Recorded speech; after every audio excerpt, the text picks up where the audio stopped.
ಹಾಗೂ ರಾಮಕೃಷ್ಣ ಆಶ್ರಮ ಮಂಗಳೂರು, ಅದರೊಂದಿಗೆ ಪುಟ್ಟಣ್ಣ ಕುಲಾಲ್ ಪ್ರತಿಷ್ಠಾನ ರಿಜಿಸ್ಟರ್ಡ್ ಮಂಗಳೂರು ಇವರ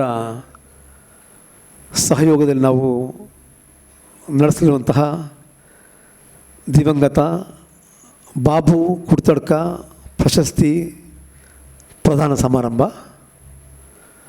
ಹಾಗೂ ಸಾಂಸ್ಕೃತಿಕ ಕಾರ್ಯಕ್ರಮ, ಈ ಎಲ್ಲ ಕಾರ್ಯಕ್ರಮಕ್ಕೆ ಆಗಮಿಸಿದಂತಹ ಗಣ್ಯರನ್ನು ನಾವು ವೇದಿಕೆಗೆ ಬರಮಾಡಿಕೊಳ್ತಾ ಇದ್ದೇವೆ. ಇವತ್ತು ಸಭಾಧ್ಯಕ್ಷ ಸ್ಥಾನದಲ್ಲಿ ಸಂಸ್ಥೆಯ ಅಧ್ಯಕ್ಷೆ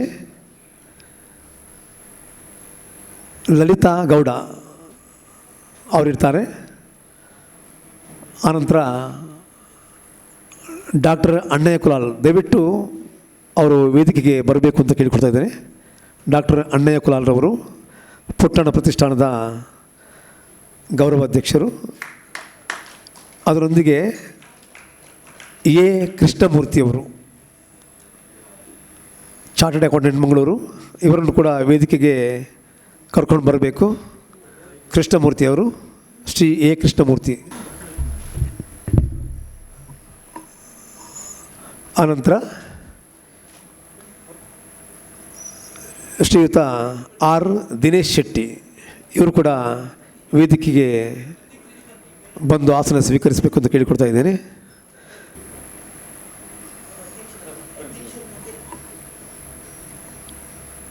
ಶ್ರೀಮತಿ ಪ್ರತಿಭಾ ಕುಡ್ತಡ್ಕ, ದಯವಿಟ್ಟು ಅವರು ವೇದಿಕೆ ಬರಬೇಕು ಅಂತ ಕೇಳ್ಕೊಳ್ತಾ ಇದ್ದೇನೆ. ಪ್ರತಿಭಾ ಕುಡ್ತಡ್ಕ ವೇದಿಕೆಗೆ ಬರಬೇಕು. ಅದರೊಂದಿಗೆ ರಾಘವೇಂದ್ರ ಕುಡ್ತಡ್ಕ, ಇವರು ಇವತ್ತು ಅಭಿನಂದನೆ ಸ್ವೀಕರಿಸ, ಅವರು ಕೂಡ ವೇದಿಕೆಯಲ್ಲಿ ಇವತ್ತು ಉಪಸ್ಥಿತಿರಬೇಕು.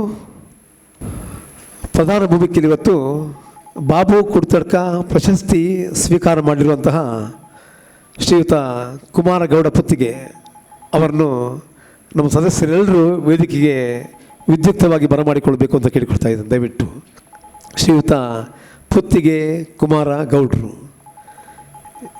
ಇವರನ್ನ ವೇದಿಕೆಗೆ ನಾವು ಬರಮಾಡಿಕೊಳ್ತಾ ಇದ್ದೇವೆ. ಸ್ವಲ್ಪ ಹೊತ್ತಿನಲ್ಲೇ ಡಾಕ್ಟರ್ ಪ್ರಿಯಾ ಹರೀಶ್ ಕೂಡ ಬರಲಿಕ್ಕಿದ್ದಾರೆ. ಅದರೊಂದಿಗೆ ಸ್ವಾಮಿ ಯುಗೇಶಾನಂದ, ಈ ಒಂದು ಆಶ್ರಮದ ಪ್ರಬಂಧಕರು, ಅವರು ಕೂಡ ವೇದಿಕೆಗೆ ಬರಲಿಕ್ಕಿದ್ದಾರೆ. ಗಾಯತ್ರಿ ದೇವಿ ಸಂಸ್ಥೆಯ ಸಹಕಾರವಿರುವಂಥ ಮತ್ತೊಬ್ಬ ಮಹಿಳೆ, ಅವರು ಕೂಡ ವೇದಿಕೆ ಬರಲಿಕ್ಕಿದ್ದಾರೆ. ದಯವಿಟ್ಟು ಯುಗೇಶಾನಂದ ಸ್ವಾಮಿಯವರು, ಈ ಒಂದು ರಾಮಕೃಷ್ಣ ಮಠದ ನಿರ್ವಾಹಕರು, ಇವರು ಕೂಡ ವೇದಿಕೆ ಬರೋ, ಎಲ್ಲ ಚಪ್ಪಾಳೆ ಮೂಲಕ ಅವರನ್ನು ಸ್ವಾಗತಿಸಬೇಕು. ಇವತ್ತು ಈ ಯಕ್ಷಗಾನಕ್ಕೆ ಒತ್ತು ಕೊಡುವ ನಿಟ್ಟಿನಲ್ಲಿ ಈ ಒಂದು ಕಾರ್ಯಕ್ರಮವನ್ನು ಆಯೋಜಿಸ್ತಾ ಉಂಟು. ಆದ ಕಾರಣ ಈ ಒಂದು ಅದರ ದ್ಯೋತಕವಾಗಿ ಒಂದು ಪ್ರಶಸ್ತಿ ಸಮಾರಂಭ ಕಳೆದ 4 ವರ್ಷಗಳಿಂದ ನಾವು ಆರಂಭಿಸಿದ್ದೇವೆ. ಇದು 4ನೇ ಪ್ರಶಸ್ತಿ ಸಮಾರಂಭ. ಬಾಬು ಕುಡ್ತಡ್ಕರ್ ಅವರ ಹೆಸರನ್ನು ನೀಡ್ತಾ ಇರೋದು. ವೇದಿಕೆಯಲ್ಲಿ ಉಪಸ್ಥಿತರಿರುವಂತಹ ಆಮಂತ್ರಿತ ಎಲ್ಲ ಗಣ್ಯ ಅತಿಥಿಗಳು ವೇದಿಕೆಯಲ್ಲಿದ್ದಾರೆ. ಆರಂಭದಲ್ಲಿ ಪ್ರಾರ್ಥನೆ ಮೂಲಕ ನಾವು ಗಣಪತಿಯ ಸ್ತುತಿಯ ಮೂಲಕ ಒಂದು ಕಾರ್ಯಕ್ರಮವನ್ನು ವಿದ್ಯುಕ್ತವಾಗಿ ಆರಂಭಿಸ್ತಾ ಇದ್ದೇವೆ. ಗಣಪತಿಂ ಮನಸಾ ಸ್ಮರಾಮಿ ಮಹಾಗಣಪತಿಂ ಮನಸಾ ಸ್ಮರಾಮಿ ವಸಿಷ್ಠವಾಮದೇವಾದಿವಂದಿತಂ ಮಹಾಗಣಪತಿಂ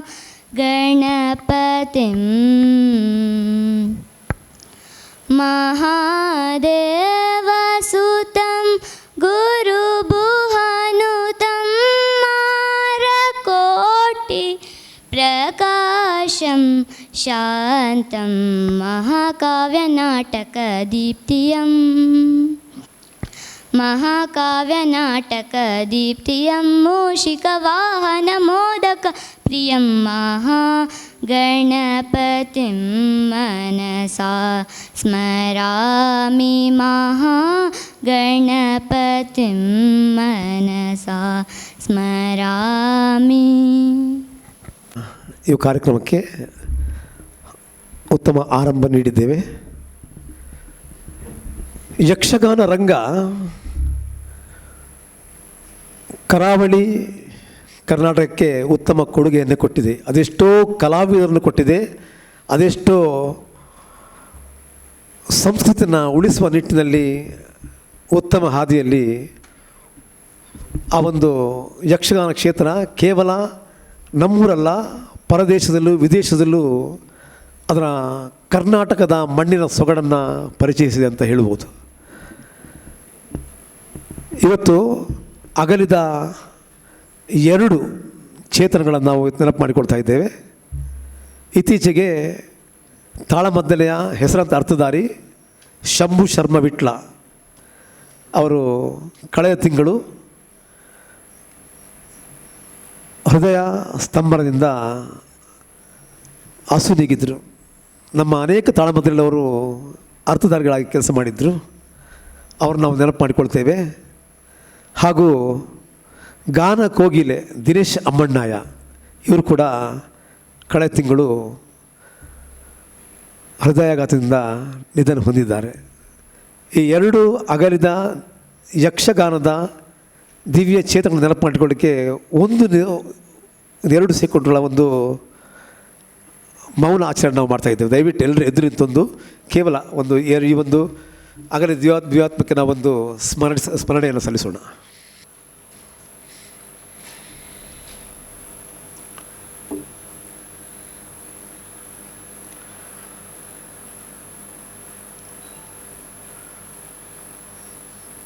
ಓಂ ಶಾಂತಿ. ಸ್ವಸ್ತಿಕ್ ಕಲಾ ಕೇಂದ್ರದ ಈ ಒಂದು ಕೊಡುಗೆಯಾಗಿ ನಾವು ಕಳೆದ 4 ವರ್ಷಗಳಿಂದ ಆರಂಭಿಸಿದಂತಹ ಬಾಬು ಕುಡ್ತರ್ಕ ಪ್ರಶಸ್ತಿ ಪ್ರದಾನ ಸಮಾರಂಭ ಇವತ್ತು ಈ ಒಂದು ರಾಮಕೃಷ್ಣ ಮಠದ ಈ ಒಂದು ವಿವೇಕಾನಂದ ಸಭಾಂಗಣದಲ್ಲಿ ನಡೀತಾ ಇದೆ. ತುಂಬ ಸಂತೋಷವಾಗ್ತಿದೆ. ವೇದಿಕೆಯಲ್ಲಿ ಗಣ್ಯರ ಉಪಸ್ಥಿತಿ ಹಾಗೂ ಯಕ್ಷಗಾನ ಅಭಿಮಾನಿಗಳು ಹಾಗೂ ಕುಡ್ತರ್ಕ ಬಾಬುವರ ಅಭಿಮಾನಿಗಳು, ಕುಮಾರಗೌಡರ ಅಭಿಮಾನಿಗಳು, ಸಂಘ ಸಂಸ್ಥೆಯ ಎಲ್ಲ ಅಭಿಮಾನಿಗಳು ಹಾಗೂ ಸ್ನೇಹಿತರು ಎಲ್ಲರಿಗೂ ನಾವಿವತ್ತು ಸ್ವಾಗತ ನೀಡುವಂತಹ ಒಂದು ಸಮಯ. ವೇದಿಕೆಯ ಎಲ್ಲ ಗಣ್ಯರನ್ನು ಇವತ್ತು ವಿದ್ಯುಕ್ತವಾಗಿ ಸ್ವಾಗತಿಸಿದ್ದಾರೆ ಸಂಸ್ಥೆಯ ಸಾಂಸ್ಕೃತಿಕ ಕಾರ್ಯದರ್ಶಿ ಸಂತೋಷ್ ಪಡೀಲ್ ಇವರು. ಗಾಯತ್ರಿ ದೇವಿಯವರು ಬಂದಿದ್ದಾರಂತೆ. ದಯವಿಟ್ಟು ಗಾಯತ್ರಿ ದೇವಿಯವರು ವೇದಿಕೆಗೆ ನಮ್ಮ ಸದಸ್ಯರು ಅವರನ್ನು ಕರ್ಕೊಂಡು ಬರಬೇಕು ಅಂತ ಕೇಳ್ಕೊಳ್ತಾ ಇದ್ದಾರೆ. ಗಾಯತ್ರಿ ದೇವಿಯವರು ಸ್ವಸ್ತಿಕ್ ಕಲಾ ಕೇಂದ್ರ ರಿಜಿಸ್ಟರ್ಡ್ ಜಲ್ಲಿಗುಡ್ಡೆ ಮಂಗಳೂರು ಮತ್ತು ಶ್ರೀ ರಾಮಕೃಷ್ಣ ಮಿಷನ್ ಮಂಗಳೂರು ಇದರ ಸಹಯೋಗದೊಂದಿಗೆ ನಿಮ್ಮೆಲ್ಲರ ಬಾಬು ಕುಡ್ತರ್ಕ ಪ್ರಶಸ್ತಿ ಪ್ರದಾನ ಸಮಾರಂಭ ಅಲ್ಲದೆ ಯಕ್ಷರಂಗದ ಹಿರಿಯ ಸಾಧಕರಾದ ಶ್ರೀ ಕುಮಾರಗೌಡ ಪುತ್ತಿಗೆ ಇವರಿಗೆ 25 ಮತ್ತು 26ನೇ ಸಾಲಿನ ಪ್ರತಿಷ್ಠಿತ ಬಾಬು ಕುಡ್ತರ್ಕ ಪ್ರಶಸ್ತಿಯನ್ನು ಅರ್ಪಣೆ ಮಾಡಲಿಕ್ಕಿದ್ದೇವೆ. ನಮಗೆ ಇದರ ಸಂಪೂರ್ಣ ಸಹಕಾರವನ್ನು ಪುಟ್ಟಣ ಕುಲಾಲ್ ಪ್ರತಿಷ್ಠಾನ ರಿಜಿಸ್ಟರ್ಡ್ ಮಂಗಳೂರು ಇವರು ಕೂಡ ನಮ್ಮ ಜೊತೆ ಸಹಕರಿಸಿದ್ದಾರೆ. ಕಾರ್ಯಕ್ರಮದ ಅಚ್ಚುಕಟ್ಟಾದ ಈ ಕಾರ್ಯಕ್ರಮ ಇದರ ಅಧ್ಯಕ್ಷತೆಯನ್ನು ನಮ್ಮ ಸ್ವಸ್ತಿಕ್ ಕಲಾ ಕೇಂದ್ರದ ಅಧ್ಯಕ್ಷರಾದ ಶ್ರೀಮತಿ ಲಲಿತಾ ಗೌಡ್ರು ಯಾವತ್ತೂ ನಗುಮುಖದಿಂದ ತಮ್ಮ ಸೇವೆಯನ್ನು ಸ್ವಸ್ತಿಕ್ಕಿಗಾಗಿ ಈ ಸಮಾಜ ಸೇವೆ ಇನ್ನೇ ಮುಡಿಪಾಗಿಡುವರು. ಭಾಳ ಒಂದು ಒಮೆಗಾ ಹಾಸ್ಪಿಟ್ಲಲ್ಲಿ ಆಸ್ಪತ್ರೆಯಲ್ಲಿ ಇವರು ಕೆಲಸ ಮಾಡಿಕೊಂಡಿರ್ತಾರೆ. ಪ್ರತಿ ಸಲ ಸ್ವಸ್ತಿಕ್ ಕಲಾ ಕೇಂದ್ರದ ಏಳಿಗೆಗಾಗಿ ಶ್ರಮಿಸುತ್ತಾ ಇದ್ದಾರೆ. ಹಾಗೆ ನಮ್ಮ ಲಲಿತಾ ಗೌಡ್ರು ಇವರಿಗೆ ನಮ್ಮ ಸ್ವಸ್ತಿಕ್ ಕಲಾ ಕೇಂದ್ರ ಮತ್ತು ರಾಮಕೃಷ್ಣ ಮಿಷನ್ ಅದೇ ರೀತಿ ಪುಟ್ಟಣ ಕೊಲ್ಲಾಲ್ ಪ್ರತಿಷ್ಠಾನ ಬಾಬು ಕುಡ್ತಡ್ಕ ಇವರ ಮನೆಯವರ ಎಲ್ಲರ ಪರವಾಗಿ ತುಂಬು ಹೃದಯದ ಸ್ವಾಗತವನ್ನು ಕೋರ್ತಾ ಇದ್ದೇನೆ.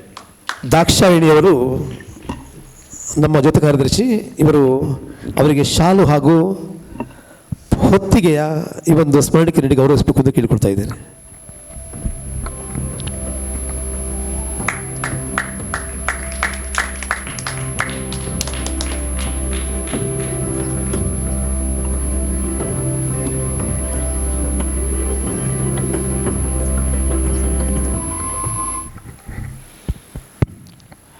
ಅದೇ ರೀತಿ ನಿಮ್ಮೆಲ್ಲರ ನಮ್ಮ ಗುರುಗಳಂತ ಹೇಳ್ಬೋದು.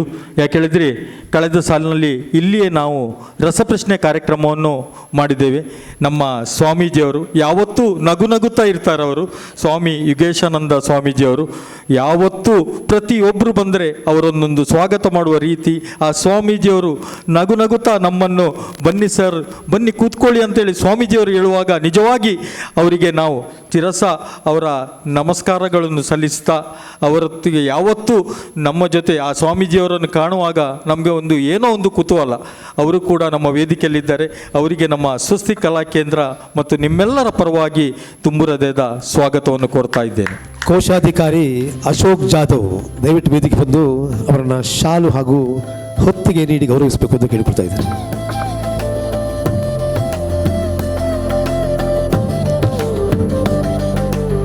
ಇಷ್ಟು ಮಕ್ಕಳಿಗೂ ತಂದೆ ಸ್ಥಾನದಲ್ಲಿ ನಿಂತು ನಮ್ಮ ರಾಮಕೃಷ್ಣ ಮಠದ ಏಳಿಗೆಗಾಗಿ ಶ್ರಮಿಸ್ತಾ ಇರುವಂಥ ನಮ್ಮ ಈ ಸ್ವಾಮೀಜಿಯವರು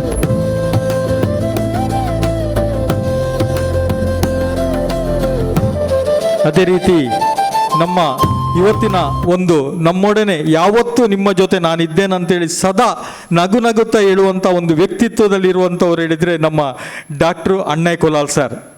ಇವರು ಅಧ್ಯಕ್ಷರು ಪುಟ್ಟಣ ಕುಲಾಲ್ ಪ್ರತಿಷ್ಠಾನ ಮಂಗಳೂರು. ಇತ್ತೀಚೆಗೆ ಅವರಿಗೆ ನಮ್ಮ ಸರ್ಕಾರದ ವತಿಯಿಂದ ದೇವರಾಜ ಅರಸ್ ಪುರಸ್ಕಾರ ಪ್ರಶಸ್ತಿ ಕೂಡ ಬಂದಿರ್ತದೆ. ಮತ್ತು ಹಲವಾರು ಸಂಘ ಸಂಸ್ಥೆಗೆ ಸಮಾಜ ಸೇವೆಗೆ ಎತ್ತಿದ ಕೈ. ನಮ್ಮ ಮಂಗಳೂರಿನ ಜಿಲ್ಲಾ ಸರ್ಕಾರಿ ಆಸ್ಪತ್ರೆಯಲ್ಲಿ DHO ಆಗಿ ಕೆಲಸ ಕೂಡ ಮಾಡಿಕೊಂಡಿರ್ತಾರೆ. ಯಾವತ್ತೂ ಯಾರು ಹೋಗಲಿ ಸದಾ ರೋಗಿಗಳಿಗಾಗಿ ಯಾರಿಗೂ ಕೂಡ ಹೋದರೆ ವೆನ್ಲಾಕ್ ಹಾಸ್ಪಿಟ್ಲಿಗೆ ಹೋದಾಗ ಪ್ರತಿಯೊಂದು ಅವರು ಬಂದು ಕೂತ್ಕೊಳ್ಳಿಕ್ಕಿಲ್ಲ, ಇವರು ಎದ್ದು ನಿಂತು ಅವರಿಗೆ ಸ್ವಾಗತವನ್ನು ಕೊಡ್ತಾ ಇದ್ದಾರೆ. ಯಾಕೆ ಹೇಳಿದರೆ ಅಷ್ಟು ಆತ್ಮೀಯತೆ. ನನ್ನ ಜೀವನವಿಡೀ ಸಮಾಜ ಸೇವೆಗೆ ನಾನು ಮುಡುಪಾಗಿಟ್ಟಿದ್ದೇನಂತ ಹೇಳುವಂಥ ಒಂದು ಏಕೈಕ ವ್ಯಕ್ತಿತ್ವ ಅಂತ ಹೇಳಿದ್ರೆ ಡಾಕ್ಟರ್ ಅಣ್ಣಯ್ಯ ಕುಲಾಲ್ ಸರ್. ಇವತ್ತಿನ ನಮ್ಮ ಪುಟ್ಟಣ್ಣ ಕುಲಾಲ್ ಪ್ರತಿಷ್ಠಾನ ಕೂಡ ನಮ್ಮ ಜೊತೆ ಅವರು ಸಹಕರಿಸಿದ್ದಾರೆ. ಯಾವತ್ತು ಪ್ರತಿ ವರ್ಷ, ಈಗ ನಾವು 4 ವರ್ಷದಿಂದ ಈ ಕಾರ್ಯಕ್ರಮ ಪ್ರಾರಂಭ ಮಾಡಿದ್ದೇವೆ, 4 ವರ್ಷದಿಂದ ನಮ್ಮ ಜೊತೆ ನಿಮಗೆ ಬೆನ್ನೆಲುಬು ಆಗಿದ್ದಂಥ ಒಂದು ಏಕೈಕ ವ್ಯಕ್ತಿ ನಮ್ಮ ಅಣ್ಣಯ್ಯ ಕುಲಾಲ್ ಸರ್. ಅವರು ಕೂಡ ಇಲ್ಲಿದ್ದಾರೆ. ಅವರಿಗೆ ನಮ್ಮ ಸ್ವಸ್ತಿ ಕಲಾ ಕೇಂದ್ರದ ನಿಮ್ಮೆಲ್ಲರ ಪರವಾಗಿ ತುಂಬು ಹೃದಯದ ಸ್ವಾಗತವನ್ನು ಕೊಡ್ತಾ ಇದ್ದೇನೆ. ಧನೀಶ್ KS ಕ್ರೀಡಾ ಕಾರ್ಯದರ್ಶಿ, ಇವರು ಶಾಲು ಹಾಗೂ ಹೊತ್ತಿಗೆ ನೀಡಿ ಗೌರವಿಸಬೇಕು ಅಂತ ಕೇಳಿಕೊಳ್ತಾ ಇದ್ದಾರೆ.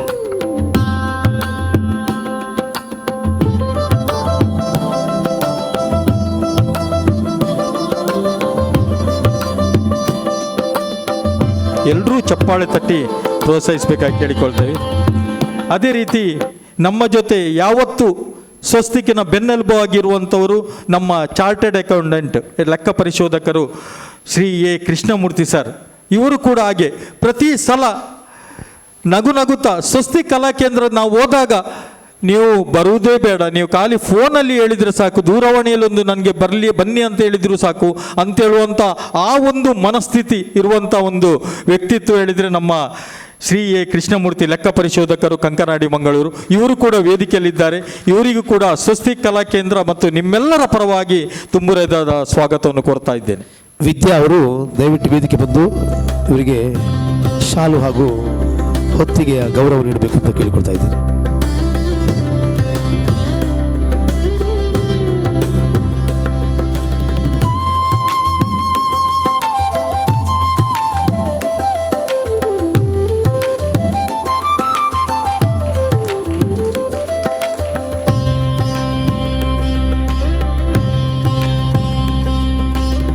ಹಾಗೆ ನಮ್ಮ ಮತ್ತೋರ್ವ ಮುಖ್ಯ ಅತಿಥಿ ಅಲ್ಲ, ನಮ್ಮ ಜೊತೆ ಇರುವವರು ಯಾವತ್ತೂ ನಗುಮುಖದಿಂದ ಸ್ವಾಗತವನ್ನು ಕೋರುವಂಥ ಒಂದು ವ್ಯಕ್ತಿತ್ವ ಅಂತ ಹೇಳಿದರೆ ನಮ್ಮ ದಿನೇಶ್ ಶೆಟ್ಟಿ ಸರ್. ಯಾಕೆ ಹೇಳಿದರೆ ಕಾಮಧೇನು ಗ್ಯಾಸ್ ಡಿಸ್ಟ್ರಿಬ್ಯೂಟ್ ಅವರು ಅದರ ಮಾಲಕರಾಗಿರ್ತಾರೆ. ಯಾವತ್ತೂ ಹೋದರೆ ನಾವು ಸ್ವಸ್ತಿಕಿನ ಬಗ್ಗೆ ಅಲ್ಲ ಅಥವಾ ಇನ್ನಿತರ ಯಾರೂ ಕೂಡ ಆಗಲಿ, ಕಸ್ಟಮರ್ಸ್ ಪ್ರತಿಯೊಬ್ಬರು ಬಂದಾಗ ಬನ್ನಿ ಕೂತ್ಕೊಳ್ಳಿ ಸರ್, ಬನ್ನಿ ಆಸನ ಸ್ವೀಕರಿಸಿ, ಏನು ಬೇಕು ಸರ್, ಬಾಯಾರಿಕೆ ಬೇಕಾ ಅಂತ ಕೇಳುವಂಥ ಒಂದು ವ್ಯಕ್ತಿತ್ವ. ಕಾಮಧೇನು ಗ್ಯಾಸಿಗೆ ತಾವು ಹೋದರೆ ಗೊತ್ತಾಗಿರ್ಬೋದು, ಅಷ್ಟು ಒಳ್ಳೆಯ ವ್ಯಕ್ತಿತ್ವ ಇರುವಂಥ ಒಂದು ನಮ್ಮ ಶ್ರೀ R ದಿನೇಶ್ ಶೆಟ್ಟಿ ಸರ್, ಮಾಲಕರು ಕಾಮಧೇನು ಇವರು ಭಾಳ ಒಂದು ನಗುಮುಖದ. ನಮ್ಮ ಸ್ವಸ್ತಿಕೆಗೆ ಯಾವತ್ತೂ ನೀವು ಕಾರ್ಯಕ್ರಮ ಮಾಡಿ ನಿಮಗೆ ಆಶೀರ್ವಾದ ನನ್ನದು ಇದ್ದೇ ಇದೆ ಅಂತ ಹೇಳುವಂಥ ಒಂದು ವ್ಯಕ್ತಿತ್ವ ಇರುವಂಥ ಏಕೈಕ ವ್ಯಕ್ತಿ ನಮ್ಮ ದಿನೇಶ್ ಸರ್ ಅವರು ವೇದಿಕೆಯಲ್ಲಿದ್ದಾರೆ. ಅವರಿಗೆ ಸ್ವಸ್ತಿ ಕಲಾ ಕೇಂದ್ರ ನಿಮ್ಮೆಲ್ಲರ ಪರವಾಗಿ ತುಂಬ ಹೃದಯದ ಸ್ವಾಗತವನ್ನು ಕೋರ್ತಾ ಇದ್ದೇನೆ. ಸುಮಲತಾ ಅವರು ದಯವಿಟ್ಟು ಇವತ್ತು ಶಾಲು ಹಾಗೂ ಹೊತ್ತಿಗೆ ಗೌರವ ನೀಡಬೇಕು.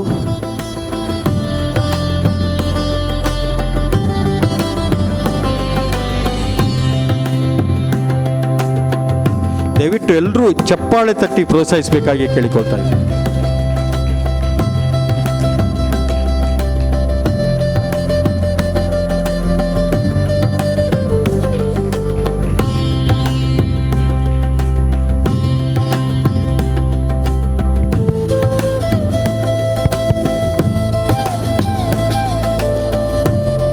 ಹಾಗೆ ನಮ್ಮ ಇವತ್ತಿನ ಬಾಬು ಕುರ್ತಡ್ಕ ಪ್ರಶಸ್ತಿ ಪ್ರದಾನ ಸಮಾರಂಭ ಅವರ ಎಲ್ಲ ಇಡೀ ಕುಟುಂಬದವರು ಇಲ್ಲಿಗೆ ಬಂದಿದ್ದಾರೆ.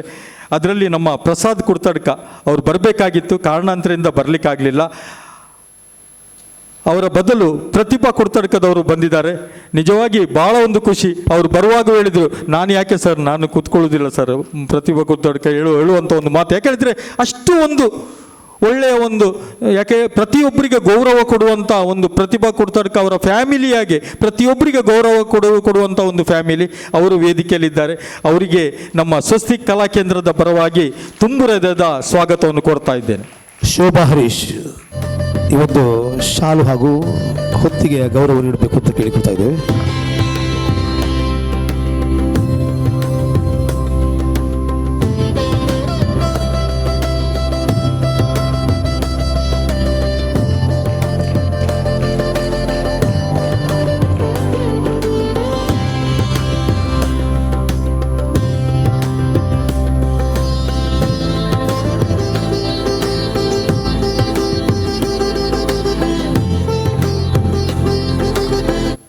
ನಮ್ಮ ಗಾಯತ್ರಿ ದೇವಿಯವರು, ಶ್ರೀಮತಿ ಗಾಯತ್ರಿ ದೇವಿಯವರು ಸಾಂಸ್ಕೃತಿಕದಲ್ಲಿ ಎತ್ತಿದ ಕೈ. ಯಾವತ್ತು ಬರುವಾಗ ತಡವಾಗಿದ್ದರೂ ಕೂಡ ನಾನು ಈಗ ಬರ್ತಾ ಇದ್ದೇನೆ ಅಂತೇಳಿ ಅಷ್ಟು ಒಂದು ಲವಲವಿಕೆಯಿಂದ ಪ್ರತಿ ಒಂದು ಕಾರ್ಯಕ್ರಮದಲ್ಲಿ ಭಾಗವಹಿಸುವಂಥ ಒಂದು ಸಾಂಸ್ಕೃತಿಕದ ಬಗ್ಗೆ ಬೆನ್ನೆಲುಬಾಗಿ ಪ್ರತಿ ಸಂಘ ಸಂಸ್ಥೆಯಲ್ಲಿ ಇರುವಂಥ ಒಂದು ವ್ಯಕ್ತಿತ್ವ ಅಂತ ಹೇಳಿದರೆ ನಮ್ಮ ಗಾಯತ್ರಿ ದೇವಿಯವರು. ಅವರು ಕೂಡ ಈ ವೇದಿಕೆಯಲ್ಲಿದ್ದಾರೆ. ಇವರಿಗೂ ಕೂಡ ನಾನು ನಮ್ಮ ಸ್ವಸ್ತಿ ಕಲಾ ಕೇಂದ್ರದ ಪರವಾಗಿ ನಿಮ್ಮೆಲ್ಲರ ಪರವಾಗಿ ಸ್ವಾಗತವನ್ನು ಕೋರ್ತಾ ಇದ್ದೇನೆ. ರೋಹಿಣಿ ಅವರು ಜೊತೆ ಕಾರ್ಯದರ್ಶಿ, ಇವರು ಶಾಲು ಹಾಗೂ ಹೊತ್ತಿಗೆಯ ಗೌರವ ನೀಡಿ ಸಹಕರಿಸಬೇಕು.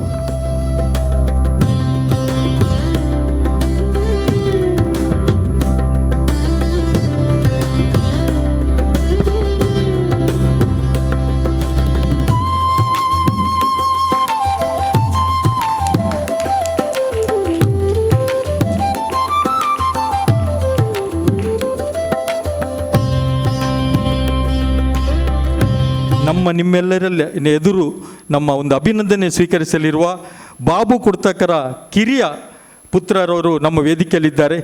ಈಗಾಗಲೇ ಸುಬೇದಾರ್ ಶ್ರೀ ರಾಘವೇಂದ್ರ ಕುರ್ತಡ್ಕ ಭಾರತೀಯ ಭೂಸೇನೆಯಲ್ಲಿ ಕರ್ತವ್ಯ ನಿರ್ವಹಿಸಿ ಇದೀಗ ನಿವೃತ್ತಿ ಹೊಂದಿರುವಂಥ ನಮ್ಮ ಸುಬೇದಾರ್ ರಾಘವೇಂದ್ರ ಕುರ್ತಡ್ಕ ಅವರಿಗೆ ಅಭಿನಂದನೆ ಕೂಡ ಸಲ್ಲಿಸಲಿಕ್ಕಿದ್ದೇವೆ. ಅವರು ಕೂಡ ಈ ವೇದಿಕೆಯಲ್ಲಿದ್ದಾರೆ. ಭಾಳ ಒಂದು ಸಂಯಮದಲ್ಲಿ ನಮ್ಮ ದೇಶವನ್ನು ಕಾಯುವಂಥ ಒಂದು ವ್ಯಕ್ತಿತ್ವ. ಯಾಕೇಳಿದರೆ ಅದಕ್ಕೆ ನಾವು ಬೇರೆ ಹೇಳಬೇಕಾಗಿಲ್ಲ. ದೇಶವನ್ನು ಕಾಯುವಂಥ ಪ್ರತಿಯೊಬ್ಬರಿಗೂ ನಮ್ಮ ಈ ಸಂದರ್ಭದಲ್ಲಿ ಗೌರವ ಕೊಡುವಂಥ ನಮ್ಮ ಇದಕ್ಕೆ, ಆದ್ದರಿಂದ ಜೋರಾಗಿ ಚಪ್ಪಾಳೆ ತಟ್ಟಿ ಇವರಿಗೆ ಸ್ವಾಗತವನ್ನು ಕೋರಬೇಕು. ಇವರಿಗೂ ಕೂಡ ನಮ್ಮ ಸ್ವಸ್ತಿ ಕಲಾ ಕೇಂದ್ರದ ಪರವಾಗಿ ತುಂಬ ಹೃದಯದ ಸ್ವಾಗತವನ್ನು ನಿಮ್ಮೆಲ್ಲರ ಪರವಾಗಿ ಕೋರ್ತಾ ಇದ್ದೇನೆ. ಆಶೀಶ್ ರವರು ಕಾರ್ಯಕಾರಿ ಸಮಿತಿ ಸದಸ್ಯ, ದಯವಿಟ್ಟು ವೇದಿಕೆ ಬಂದು ಶಾಲು ಹಾಗೂ ಹೊತ್ತಿಗೆ ಗೌರವ ನೀಡಬೇಕು ಅಂತ ಕೇಳಿಕೊಳ್ತಾ ಇದ್ದೇವೆ.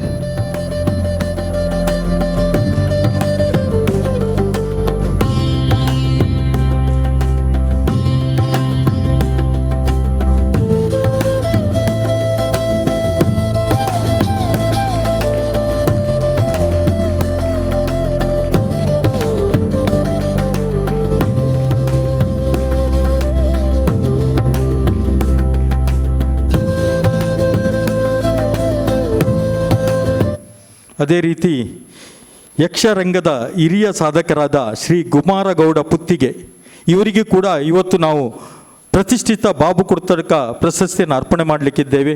ಅವರು ಕೂಡ ವೇದಿಕೆಯಲ್ಲಿದ್ದಾರೆ. ಹಲವಾರು ಯಕ್ಷರಂಗದಲ್ಲಿ ಮಿಂಚಿದ ಒಂದು ವ್ಯಕ್ತಿತ್ವ, ಒಳ್ಳೆಯ ಒಂದು ಪ್ರತಿಯೊಬ್ಬರನ್ನು ಗೌರವ ಕೊಡುವಂಥ ಈ ಈ ಇದು ವಯಸ್ಸಿನಲ್ಲಿ ಕೂಡ ಅವರು ಕರೆದು ಮಾತಾಡಿಸಿ ಅವರಾದರೂ ಬನ್ನಿ ಕೂತ್ಕೊಳ್ಳಿ ಅಂತ ಹೇಳುವಂಥ ಸ್ವಯಂ ಇರುವಂಥ ಒಂದು ವ್ಯಕ್ತಿತ್ವ ಅಂತ ಹೇಳಿದರೆ ನಮ್ಮ ಶ್ರೀ ಕುಮಾರಗೌಡ ಪುತ್ತಿಗೆ ಅವರು. ದಯವಿಟ್ಟು ಜೋರಾಗಿ ಚಪ್ಪಾಳೆ ಹೊಡಿಬೇಕು. ಯಾಕೆ ಹೇಳಿದರೆ ಯಕ್ಷರಂಗದ ಹಿರಿಯ ಸಾಧಕರು ಅವರು ಕೂಡ ಈ ವೇದಿಕೆಯಲ್ಲಿದ್ದಾರೆ. ಅವರಿಗೆ ಕೂಡ ನಾವು ಅಭಿನಂದನೆ ಸಲ್ಲಿಸಲಿಕ್ಕಿದ್ದೇವೆ. ಅವರಿಗೆ ಕೂಡ ಸ್ವಸ್ತಿಕ್ ಕಲಾ ಕೇಂದ್ರ ಮತ್ತು ನಿಮ್ಮೆಲ್ಲರ ಪರವಾಗಿ ತುಂಬು ಹೃದಯದ ಸ್ವಾಗತವನ್ನು ಕೋರ್ತಾ ಇದ್ದೇನೆ. ಉಪಾಧ್ಯಕ್ಷ ಗಂಗಾಧರ್ ರಾವ್ ದಯವಿಟ್ಟು ವೇದಿಕೆ ಬಂದು ಈ ಒಂದು ಶಾಲು ಹಾಗೂ ಹೊತ್ತಿಗೆ ಗೌರವ ನೀಡಬೇಕು ಅಂತ ಕೇಳಿಕೊಡ್ತಾ ಇದ್ದೀನಿ.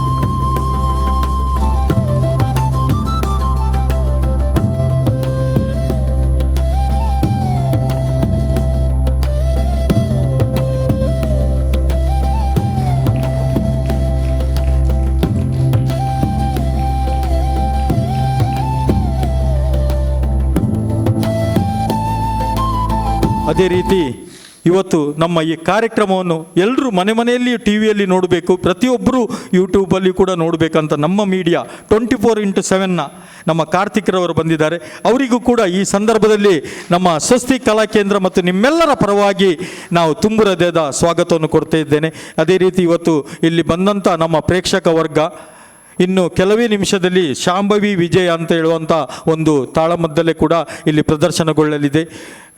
ಎಲ್ಲ ಪ್ರತಿಯೊಬ್ಬರು ಬಂದಿದ್ದಾರೆ. ಅದರಲ್ಲಿ ಚೆಂಡೆ ಆಗಲಿ, ಭಾಗವತಿಗೆ ಆಗಲಿ, ಮದ್ದಲೆ ಆಗಲಿ, ಪ್ರತಿಯೊಂದು ಹೆಣ್ಣು ಮಕ್ಕಳು ಮಾಡುವಂಥ ಒಂದು ಇದು ಮಾಡಿದ್ದಾರೆ. ಅದನ್ನು ಕೂಡ ತಾವುಗಳು ನೋಡಬೇಕು. ಮತ್ತು ಒಳ್ಳೆ ಕಲಾವಿದರು ಕೂಡ ಅರ್ಥಧಾರಿಗಳಿರ್ತಾರೆ. ಅವರೆಲ್ಲರಿಗೂ ನಾನು ಮತ್ತೊಮ್ಮೆ ಮಗದೊಮ್ಮೆ ಸ್ವಸ್ತಿಕ್ ಕಲಾ ಕೇಂದ್ರದ ಪರವಾಗಿ ಸ್ವಾಗತವನ್ನು ಹೇಳ್ತಾ ನನ್ನೆರಡು ಮಾತನ್ನು ಮುಗಿಸ್ತಾ ಇದ್ದೇನೆ. ಜೈ ಹಿಂದ್, ಜೈ ಕರ್ನಾಟಕ. ಎಲ್ಲರನ್ನ ವಿದ್ಯುಕ್ತವಾಗಿ ಸ್ವಾಗತಿಸಿದಂತಹ ಸಂತೋಷ್ ಪಡೀರ್ಗೆ ಅಭಿನಂದನೆ ಸಲ್ಲಿಸ್ತಾ ಇದೀಗ ಆರಂಭದ ಜ್ಯೋತಿಯನ್ನು ಬೆಳಗಿಸಿ ಯೋಗೇಶಾನಂದ ಸ್ವಾಮೀಜಿ ಹಾಗೂ ಎಲ್ಲ ಅತಿಥಿ ವರ್ಗದವರು ಎಲ್ಲರ ವೇದಿಕೆ ಬಂದು ಈ ಒಂದು ದೀಪ ಪ್ರಜ್ವಲನಗೊಳಿಸಿ ಕಾರ್ಯಕ್ರಮಕ್ಕೆ ಹೊಸ ಮೆರುಗು ನೀಡಬೇಕಂತ ಕೇಳಿಕೊಡ್ತಾ ಇದ್ದೀನಿ. ದಯವಿಟ್ಟು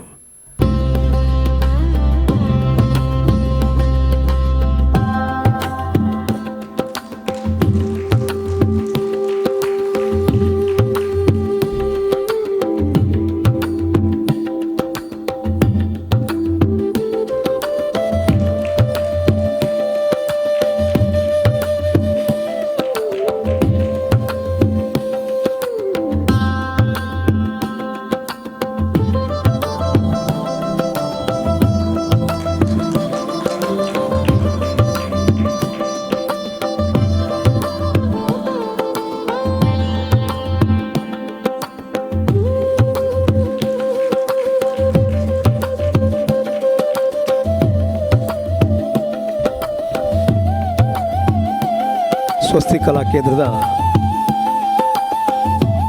ಬಾಬು ಕುರ್ತಡ್ಕ ಪ್ರಶಸ್ತಿಯ ಸಮಾರಂಭದ ಆರಂಭದ ಜ್ಯೋತಿಯನ್ನು ಇವತ್ತು ಬೆಳಗಿಸ್ತಾ ಇದ್ದಾರೆ. ಎಲ್ಲ ಗಣ್ಯ ಅತಿಥಿಗಳ ಸ್ವಾಮೀಜಿಯವರ ದಿವ್ಯ ಉಪಸ್ಥಿತಿಯಲ್ಲಿ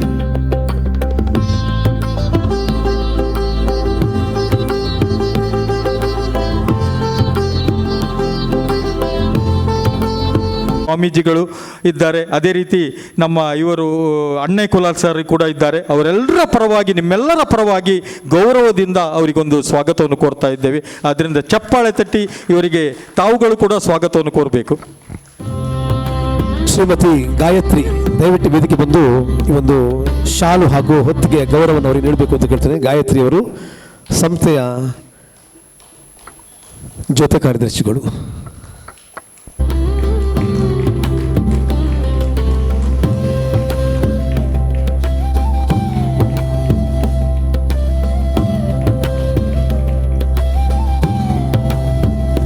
ಧನ್ಯವಾದಗಳು.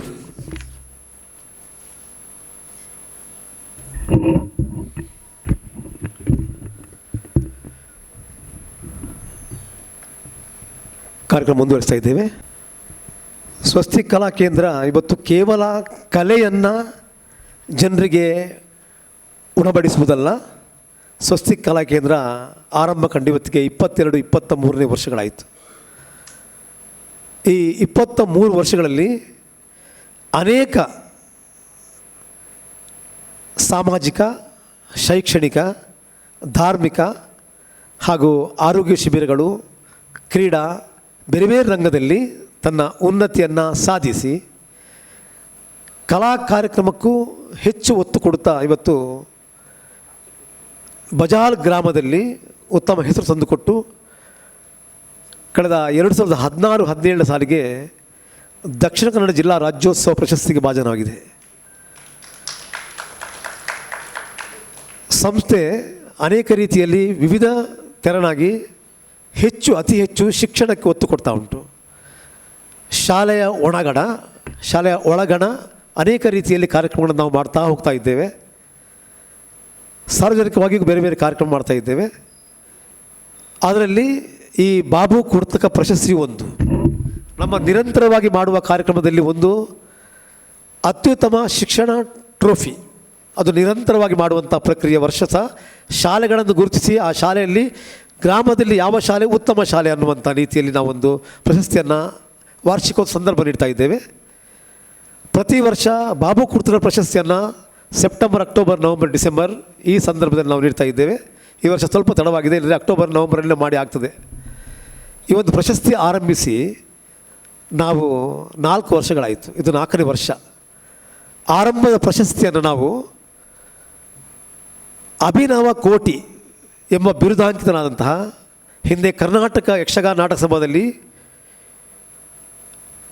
ಉತ್ತಮ ಕಾರ್ಯದಿಂದ ಯಕ್ಷಗಾನಕ್ಕೆ ಒಂದು ಹೆಸರು ತಂದುಕೊಟ್ಟ ಧೀಮಂತ ಕಲಾವಿದ ದಾಸಪ್ಪರಯ್ಯವರ ಒಂದು ಕೊಡುಗೆ ನೆನಪಿಸಿ ನಾವು ಆ ಪ್ರಶಸ್ತಿಯನ್ನು ಆರಂಭದ ವರ್ಷ ಅವರಿಗೆ ನಮ್ಮ ಮಲ್ಲಿಕಟ್ಟೆಯ ಲಯನ್ಸ್ ಸೇವಾ ಸೌಧ ಇಲ್ಲಿ ಈ ಒಂದು ಪ್ರಶಸ್ತಿಯನ್ನು ನಾವು ಚೊಚ್ಚಲ ಪ್ರಶಸ್ತಿಯಾಗಿ ನೀಡಿದ್ದೆವು. ಇದೇ 2ನೇ ವರ್ಷದಲ್ಲಿ ನಮ್ಮ ಸಂಸ್ಥೆಯ ಗೌರವಾಧ್ಯಕ್ಷ ಪ್ರಕಾಶ್ ಪೈ ದಯವಿಟ್ಟು ಬಂದಿದ್ದಾರೆ. ದಯವಿಟ್ಟು ವೇದಿಕೆ ಬರಬೇಕು ಅಂತ ಕೇಳ್ಕೊಡ್ತಾ ಇದ್ದೇನೆ.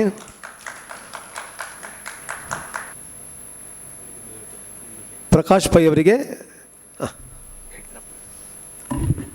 ನಮ್ಮ ಸಂಸ್ಥೆಯ ಗೌರವಾಧ್ಯಕ್ಷರು ನಗುಮುಖದ ಪ್ರಕಾಶ್ ಪೈ ಸರ್, ಲಯನ್ಸ್ ಜಿಲ್ಲಾ ಗವರ್ನರ್ ಆಗಿದ್ದವರು, ಅದಲ್ಲದೆ ನಿವೃತ್ತ ಮಹಾಪ್ರಬಂಧಕರು, ಸಿಂಡಿಕೇಟ್ ಬ್ಯಾಂಕ್, ಇವರು ಕೂಡ ಈ ವೇದಿಕೆಗೆ ಬಂದಿದ್ದಾರೆ.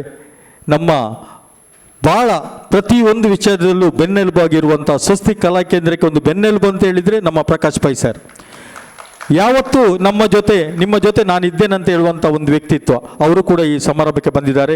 ಇವರಿಗೆ ನಿಮ್ಮೆಲ್ಲರ ಪರವಾಗಿ ಮತ್ತು ಸ್ವಸ್ತಿಕ್ ಕಲಾ ಕೇಂದ್ರದ ಪರವಾಗಿ ತುಂಬು ಹೃದಯದ ಸ್ವಾಗತವನ್ನು ಕೋರ್ತಾ ಇದ್ದೇನೆ. ಇವರಿಗೆ ನಮ್ಮ ಉಷಾ ಟೀಚರ್ ಅವರು ವೇದಿಕೆಗೆ ಬಂದು ಅವರನ್ನು ಗೌರವಿಸಬೇಕಾಗಿ ಕೇಳಿಕೊಳ್ತಾ ಇದ್ದೇನೆ.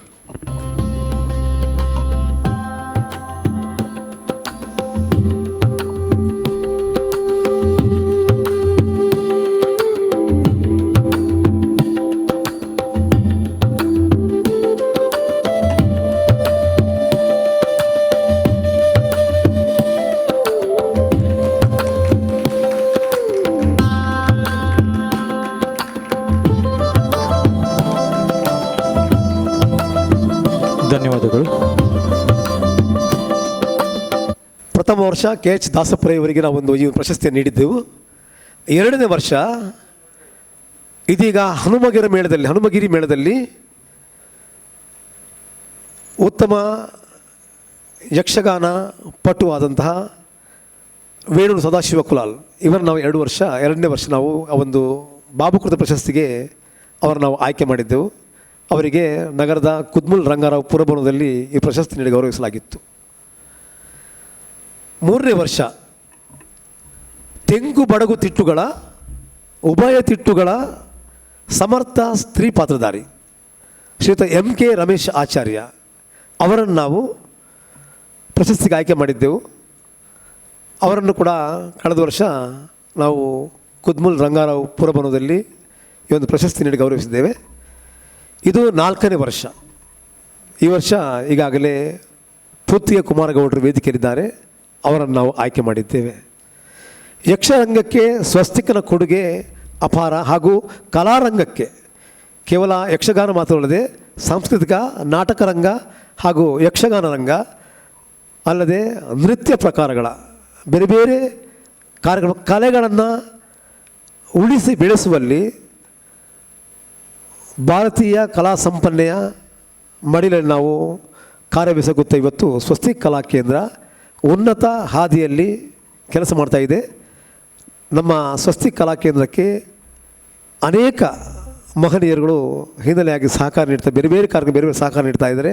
ಎಲ್ಲವೂ ಗ್ರಾಮದ ಕೇವಲ ಪದವು ಗ್ರಾಮ ಮಾತ್ರ ಅಲ್ಲ, ಕೇವಲ ಬಜಾಲ್ ಗ್ರಾಮ ಮಾತ್ರ ಅಲ್ಲ, ಪದವು ಗ್ರಾಮ, ಕಂಗನಾಡಿ ಮತ್ತು ವೆಲೆನ್ಸಿಯಾ ಸಂದರ್ಭದಲ್ಲಿ ಮತ್ತು ನಾಗೂರಿ, ಅಳಪೆ ಹಾಗೂ ಬೇರೆ ಬೇರೆ ಗ್ರಾಮಗಳಲ್ಲಿ ನಾವು ಎಲ್ಲ ಶಾಲೆಗಳಲ್ಲಿ ನಾವು ಕಾರ್ಯಕ್ರಮವನ್ನು ನೀಡಿ ಈ ಒಂದು ಸ್ವಸ್ತಿಕ್ ಒಂದು ಮಾದರಿ ಸಂಸ್ಥೆಯಾಗಿ ರೂಪುಗೊಳ್ಳುವಲ್ಲಿ ನಾವು ತುಂಬ ಕರ್ತವ್ಯಗಳನ್ನು ಮಾಡ್ತಾ ಈ ಒಂದು ಹೆಜ್ಜೆ ನೀಡ್ತಾ ಕಲಾ ಕಾರ್ಯಕ್ರಮಕ್ಕೂ ಒತ್ತು ಕೊಡ್ತಾ ಇದ್ದೇವೆ. ಈ ಒಂದು ಸಂಸ್ಥೆ ತಮ್ಮೆಲ್ಲರ ಸಂಸ್ಥೆ ಅಂತ ತಿಳ್ಕೊಂಡು ಮುಂದೆ ಕೂಡ ನಮ್ಮ ಎಲ್ಲ ಸಂಸ್ಥೆಗೆ ಎಲ್ಲರ ಸಹಕಾರ ಸಲಹೆಗಳು ಹರಿದು ಬರಲಿ. ಮುಂದೆ ಕೂಡ ಸಂಸ್ಥೆ ನಿಮ್ಮ ಸಲಹೆಯನ್ನು ಸ್ವೀಕರಿಸುವುದರೊಂದಿಗೆ ಉತ್ತಮ ಕಾರ್ಯಕ್ರಮವನ್ನು ನಾವು ಮುಂದೆ ಕೂಡ ನೀಡಲಿದ್ದೇವೆ ಅನ್ನುವ ಭರವಸೆಯನ್ನು ನೀಡ್ತಾ ಇದ್ದೇವೆ.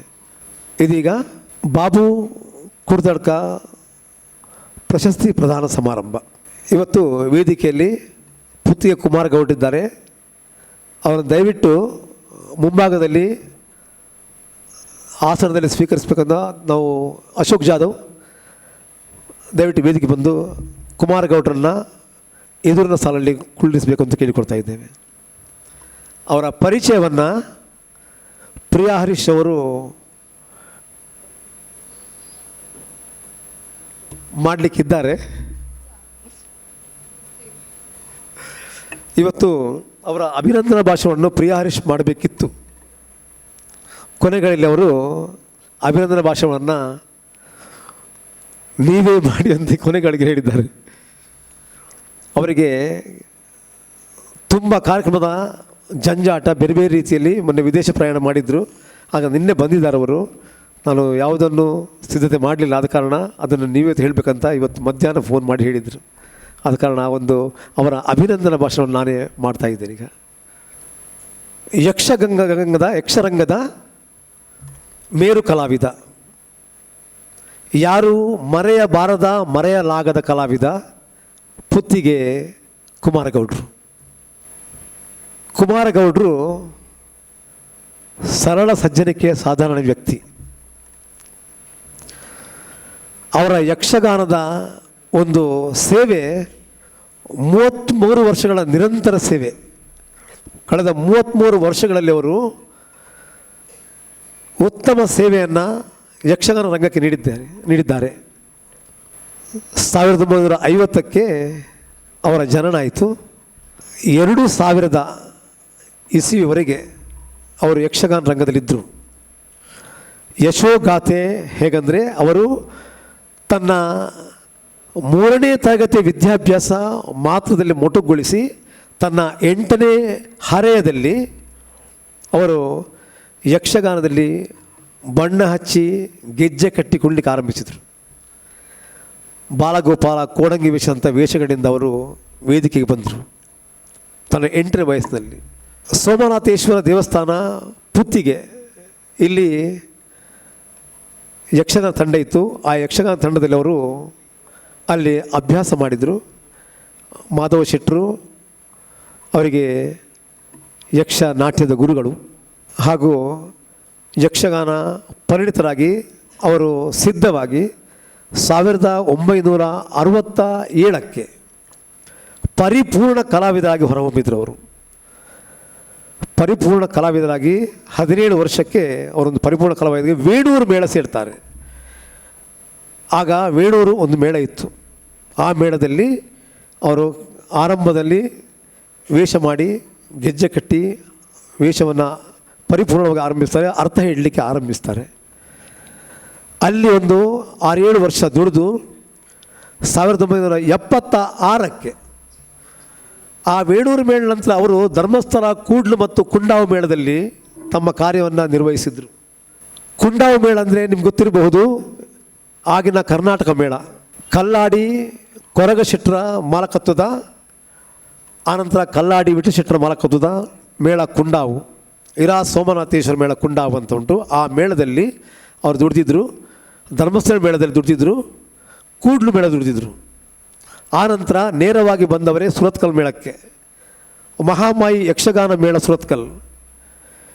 ಈ ಯಕ್ಷಗಾನ ಮೇಳ ಸುರತ್ಕಲ್ 76ಕ್ಕೆ ಅವರು ಆರಂಭಿಸಿದವರು 2000 ತನಕ 25 ವರ್ಷಗಳ ಒಂದು ಸೇವೆ, ನಿರಂತರ ಸೇವೆ ಅವರು ನೀಡಿದ್ದು ಸುರತ್ಕಲ್ ಮೇಳದಲ್ಲಿ. 25 ವರ್ಷಗಳ ನಿರಂತರ ಸೇವೆ. ಆಗ ಸುರತ್ಕಲ್ ಮೇಳ ಅಂದರೆ ಒಂದು ಬ್ರ್ಯಾಂಡ್. ಸುರತ್ಕಲ್ ಮೇಳದ ಕಲಾವಿದರಂದರೆ ಘಟಾನುಘಟಿ ಕಲಾವಿದರು. ಅದರಲ್ಲಿ ಯಾರೆಲ್ಲ ಇದ್ದರಂದರೆ ಅಗರಿ ದ್ವಯರಿದ್ದರು. ಅಗರಿ ಶ್ರೀನಿವಾಸ ಭಾಗವತರು, ಅಗರಿ ರಘುರಾಮ್ ಭಾಗವತರು, ಶೇಣಿ ಗೋಪಾಲಕೃಷ್ಣ ಭಟ್ರು, ಶಂಕರನಾರಾಯಣ ಸ್ವಾಮಿಗಳು ಅಲ್ಲಿದ್ದರು. ಆನಂತರ ಬಾಬು ಕುರ್ತಳ ಕೂಡ ಅದರಲ್ಲಿ ಅವರೊಟ್ಟಿಗೆ ಕೆಲಸ ಮಾಡ್ತಾಯಿದ್ರು. ಶಿವರಾಮ ಜೋಗಿ ಅವರೊಟ್ಟಿಗಿದ್ದರು. MK ರಮೇಶ್ ಆಚಾರ್ಯರು ಅವರು ಕೂಡ ಅದೇ ಮೇಳದಲ್ಲಿದ್ದರು. ಶೇಣಿ ಗೋಪಾಲಕೃಷ್ಣ ಅಂತ ಒಂದು ಯಕ್ಷ ಬ್ರಹ್ಮ ಅವರೊಟ್ಟಿಗೆ ಕೆಲಸ ಮಾಡೋದು ತುಂಬ ಕಷ್ಟದ ಕೆಲಸ. ಅನೇಕ ವೇಷಗಳು, ಕೆಲವು ಬ್ರ್ಯಾಂಡ್ ಪಾತ್ರಗಳಿವೆ ಇವರದು. ನಮ್ಮ ಪುತ್ತಿಗೆ ಕುಮಾರಗೌಡರ ಬ್ರ್ಯಾಂಡ್ ಪಾತ್ರಗಳಿವೆ ಕೆಲವು. ಬಲರಾಮ ಹಾಗೂ ಸ್ತ್ರೀ ಪಾತ್ರದಲ್ಲಿ ಅವರಿಗೆ ದೇವಿ ಬೈದತಿ, ಕೋಟಿ ಚೆನ್ನೈರಲ್ಲಿ ದೇವಿ ಬೈದತಿ ಬರ್ತದೆ. ಕೋಟಿ ಚೆನ್ನೈರ ತಾಯಿಯ ಪಾತ್ರ ಉತ್ತಮವಾಗಿ ನಿರ್ವಹಿಸ್ತಾರೆ ಅವರು. ಸ್ತ್ರೀ ಪಾತ್ರ ಒಳ್ಳೆ ಮಾಡ್ತಾರೆ. ಅಂತಹ ಪಾತ್ರಗಳು, ಸೀತೆಯ ಪಾತ್ರಗಳು, ಮಂಡೋದರಿಯ ಪಾತ್ರಗಳು. ಸ್ತ್ರೀ ಪಾತ್ರದಲ್ಲೂ ವಿಜೃಂಭಿಸಿ ದೇವೇಂದ್ರ, ದಾರಿಗಾಸುರ, ರಾವಣವಧೆಯ ರಾವಣ, ಇಂಥ ಪಾತ್ರಗಳೆಲ್ಲ ಅವರು ಹಾಸುಹುಕ್ಕಾಗಿ ಕರತಾಮಕವಾಗಿ ಆ ಒಂದು ಮೇಳದಲ್ಲಿ ಅವರು ವಿಜೃಂಭಿಸ್ತಿದ್ರು. ಅವರ ಅನುಭವ ಹೇಳುವುದುಂಟವರು. ಒಂದು ಸಲ ಶೇಣಿ ಗೋಪಾಲಕೃಷ್ಣ ಭಟ್ರ ಎದುರವರು ಸುಗ್ರೀವಕ್ಕೆ ವಾಲಿಗೆ ಸುಗ್ರೀವ ಮಾಡಿದರು. ಶೇಣಿಯ ವಾಲಿ ಅಂದರೆ ಎಲ್ಲರಿಗೂ ಗೊತ್ತುಂಟದು ಯಾವ ರೀತಿ ವಾಲಿ ಅಂತ. ಅವರು ಯಕ್ಷಬ್ರಹ್ಮ. ಅವರ ಎದುರು ಕೂತ್ಕೊಳ್ಳೋದು ಅರ್ಥ ಹೇಳುವುದಂದರೆ ಅವರೆದುರು ವೇಷದಲ್ಲಿ ಅರ್ಥ ಹೇಳೋದು ತುಂಬ ಕಠಿಣ ಕಾಯಕ. ಅವರ ಎದುರು ನಮ್ಮ ಪುತ್ತಿಗೆ ಕುಮಾರಗೌಡರು ವಾಲಿಯ ಸುಗ್ರೀವನ ಪಾತ್ರ ಮಾಡಿದರು. ವಾಲಿ ಸುಗ್ರೀವ ಪಾತ್ರ ಒಟ್ಟಿಗೆ ಮಾಡಿದರು. ಅದನ್ನು ಇವತ್ತೂ ಸಹ ಅವರು ಅವಿಸ್ಮರಣೀಯವಾಗಿ ನೆನಪಿಸಿಕೊಳ್ತಾರೆ ಕುಮಾರಗೌಡರು. ಖಾಲಿ ವೇಷಭೂಷಣ ಮಾತ್ರ ಅಲ್ಲ, ಆ ಒಂದು ಸುರತ್ಕಲ್ ಮೇಳ ಆಗ ಕಸ್ತೂರಿ ವರದರಾಯ್ ಪೈ ಅವರ ಮಾಲಕತ್ವದಲ್ಲಿತ್ತು. ಆ ಒಂದು ಬ್ರ್ಯಾಂಡ್ ಮೇಳ. ಆ ಮೇಳದ ಎಲ್ಲ ಕಲಾವಿದರು ಟೌನ್ ಹಾಲಲ್ಲಿ ಮಳೆಗಾಲ ಸಮಯದಲ್ಲಿ ಅವರಿಗೆ ಅಲ್ಲಿ ಕಾಯಕ ಇತ್ತು. ಒಳ್ಳೆ ವೇಷಗಳನ್ನು ಕೊಡ್ತಿದ್ರು. ಯಾಕಂದರೆ ಅಷ್ಟು ಒಳ್ಳೆ ಪ್ರಸಿದ್ಧಿ ಪಡೆದ ಮೇಳ. ಆ ಮೇಳದ ಕಲಾವಿದರು ಟೌನ್ ಹಾಲಲ್ಲಿ ಅಭಿನಯಿಸ್ತಿದ್ರು ಮಳೆಗಾಲದ ಸಂದರ್ಭದಲ್ಲಿ. ಅದರಲ್ಲೂ ಬಾಬು ಕುರ್ತಳ ಕೂಡ ಇದ್ದರು, ಶಿವರಾಮ್ ಜೋಗಿ ಅಂತ ಒಳ್ಳೆ ಕಲಾವಿದರು ಕೂಡ ಇದ್ದರು. ಅಂತಹ ಕಲಾವಿದರ ಸಾಂಗತ್ಯದಲ್ಲಿ, ಸಂಸರ್ಗದಲ್ಲಿ ಬೆಳೆದಂತಹ ಕುಮಾರಗೌಡರು ಅನೇಕ ಪ್ರಶಸ್ತಿಗಳು ಕೂಡ ಪಡೆದಿದ್ದಾರೆ. ಅನೇಕ ಸಂಘ ಸಂಸ್ಥೆಗಳವರಿಗೆ ಸನ್ಮಾನಿಸಿ ಗೌರವಿಸಿದೆ. ಅವರ ಒಂದು ಯಕ್ಷಗಾನದ ಒಂದು ದುಡಿತದ ಪರಿಣಾಮವಾಗಿ ಕರ್ನಾಟಕ ಸರ್ಕಾರ ಅವರಿಗೆ ಮಾಸಾಚರಣೆ ನೀಡ್ತಾ ಇದೆ. ಈಗ ತಿಂಗಳಿಗೆ ಮಾಸಾಚರಣೆ ಬರ್ತಾಯಿದೆ ಯಕ್ಷಗಾನದ ರಂಗಕ್ಕೋಸ್ಕರ. ಅವರಿಗೆ ಪೆನ್ಷನ್ ಬರ್ತಾಯಿದೆ. ಅಂತಹ ಕುಮಾರಗೌಡರು ಯಕ್ಷಗಾನಕ್ಕೆ ನೀಡಿದ ಸೇವೆ ಅನನ್ಯ, ಅಮೋಘ, ಅಪೂರ್ವ. ಅಂತಹ ಕುಮಾರಗೌಡರು ನಾವು ಇವತ್ತು ಆಯ್ಕೆ ಮಾಡಿದ್ದೇವೆ. ಕುಮಾರಗೌಡರಿಗೆ 4 ಗಂಡು ಮಕ್ಕಳು, 2 ಹೆಣ್ಣು ಮಕ್ಕಳು. ಇವರ ಸುಖಿ ಸಂಸಾರ, ಕಷ್ಟದ ಜೀವನ ಆ ಟೈಮಲ್ಲಿತ್ತು. ಆಗ ಯಕ್ಷಗಾನ ಕಲಾವಿದರಿಗೆ ಜೀವನ ಎಷ್ಟು ಕಷ್ಟ ಅಂದರೆ, ಒಂದು ಕಡೆಯಿಂದ ಹೋಗಿ ಇನ್ನೊಂದು ಕಡೆಗೆ ಹೋಗಬೇಕಾದ್ರೆ ಅವರ ನಿತ್ಯ ವೇಷದ ಪೆಟ್ಟಿಗೆಯನ್ನು ಹೊತ್ತುಕೊಂಡು ಹೋಗಬೇಕಿತ್ತು. ಇಲ್ಲಿ ಗದ್ದೆಯಲ್ಲಿ ಆಟ ಆದರೆ ಒಂದು ಕಡೆಯಿಂದ ಇಲ್ಲಿಂದ ಪೆಟ್ಟಿಗೆಯನ್ನು ಹೊತ್ತುಕೊಂಡು ಅಲ್ಲಿ ಹೋಗಬೇಕು. ಲಾರಿ ಇತ್ತು. ಈಗ ಹಾಗೆ ಬಸ್ ವ್ಯವಸ್ಥೆ, ಅವರಿಗೆ ಮೇಳದ ಬಸ್ ವ್ಯವಸ್ಥೆ ಇಲ್ಲ. ಮೇಳದಲ್ಲೇ ಊಟ, ಮೇಳದಲ್ಲೇ ನಿದ್ದೆ. ಹಾಗೆ ಆ ರೀತಿಯಲ್ಲಿ ಬೆಳಗ್ಗೆವರೆಗೆ ಅವರು ನಿದ್ದೆ ಕಳೆದ ದಿನಗಳು, ಕಷ್ಟದ ದಿನಗಳು. ಇದರಿಂದ ಅವರು ಸಂಸಾರವನ್ನು ನಡೆಸ್ತಾಯಿದ್ರು. ಅಂತಹ ಒಂದು ಮಹಾನ್ ಕಲಾವಿದ, ಮಹಾನ್ ಚೇತನ ನಮ್ಮ ಪುತ್ತಿಗೆ ಕುಮಾರಗೌಡರು. ಅನೇಕ ಯಕ್ಷಗಾನಕ್ಕೆ ಅನೇಕ ಕೊಡುಗೆ ನೀಡಿದ ಅನೇಕ ಮಹನೀಯರು ಆಗಿ ಹೋಗಿದ್ದಾರೆ. ಅದರೊಂದಿಗೆ ಕುಮಾರಗೌಡರು ಒಳ್ಳೆಯ ವ್ಯಕ್ತಿತ್ವ. ಯಾರೊಂದಿಗೂ ಇವತ್ತು ಅವರು ಚೌಕಿಯಲ್ಲಿ ನನಗೆ ಆ ವೇಷ ಬೇಕು, ಈ ವೇಷ ಬೇಕೆಂದು ಗಲಾಟೆ ಮಾಡಿದವರಲ್ಲ, ಅಥವಾ ಒಂದು ಎಲ್ಲ ಒಬ್ಬರನ್ನು ಸೇರಿ ಒಬ್ಬರು ಒಂದು ಟೀಮ್ ಕಟ್ಟಿಕೊಂಡವರಲ್ಲ. ಅವರಿಗೆ ಯಾವ ವೇಷ ಸಿಕ್ಕಿತ್ತು ಆ ವೇಷದ ತೃಪ್ತಿಪಟ್ಟು ಅದನ್ನು ಉತ್ತಮವಾಗಿಸಲಿಕ್ಕೆ ಅವರು ಪ್ರಯತ್ನ ಪಡ್ತಾಯಿದ್ರು. ಆಗ ಚೌಕಿಯ ಭಾಷೆ ಮಲಯಾಳ ಆಗಿತ್ತು. ವೇದಿಕೆಯಲ್ಲಿ ಮಾತ್ರ ಕನ್ನಡ ಮಾತಾಡೋದು. ಎಲ್ಲ ಹೆಚ್ಚಿನ ಕಾಸರಗೋಡು ಕಲಾವಿದರು. ಕಾಸರಗೋಡು ಕುಂಬಳೆಯಲ್ಲಿ ಪಾರ್ತಿಸುಬ್ಬ ಕುಂಬಳೆ, ಶೇಡಿ ಗೋಪಾಲಕೃಷ್ಣ ಕುಂಬಳೆ ಸುಂದರರಾವ್ ಕುಂಬಳೆ ಎಲ್ಲ ಕಾಸರಗೋಡಿನ ಪರಿಸರದವರು. ಚೌಕಿಯ ಭಾಷೆ ಒಂದು ಮಲಯಾಳದಲ್ಲೇ ಮಾತಾಡ್ತಿದ್ರು ಅವರೆಲ್ಲ. ಅಂತಹ ಒಂದು ಟೀಮಲ್ಲಿ ಬೆಳೆದಂಥ ಇವರು 2000 ಇಸವಿಯಲ್ಲಿ ಕಸ್ತೂರಿ ಪೈ ಅವರು ತಮ್ಮ ಮೇಳವನ್ನು ನಿಲ್ಲಿಸಿದರು. ಸುರತ್ಕಲ್ ಮೇಳ ನಿಲ್ಲಿಸಿದಾಗ ಕುಮಾರಗೌಡರಿಗೆ ತುಂಬ ವ್ಯಥೆಯಾಯಿತು, ಚಿಂತೆ ಆಯಿತು.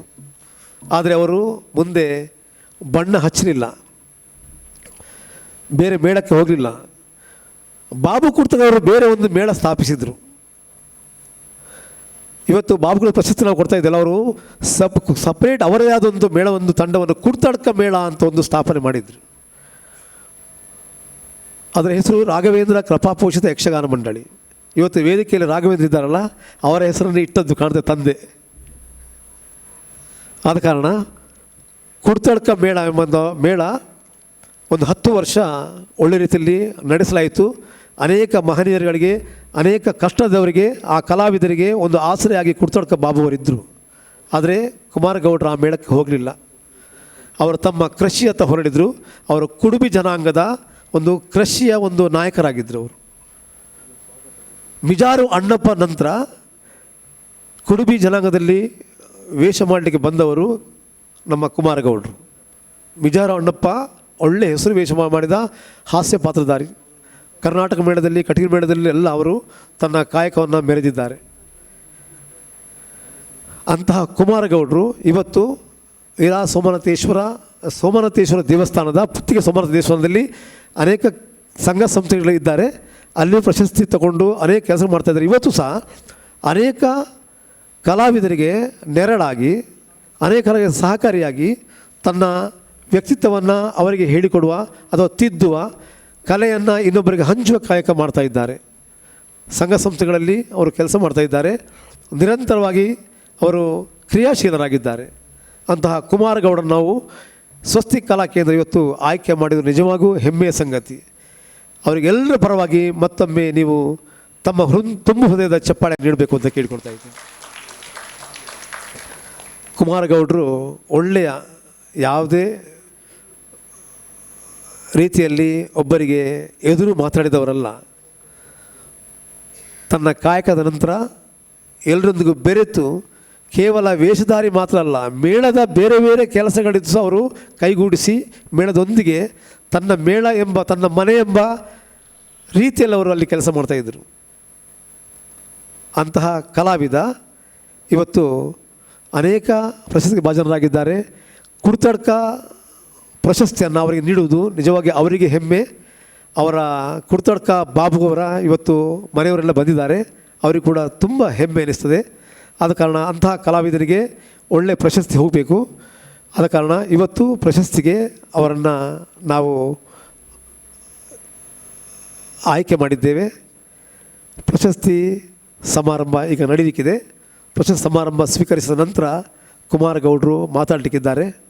ಆದ ಕಾರಣ ಈ ಪ್ರಶಸ್ತಿಯು ಸ್ಮರಣಿಕೆ ಫಲಕ, 10,000 ರೂಪಾಯಿ ನಗದು ಹಾಗೂ ಪದಕ, ಶಾಲು, ತುರಾಯಿ ಮತ್ತು ಹಣ್ಣು ಹಂಪರಿಂದ ಕೂಡಿದೆ. ಎಲ್ಲರೂ ಈ ಪ್ರಶಸ್ತಿಗೆ ಸಾಕ್ಷಿಯಾಗಬೇಕಂತ ಕೇಳ್ತಾ ಎಲ್ಲ ನಮ್ಮ ಸಂಘ ಸಂಸ್ಥೆಯ ಮಹಿಳೆಯರು ವೇದಿಕೆ ಬಂದು ಈ ಒಂದು ಪ್ರಶಸ್ತಿ ಸಮಾರಂಭ ನಡೆಸಿಕೊಡ್ಬೇಕು ಅಂತ ಕೇಳ್ಕೊಳ್ತಾ, ಎಲ್ಲ ಅತಿಥಿಗಳು ಇದರಲ್ಲಿ ಭಾಗಿಯಾಗಬೇಕು ಅಂತ ಕೇಳಿಕೊಡ್ತಾ ಇದ್ದೆ.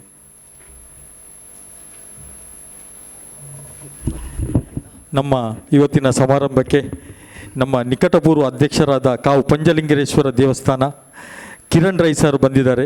ದಯವಿಟ್ಟು ಅವರು ವೇದಿಕೆಗೆ ಬರಬೇಕಾಗಿ ಕೇಳಿಕೊಳ್ತಾ ಇದ್ದೇನೆ.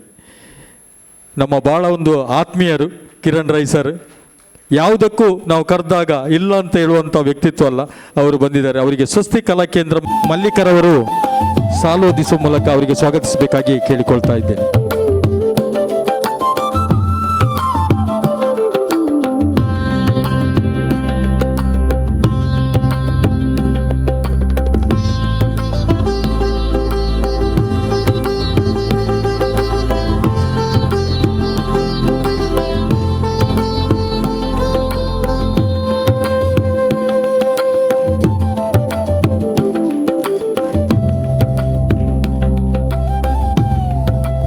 ಇದೆ. ದಯವಿಟ್ಟು 25-26ನೇ ಸಾಲಿನ ಬಾಬು ಕುಡ್ತಡ್ಕ ಪ್ರಶಸ್ತಿ ಸಮಾರಂಭ.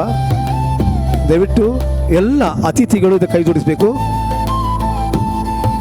ಅಣ್ಣಯ್ಯ ಕೊಲ್ಲಾರವರು ಶಾಲು ಹೊದಿಸಿ ಸ್ವಾಮೀಜಿಯವರು ಹಾರವನ್ನು ಹಾಕಿ ಗೌರವಿಸಬೇಕು ಅವರನ್ನು.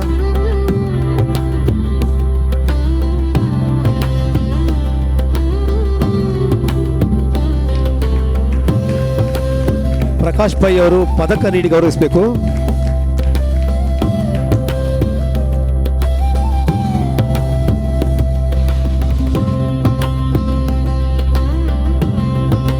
ದಿನೇಶ್ ಶೆಟ್ಟಿ ಅವರು ತುರಾಯಿಯನ್ನು ಅವರನ್ನು ಅರ್ಪಿಸಬೇಕು ಅವರಿಗೆ.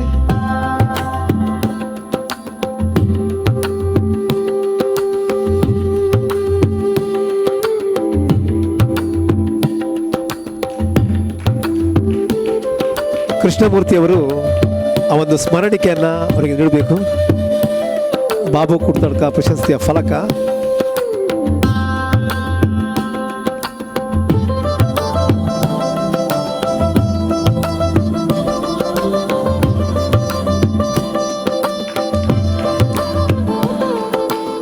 ಗಾಯತ್ರಿ ದೇವಿಯವರು ಆ ಒಂದು ನಗದು ಬಹುಮಾನ, ನಗದು ಸ್ಮರಣಿಕೆ ಕೊಡಬೇಕು.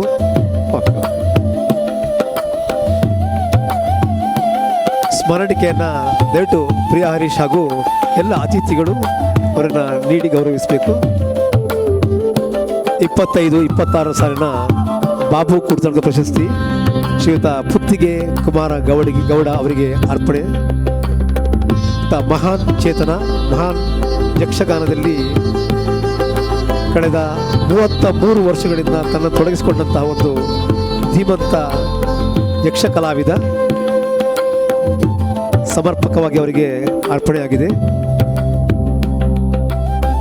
ಸ್ವಸ್ತಿಕ್ ಕಲಾ ಕೇಂದ್ರ 25-26 ಸಾಲಿನ ಈ ಒಂದು ಪ್ರಶಸ್ತಿಯನ್ನು ಅವ್ರಿಗೆ ನೀಡ್ತಾ ಇದೆ.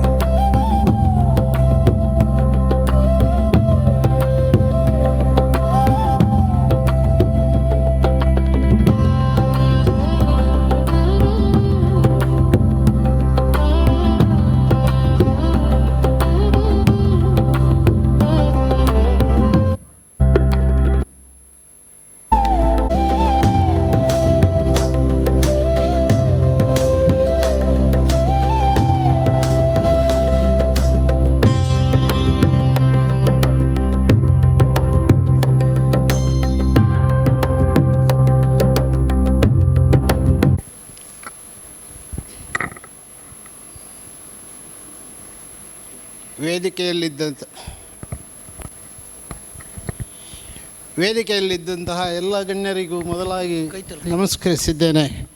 ಹಾಗೂ ಎಲ್ಲ ಅಭಿಮಾನಿಗಳಿಗೂ ನಮಸ್ಕರಿಸ್ತಾ ಇದ್ದೇನೆ. ಇವತ್ತಿನ ಈ ಸನ್ಮಾನ ನನಗೆ ಬಹಳಷ್ಟು ಮನಸ್ಸಿಗೆ ಸಂತೋಷವನ್ನು ತಂದುಕೊಟ್ಟಿದೆ. ಬಾಬಣ್ಣ ಮತ್ತು ನಾನು ಮೇಳದಲ್ಲಿರುವಾಗ ಅಣ್ಣ ತಮ್ಮಂದಿರ ಹಾಗೆ ಬಹಳಷ್ಟು ಆತ್ಮೀಯತೆಯಿಂದ ಕಲಾ ಸೇವೆ ಮಾಡಿದವರು. ಕೆಲವು ರಂಗದ ನಡೆ ನುಡಿಗಳನ್ನೆಲ್ಲ ಅವರಿಂದಾಗಿ ನಾನು ಬಹಳಷ್ಟು ಕಲಿತಿದ್ದೇನೆ. ಹಾಗಾಗಿ ಅವರ ಮೇಲೆ ನನಗೆ ತುಂಬ ಪ್ರೀತಿ. ಹಗಲೊತ್ತಿನಲ್ಲಿ ಬಿಡಾರದಲ್ಲಿ ಕುಮಾರ ಅವು ಅಂಚೆ ಮಲ್ಪಡು ಇಂಚೆ ಮಲ್ಪಡು ನಿನ್ನ ಪಾತ್ರ ಕೋಡೆ ಹಾಳಾತಂಡು ಅಂಚೆ ಮಲ್ಪೆರೆ ಬಲ್ಲಿ ಸರಿಯಾದ ಸೇವೆ ಮಲ್ಪಡು ಬಂಡದು ನನ್ನಲ್ಲಿ ಅವರು ಹೇಳ್ತಾ ಇದ್ದರು. ಹಾಗೆ ಅವರ ಮಾತುಗಳನ್ನು ಒಪ್ಪಿ ಎಲ್ಲ ವೇಷಗಳನ್ನು ನಾನು ಮಾಡುತ್ತಿದ್ದೆ. ಆತ್ಮಸಾಕ್ಷಿಯಾಗಿ ವೇಷಗಳನ್ನು ಮಾಡಿದ ಕಾರಣ ಇಂತಹ ಸನ್ಮಾನ ನನಗೆ ಸಿಗುವುದಕ್ಕೆ ಕಾರಣವಾಯಿತು ಅಂತ ನಾನು ಭಾವಿಸ್ತೇನೆ. ಸುರತ್ಕಲ್ ಮೇಳದಲ್ಲಿ 27 ವರ್ಷ ನಾನು ತಿರುಗಾಟ ಮಾಡಿದ್ದೇನೆ. ಎಲ್ಲ ವೇಷಗಳನ್ನು ಮಾಡಿದ್ದೇನೆ. ಬಾಬಣ್ಣ, ತೆಕ್ಕಟೆಯವರು, ಶ್ರೇಣಿಯವರು ಅವರ ಒಡನಾಟ ನನಗೆ ಬಹಳಷ್ಟು ಅನುಕೂಲವಾಗಿದೆ. ಅವರು ಹೇಳಿದಂತೆ ಯಾವುದಾದ್ರೂ ನಾನು ತಪ್ಪು ಮಾಡಿದರೆ ಕರೆದು ಕೂಡಲೇ ನನ್ನ ಹತ್ರ ಹೇಳ್ತಾ ಇದ್ದರು, ಈ ಕೋಡೆ ಅಂಚ ಫಂಡಿನ ತಪ್ಪು ಅಂಚ ಫಂಡ್ಪೇರ್ ಬಲ್ಲಿ ಸರಿಯಾದ ಆಲೋಚನೆ ಮಲ್ತದು ಮಾತಾಪಾತ್ರಲ್ಲಿ ಮಲ್ಪಡು ಅಂತ ಹೀಗೆ ನನ್ನಲ್ಲಿ ಹೇಳ್ತಾ ಇದ್ದರು. ಅದಕ್ಕೆ ಸರಿಯಾಗಿ ಅವರ ಮಾತನ್ನು ಮೀರದೇ ನಾನು ಸೇವೆ ಮಾಡಿದ ಕಾರಣ ಸುರತ್ಕಲ್ ಮೇಳದ ಕಲಾವಿದರ ವಿಷಯದಲ್ಲಿ 4 ಸನ್ಮಾನ ಇವತ್ತಿಗೆ ನಡೆಯಿತು. ನನಗೆ ಶ್ರೇಣಿಯವರ ಸನ್ಮಾನವೂ ಸಿಕ್ಕಿದೆ. ಹಾಗೆ ಮೇಳದ ಯಜಮಾನರು ವರದರಾಯ ಪೈಗಳು ಅವರ ಸ್ಮರಣಾರ್ಥವೂ ಸನ್ಮಾನ ಸಿಕ್ಕಿದೆ. ಮೊನ್ನೆ ಕಳೆದ ವರ್ಷ ಯಕ್ಷ ದೇಗುಲದವರು ಕಾಂತಾವರದವರು ಬಾಯಾರು ಪ್ರಕಾಶಣ್ಣನವರ ಸನ್ಮಾನವು ನನಗೆ ಕೊಟ್ಟಿದ್ದಾರೆ. ಇದು ಸುರತ್ಕಲ್ ಮೇಳದಲ್ಲಿದ್ದಂತಹ 4 ಜನ ಅಭಿಮಾನಿಗಳ ಸನ್ಮಾನವನ್ನು ಪಡೆದಂತಹ ನನ್ನ ಜನ್ಮ ಸಾರ್ಥಕವಾಯಿತು ಅಂತ ನಾನು ಈ ಹೊತ್ತಿನಲ್ಲಿ ಭಾವಿಸ್ತಾ ಇದ್ದೇನೆ. ಎಲ್ಲರಿಗೂ ಅಭಿನಂದನೆ. ಇವತ್ತಿನ ಸನ್ಮಾನ 2 ಸಂಸ್ಥೆಯರು ಒಟ್ಟಿಗಾಗಿ ಮಾಡುವುದು ಅಂತ ಹೇಳಿದ್ದಾರೆ. ಈಗ ಈ ಸನ್ಮಾನ ಮಾಡುವಂತಹ ಇದರ ಅಧ್ಯಕ್ಷರು, ಕಾರ್ಯದರ್ಶಿಗಳು, ಎಲ್ಲ ಸದಸ್ಯರುಗಳಿಗೆ ನನ್ನ ಪ್ರೀತಿಪೂರ್ವಕವಾಗಿ ಕೃತಜ್ಞತೆಗಳನ್ನು ಸಲ್ಲಿಸ್ತಾ ನನ್ನ ಮಾತನ್ನು ನಾನಿಲ್ಲಿ ಮುಗಿಸ್ತೇನೆ. ಕುಡ್ತಡ್ಕ ಇವತ್ತು ಕುಡ್ತಡ್ಕ ಬಾಬು ಅವರ ಪ್ರಶಸ್ತಿ ಸಮಾರಂಭ. ಈ ಸಮಾರಂಭದಲ್ಲಿ ಕುಡ್ತಡ್ಕ ಬಾಬು ಅವರ ಕಿರಿಯ ಪುತ್ರ ರಾಘವೇಂದ್ರ, ಸುಬೇದಾರ್ ರಾಘವೇಂದ್ರ ಅವರು ಭೂಸೇನೆಯಲ್ಲಿ ಕರ್ತವ್ಯ ನಿರ್ವಹಿಸಿ ಇತ್ತೀಚೆಗಷ್ಟೇ ನಿವೃತ್ತಿ ಹೊಂದಿ ಊರಿಗೆ ಬಂದಿದ್ದಾರೆ. ಭಾರತೀಯ ಸೇನೆಯಲ್ಲಿ ತಮ್ಮ ನಿಸ್ವಾರ್ಥ ಸೇವೆಯನ್ನು ದೇಶಕ್ಕಾಗಿ ಸಲ್ಲಿಸಿ ಇಲ್ಲಿ ಬಂದಿದ್ದಾರೆ. ಅವರನ್ನು ಇರಲಿ ಕೂತ್ಕೊಳಿಸಿ ಅವರಿಗೆ ಈ ಸಂದರ್ಭ ಒಂದು ಸಣ್ಣ ಅಭಿನಂದನೆ ಕಾರ್ಯಕ್ರಮ ತಮ್ಮ ತಂದೆಯ ಈ ಒಂದು ಪ್ರಶಸ್ತಿ ಸಮಾರಂಭದ ನೆನಪಿನಲ್ಲಿ ನಾವು ನೀಡ್ತಾ ಇದ್ದೇವೆ ಸಂಸ್ಥೆಯ ಪರವಾಗಿ. ಸುಬೇದಾರ್ ರಾಘವೇಂದ್ರ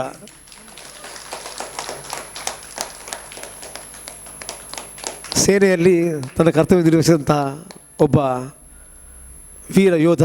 ಅವರ ಪರವಾಗಿ ನಮ್ಮ ಸಂಸ್ಥೆಯ ಸಂಘಟನಾ ಕಾರ್ಯದರ್ಶಿ ಉಷಾ ಕುಮಾರಿ ಇವರು ಅವರ ಅಭಿನಂದನಾ ಭಾಷಣವನ್ನು ಇವತ್ತು ತಮ್ಮ ಪರಿಚಯ ಮೂಲಕ ತಿಳಿಸಿಕೆ ನಾನು ಅವರತ್ತ ಕೇಳಿಕೊಳ್ತಾ ಇದ್ದೇನೆ.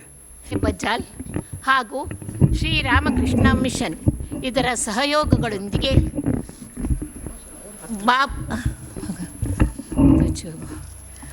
ಬಾಬು ಕುತ್ತಡ್ಕ ಪ್ರಶಸ್ತಿ ಪ್ರದಾನ ಸಮಾರಂಭದ ಸಭಾ ವೇದಿಕೆಯಲ್ಲಿ ಉಪಸ್ಥಿತಿರುವ ಅಧ್ಯಕ್ಷರೇ ಹಾಗೂ ಪರಮ ಪೂಜ್ಯ ಸ್ವಾಮೀಜಿಗಳವರ ಪಾದಾರವಿಂದಗಳಿಗೆ ಸಾಷ್ಟಾಂಗ ನಮಸ್ಕಾರಗಳನ್ನು ಸಲ್ಲಿಸುತ್ತಾ, ಅದೇ ರೀತಿ ಎಲ್ಲ ಗಣ್ಯಾತಿ ಗಣ್ಯರೇ, ಅತಿಥಿ ಅಭ್ಯಾಗತರೇ ಹಾಗೂ ನನ್ನ ಮುಂಭಾಗದಲ್ಲಿ ಆಸೀನರಾಗಿರುವಂತಹ ಸಹೋದರ ಸಹೋದರಿಯರೇ, ಮಕ್ಕಳೇ, ಎಲ್ಲರಿಗೂ ನನ್ನ ತುಂಬು ಮನದಾಳದ ನಮನಗಳನ್ನು ಸಲ್ಲಿಸ್ತೇನೆ. ಭಾರತೀಯರಾದ ನಾವೆಲ್ಲರೂ ಯಾವುದೇ ತುರ್ತು ಪರಿಸ್ಥಿತಿಯಲ್ಲಿ ಆರಾಮವಾಗಿ ಜೀವನ ಸಾಗಿಸಲು ಕಾರಣ ನಮ್ಮ ದೇಶದ ಯೋಧರು. ಅವರು ತಮ್ಮ ಪ್ರಾಣವನ್ನೇ ಪಣಕ್ಕಿಟ್ಟು ಸರಿಯಾಗಿ ಆಹಾರ, ನಿದ್ದೆ, ನೀರು ಇಲ್ಲದೆ ದೇಶದ ಗಡಿಯನ್ನು ಕಾಯುತ್ತಿರುತ್ತಾರೆ. ಯೋಧರೇ ನಮ್ಮ ದೇಶದ ಬೆನ್ನೆಲುಬು ಎಂದು ಹೇಳಿದರೂ ತಪ್ಪಾಗಲಾರದು. ಅವರ ಕರ್ತವ್ಯ ಅತ್ಯಂತ ಶ್ರೇಷ್ಠ ಹಾಗೂ ಸ್ವಾರ್ಥರಹಿತವಾದುದು. ಅವರ ಯೋಧರ ಸೇವೆಗೆ ನಾವೆಲ್ಲರೂ ಚಿರಋಣಿಗಳಾಗಿರಬೇಕು. ಇಂದು ಈ ಸುಂದರ ಸಭಾವೇದಿಕೆಯನ್ನು ಹಂಚಿಕೊಂಡು ಅಭಿನಂದನೆಗೆ ಭಾಜನರಾಗಿರುವ ದೇಶ ಸೇವೆ ಈಶ ಸೇವೆ ಎಂಬ ನಾಣ್ಣುಡಿಯ ಅಂತೆ ದೇಶ ಸೇವೆಯಲ್ಲಿ 28 ವರ್ಷಗಳ ಕಾಲ ತನ್ನನ್ನು ತಾನು ತೊಡಗಿಸಿಕೊಂಡು ಇದೀಗ 31 ಆಗಸ್ಟ್ 2025 ನಿವೃತ್ತಿಗೊಂಡು ನಿವೃತ್ತಿ ಜೀವನವನ್ನು ಸಾಗಿಸುತ್ತಿರುವ ಮಾನ್ಯ ಸುಬೇದಾರರಾದ ಶ್ರೀಯುತ ರಾಘವೇಂದ್ರ ಕುಡ್ತಡ್ಕ ಇವರ ಕಿರುಪರಿಚಯವನ್ನು ಮಾಡಲು ಇಚ್ಛಿಸುತ್ತೇನೆ. ದಿವಂಗತ ಬಾಬು ಕುಡ್ತಡ್ಕ ಹಾಗೂ ದಿವಂಗತ ಯಶವಂತಿ ಟೀಚರ್ ಅವರ 3 ಮಕ್ಕಳಲ್ಲಿ ಇವರು ಕಿರಿಯ ಮಗ. ಇವರಿಗೆ ಪ್ರಸಾದ್ ಕುಡ್ತಡ್ಕ ಹಾಗೂ ಪ್ರತಿಭಾ ಕುಡ್ತಡ್ಕ ಎಂಬ ಸಹೋದರ ಸಹೋದರಿಯರು ಇರುವರು. ಇವರು ಬಜಾಲ್ ಕುಡ್ತಡ್ಕ ನಿವಾಸಿಯಾಗಿದ್ದು 30 ಸೆಪ್ಟೆಂಬರ್ 1977 ಜನಿಸಿದರು. ಇವರು ಪ್ರಾಥಮಿಕ ಹಾಗೂ ಪ್ರೌಢ ಶಿಕ್ಷಣವನ್ನು ಬಜಾಲ್ ಸಂತ ಜೋಸೆಫ್ ಶಾಲೆಯಲ್ಲಿ ಹಾಗೂ PUCಯನ್ನು ಸಂತ ಅಲೋಸಿಸ್ ಕಾಲೇಜಿನಲ್ಲಿ ಮುಗಿಸಿದರು. ಆ ಬಳಿಕ ತಾನು ಹೆಚ್ಚಿನ ವಿದ್ಯಾಭ್ಯಾಸವನ್ನು ಪಡೆಯಬೇಕೆಂಬಂಥ ಆಕಾಂಕ್ಷೆಯಿಂದ ಸರಕಾರಿ ಪಾಲಿಟೆಕ್ನಿಕ್ ಶಾಲೆಗೆ ಸೇರಿದರು. ಆದರೆ ಈ ಸಂದರ್ಭದಲ್ಲಿ ಅವರು ಭಾರತೀಯ ಭೂಸೇನೆಗೆ ಆಯ್ಕೆಗೊಂಡರು. ತನ್ನದು ದೇಶ ಸೇವೆಯೇ ನನಗೆ ಮುಖ್ಯ ಎಂಬ ಒಂದು ಗುರಿಯನ್ನು ಇಟ್ಟುಕೊಂಡು ಅವರು ಅರ್ಧದಲ್ಲೇ ತನ್ನ ಶಿಕ್ಷಣವನ್ನು ಮೊಟಕುಗೊಳಿಸಿ ಇಂಡಿಯನ್ ಆರ್ಮಿಗೆ ಆರ್ಮಿಯಲ್ಲಿ ತನ್ನ ಸೇವೆಯನ್ನು ಪ್ರಾರಂಭಿಸಿದರು. ಆದರೆ ತಾನು ವಿದ್ಯಾಭ್ಯಾಸದಲ್ಲಿ ಮುಂದುವರಿಬೇಕು, ನನ್ನ ಜ್ಞಾನಾರ್ಜನೆ ಹೆಚ್ಚಿಸಬೇಕು ಎಂಬಂತಹ ಧ್ಯೇಯ ಉದ್ದೇಶದಿಂದ ಅವರು ತನ್ನ ವಾರ್ಷಿಕ ರಜೆಯಲ್ಲಿ ಓದಿ BA MA ಪದವಿಗಳನ್ನು, ಸ್ನಾತಕೋತ್ತರ ಪದವಿಗಳನ್ನು ಪಡೆದರು. ಇದು ನಮಗೆ ತುಂಬ ಸಂತೋಷದ ವಿಷಯ. ಯಾಕಂದರೆ ಯಾವ ಯೋಧರು ಕೂಡ ಹೆಚ್ಚಾಗಿ ವಾರ್ಷಿಕ ರಜೆಯಲ್ಲಿ ಬಂದಾಗ ಅಲ್ಲಿ ಇಲ್ಲಿ ತಿರುಗಾಟದು ಬೇಕೇ ಬೇಕು. ಆದರೆ ತನ್ನ ವಿದ್ಯಾರ್ಜನೆ ಆಗಬೇಕು, ತಾನು ಹೆಚ್ಚಿನ ಜ್ಞಾನವನ್ನು ಪಡಿಬೇಕಂಥ ಉದ್ದೇಶ ಇರುವುದು ಕೆಲವರಿಗೆ ಮಾತ್ರ. ಅಂಥದ್ರಲ್ಲಿ ಇಂಥವರು ಕೂಡ ಒಬ್ಬರು. ಯಾಕಂದರೆ ನಾನು ಪ್ರಥಮ ಬಾರಿ ಅವರನ್ನು ನೋಡಿ ಭೇಟಿಯಾಗಿದ್ದದ್ದು. ಅವರ ಅಮ್ಮ ಯಶವಂತಿ ಟೀಚರ್, ನಾವು ಒಂದೇ ಶಾಲೆಯಲ್ಲಿ ಕೆಲಸ ಮಾಡ್ತಿಲ್ಲದಿದ್ದರೂ ಕೂಡ ಅವರು ಯಾವಾಗಲೂ ನನಗೆ ಮೀಟಿಂಗ್ನಲ್ಲಿ ಅಥವಾ ಬಸ್ಸಿನಲ್ಲೆಲ್ಲ ಸಿಗ್ತಿದ್ರು. ಅವರು ಈಗ ಇಲ್ಲ, ಆದರೆ ಅವರ ಆ ಮುಖ ನನ್ನ ಮನದಲ್ಲಿ ಯಾವಾಗಲೂ ಇದೆ. ಅವರ ಮುಖ ಅಂದರೆ ಹೇಗೆಂದರೆ, ನನಗೆ ಇವರನ್ನು ನೋಡಿದಾಗ ನನಗೆ ಯಶವಂತಿ ಟೀಚರನ್ನು ನೋಡಿದಾಗೆ ಆಗ್ತದೆ. ಇವರ ಮುಖದಲ್ಲಿರುವಂಥ ಹಸನ್ ಮುಖ, ಆ ಮುಖ ನನಗೆ ಈಗ ಕೂಡ ಯಶವಂತಿ ಟೀಚರನ್ನು ನೆನೆಸ್ತಾ ಇದೆ. ಅಷ್ಟೂ ತುಂಬ ಇನ್ನೊಬ್ಬರಿಗೆ ಗೌರವವನ್ನು ಕೊಡುವವರು. ಅವರ ವ್ಯಕ್ತಿತ್ವವು ತುಂಬ ಒಳ್ಳೆದಿತ್ತು. ಆದರೆ ಅವರ ಈಗ ನನಗೆ ನೆನಪಾಗ್ತಾ ಇದ್ದಾರೆ. ಆದರೂ ಕೂಡ ಇವರು ಹೇಗೆ ಕಲಿತರು ಅಂದರೆ ಕರೆಸ್ಪಾಂಡೆಂಟ್ ಕೋರ್ಸ್ ಮುಖಾಂತರವಾಗಿ ಅವರು BA MA ಪದವಿಗಳನ್ನು ಕಲಿತರು. ಇವರು ತಮ್ಮ ಸೇವಾ ಅವಧಿಯಲ್ಲಿ ಜಮ್ಮು ಕಾಶ್ಮೀರ, ಉಧಾಂಪುರ, ಲೇಹ್, ಫಿರೋಜ್ಪುರ, ಅಸ್ಸಾಮಿನ ಜ್ವಾರ, ಪಂಜಾಬಿನ ಚಂಡೀಗಢ, ಉತ್ತರ ಪ್ರದೇಶದ ಮಥುರಾ, ಮಣಿಪುರದ ರೀಮಾಕೊಂಗ್, ಆನಂತರ ನಾಗಾಲ್ಯಾಂಡಿನ ಧೀಮಾಪುರ ಹಾಗೂ ಮಧ್ಯಪ್ರದೇಶದ ಭೂಪಾಲ್, ಹೀಗೆ ತುಂಬ ಸೋಡನ್ನ UNO, ಶಾಂತಿ ಸೇನೆ ಹಾಗೂ ಹಲವಾರು ಕಡೆಗಳಲ್ಲಿ ಸೇವೆ ಸಲ್ಲಿಸಿದ ಗರಿಮೆ ಇವರಿಗಿದೆ. ಇವರು ಸುಬೇದಾರರಾಗಿ ಬಡ್ತಿ ಹೊಂದಿದರು. ಈ ಮಧ್ಯೆ ತಾಯಿಯವರಾದಂಥ ಯಶವಂತಿ ಟೀಚರ್ರವರು ತನ್ನ ಅಲ್ಪಕಾಲದ ಅಸೌಖ್ಯದಿಂದ ತನ್ನ 53ನೇ ವಯಸ್ಸಿನಲ್ಲಿ 2003ರಲ್ಲಿ ವಿಧಿವಶರಾದರು. ಆದರೂ ಕೂಡ ಇವರು ಜಗ್ಗಲಿಲ್ಲ. ನಾನು ದೇಶ ಸೇವೆಗೆ ಹೋಗಬೇಕು, ನನ್ನ ತಾಯಿಯ ಮರಣ ನಂತರ ಕೂಡ ನಾನು ದೇಶ ಸೇವೆಯಲ್ಲಿ ಮುಂದುವರಿಬೇಕು ಎಂಬ ಆಶೆಯಿಂದ ಅವರು ದೇಶ ಸೇವೆಗೆ ಹೋದರು. ಪುನಃ 22 ಫೆಬ್ರವರಿ 2007ರಂದು ಭವ್ಯ ಎಂಬ ಕನ್ನಿಕೆಯೊಂದಿಗೆ ವಿವಾಹವಾಗಿ ದಾಂಪತ್ಯ ಜೀವನಕ್ಕೆ ಕಾಲಿಡ್ತಾರೆ. ಇದರ ಫಲವಾಗಿ ಕೀರ್ತಿ ಎಂಬ ಪುತ್ರಿ ಇದ್ದು ಅವರು ಈಗ ಪ್ರಸಕ್ತ 2025ರಲ್ಲಿ ಸಂತ ಎಲೋಸಿಸ್ ಕಾಲೇಜಿನಲ್ಲಿ ಪ್ರಥಮ PUC ವ್ಯಾಸಂಗ ಮಾಡುತ್ತಿರುತ್ತಾರೆ. ಇವರ ತಂದೆಯವರಾದ ಬಾಬು ಕುತ್ತಡ್ಕ ಅಂದರೆ ಎಲ್ಲರಿಗೂ ಗೊತ್ತಿರ್ತದೆ, ಯಕ್ಷಗಾನದ ಕಲಾವಿದ, ಶ್ರೇಷ್ಠ ಕಲಾವಿದ, ಮಿಂಚಿದ ಕಲಾವಿದ ಅಂತ ಹೇಳಿದರೂ ತಪ್ಪಾಗಲಿಕ್ಕಿಲ್ಲ. ಅವರು 2014ರಲ್ಲಿ ವಿಧಿವಶರಾಗುತ್ತಾರೆ. ಇವರು ಸೇನೆಯಲ್ಲಿ ತಲೆದೋರಿದಂತಹ ಕಠಿಣ ಪರಿಸ್ಥಿತಿಯಲ್ಲಿಯೂ ಕೂಡ ತಾನು ಧೃತಿಗೆಡದೆ ಧೈರ್ಯವಾಗಿ 28 ವರ್ಷಗಳ ದೀರ್ಘ ಸೇವೆಯನ್ನು ಭಾರತಕ್ಕೆ ಅರ್ಪಿಸಿರುವಂಥ ಬಜಾಲಿನ ಹುಡುಗ ಅವರು ಮಂಗಳೂರಿನ ಲಾಲ್ಬಾಗಲ್ಲಿ ಪ್ರಸ್ತುತ ನೆಲೆಸಿರುವರು.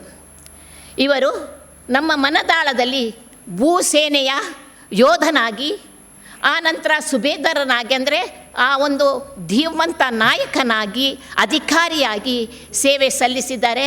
ಅವರು ಅಚ್ಚಳಿಯದೆ ನಮ್ಮ ಮನದಲ್ಲಿ ಸ್ಥಿರವಾಗಿ ನಿಲ್ಲುತ್ತಾರೆ. ಸರ್, ತಮಗೂ ಈ ಒಂದು ಆದರ್ಶ, ತಮ್ಮ ಆದರ್ಶ ಹಾಗೂ ಮತ್ತು ವ್ಯಕ್ತಿತ್ವ ನಮಗೆಲ್ಲರಿಗೂ ಕೂಡ ದಾರಿದೀಪವಾಗಲಿ, ಮಾದರಿಯಾಗಲಿ ಅಂತ ಹೇಳಿ ನಾನು ಹೇಳಲು ಇಚ್ಛಿಸ್ತೇನೆ. ಸರ್, ತಮಗೂ ತಮ್ಮ ಕುಟುಂಬದವರೆಲ್ಲರಿಗೂ ಕೂಡ ಭಗವಂತನು ಆಯುಷ್ಯ ಆರೋಗ್ಯವನ್ನು, ಆನಂತರ ಸುಖ ಶಾಂತಿ ನೆಮ್ಮದಿಯನ್ನು ಆ ಭಗವಂತ ಕರುಣಿಸಲಿ ಅಂತ ಹೇಳಿ ಭಗವಂತನಲ್ಲಿ ಬೇಡ್ತಾ ನಾನು ಹಾರೈಸ್ತೇನೆ. ಸರ್, ಎಲ್ಲ ಯೋಧರಿಗೆ ಅಂದರೆ ಭಾರತದ ಸೇನೆಯ ಎಲ್ಲ ಯೋಧರು ನಮಗಾಗಿ ರಕ್ಷಕರಾಗಿದ್ದಾರೆ, ನಮ್ಮನ್ನು ಬಚಾವ್ ಮಾಡ್ತಾ ಇದ್ದಾರೆ. ನಮಗೆ ಒಂದು ಎಲ್ಲಿ ಹೋದರೂ ಕೂಡ ನಮಗೆ ಯೋಧರಿದ್ದಾರೆ, ನಮ್ಮನ್ನು ಕಾಪಾಡ್ತಾರೆ ಎಂಬ ಒಂದು ಎಂಬ ಆಶೆ ಇದೆ. ಅವರಿಗೆಲ್ಲರಿಗೂ ಕೂಡ ನಾನು ಜೈ ಎಂದು ಹೇಳುತ್ತಾ ನನ್ನ ಈ ಒಂದು ಮಾತಿಗೆ ಪೂರ್ಣ ವಿರಾಮವನ್ನು ನೀಡುತ್ತೇನೆ.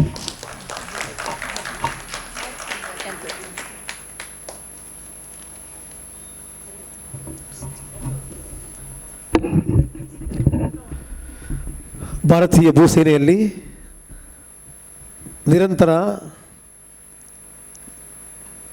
ಭಾರತದ ಮೂಲೆ ಮೂಲೆಯಲ್ಲಿ ಬೇರೆ ಬೇರೆ ಕಡೆಗಳಲ್ಲಿ ತನ್ನ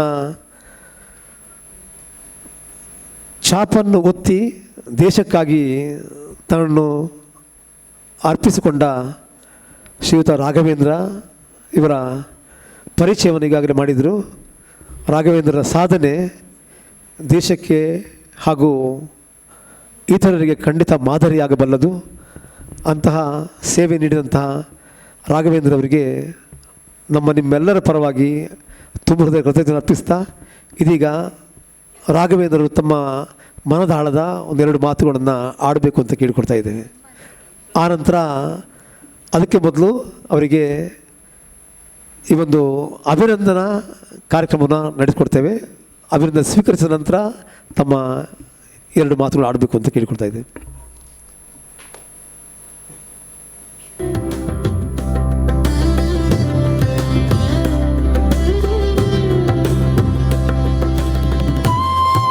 ಎಲ್ಲ ಅತಿಥಿಗಳು ಆದಷ್ಟು ಬೇಗ ಅವರ ಒಂದು ಅಭಿನಂದನಾ ಕಾರ್ಯಕ್ರಮದಲ್ಲಿ ಭಾಗಿಯಾಗಬೇಕು.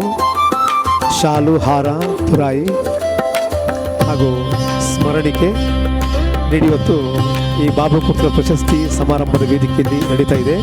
ಬಾಬು ಕುರ್ತಲಕರ ಕಿರಿಯ ಪುತ್ರ ಸುಬೇದಾರ್ ರಾಘವೇಂದ್ರ ಕುರ್ತಡ್ಕ ಇವರ ಯಶೋಗಾಥೆ ಎಲ್ರಿಗೂ ಮಾದರಿಯಾಗಲಿ. ಅನೇಕ ವರ್ಷಗಳ ತನ್ನ ಕಠಿಣ ಪರಿಶ್ರಮ, ದುರ್ಗಮ ಕ್ಷೇತ್ರದಲ್ಲೂ ತನ್ನ ನಿರಂತರ ಸೇವೆಯನ್ನು ಗುರುತಿಸಿವತ್ತು ಸಂಸ್ಥೆ ಈ ಒಂದು ಅಭಿನಂದನಾ ಕಾರ್ಯಕ್ರಮವನ್ನು ಈ ವೇದಿಕೆಯಲ್ಲಿ ಹಮ್ಮಿಕೊಂಡಿದೆ. ಇದನ್ನು ಅವರು ಮನಸ ಸ್ವೀಕರಿಸಿ ಸಂಸ್ಥೆಗೆ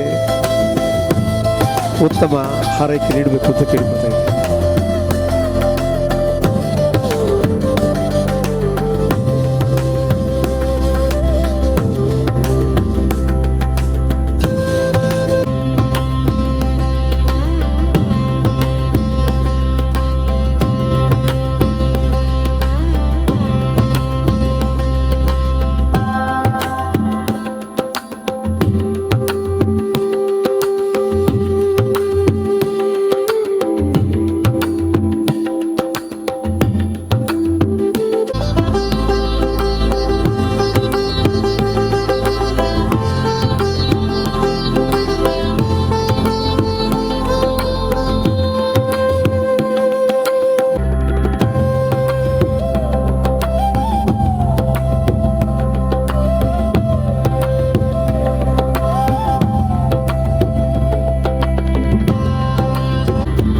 ಸುಬೇದಾರ್ ರಾಘವೇಂದ್ರ ಕುರ್ತಡ್ಕ ಇವರು ಸ್ವಸ್ತಿಕ್ ಕಲಾಕೇಂದ್ರ ನೀಡಿದಂಥ ಈ ಒಂದು ಅಭಿನಂದನೆಯನ್ನು ಸ್ವೀಕರಿಸಿದ್ದಾರೆ. ಸ್ವೀಕರಿಸಿ ತನ್ನ ಮನದಾಳದ ಒಂದು ಎರಡು ಮಾತುಗಳನ್ನು ಆಡಬೇಕು ಅಂತ ಕೇಳಿಕೊಡ್ತಾ ಇದ್ದೇವೆ. ಎಲ್ಲರಿಗೂ ನಮಸ್ಕಾರ. ನಾವು ಸೈನಿಕರು ಸ್ವಲ್ಪ ಮಾತು ಕಡಿಮೆ, ಕೃತಿ ಜಾಸ್ತಿ, ಹಾಗಾಗಿ ಸ್ವಲ್ಪ ಸಭೆ ಎದುರಲ್ಲಿ ಮಾತಾಡಲಿಕ್ಕೆ ನಮಗೆ ಸ್ವಲ್ಪ ಮುಜುಗರ. ಹಾಗಾಗಿ ನನ್ನ ಭಾಷಣ ನಾನು ಬರೆದು ತಂದಿದ್ದೇನೆ, ನಿಮ್ಮ ಎದುರು ಓದ್ತೇನೆ. ಯಾಕೆಂದರೆ ಅಷ್ಟು ಫ್ಲೂಯೆನ್ಸಿ ಮಾತಾಡಿ ನಮಗೆ ಸಾಧ್ಯ ಇಲ್ಲ. ಇದನ್ನು ಎಲ್ಲರೂ ಹೃತ್ಪೂರ್ವಕ ಸ್ವೀಕರಿಸ್ತಾರೆ ಅಂತ ನಾನು ಕೇಳ್ಕೊಳ್ತೇನೆ. ಪ್ರಪ್ರಥಮವಾಗಿ ಇಂದಿನ ಕಾರ್ಯಕ್ರಮದ ಅಧ್ಯಕ್ಷರಾದ ಸ್ವಸ್ತಿಕ್ ಕಲಾ ಕೇಂದ್ರ ಜಲ್ಲಿಗುಡ್ಡಿಯವರ ಅಧ್ಯಕ್ಷರಾದ ಶ್ರೀಮತಿ ಲಲಿತಾ ಗೌಡ ಅವರೇ, ಮುಖ್ಯ ಅತಿಥಿಗಳಾದ ಪೂಜ್ಯ ಶ್ರೀ ಸ್ವಾಮೀಜಿಯವರೇ, ಗಾಯತ್ರಿ ದೇವಿಯವರೇ, ವಿಶೇಷ ಶ್ರೀಯುತ ಅಣ್ಣಯ್ಯ ಕುಲಾರ್ ನಮ್ಮ ಬಂಧು ಹೌದು, ಅವರು ನಮ್ಮ ತಂದೆ ಹಾಗೂ ತಾಯಿಗೆ ಅತ್ಯಂತ ಆತ್ಮೀಯರು ಹೌದು. ಹಾಗೆಯೇ ಡಾಕ್ಟರ್ ಪ್ರಿಯಾ ಅವರು, ಇವರೆಲ್ಲರನ್ನು ನಾನು ನನ್ನ ತಂದೆಯ ಸ್ಮರಣಾರ್ಥ ಪ್ರಶಸ್ತಿಯನ್ನು ಪಡೆದು ಇಂದು ಸನ್ಮಾನಿತ ಹಿರಿಯ ಯಕ್ಷಗಾನ ಕಲಾವಿದ ಶ್ರೀ ಕುಮಾರಗೌಡ ಪುತ್ತಿಗೆ ಅವರೇ, ಎಲ್ಲರಿಗೂ ಈ ಸಂಜೆಯ ಶುಭವಂದನೆಗಳು. ಪ್ರಥಮತಃ ನಾನು ಸ್ವಸ್ತಿಕ್ ಕಲಾ ಕೇಂದ್ರ ಜಲ್ಲಿಗುಡ್ಡೆ ಇದರ ಎಲ್ಲ ಪದಾಧಿಕಾರಿಗಳು ಮತ್ತು ಸದಸ್ಯರಿಗೆ ನಮ್ಮ ಇಡೀ ಕುಟುಂಬದ ಪರವಾಗಿ ಧನ್ಯವಾದಗಳನ್ನು ಅರ್ಪಿಸಲು ಬಯಸುತ್ತೇನೆ. ನಮ್ಮ ತಂದೆಯವರ ಹೆಸರಿನಲ್ಲಿ ತಂದೆಯವರ ಸ್ಮರಣಾರ್ಥ ಪ್ರಶಸ್ತಿಯನ್ನು ಕೊಡುವ, ಅದರಲ್ಲೂ ನಮ್ಮ ತಂದೆಯವರೊಂದಿಗೆ ಒಡನಾಡಿದ ಹಿರಿಯ ಯಕ್ಷಗಾನ ಕಲಾವಿದರನ್ನು ಆಯ್ಕೆ ಮಾಡಿ ಪ್ರಶಸ್ತಿಯನ್ನು ಕೊಡುವ ಸಂಪ್ರದಾಯವನ್ನು ಕಳೆದ 4 ವರ್ಷಗಳಿಂದ ಆರಂಭಿಸಿ ಅನಂತರದ ವರ್ಷಗಳಲ್ಲಿ ಅದನ್ನು ಅಷ್ಟೇ ಆಸ್ಥೆ ಹಾಗೂ ಆಸಕ್ತಿಯಿಂದ ತಾವು ಮುಂದುವರಿಸ್ಕೊಂಡು ಬಂದಿದ್ದೀರಿ. ಈ ಮೂಲಕ ನಮ್ಮ ತಂದೆಯವರ ಹೆಸರನ್ನು ಉಳಿಸುವ ಕೆಲಸವನ್ನು ತಾವು ಮಾಡ್ತಾ ಇದ್ದೀರಿ. ನಮ್ಮ ಇಡೀ ಕುಟುಂಬಕ್ಕೆ ಸಂತಸ, ಹೆಮ್ಮೆ ಮತ್ತು ಸಾರ್ಥಕ ಭಾವಗಳನ್ನು ಕೊಡುವಂಥ ಒಂದು ಅದ್ಭುತ ಕೆಲಸ ತಮ್ಮಿಂದ ಆರಂಭವಾಗಿದೆ. ಇದಕ್ಕೆ ನಾನು ಆಭಾರಿಯಾಗಿದ್ದೇನೆ. ಕಳೆದ 3 ವರ್ಷಗಳಲ್ಲೂ ನನ್ನ ಅಣ್ಣ, ನನ್ನ ಅಕ್ಕ ಶ್ರೀಮತಿ ಪ್ರತಿಭಾ ಕುಡ್ತರ್ಕ ಅವರು ವೇದಿಕೆ ಮೇಲಿದ್ದಾರೆ.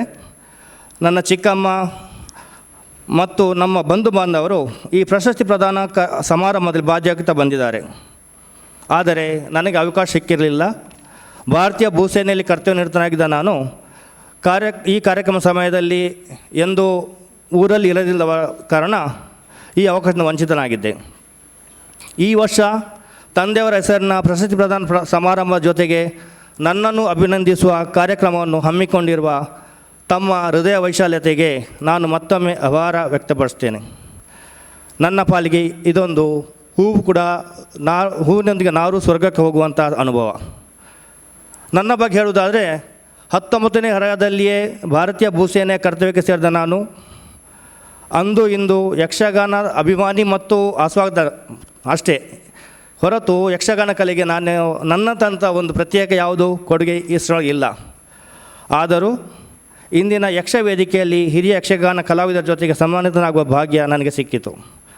ಈ ಭಾಗ್ಯವು ನನಗೆ ದೊರಕಿರುವುದು ನನ್ನ ತಂದೆಯವರ ಸಾಧನೆಯಿಂದ. ನನ್ನ ಕಲಾವಿದ ತಂದೆ, ಶಿಕ್ಷಕಿ ತಾಯಿಯವರನ್ನು ಈ ಸಂದರ್ಭದಲ್ಲಿ ನೆನಪಿಸಿಕೊಂಡು ಅವರಿಗೆ ನಾನು ನಮನಗಳನ್ನು ಸಮರ್ಪಿಸುತ್ತೇನೆ. ಹಾಗೆಯೇ 22 ವರ್ಷಗಳ ನನ್ನ ದೇಶ ಸೇವೆಯನ್ನು ಗುರುತಿಸಿ ನೀವು ನೀಡಿದ ಗೌರವ ಇದು ಕೇವಲ ನನಗೆ ನೀಡಿದ ಗೌರವ ಅಲ್ಲ, ಇದು ಇಡೀ ಭಾರತೀಯ ಸೇನೆಗೆ ನೀಡಿದ ಗೌರವ ಅಂತ ನಾನು ಭಾವಿಸ್ತೇನೆ. ಮತ್ತು ಇಡೀ ಭಾರತೀಯ ಸೇನೆಯ ಪರವಾಗಿ ಈ ಗೌರವವನ್ನು ನಾನು ಹೃತ್ಪೂರ್ವಕವಾಗಿ ಸ್ವೀಕರಿಸಿದ್ದೇನೆ. ಹಾಗೂ ಈ ವಿಶೇಷ ಗೌರವಕ್ಕಾಗಿ ಸ್ವಸ್ತಿಕ್ ಕಲಾ ಕೇಂದ್ರದ ಎಲ್ಲ ಪದಾಧಿಕಾರಿಗಳು ಮತ್ತು ಸದಸ್ಯರಿಗೆ ನನ್ನ ತುಂಬ ಹೃದಯದ ಧನ್ಯವಾದಗಳು ಅರ್ಪಿಸುತ್ತಿದ್ದೇನೆ. ಈ ಗೌರವಕ್ಕೆ ನನಗೆ ಅರ್ಹತೆಯನ್ನು ತಂದುಕೊಟ್ಟ ಭಾರತೀಯ ಭೂಸೇನೆಗೂ ನಾನು ಈ ವೇದಿಕೆಯ ಮೂಲಕ ನನ್ನ ಧನ್ಯವಾದ ಅರ್ಪಿಸುತ್ತಿದ್ದೇನೆ. ಭಾರತೀಯ ಭೂಸೇನೆಯಿಂದಾಗಿ ಇಂದು ಸಮಾಜದಲ್ಲಿ ಒಂದು ಒಳ್ಳೆಯ ಗೌರವಯುತ ಸ್ಥಾನವನ್ನು ನಾನು ಪಡೆಯಲು ಸಾಧ್ಯವಾಗಿದೆ. ಒಂದು ಸಾರ್ಥಕ ಮತ್ತು ಅಷ್ಟೇ ಸಶಕ್ತ ಬದುಕು ಕಟ್ಟಿಕೊಳ್ಳುವ ಅವಕಾಶವನ್ನು ನನಗೆ ಸೇನೆ ನೀಡಿದೆ. ಜಮ್ಮು ಕಾಶ್ಮೀರ, ಅಸ್ಸಾಂ, ನಾಗಾಲ್ಯಾಂಡ್, ಮಣಿಪುರ್ ಸೇರಿದಂತೆ ಉತ್ತರ ಭಾರತದಾದ್ಯಂತ ವಿವಿಧ ರಾಜ್ಯಗಳಲ್ಲಿ ವಿವಿಧ ಗಡಿಗಳಲ್ಲಿ ಸೇವೆ ಸಲ್ಲಿಸುವ ಅವಕಾಶ ನನಗೆ ನನ್ನ ಸೇವಾದಲ್ಲಿ ಸಿಕ್ಕಿತ್ತು. ವಿಶ್ವಸಂಸ್ಥೆಯ ಯುಎನ್ಒದ ಮಿಷನ್ನ ಭಾಗವಾಗಿ ದಕ್ಷಿಣ ಆಫ್ರಿಕಾದ ಸೂಡಾನ್ ದೇಶದಲ್ಲಿ 2 ವರ್ಷ ಸೇವೆ ಸಲ್ಲಿಸುವ ಸದಾವಕಾಶವು ನನಗೆ ಒದಗಿ ಬಂದಿತ್ತು. ನಮ್ಮ ಕುಟುಂಬದಲ್ಲಿ ಸೇನೆ ಸೇರಿದ 2ನೇ ತಲೆಮಾರಿನ 2ನೇ ವ್ಯಕ್ತಿ ನಾನು. ನನ್ನ ಚಿಕ್ಕಪ್ಪ ದಿವಂಗತ ಪುರುಷೋತ್ತಮ್ ಅವರು ಭಾರತೀಯ ಭೂಸೇನೆಯಲ್ಲಿದ್ದರು. ನಾವು ಸಣ್ಣವರಿದ್ದಾಗ ವರ್ಷಕ್ಕೊಮ್ಮೆ ರಜೆಯಲ್ಲಿ ಚಿಕ್ಕಪ್ಪ ಬರ್ತಿದ್ದರು.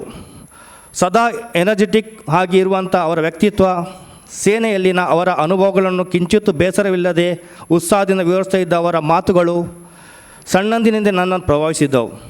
ಸೇನೆಯಲ್ಲಿ ಭೂಸೇನೆ, ವಾಯುಸೇನೆ, ಜಲಸೇನೆ ಇತ್ಯಾದಿ ವರ್ಗೀಕರಣಗಳಿವೆ ಎಂಬ ಪ್ರಾಥಮಿಕ ಜ್ಞಾನವೂ ಇಲ್ಲದ ಕಾಲಘಟ್ಟದಲ್ಲಿ ಸಣ್ಣ ವಯಸ್ಸಿನಲ್ಲೇ ನಾನು ಆಗಲೂ ಹೇಳ್ತಾ ಇದ್ದೆ, ಯಾನ್ ಮಲ್ಲಾದ ಮಿಲ್ಟ್ರಿ ಬೋಬ್ನಿ ಅಂತ ಹೇಳ್ತಾ ಇದ್ದೆ ಎಂಬ ಮಾತು ನನ್ನ ನಾಲಿಗೆ ತುದಿಯಲ್ಲಿತ್ತು.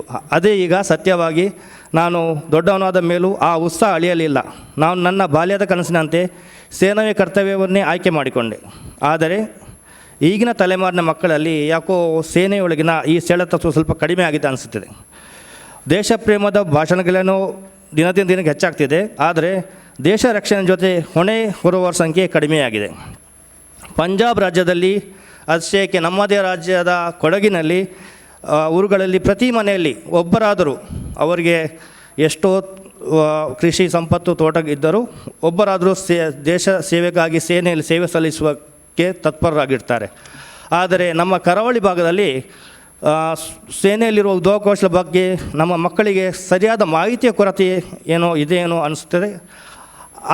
ಆ ನಿಟ್ಟಿನಲ್ಲಿ ನಮ್ಮ ಮಕ್ಕಳು ಸ್ವಲ್ಪ ಸೇನೆಯ ಕಡೆಗೆ ಒಲವು ಕಡಿಮೆ ಮಾಡಿಕೊಂಡಿದ್ದಾರೆ.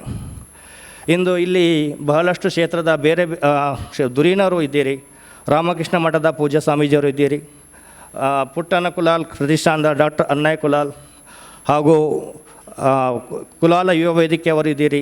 ನಾನು ನಿಮ್ಮಲ್ಲಿ ಈ ಅವಕಾಶವನ್ನು ಬಳಸಿಕೊಂಡು ಒಂದು ನನ್ನ ವಿನಂತಿಯನ್ನು ಮಾಡಿಕೊಳ್ತಿದ್ದೇನೆ. ಏನಂದರೆ, ಸೇನೆ ಅಂತ ಹೇಳಿದ್ರೆ ಅಲ್ಲಿ ಕೇವಲ ಸೈನಿಕರು ಮಾತ್ರ ಅಲ್ಲ, ಡಾಕ್ಟರ್ಸ್, ನರ್ಸ್ಗಳು, ಇಂಜಿನಿಯರ್, ಕಚೇರಿ ಕೆಲಸ ಸಿಬ್ಬಂದಿಗಳು, ಅಡುಗೆಯವರು, ಸಫಾಯಿಯವರು, ಸೇನಾ ಕಂಟೈನ್ಮೆಂಟ್ಗಳ ಒಳಗಿನ ಮಂದಿರಗಳಿಗೆ ಪೂಜೆ ಮಾಡೋ ಪುರೋಹಿತರು ಎಲ್ಲರೂ ಬೇಕಾಗ್ತಾರೆ. ಈ ಎಲ್ಲ ಹುದ್ದೆಗಳಿಗೂ ಅಲ್ಲಿ ಅವಕಾಶಗಳಿವೆ. ಹೈಸ್ಕೂಲು PUC ಹಂತದ ಮಕ್ಕಳಿಗೆ ಸೇನೆಗಳಿರುವ ಉದ್ಯೋಗಾವಕಾಶಗಳು, ವಿವಿಧ ಹುದ್ದೆಗಳಿಗೆ ಬೇಕಾದ ಅರ್ಹತೆಗಳು, ಅರ್ಜಿ ಸಲ್ಲಿಸುವ ಮತ್ತು ಆಯ್ಕೆಯ ವಿಧಾನಗಳು, ಮಾಡಿಕೊಳ್ಳಬೇಕಾದ ಪೂರ್ವ ತಯಾರಿಗಳು, ಈ ಎಲ್ಲದರ ಕುರಿತು ಮಾಹಿತಿ ನೀಡುವ ಮತ್ತು ಮಕ್ಕಳನ್ನು ಸೇನೆಗೆ ಸೇರಲು ಪ್ರೋತ್ಸಾಹಿಸುವಂಥ ಕಾರ್ಯಕ್ರಮಗಳನ್ನು ನಿರಂತರವಾಗಿ ನಡೆಸುವ ಒಂದು ಪ್ರಯತ್ನವನ್ನು ಸಮಾಜದ ಧುರೀಣ ನಡೆಸಿದರೆ ಅದು ಭಾರತೀಯ ಭೂಸೇನೆಗೆ ನಾವು ನೀಡುವ ಮಹತ್ತರವಾದ ಕೊಡುಗೆ ಎಂದು ನಾನು ಭಾವಿಸ್ತೇನೆ. ನಾನು ಮತ್ತು ನನ್ನಂಥ ಎಷ್ಟೋ ಮಂದಿ ಮಾಜಿ ಸೈನಿಕರು ಸಮಾಜದಲ್ಲಿ ಇದ್ದೀವಿ. ಈಗ ರಿಟೈರ್ಡ್ ಆದವರು ತುಂಬ ಮಂದಿ ಇದ್ದಾರೆ. ಯಾವುದಾದ್ರೂ ಸಂಘ ಸಂಸ್ಥೆ ಇಂಥ ಒಂದು ಪ್ರಯತ್ನಕ್ಕೆ ಕೈ ಹಾಕುವುದಾದರೆ ನಮ್ಮಿಂದ ಆದಷ್ಟು ಸಹಕಾರ ನಾವು ಕೊಡ್ತೇವೆ. ಹಾಗೆಯೇ ನಮ್ಮ ದಕ್ಷಿಣ ಕನ್ನಡ ಜಿಲ್ಲೆಯಲ್ಲಿ ಮಾಜಿ ಸೈನಿಕರ ಕಲ್ಯಾಣ ಬೋರ್ಡ್ ಇದು ಉರ್ವದಲ್ಲಿದೆ, ಉರ್ವ ಸ್ಟೋರಲ್ಲಿದೆ. ಹಾಗೂ ಕುಳಾಯಿಯಲ್ಲಿರುವ ಬ್ರಾಂಚ್ ರಿಕ್ರೂಟಿಂಗ್ ಆಫೀಸ್ ಮತ್ತು ಬಾವುಟಗುಡ್ಡೆಯಲ್ಲಿ ಸೆಲೋಸಿಯಸ್ ಕಾಲೇಜಿನ ಹತ್ತಿರ ಸೈನಿಕ ಭವನಗಳು, ಇಂಥ ಸರ್ಕಾರಿ ಇನ್ಸ್ಟಿಟ್ಯೂಟ್ಗಳು ಇದ್ದು ಅದರ ಮೂಲಕವೂ ಮಾಹಿತಿಯನ್ನು ಪಡೆಯುವ ಸದಾವಕಾಶ ಇದೆ. ಇಂಥ ಸಂಸ್ಥೆಗಳನ್ನು ಅವರೊಟ್ಟಿಗೆ ಭೇಟಿಯಾಗಿ ಅವರಲ್ಲಿ ಸೈನ್ಯಕ್ಕೆ ಸೇರುವ ಬಗ್ಗೆ, ಅದರ ನಿಟ್ಟಿನಲ್ಲಿ ಎಕ್ಸಾಮ್ ಬರೆಯುವ ಮತ್ತು ಹೇಗೆ ತಯಾರಿ ಮಾಡಬೇಕು ಎಂಬುದರ ಬಗ್ಗೆ ಅಲ್ಲಿಂದಲೂ ಮಾಹಿತಿ ಪಡೆದುಕೊಳ್ಳಬಹುದು. ಇಂದು ಈ ವೇದಿಕೆಯಲ್ಲಿ ಬಾಬುಕೃತರ ಪ್ರಶಸ್ತಿ ಪುರಸ್ಕೃತರಾದ ಹಿರಿಯ ಯಕ್ಷಗಾನ ಕಲಾವಿದರು, ನಮ್ಮ ತಂದೆಯವರ ಒಡನಾಡಿಯಾಗಿರುವ ಶ್ರೀ ಕುಮಾರಗೌಡ ಪೊತ್ತಿಗೆ ಅವರಿಗೆ ನನ್ನ ಹಾಗೂ ನನ್ನ ಕುಟುಂಬದ ಪರವಾಗಿ ಆದರಪೂರ್ವಕ ಅಭಿನಂದನೆಗಳನ್ನು ಸಲ್ಲಿಸುತ್ತಾ, ಸ್ವಸ್ತಿಕ್ ಕಲಾ ಕೇಂದ್ರ ಜೊತೆ ಕೈ ಜೋಡಿಸಿರುವ ಶ್ರೀ ರಾಮಕೃಷ್ಣ ಮಿಷನ್ ಮಂಗಳೂರು ಹಾಗೂ ಪುಟ್ಟಣ್ಣ ಕುಲಾಲ್ ಪ್ರತಿಷ್ಠಾನಕ್ಕೆ ಪ್ರತ್ಯೇಕ ಧನ್ಯವಾದಗಳನ್ನು ಸಲ್ಲಿಸುತ್ತಾ, ಹಾಗೂ ಇದನ್ನು ಸ್ವಸ್ತಿಕ್ ಕಲಾ ಕೇಂದ್ರದಿಂದ ಕೈ ಜೋಡಿಸಿ ಇಷ್ಟರವರೆಗೆ 3 ವರ್ಷ ನನ್ನ ಸಹೋದರನಾದಂಥ ಪ್ರಸಾದ್ ಕುರ್ತಡ್ಕರ್ ಅವರು ಈ ಕಾರ್ಯಕ್ರಮ ನಡೆಸಿಕೊಂಡು ಬರ್ತಿದ್ದರು. ಈ ವರ್ಷ ಕಾರಣಾಂತರಗಳಿಂದ ಅವರು ಊರಲ್ಲಿದ್ದ ಕಾರಣ ಅವರು ಇಲ್ಲಿ ಬರಲಿಕ್ಕಾಗಲಿಲ್ಲ. ಅವರಿಗೂ ನಮನ ಸಲ್ಲಿಸ್ತಾ ನಾನು ನನ್ನ 2 ಮಾತುಗಳು ಮುಗಿಸ್ತೇನೆ. ಜೈ ಹಿಂದ್, ಜೈ ಕರ್ನಾಟಕ, ಯಕ್ಷಗಾನಂ ಗೆಲ್ಗೆ.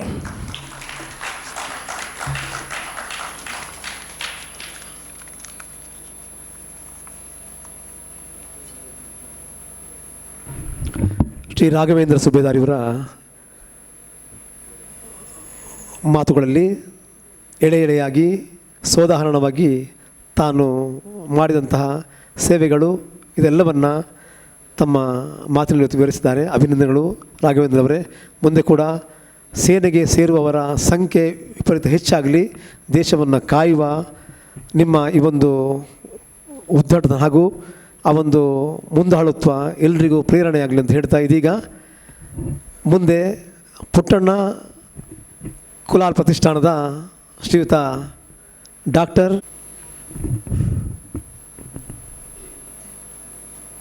ಯಕ್ಷಗಾನದ ರೋಚಕ ನೀವೆಲ್ಲ ಅದರ ನಿರೀಕ್ಷೆಯಲ್ಲಿದ್ದೀರಿ. ಆದರೆ ವೈದ್ಯಕೀಯ ಭಾಷೆಯಲ್ಲಿ ಹೇಳೋದಾದರೆ, ಯಾವುದೇ ಮದ್ದನ್ನು ಕೊಡಬೇಕಾದ್ರೂ ಅದನ್ನು ನಾವು ಶುಗರ್ ಕೋಟ್ ಮಾಡಿಕೊಡ್ತೇವೆ. ಯಕ್ಷಗಾನದ ಹೆಸರಿನಲ್ಲಾದರೂ ಒಂದಿಷ್ಟು ನಮ್ಮ ಚಿಂತನೆಗಳನ್ನು, ಬದುಕಿನ ಅವಿಭಾಜ್ಯ ಭಾಗ ಕರಾವಳಿದ್ದು ಯಕ್ಷಗಾನ. ಸಂಯೋಜಕರೆಲ್ಲ ಇಲ್ಲಿದ್ದಾರೆ, ಹಿರಿಯರೆಲ್ಲ ಇಲ್ಲಿದ್ದಾರೆ. ನನ್ನ ಪುಟ್ಟಣ್ಣ ಕುಲಾಲ್ ಪ್ರತಿಷ್ಠಾನದ JK ಭಟ್ರು, ಡಾಕ್ಟರ್ JK ಭಟ್ಟು, ನಮ್ಮ ಅಪರ ಜಿಲ್ಲಾಧಿಕಾರಿ ಶರ್ಮಾ ಅವರು, ಸಾಕಷ್ಟು ಮಂದಿ ಇಲ್ಲೆಲ್ಲ ಬಂದಿದ್ದಾರೆ. ಕಾರಣ ಖಾಲಿ ತಾಳಮದ್ದಲೆಯೂ ಯಕ್ಷಗಾನವೂ ಮುಖ್ಯ ಅಲ್ಲ, ಅದರ ಜೊತೆಗೆ ಅದರ ಹಿಂದಿರುವ ಶ್ರಮ, ನೋವು, ಈಗಿನ ಹಾಗೆ ವರ್ಣರಂಜಿತ ವಿದ್ಯುತ್ ಉಪಕರಣಗಳಂದು ಇರಲಿಲ್ಲ. ಕಂಸನ ವೇಷ ಮಾಡಿ ಕನಸು ಬಿದ್ದ ಕಂಸ ಆ ಹೊರಳಾಡುವ ಪರಿಯನ್ನು ಇವತ್ತು ನಾವು ಜಗಮಗಿಸುವ ಬೆಳಕಿನಲ್ಲಿ ಚೆಂದಾಗಿ ತೋರಿಸ್ಬೋದು. ನಟನೆ ಅಲ್ಲಿ ಮುಖ್ಯ ಆಗುವುದಿಲ್ಲ. ಆದರೆ ಅಂದಿನ ಕಾಲಘಟ್ಟದಲ್ಲಿ ಆ ಬೆಳಕಿನ ಸಣ್ಣ ದೀಪದಲ್ಲಿ ಮಾಡುವ ಯಕ್ಷಗಾನದ ಪ್ರಸಂಗಗಳನ್ನು ನಾನು ಕಂಡವು. ಯಾಕಂದರೆ ಅವ್ರು ಮಾತಾಡ್ತಾ ಹೇಳಿದರು, ತೆಕ್ಕಟ್ಟೆ ಕೋಟ, ತೆಕ್ಕಟ್ಟೆ ಆನಂದ ಮಾಸ್ತರು, ಕೋಟ ಶಿವರಾಮ ಕಾರಂತರಂದರೆ ಯಕ್ಷಗಾನದ ಒಂದು ಅವರು ಹೇಳಲಿಕ್ಕಾಗಲ್ಲ, ಅದೊಂದು ಕೊನೆಯ ಚಿಂತನೆ ಅಥವಾ ಒಂದು ಕೊನೆಯ ಶೀಲನ್ನು ಹಾಕುವವರು. ಆ ಪ್ರದೇಶದಿಂದ ಬಂದವ ನಾನು. ಯಕ್ಷಗಾನವಂದರೆ ಈಗ ಯಕ್ಷಗಾನಕ್ಕೆ ನೇರ ಹೋಗಲಿಕ್ಕಿಲ್ಲ. ಫಸ್ಟು ತಾಳಮದ್ದಲೆಗಿಂತ ನಮ್ಮ ಕಡೆ ಇನ್ನೊಂದಿದೆ, ಹೂವಿನ ಕೋಲು ಅಂತ. ಯಕ್ಷಗಾನವನ್ನು ಕಲಿಯುವುದೇ ನಾವು ಹೂವಿನ ಕೋಲಿನಲ್ಲಿ. ನಾವೆಲ್ಲ ಹೂವಿನ ಕೋಲು ಕಲಿತು, ಪ್ರಸಂಗಗಳನ್ನು ಕಲಿತು, ಆನಂತರ ಪ್ರಸಂಗದ ಅರ್ಥ ಹೇಳೋದನ್ನು ಕಲಿತು, ಪಾತ್ರ ಏನು ಎತ್ತ ಅನ್ನೋದನ್ನು ತಿಳ್ಕೊಂಡು ತಾಳಮದ್ದಲೆಗೆ ಬರಬೇಕು.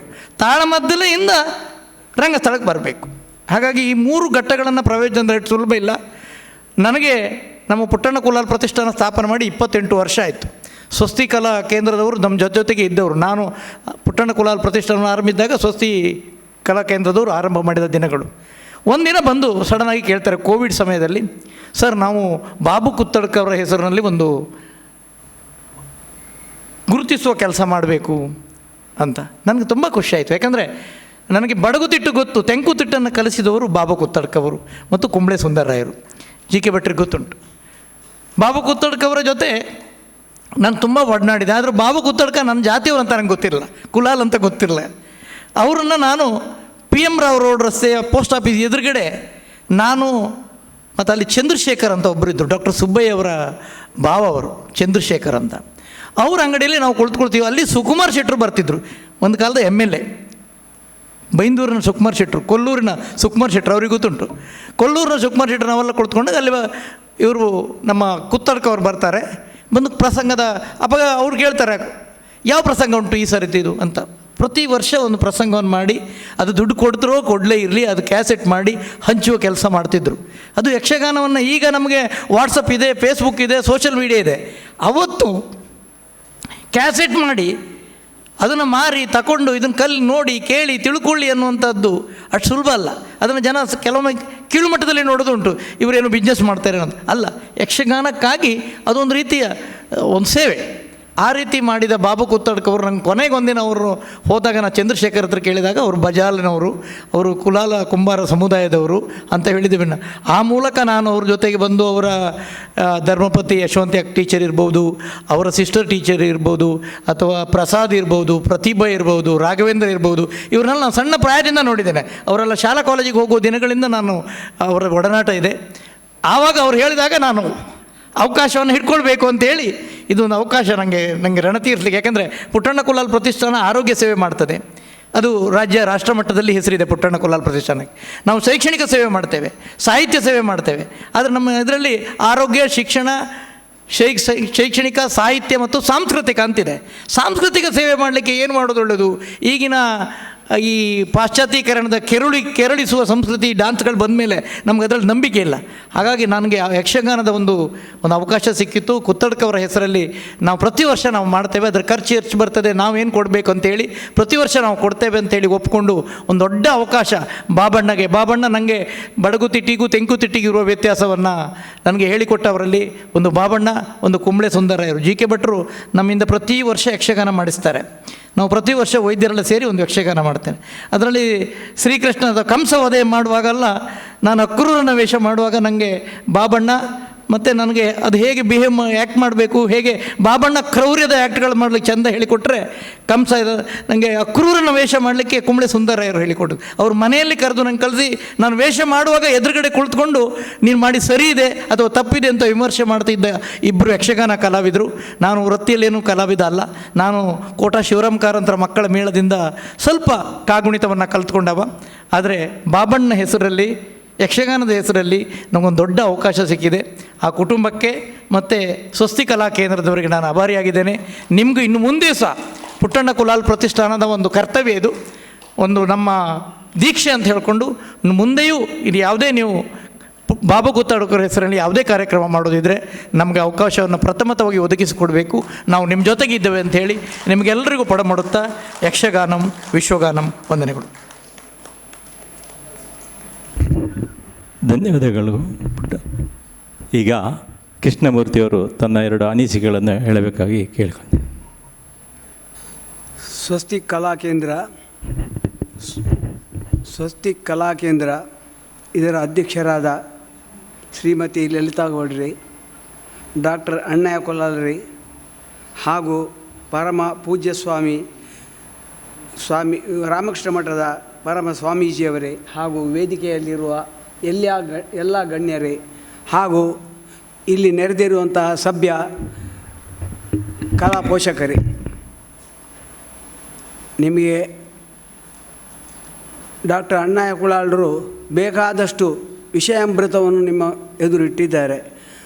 ಅವರ ಯಕ್ಷಗಾನದ ಮಟ್ಟಿನ ಅವರ ವಿಷಯ ಇಷ್ಟು ಗೊತ್ತುಂಟು ಅಂತ ಅವರು ಡಾಕ್ಟ್ರಾಗಿ ನಾನು ಕಂಡದ್ದು ಇವತ್ತು. ಆದರೆ ಅವರು ಶ್ರಮ ಬಿಟ್ಟು ಹೇಗೆ ಡಾಕ್ಟರ್ ಆದರು, ಅವರು ಸಣ್ಣದಿರುವಾಗ ಎಷ್ಟು ಕಷ್ಟ ಬಿಟ್ಟರು ಅಂತ ಮೊನ್ನೆ ಅಣ್ಣಯ್ಯ ಕುಲಾಲ್ ಭವನ ಇಲ್ಲಿ ಉದ್ಘಾಟನೆ ಆಯಿತು. ನಾನು ಮನೆಯಲ್ಲಿ ಕೂತು ಕುಡ್ಲಾ ಟಿ ವಿಯಲ್ಲಿ ನೋಡ್ತಾ ಇದ್ದೆ. ಅವರು ತನ್ನ ಇಡೀ ಚರಿತ್ರೆ, ಅವರು ಮಾತಾಡಿದ ವಿಷಯ ನೋಡುವಾಗ ನನಗೂ ನೆನಪು ಬಂತು. ನಾವು ನಮ್ಮ ಕಂಕನಾಡಿ ಹೋಟ್ಲಲ್ಲಿದ್ದು ಅಲ್ಲಿ ಕೆಲಸ ಮಾಡಿಕೊಂಡು ಹೇಗೆ ಲೆಕ್ಕ ಪರಿಶೋಧಕಾದೆ, ಹಾಗೆ ಅಣ್ಣಯ್ಯ ಕುಲಾಲರು ನೋಡಿ ಅಂತಹ ಸ್ಥಿತಿಯಲ್ಲಿ ಬಂದ ಕಾರಣ ಇವತ್ತು ಎಲ್ಲ ಕಾರ್ಯಕ್ರಮದಲ್ಲಿ ಸಾಮಾಜಿಕ ಕಾರ್ಯದಲ್ಲಿ ನಮಗೆ ನೆರವು ನೀಡ್ತಾರೆ ಅವರು. ಮತ್ತು ಪ್ರಥಮವಾಗಿ ನಾನು ಈ ಸ್ವಸ್ತಿಕ್ ಕಲಾ ಕೇಂದ್ರ, ಸ್ವಸ್ತಿಕ್ ಅಂತ ಹೇಳಿದರೆ ನಿಮ್ಗೆ ಗೊತ್ತುಂಟು, ಸಂಸ್ಕೃತ ಶಬ್ದ, ಶುಭ ಅಂತ ಲೆಕ್ಕ. ಶುಭ ಅಂದರೆ ಎಂಥದ್ದು? ಶುಭ ಕಾರ್ಯಕ್ರಮ. ಸೂಯಿಂದ ಸ್ಟಾರ್ಟ್ ಆಗೋದೆಲ್ಲ ಶುಭ ಅಂತ ಬರ್ತದೆ. ದೂ ಅಂತ ಪಾಲಿಸ್ ಮಾಡಿದೆಲ್ಲ ದುಷ್ಟ ದುರಾಕ್ರಮಿ ಎಲ್ಲ ಬರೋದು ಅಲ್ಲಿ. ಆದ ಕಾರಣ ಇದರ ಹೆಸರೇ ಸಾರ್ಥಕ ಅಂತ ಯಾಕೆ ಅಂತ ಹೇಳ್ತೇನೆ ಅಂತ ಹೇಳಿದರೆ, ಇವರು ಪ್ರತಿ ವರ್ಷ ಉತ್ತಮ ನಮ್ಮ ಭಾರತೀಯ ಸಂಸ್ಕೃತಿಯ ಹೇಗೆ ಉನ್ನತ ಮಟ್ಟಕ್ಕೆ ಹೋಗಬೇಕು ಅಂತ ಹೇಳಿದರೆ ಏನು ಕಾರ್ಯಕ್ರಮ ಮಾಡಬೇಕು ಅದನ್ನು ಬಹಳ ಚಂದವಾಗಿ ಮನಪೂರ್ವಕವಾಗಿ ಮಾಡುವ ಒಂದು ಸಂಸ್ಥೆ ಅದು ಯಾವುದು ಅಂತ ಹೇಳಿದರೆ ಸಂಸ್ಥಿಕ್ ಕಲಾ ಕೇಂದ್ರ. ಮತ್ತು ನಾನು ಅವರ ಸದಸ್ಯರನ್ನು ಕೆಲವರು ನಮ್ಮಲ್ಲಿ ಬರ್ತಾರೆ, ಕೆಲವರನ್ನು ಭೇಟಿಯಾಗಿದ್ದೇನೆ. ಇವನ ಅಧ್ಯಕ್ಷರು ನನಗೆ ಬಹಳ ಹಿಂದಿನಿಂದ ಚಿರಪರಿಚಿತರು. ಇಂತಹ ಕಾರ್ಯಕ್ರಮದಿಂದ ನಮಗೆ ಏನಾಗ್ತದೆ ಅಂತ ಹೇಳಿದರೆ ಜೀವಮಾನದಲ್ಲಿ ಸಂಸ್ಕಾರ ಬರ್ತದೆ. ನೋಡಿ ಅಲ್ಲಿ ಆತ್ಮೋನ್ನತಿ ಅಂತ ಬರೆದಿದ್ದಾರೆ ಮತ್ತು ಜಗದ ಕಲ್ಯಾಣ. ಇಂತಹ ಕಾರ್ಯಕ್ರಮದಿಂದ ಆತ್ಮೋನ್ನತಿ ಆಗ್ತದೆ, ನಮಗೆ ಸಂಸ್ಕಾರ ಬರ್ತದೆ, ಜ್ಞಾನ ವೈರಾಗ್ಯ ಮತ್ತು ಸುಬುದ್ಧಿ. ಭಾರತೀಯ ಸಂಸ್ಕೃತಿಯ ಎಲ್ಲ ಕಲೆ ಯಾವುದೇ ಇರಲಿ, ಅದು ನೃತ್ಯ ಇರಲಿ, ಯಕ್ಷಗಾನ ಇರಲಿ, ತಾಳಮದ್ದಲೆ ಇರಲಿ, ಯಾವುದೇ ಇರಲಿ, ಇದು ನಮ್ಮ ಭಾರತೀಯ ಸಂಸ್ಕೃತಿಯ ಪರಂಪರೆಯ ಒಂದು ಮಹಾ ವಿಶಿಷ್ಟ ವಿಷಯ. ಇದು ಯಾಕೆ ಅಂತ ಹೇಳ್ತೇನೆ, ಇದೆಲ್ಲ ನಮ್ಮ ಮನಸ್ಸನ್ನು ಅರಳಿಸ್ತದೆ. ಬಾಕಿ ಕೆಲವು ನಾನು ಹೋಗ್ತೇನೆ, ಅದು ಸಹ ಕಲೆ. ಅಂತೂ ನಾವು ಮನಸ್ಸನ್ನು ಕೆರಳಿಸುವಂತಹ ಕಾರ್ಯಕ್ರಮ ಅಂತೂ ಈ ನಮ್ಮ ಸ್ವಸ್ತಿಕ್ ಕಲಾ ಕೇಂದ್ರದವರು ಯಾವುದು ಮಾಡುವುದಿಲ್ಲ. ಅವರು ಇವತ್ತು ಮಾಡಿದಂತಹ ಘನ ಕಾರ್ಯ ನನಗೆ ಬಹಳ ಖುಷಿ ತಂದಿದೆ. ನನ್ನನ್ನು ಇಲ್ಲಿ ಕರೆದವರು ಪ್ರತಿ ವರ್ಷ ಕರೀತಾರೆ. ನಾನು ಹೇಳ್ತೇನೆ ಅವರಿಗೆ, ಪ್ರತಿ ವರ್ಷ ಆಫೀಸ್ಗೆ ಬರ್ತಾರೆ, ನಂದು ಕರೀತಾರೆ. 2 ಸಲ ಅವರ ಕಾರ್ಯಕ್ರಮಕ್ಕೆ ಹೋಗಿದ್ದೇನೆ. ಯಾಕೆಂದರೆ ಬಾಬು ಕುಡ್ತಡ್ಕ ನನಗೆ ಬಹಳ ಆತ್ಮೀಯರು. ವರ್ಷಕ್ಕೆ 1-2 ಸಲ ನನ್ನ ಆಫೀಸಿಗೆ ಬರ್ತಿದ್ದರು ಅವರು. ಅವ್ರು ಹೇಗೆ ಪರಿಚಯ ಅಂತ ಹೇಳಿದರೆ, ರಾಘವೇಂದ್ರರ ಮಾತೃಶ್ರೀ ಯಶವಂತಿ ಅಲ್ಲ, ಅವರು ಯಶವಂತಿ ಅಮ್ಮ, ಅವರು ಬೋರ್ಡ್ ಶಾಲೆಯಲ್ಲಿ ಟೀಚರು. ನಾನು ಕಂಕನಾಡಿ ಪಡಿ ಲಯನ್ಸ್ ಸದಸ್ಯನಾಗಿದ್ದೆ. ಆಗ ಸದಸ್ಯನಾಗಿ ಪ್ರತಿ ವರ್ಷ ನಮ್ಮ 2 ಕಾರ್ಯಕ್ರಮ ಆ ಶಾಲೆಯಲ್ಲಿ ಸೇವಾ ಕಾರ್ಯಕ್ರಮ ಆಗ್ತಿತ್ತು. ನಾನು ಇವರ ಮಾತೃಶ್ರೀಯವರ ಇವತ್ತು ನನ್ನೆದುರು ಬರ್ತಾರೆ. ಅವರ ನಿಷ್ಠೆ, ನಾವು ಮಾಡುವಂಥ ಸೇವಾ ಕಾರ್ಯಕ್ರಮದಲ್ಲಿ ಅವರ ಭಾಗಿ. ಅವರನ್ನು ಎಷ್ಟೇ ಸಲ ನಮ್ಮ ಲಯನ್ಸ್ ಮೀಟಿಂಗ್ ಆದ ಮೇಲೆ ಅವರ ಮನೆ ಹತ್ತಿರ ಬಿಟ್ಟು ಹೋದ ನನ್ನ ಮನೆ ಅಲ್ಲಿ ಕಂಕನಾಡಿ ಕಾಪಿತಾನಿ ಹೈಸ್ಕೂಲ್ ಹತ್ತಿರ ಉಂಟು. ಅವರಿಂದ ನನಗೆ ಬಾಬು ಗುತ್ತೇಡ್ಕರ್ ಭಾಳ ಆಪ್ತರಾದರು. ವರ್ಷಕ್ಕೆ ಒಂದು 2 ಸಲ ನನ್ನ ಆಫೀಸ್ಗೆ ಬರ್ತಾಯಿದ್ರು. ಮಕ್ಕಳಿಗೆ ತುಂಬ ಶಿಕ್ಷಣ ಕೊಡ್ತಾಯಿದ್ರು. ಯಕ್ಷಗಾನ ಕಲೆಯ ವಿಷಯದಲ್ಲಿ ತುಂಬ ಅವರು ಶಿಕ್ಷಣ ಕೊಡ್ತಾಯಿದ್ರು. ಬಹಳ ಕಷ್ಟಜೀವಿಯಾಗಿ ಮೇಲೆ ಬಂದವರು. ನೋಡಿ, ಅವರ ಕಷ್ಟತನದಿಂದ ಅವರ ಪುತ್ರರು ಪುತ್ರಿಯರು ಇವತ್ತು ಒಳ್ಳೆಯ ರೀತಿಯಲ್ಲಿದ್ದಾರೆ. ಅದು ಏನು ಅಂತ ಹೇಳಿದರೆ, ಬಾಬು ಗುತ್ತೇಡ್ಕರ್ ಹೆಸರು ಯಾಕೆ ಉಳಿಯಿತು ಅಂತ ಕೇಳಿದರೆ ಅದು ನಿಮ್ಮಿಂದ ಅಲ್ಲ, ಅವರಿಂದ. ಯಾಕೆಂದರೆ ವಿವೇಕಾನಂದರು ಹೇಳಿದರು, they alone live who live for others, the rest are more dead than alive ಅಂತ. ಯಾರು ಮತ್ತೊಬ್ಬನಿಗಾಗಿ ಬದುಕ್ತಾನ ಅವ ಯಾವಾಗಲೂ ಬದುಕಿರ್ತಾನೆ, ಒಬ್ಬ ಉಳಿದವರು ಸತ್ತಂತೆ ಅಂತ. ಇವತ್ತು ಬಾಬು ಗುತ್ತೇಡ್ಕರ್ನವರು ಆ ಕಲಾರಂಗದಲ್ಲಿ ಮಾಡಿದ ಸೇವೆ ಯಾವ ಫಲಾಪೇಕ್ಷೆ ಇಲ್ಲದೆ ಮಕ್ಕಳಿಗೆ ಅವರಿಗೆ ಯಾವ ವಿಷಯದಲ್ಲಿಯೂ ಬೇಕಾದಷ್ಟು ಅವರ ಜ್ಞಾನವನ್ನು ದಾರಿ ಎರೆದಂತಹ ವ್ಯಕ್ತಿ. ಆದ ಕಾರಣ ಬಾಬು ಗುತ್ತೇಡ್ಕರ್ ಇವತ್ತು ಅವರು ನಮ್ಮ ಎದುರು ಇಲ್ಲದಿದ್ದರೂ ಪ್ರತಿ ವರ್ಷ ಈ ಸ್ವಸ್ತಿಕ್ ಕಲಾ ಕೇಂದ್ರದವರು ಅವರನ್ನು ಆರೋಸ್ಪರ್ಶಕ್ಕಾಗಿ ಒಂದೊಂದು ಕಲಾವಿದರನ್ನು ಕರೆದು ಅವರಿಗೆ ಗೌರವವನ್ನು ನೀಡುವುದು ಬಹಳ ವಿಶಿಷ್ಟ ವಿಷಯ. ಇಂತಹ ಕಾರ್ಯಕ್ರಮ ಅವರಿಂದ ಇನ್ನಷ್ಟು ಆಗಲಿ. ಅದು ಆ ಕಾರ್ಯಕ್ರಮಕ್ಕೆ, ಇಂಥ ಒಳ್ಳೆಯ ಕಾರ್ಯಕ್ರಮಕ್ಕೆ ನಮ್ಮಿಂದ ಏನೆಲ್ಲ ಸಹಕಾರ ಬೇಕು ನಾವೆಲ್ಲರೂ ಕೈ ಜೋಡಿಸಿ ಅವರಿಗೆ ನಾವು ಅದನ್ನು ಮಾಡಬೇಕು ಅಂತ ನಾನು ಕೇಳಿಕೊಂಡು ಇವತ್ತು ನನ್ನನ್ನು ಇಲ್ಲಿ ಕರೆದು ಈ 2 ಮಾತನ್ನು ನನಗೆ ನಿಮ್ಮೆದುರು ಹೇಳಲಿಕ್ಕೆ ಅವಕಾಶ ಕೊಟ್ಟಂಥ ಎಲ್ಲ ಸದಸ್ಯರಿಗೂ ಹಾಗೂ ಅಭಿಮಾನಿಗಳಿಗೂ ವಂದಿಸಿ ನನ್ನ ಮಾತಿಗೆ ವಿರಮಿಸ್ತೇನೆ.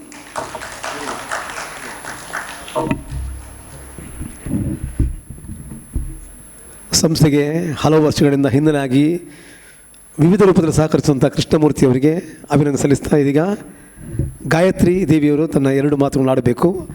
6:10 ನಾವು ಯಕ್ಷಗಾನ ತಾಳಮದ್ದಲೆ ಆರಂಭಿಸಬೇಕು. ಆದ ಕಾರಣ ಆದಷ್ಟು ಬೇಗ ಈ ಸಭಾಕರಣ ಮುಕ್ತಾಯ ಮಾಡ್ತಾ ಇದ್ದೇವೆ. ಆದ ಕಾರಣ ಕೆಲವು ಅತಿಥಿಗಳು ಮಾತಾಡೋದಿಲ್ಲ ಅಂತ ಹೇಳಿದ್ದಾರೆ. ಕೆಲವು ಅತಿಥಿಗಳು ನಾವು ಮಾತಾಡಲೇಬೇಕು ಅಂತ ಹೇಳಿದ್ದೇವೆ. ದಯವಿಟ್ಟು ಗಾಯತ್ರಿ ದೇವಿಯವರು 2 ಮಾತುಗಳನ್ನು ಆಡಬೇಕು ಅಂತ ಕೇಳ್ಕೊಳ್ತಾ ಇದ್ದೇವೆ.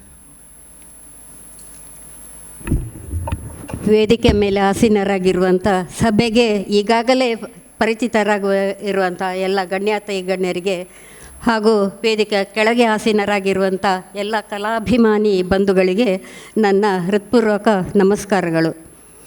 ಮೊದಲಿಗೆ ನಾನು ಇಂದಿನ ಸಮಾರಂಭದ ಪ್ರಶಸ್ತಿ ವಿಜೇತ ಶ್ರೀಯುತ ಕುಮಾರಗೌಡ ಪುತ್ತಿಗೆ ಅವರನ್ನು ವೈಯಕ್ತಿಕವಾಗಿ ಅಭಿನಂದಿಸುತ್ತೇನೆ. ಸರ್, ನಿಮಗೆ ನನ್ನ ಅಭಿನಂದನೆಗಳು. ಹಾಗೂ ನಮ್ಮ ಭಾರತದ ಹೆಮ್ಮೆಯ ಸುಪುತ್ರ ಶ್ರೀಯುತ ರಾಘವೇಂದ್ರ ಅವರನ್ನು ನಾನು ಈಗ ಅಭಿನಂದಿಸ್ತಾ ಇದ್ದೇನೆ. ಸರ್, ನಿಮಗೂ ನನ್ನ ಅಭಿನಂದನೆಗಳು. ಹಲವಾರು ದಶಕಗಳ 50-60ರ ದಶಕದಲ್ಲಿ ಯಕ್ಷಗಾನ ಮತ್ತು ತಾಳಮದ್ದಲೆ ಇವು ಎಲ್ಲ ಒಂದು ಪ್ರವೃತ್ತಿಯಾಗಿ ಮಾತ್ರ ಬೆಳೆದಿತ್ತು. ಅಂಥ ಸಂದರ್ಭದಲ್ಲಿ ಹಲವಾರು ಹಿರಿಯ ಚೇತನಗಳು ಈ ಕಲೆಯನ್ನು ಉಳಿಸಲಿಕ್ಕಾಗಿ ಬಹಳ ಶ್ರಮಪಟ್ಟಿದ್ದಾರೆ. ಈ ಒಂದು ಸಂದರ್ಭದಲ್ಲಿ ನಾನು ನನ್ನ ಮಾವನವರಾದ ಯಕ್ಷಗಾನ ಸೇವೆಗೆ ತನ್ನ ಜೀವನವನ್ನು ಮುಡಿಪಾಗಿಟ್ಟಂಥ ಶ್ರೀಯುತ ಕುಬಣೂರು ಬಾಲಕೃಷ್ಣರಾವ್ ಅವರನ್ನು ಒಮ್ಮೆ ಸ್ಮರಿಸಲಿಕ್ಕೆ ಇಷ್ಟಪಡ್ತಾ ಇದ್ದೇನೆ. ಅದರಂತೆ ಎಲ್ಲ ಹಿರಿಯ ಚೇತನಗಳು ಈ ಯಕ್ಷಗಾನದ ಕಲೆ ಉಳಿಬೇಕು ಅಂತೇಳಿ ಬಹಳಷ್ಟು ಶ್ರಮಪಟ್ಟಿದ್ದಾರೆ. ಅವರನ್ನು ನಾನು ಈ ಒಂದು ಸಂದರ್ಭದಲ್ಲಿ ನೆನಪಿಸಿಕೊಳ್ಳಲಿಕ್ಕೆ ಬಯಸ್ತೇನೆ. ಯಕ್ಷಗಾನ ಈಗಿನ ಕಾಲಘಟ್ಟದಲ್ಲಿ ಪ್ರವೃತ್ತಿಯಿಂದ ವೃತ್ತಿ ಬದುಕಿಗೆ ಸ್ವೀಕಾರ ಮಾಡುವಷ್ಟು ಬೆಳೆದಿದೆ. ಹಲವಾರು ಈ ತಾಂತ್ರಿಕವಾಗಿ ಅಥವಾ ಶಿಸ್ತಿನಿಂದ ಕಲಿಬೇಕಾಗಿ ಇರುವಾಗ ಒಂದು ಕಲಿಕಾ ಕೇಂದ್ರಗಳನ್ನು ಹಲವರು ಸ್ಥಾಪಿಸಿ ಬಹಳಷ್ಟು ಕಲಾ ಸೇವೆಯನ್ನು ಮಾಡಿದ್ದಾರೆ. ಅಂಥವರಿಗೂ ನಾನು ಇವತ್ತು ಕೃತಜ್ಞತೆಗಳನ್ನು ಹೇಳಬಯಸ್ತೇನೆ. ಮುಂದೆ ಇಂಥ ಒಂದು ಕೆಲಸವನ್ನು ನಿರಂತರವಾಗಿ ಸಾಗಿಸಿಕೊಂಡು ಬಂದಂಥ ಮತ್ತು ಈ ಕಲಾವಿದರನ್ನು ಗುರುತಿಸುತ್ತಾ ಅವರನ್ನು ಪ್ರೋತ್ಸಾಹಿಸ್ತಾ ಇರುವಂಥ ನಮ್ಮ ಸ್ವಸ್ತಿಕ್ ಕಲಾ ಕೇಂದ್ರ ಇವರಿಗೆ ನನ್ನ ಅನಂತ ಧನ್ಯವಾದಗಳು. ಅದೇ ರೀತಿ ಈ ಮುಂದೆ ಕೂಡ ಇಂಥ ತೆರೆಯ ಮರೆಯಲ್ಲಿರುವ ಎಲ್ಲ ಪ್ರತಿಭೆಗಳನ್ನು ಈ ಸ್ವಸ್ತಿಕ್ ಕಲಾ ಕೇಂದ್ರದವರು ಗುರುತಿಸಿ ಅವರನ್ನು ಮುಂದೆ ಆ ಪ್ರತಿಭೆಗಳನ್ನು ಬೆಳಕಿಗೆ ತರಲಿ ಅಂತ ಹಾರೈಸ್ತಾ ಈ ಕಾರ್ಯ ನಿರಂತರವಾಗಿ ಅವರ ವತಿಯಿಂದ ಸಾಗುತ್ತಾ ಇರಬೇಕು ಅಂತ ಹೇಳಿ ನಾನು ಬಯಸ್ತೇನೆ. ಹಾಗೂ ಎಲ್ಲರಿಗೂ ಶುಭ ಹಾರೈಸುತ್ತಾ ನನಗೆ ಇವತ್ತು ನಾವು ನೀವು ಮಾತನಾಡುವ ಒಂದು ಅವಕಾಶವನ್ನು ಕಲ್ಪಿಸಿ ಈ ಸಂಜೆಯನ್ನು ಸಂಭ್ರಮಿಸುವ ಎಲ್ಲ ಅವಕಾಶಗಳನ್ನು ಒದಗಿಸಿಕೊಟ್ಟಂಥ ಸ್ವಸ್ತಿ ಕಲಾ ಕೇಂದ್ರಕ್ಕೆ ಮತ್ತೊಮ್ಮೆ ನಾನು ಆಭಾರಿಯಾಗಿದ್ದೇನೆ. ಎಲ್ರಿಗೂ ಮತ್ತೊಮ್ಮೆ ನನ್ನ ನಮಸ್ಕಾರಗಳು. ಅಭಿವಂದನೆಗಳು ಗಾಯತ್ರಿ ದೇವಿಯವರಿಗೆ. ಇದೀಗ ವೇದಿಕೆಯಲ್ಲಿರುವಂಥ ಮತ್ತೋರ್ವ ಸ್ವಾಮೀಜಿಯವರು, ಯುಗೇಶಾನಂದ ಸ್ವಾಮೀಜಿಯವರು, ಈ ಒಂದು ರಾಮಕೃಷ್ಣ ಮಠದ ಆಶ್ರಮದ ನಿರ್ವಾಹಕರು, ಇವತ್ತು ತಮ್ಮ 2 ಅನಿಸಿಕೆಗಳನ್ನು ಬಿತ್ತರಿಸಬೇಕು ಅಂತ ಕೇಳಿ.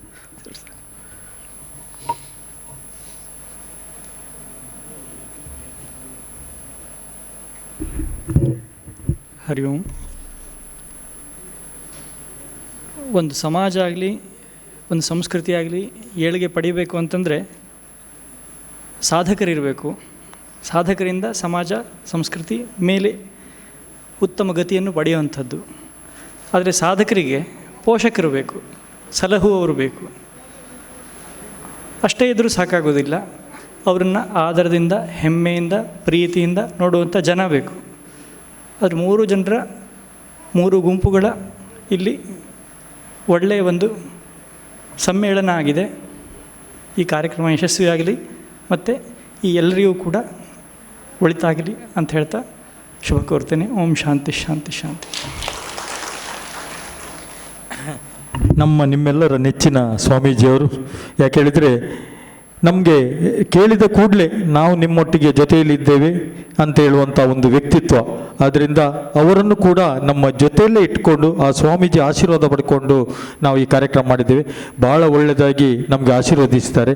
ನಿಮಗೂ ಕೂಡ ದೇವರು ಒಳ್ಳೇದು ಮಾಡಲಿ ಸರ್, ಆರೋಗ್ಯ ನೀಡಲಿ ಅಂತೇಳಿ ಈ ಸಂದರ್ಭದಲ್ಲಿ ಹೇಳ್ತಾ, ಮುಂದಕ್ಕೆ ತಾವೆಲ್ಲರೂ ಕಾಯುವಂಥ ನಮ್ಮ ಪ್ರೀತಿಯ ಮೋಕೆದ ಅಕ್ಕ ಅಂತ ಹೇಳ್ಬೋದು ಡಾಕ್ಟರ್ ಪ್ರಿಯಾ ಹರೀಶ್ 1-2 ಮಾತು ಹೇಳಲೇಬೇಕು. ಅವರು ಮಾತಾಡದಿದ್ದರೆ ಈ ಸಭೆಗೆ ಅಷ್ಟೊಂದು ಚಂದ ಕಾಣೋದಿಲ್ಲ ಅಂತ ಹೇಳ್ತಿದ್ರು. ಮತ್ತು ಕಿರಣ್ ರೈ ಸರ್ ಹೇಳಿದರು, ನಾನು ಮಾತಾಡೋದಿಲ್ಲ, ಇಲ್ಲಿಂದಲೇ ನಾನು ನಿಮಗೆ ಆಶೀರ್ವಾದ ಮಾಡ್ತೇನೆ ಅಂತ ಹೇಳಿದ್ರು. Thank you sir.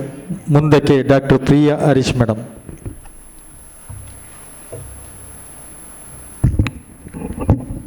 Usha teacher ನೆಟ್ಟೆ ಮಣೆ ಏರ್ದಿತ್ತೇರು ಏನು ಮಣೆ ಏರುಜಿ ತೋಜುವೇತೆ ಮಾತ್ರೆಗ್ಲ ಖಾಲಿ ಸೊರಕೆಂಡ ಯಾವೊಂದು ತೋಜುಂಡು ಬೇಡ ಬೇಡ ಮಣೆ ಬೇಡ. ಮುದ್ದು ಸಿರಿ ಮಹಾಗಣಪತಿನ ಪಾದ ಪುರ್ಪೊಗು ಪುಡ್ಯನು ಬುರೊಂದು ಗ್ರಾಮಡು ನಿಲಯಾತಿನ ಸಿರಿ ಮಂಗಳಾದೇವಿ ಅಪ್ಪನ ಆಶೀರ್ವಾದದ ಇಂಬುನು ನಟ್ಟೊಂದು 3 ನೆಟ್ಟು ಸೂರ್ಯೆ ಕಂತು ನೆಟ್ಟು ಚಂದ್ರೆ ಕಲ್ಲಡು ನಾಗೆ ಬನುಟು ಸರ್ಪೆ ಉಂಡು ಮಲ್ತಿನ ಬೆರ್ಮೇರು ಪನ್ಪಿನವು ನಮ್ಮ ತುಳುನಾಡುದಕ್ಲೇನು ಪತ್ತಡು ದೀತನಿಗೆ ಅಂಚಿತ್ತಿ ಭೂಮಿ ಅಪ್ಪೆನ ಮಟ್ಟೆಲಡು ಬುಲಿ ನಂಚಿನ ಭಾರತ ಅಪ್ಪೆನ ಕನ್ನಡ ಅಪ್ಪೆನ ತುಳು ಅಪ್ಪೆನ ಪೆದ್ದಿ ಅಪ್ಪೆನ ಐಸಿರದ ಕೊಂಡಾಟದ ಪುತ್ತೋಳಿಲೆಗಿಯನ್ನ ಉಡಲ್ದು ಇಂಜಿನ ಸೊಲ್ಮೇಲು ನನ್ನ ಕನ್ನಡೋಡು ಪಾತಿರ್ವೆ ಮಾತಿರ್ಲ ಕನ್ನಡೋಡು ಪಾತಿರಿಯರಿ ಎನ್ನ ತುಳು ಯಾವೊಂದಾಂಡು ಇನಿ ಇವತ್ತಿನ ದಿವಸ ಈ ಒಂದು ಇನ್ವಿಟೇಷನಲ್ಲಿ ಅಭಿನಂದನಾ ಭಾಷಣ ಡಾಕ್ಟರ್ ಪ್ರಿಯಾ ಹರೀಶ್ ಅಂತ ಬರೆದಿದ್ರು. ನಮ್ಮ ಹರಿಶ್ಚಂದ್ರರು ಹೇಳಿದರು, ಕೈ ಕೊಟ್ಟರು ಅಂತೇಳಿ. ಬೇರೆ ಒಂದು ಕಾರ್ಯಕ್ರಮಕ್ಕೆ ಹೋಗಲಿಕ್ಕಿತ್ತು. ಅದು ಯಾಕೆ ಅಂತ ಹೇಳಿದರೆ, ಅವ್ರು ಹೇಳಿದಾಗೆ ನನಗೆ ಬೇರೆ ಕಾರ್ಯಕ್ರಮಕ್ಕೆ ಹೋಗಲಿಕ್ಕಿತ್ತು. ಸ್ವಲ್ಪ ದೂರದಲ್ಲಿ ನಾನಿದ್ದೆ. ನನ್ನಿಂದಾಗಿ ಕಾರ್ಯಕ್ರಮ ಹಾಳಾಗೋದು ಬೇಡ ಎಂಬ ಒಂದು ಭಾವನೆಯಿಂದ, ಯಾಕಂದರೆ ನಾನು ಬರುವಾಗ ತಡುವಾಗ ನನಗೋಸ್ಕರ ನಮ್ಮ ಶ್ರೀಯುತ ಕುಮಾರ್ ಗೌಡ ಪುತ್ತಿಗೆ ದೊಡ್ಡ ಸಾಧಕರು, ಅವರ ಒಂದು ಅಭಿನಂದನಾ ಕಾರ್ಯಕ್ರಮ ನಿಲ್ಲುವುದು ಬೇಡ ಎಂಬ ಕಾರಣಕ್ಕೆ, ಯಾಕಂದರೆ ನಾನು ಬರುವ ಸಮಯ ನನಗೆ ಗೊತ್ತಿರಲಿಲ್ಲ. ಆದರೂ ನಮ್ಮ ಕಾರ್ಯಕ್ರಮಕ್ಕೆ ನಾನು ಬರಬೇಕು. ಆದರೂ ಕೂಡ ಅಭಿನಂದನಾ ಭಾಷಣವನ್ನು ಇವತ್ತು ನಮ್ಮ ಹರಿಶ್ಚಂದ್ರರು ಹಾಗೆ ಸುಬೇದಾರ್ ರಾಘವೇಂದ್ರ ಇವರು ಕೂಡ ಮಹಾನ್ ಸಾಧಕ, ಇವರಿಗೂ ನಮಸ್ಕಾರ. ಇವರ ಒಂದು ಅಭಿನಂದನಾ ಭಾಷಣವನ್ನು ನಮ್ಮ ಉಷಾ ಟೀಚರ್ ಮಾಡಿದರು. ಬಹಳ ಚೆನ್ನಾಗಿ ಅವರು ಮಾಡಿದರು. ಅದಕ್ಕಾಗಿ ಜೋರಾದ ಚಪ್ಪಾಳೆ ಅವರಿಬ್ಬರಿಗೂ ನೀವು ಕೊಡಬೇಕಾಗಿ ಕೇಳಿಕೊಳ್ತಾ ಇದ್ದೇನೆ. ನನ್ನ ಹತ್ರ ನಾನಿವತ್ತು ಹೇಳಿದೆ, ಅವರ ಹತ್ರ ನನಗೆ ಇವತ್ತು ಅಭಿನಂದನಾ ಭಾಷಣ ಮಾಡಲಿಕ್ಕೆ ಆಗೋದಿಲ್ಲ ಅಂತ ಹೇಳುವಾಗ ಸ್ವಸ್ತಿಕ್ಕಿದು ನಮ್ಮ ಹರಿಶ್ಚಂದ್ರರು ನನ್ನ ಹತ್ರ ಕೇಳೋದು, ಅವರು ಮಾತಾಡೋ ದಾಟಿ ಎಲ್ರಿಗೂ ಗೊತ್ತಿರ್ಬೋದು, ಪ್ರಿಯಾ ಅವರೇ ನಿಮಗೆ ನಮ್ಮ ಹತ್ರ ಕೋಪವಾ ಅಂತ. ನಾನೊಂದು ಹೇಳ್ತೇನೆ, ಈ ಸ್ವಸ್ತಿಕ್ ಕಲಾ ಸಂಘದವರು ನನ್ನ ಹತ್ರ ಕೋಪ ಮಾಡಿದರೂ ನಾನು ಕೋಪ ಇಟ್ಕೊಳ್ಳೋದಿಲ್ಲ. ನಾನು ನಿಮ್ಮ ಬೆನ್ನ ಹಿಂದೆ ಬರ್ತೇನೆ. ಯಾಕೆ ಅಂತ ಹೇಳಬೇಕು. ಯಾಕಂದರೆ ಇಲ್ಲಿ ಸಂತೋಷ್ ಅವರು ಅವರ ನಿರೂಪಣೆಯಲ್ಲಿ ಹೇಳಿದರು, ಪ್ರಿಯ ಮಾತಾಡಿದರೆ ಚಂದ, ಪ್ರಿಯ ಮಾತಾಡಿದರೆ ಚಂದ ಅಂತ. ಪ್ರಿಯ ಮಾತಾಡಲಿಕ್ಕೆ ಚಂದ ಆಗಲಿಕ್ಕೆ ಕಾರಣ ಯಾರು ಅಂತ ಕೇಳಿದರೆ ಇದೇ ಸ್ವಸ್ತಿಕ್ ಕಲಾ ಕೇಂದ್ರದವರು. ಮನುಷ್ಯರಿಗೆ ಜೀವನದಲ್ಲಿ ನೋವು ನಲಿವು ಬರ್ತಾ ಇರ್ತದೆ, ಕಷ್ಟದ ಕಾಲ ಸುಖದ ಕಾಲ ಅಂತ ಇರ್ತದೆ. ನಾನು 2016 ಒಳಗೆ ನಿರೂಪಣೆಯಲ್ಲೇ ಕಾಲ ಕಳೆದಿದ್ದೇನೆ. ನಿರೂಪಣೆ ಮಾತ್ರ ನನ್ನ ಒಂದು ವೃತ್ತಿಯಾಗಿತ್ತು. ನಮ್ಮ ಕುಡ್ಲ ಚಾನಲಲ್ಲಿ ನಾನು ವಾರ್ತೆ ಮಾತ್ರ ಓದ್ತಿದ್ದೆ. 2016ರಲ್ಲಿ ನನಗೊಂದು ದೊಡ್ಡ ಸಂಕಷ್ಟ ಒದಗಿ ಬಂತು. ಆ ಸಂದರ್ಭದಲ್ಲಿ ನಾನು ಮನೆಯಲ್ಲೇ ಇದ್ದೆ. ನಾನು ಯಾವುದೇ ಕಾರ್ಯಕ್ರಮಕ್ಕೆ ಹೋಗ್ತಾ ಇರಲಿಲ್ಲ. ನನಗೆ ಜೀವನವೇ ಬೇಡ ಎಂಬ ಪರಿಸ್ಥಿತಿಯಲ್ಲಿ ನಾನಿದ್ದೆ. ಆ ಸಂದರ್ಭದಲ್ಲಿ ಇದೇ ಒಂದು ಯಕ್ಷಗಾನದ ಕಾರ್ಯಕ್ರಮ ಡಾನ್ ಬಾಸ್ಕೋದಲ್ಲಿ ಏರ್ಪಡಿಸಿದರು. ಸ್ವಲ್ಪ ದಿವಸಗಳ ಕಾಲ, ಮಾರ್ಚ್ ತಿಂಗಳಲ್ಲಿ ಇದ್ದಿರಬೇಕು. ಆಗ ನಮ್ಮ ಸ್ವಸ್ತಿಕ್ ಕಲಾ ಸಂಘದಿಂದ ಹರಿಶ್ಚಂದ್ರರು ನನಗೆ ಕಾಲ್ ಮಾಡಿದರು. ಪ್ರಿಯಾ ಅವರೇ, ನಮ್ಮ ಕಾರ್ಯಕ್ರಮ ಇದೆ, ಬರಬೇಕು ನೀವು ಅಂತ. ನನ್ನ ಪರಿಸ್ಥಿತಿಯನ್ನು ನೋಡಿ ಕೂಡ ನೀವು ನನ್ನನ್ನು ಕಾರ್ಯಕ್ರಮಕ್ಕೆ ಮುಖ್ಯ ಅತಿಥಿಯಾಗಿ ಕರೀತಿದ್ದೀರಾ ಅಂತ ಕೇಳಿದೆ. ನಮಗೆ ಅದೆಲ್ಲ ಅಗತ್ಯ ಇಲ್ಲ ಅಂದರು. ನೀವು ನಮ್ಮ ಕಾರ್ಯಕ್ರಮದಲ್ಲಿ ಮೊದಲು ಬಂದಿದ್ದೀರಿ, ಈಗಲೂ ಬರ್ತೀರಿ, ಇನ್ನೂ ಬರ್ತಾ ಇರ್ತೀರಿ, ನಮಗೆ ಯಾವುದೂ ಅಗತ್ಯ ಇಲ್ಲ, ನಮಗೆ ಪ್ರಿಯ ಬಂದರೆ ಸಾಕು ಅಂತ ಅವರು ಹೇಳಿದರು. ಬರುವುದರೊಳಗೆ ನೀವು 20 ನಿಮಿಷದ ಯಕ್ಷಗಾನದ ಬಗ್ಗೆ ಒಂದು ಭಾಷಣವನ್ನು ಮಾಡಬೇಕು ಅಂತ ಹೇಳಿದರು. ನನಗೆ ನಾನು ಮಾತಾಡುವಂಥ ಪರಿಸ್ಥಿತಿಯಲ್ಲಿ ಇಲ್ಲ. ಅಂಥದ್ರಲ್ಲಿ 20 ನಿಮಿಷದ ಭಾಷಣ ಯಕ್ಷಗಾನದ ಕುರಿತು ಮಾತಾಡಬೇಕು ಅಂತ ಹೇಳಿದರು. ಇದು ನನಗೆ ಅವರು ಆತ್ಮವಿಶ್ವಾಸವನ್ನು ತುಂಬಿದ್ದು. ಮನುಷ್ಯನ ಜೀವನದಲ್ಲಿ ಯಾವಾಗಲೂ ಏನು ಬೇಕು? ಆತ್ಮವಿಶ್ವಾಸ ಬೇಕು. ಜೀವನದಲ್ಲಿ ಸಮಸ್ಯೆಗಳು ಮಳೆಯ ಹನಿಗಳಿದ್ದಂತೆ, ನಿಧಾನವಾಗಿ ಬರಲಿ, ರಭಸವಾಗಿ ಬರಲಿ, ನಮ್ಮಲ್ಲಿ ಆತ್ಮವಿಶ್ವಾಸ ಎಂಬ ಛತ್ರಿ ಇರಬೇಕಂತೆ. ಅಂತಹ ಆತ್ಮವಿಶ್ವಾಸವನ್ನು ನನಗೆ ತುಂಬಿದವರು ನಮ್ಮ ಸ್ವಸ್ತಿಕ್ ಕಲಾ ಕೇಂದ್ರದವರು ಅಂತ ನಾನು ಹೆಮ್ಮೆಯಿಂದ ಹೇಳ್ತೇನೆ. ಇವತ್ತು ನಾನು ದೇಶ ವಿದೇಶದಲ್ಲಿ ಹೋಗಿ ಭಾಷಣ ಮಾಡ್ತೇನೆ, ನಿರೂಪಣೆ ಮಾಡ್ತೇನೆ ಹೇಳಿದರೆ ನೀವು ನನಗೆ ಆತ್ಮವಿಶ್ವಾಸವನ್ನು ತುಂಬಿಸಿದವರು. ಆದ್ದರಿಂದ ನೀವು ಕೋಪ ಮಾಡಿದರೂ ನಾನು ಖಂಡಿತ ಕೋಪ ಮಾಡೋದಿಲ್ಲ. ಬೆನ್ನು ಬಿಡದ ಭೂತದಂತೆ ನಿಮ್ಮ ಹಿಂದೆ ನಾನು ಯಾವತ್ತೂ ಇರ್ತೇನೆ ಅಂತ ಹೇಳ್ತಾ ನನ್ನ 2 ಮಾತನ್ನು ಮುಗಿಸ್ತೇನೆ. ನಮಸ್ಕಾರ. ಭಾಳ ಅಚ್ಚುಕಟ್ಟಾಗಿ ನಮ್ಮ ಮಾತಾಡಿದಂಥ ಡಾಕ್ಟರ್ ಪ್ರಿಯಾ ಮೇಡಮ್, ಯಾಕೆ ಹೇಳಿದರೆ ಎಂತ ಹೇಳಿದ್ರು ಭಾಳ ಸುಂದರವಾಗಿಯೇ ಮಾತಾಡ್ತಾರೆ. ಅವರು ನಿಜವಾಗಿ ಹೇಳಿದಂಥದ್ದು ಪ್ರೇಕ್ಷಕರಂತ ಹೇಳಿದರೆ ಸ್ವಸ್ತಿಕ್ ಕಲಾ ಕೇಂದ್ರ, ನೀವಿದ್ದದಕ್ಕೆ ನಾನು ನಿರೂಪಣೆ ಮಾಡಲಿಕ್ಕಾಗ್ತದೆ. ಇಲ್ಲಿ ಒಂದು ಬರೆದಿದ್ದಾರೆ, ಆತ್ಮೋನ್ನತಿ ಮತ್ತು ಜಗದ ಕಲ್ಯಾಣ. ಈ ಸಿದ್ಧಾಂತವನ್ನು ಅಳವಡಿಸಿದಂಥ ಒಂದು ವ್ಯಕ್ತಿತ್ವ ಅಂತ ಹೇಳಿದರೆ ನಮ್ಮ ಮೇಡಮ್ರವರು. ಭಾಳ ಖುಷಿಯಾಯಿತು. ಅವರಿಗೂ ಕೂಡ ದೇವರು ಆಯುರಾರೋಗ್ಯ ನೀಡಲಿ ಅಂತೇಳಿ ಹಾರೈಸ್ತಾ ಇದ್ದೇನೆ. ಮತ್ತು ನಮ್ಮ ಸ್ವಸ್ತಿಕ್ ಕಲಾ ಕೇಂದ್ರಕ್ಕೆ ಒಂದು ಮುಖ್ಯವಾಗಿ ಬರುವಂಥ ವ್ಯಕ್ತಿತ್ವ ಅಂತ ಹೇಳಿದರೆ ನಮ್ಮ ಇಲ್ಲಿ ಆಸೀನರಾದಂಥ ಲಯನ್ ಅನಿಲ್ ದಾಸ್ರವರು. ಭಾಳ ಒಂದು ಖುಷಿಯಲ್ಲಿ ಬರುವಂಥವ್ರು. ಅಧ್ಯಕ್ಷರು ಕುಲಾಲ ಯುವ ವೇದಿಕೆ ಮಂಗಳೂರು ಹಾಗೂ ನಿರ್ದೇಶಕರು ದಾಸ್ ಪ್ರಮೋಷನ್. ಒಂದು ಬಡವರಿಗೆ ಆರೋಗ್ಯ ಹುಷಾರಿಲ್ಲ ಒಂದು ಮನೆಯಲ್ಲಿ ಅಂತ ಹೇಳಿದರೆ ನಮ್ಮ ದಾಸ್ ಪ್ರಮೋಷನ್ ಅನಿಲ್ ದಾಸ್ರವರಿಗೆ ಒಂದು ಹೇಳಿದ ಕೂಡಲೇ ಜನ ಕಳಿಸಿ, ಬಡವರಾದರೆ ಸ್ವತಃ ಅವರೇ ಖರ್ಚು ಹಾಕಿ ಅದಕ್ಕೆ ಬೇಕಾದ ಆರೈಕೆ ಮಾಡುವಂಥ ಒಂದು ಏಕೈಕ ವ್ಯಕ್ತಿತ್ವ ಅಂತ ಹೇಳಿದರೆ ಅನಿಲ್ ದಾಸ್ರವರು. ಅವರು ಈ ಸಂದರ್ಭದಲ್ಲಿ ಇಲ್ಲಿ ಬಂದಿದ್ದಾರೆ. ಅವರಿಗೆ ನಮ್ಮ ಹರಿಶ್ಚಂದ್ರರವರವರು ಸಾಲ ಹಾಕುವ ಮುಖಾಂತರ ಅವರನ್ನು ಸ್ವಾಗತಿಸಬೇಕಾಗಿ ಕೇಳಿಕೊಳ್ತಾ ಇದ್ದೇನೆ.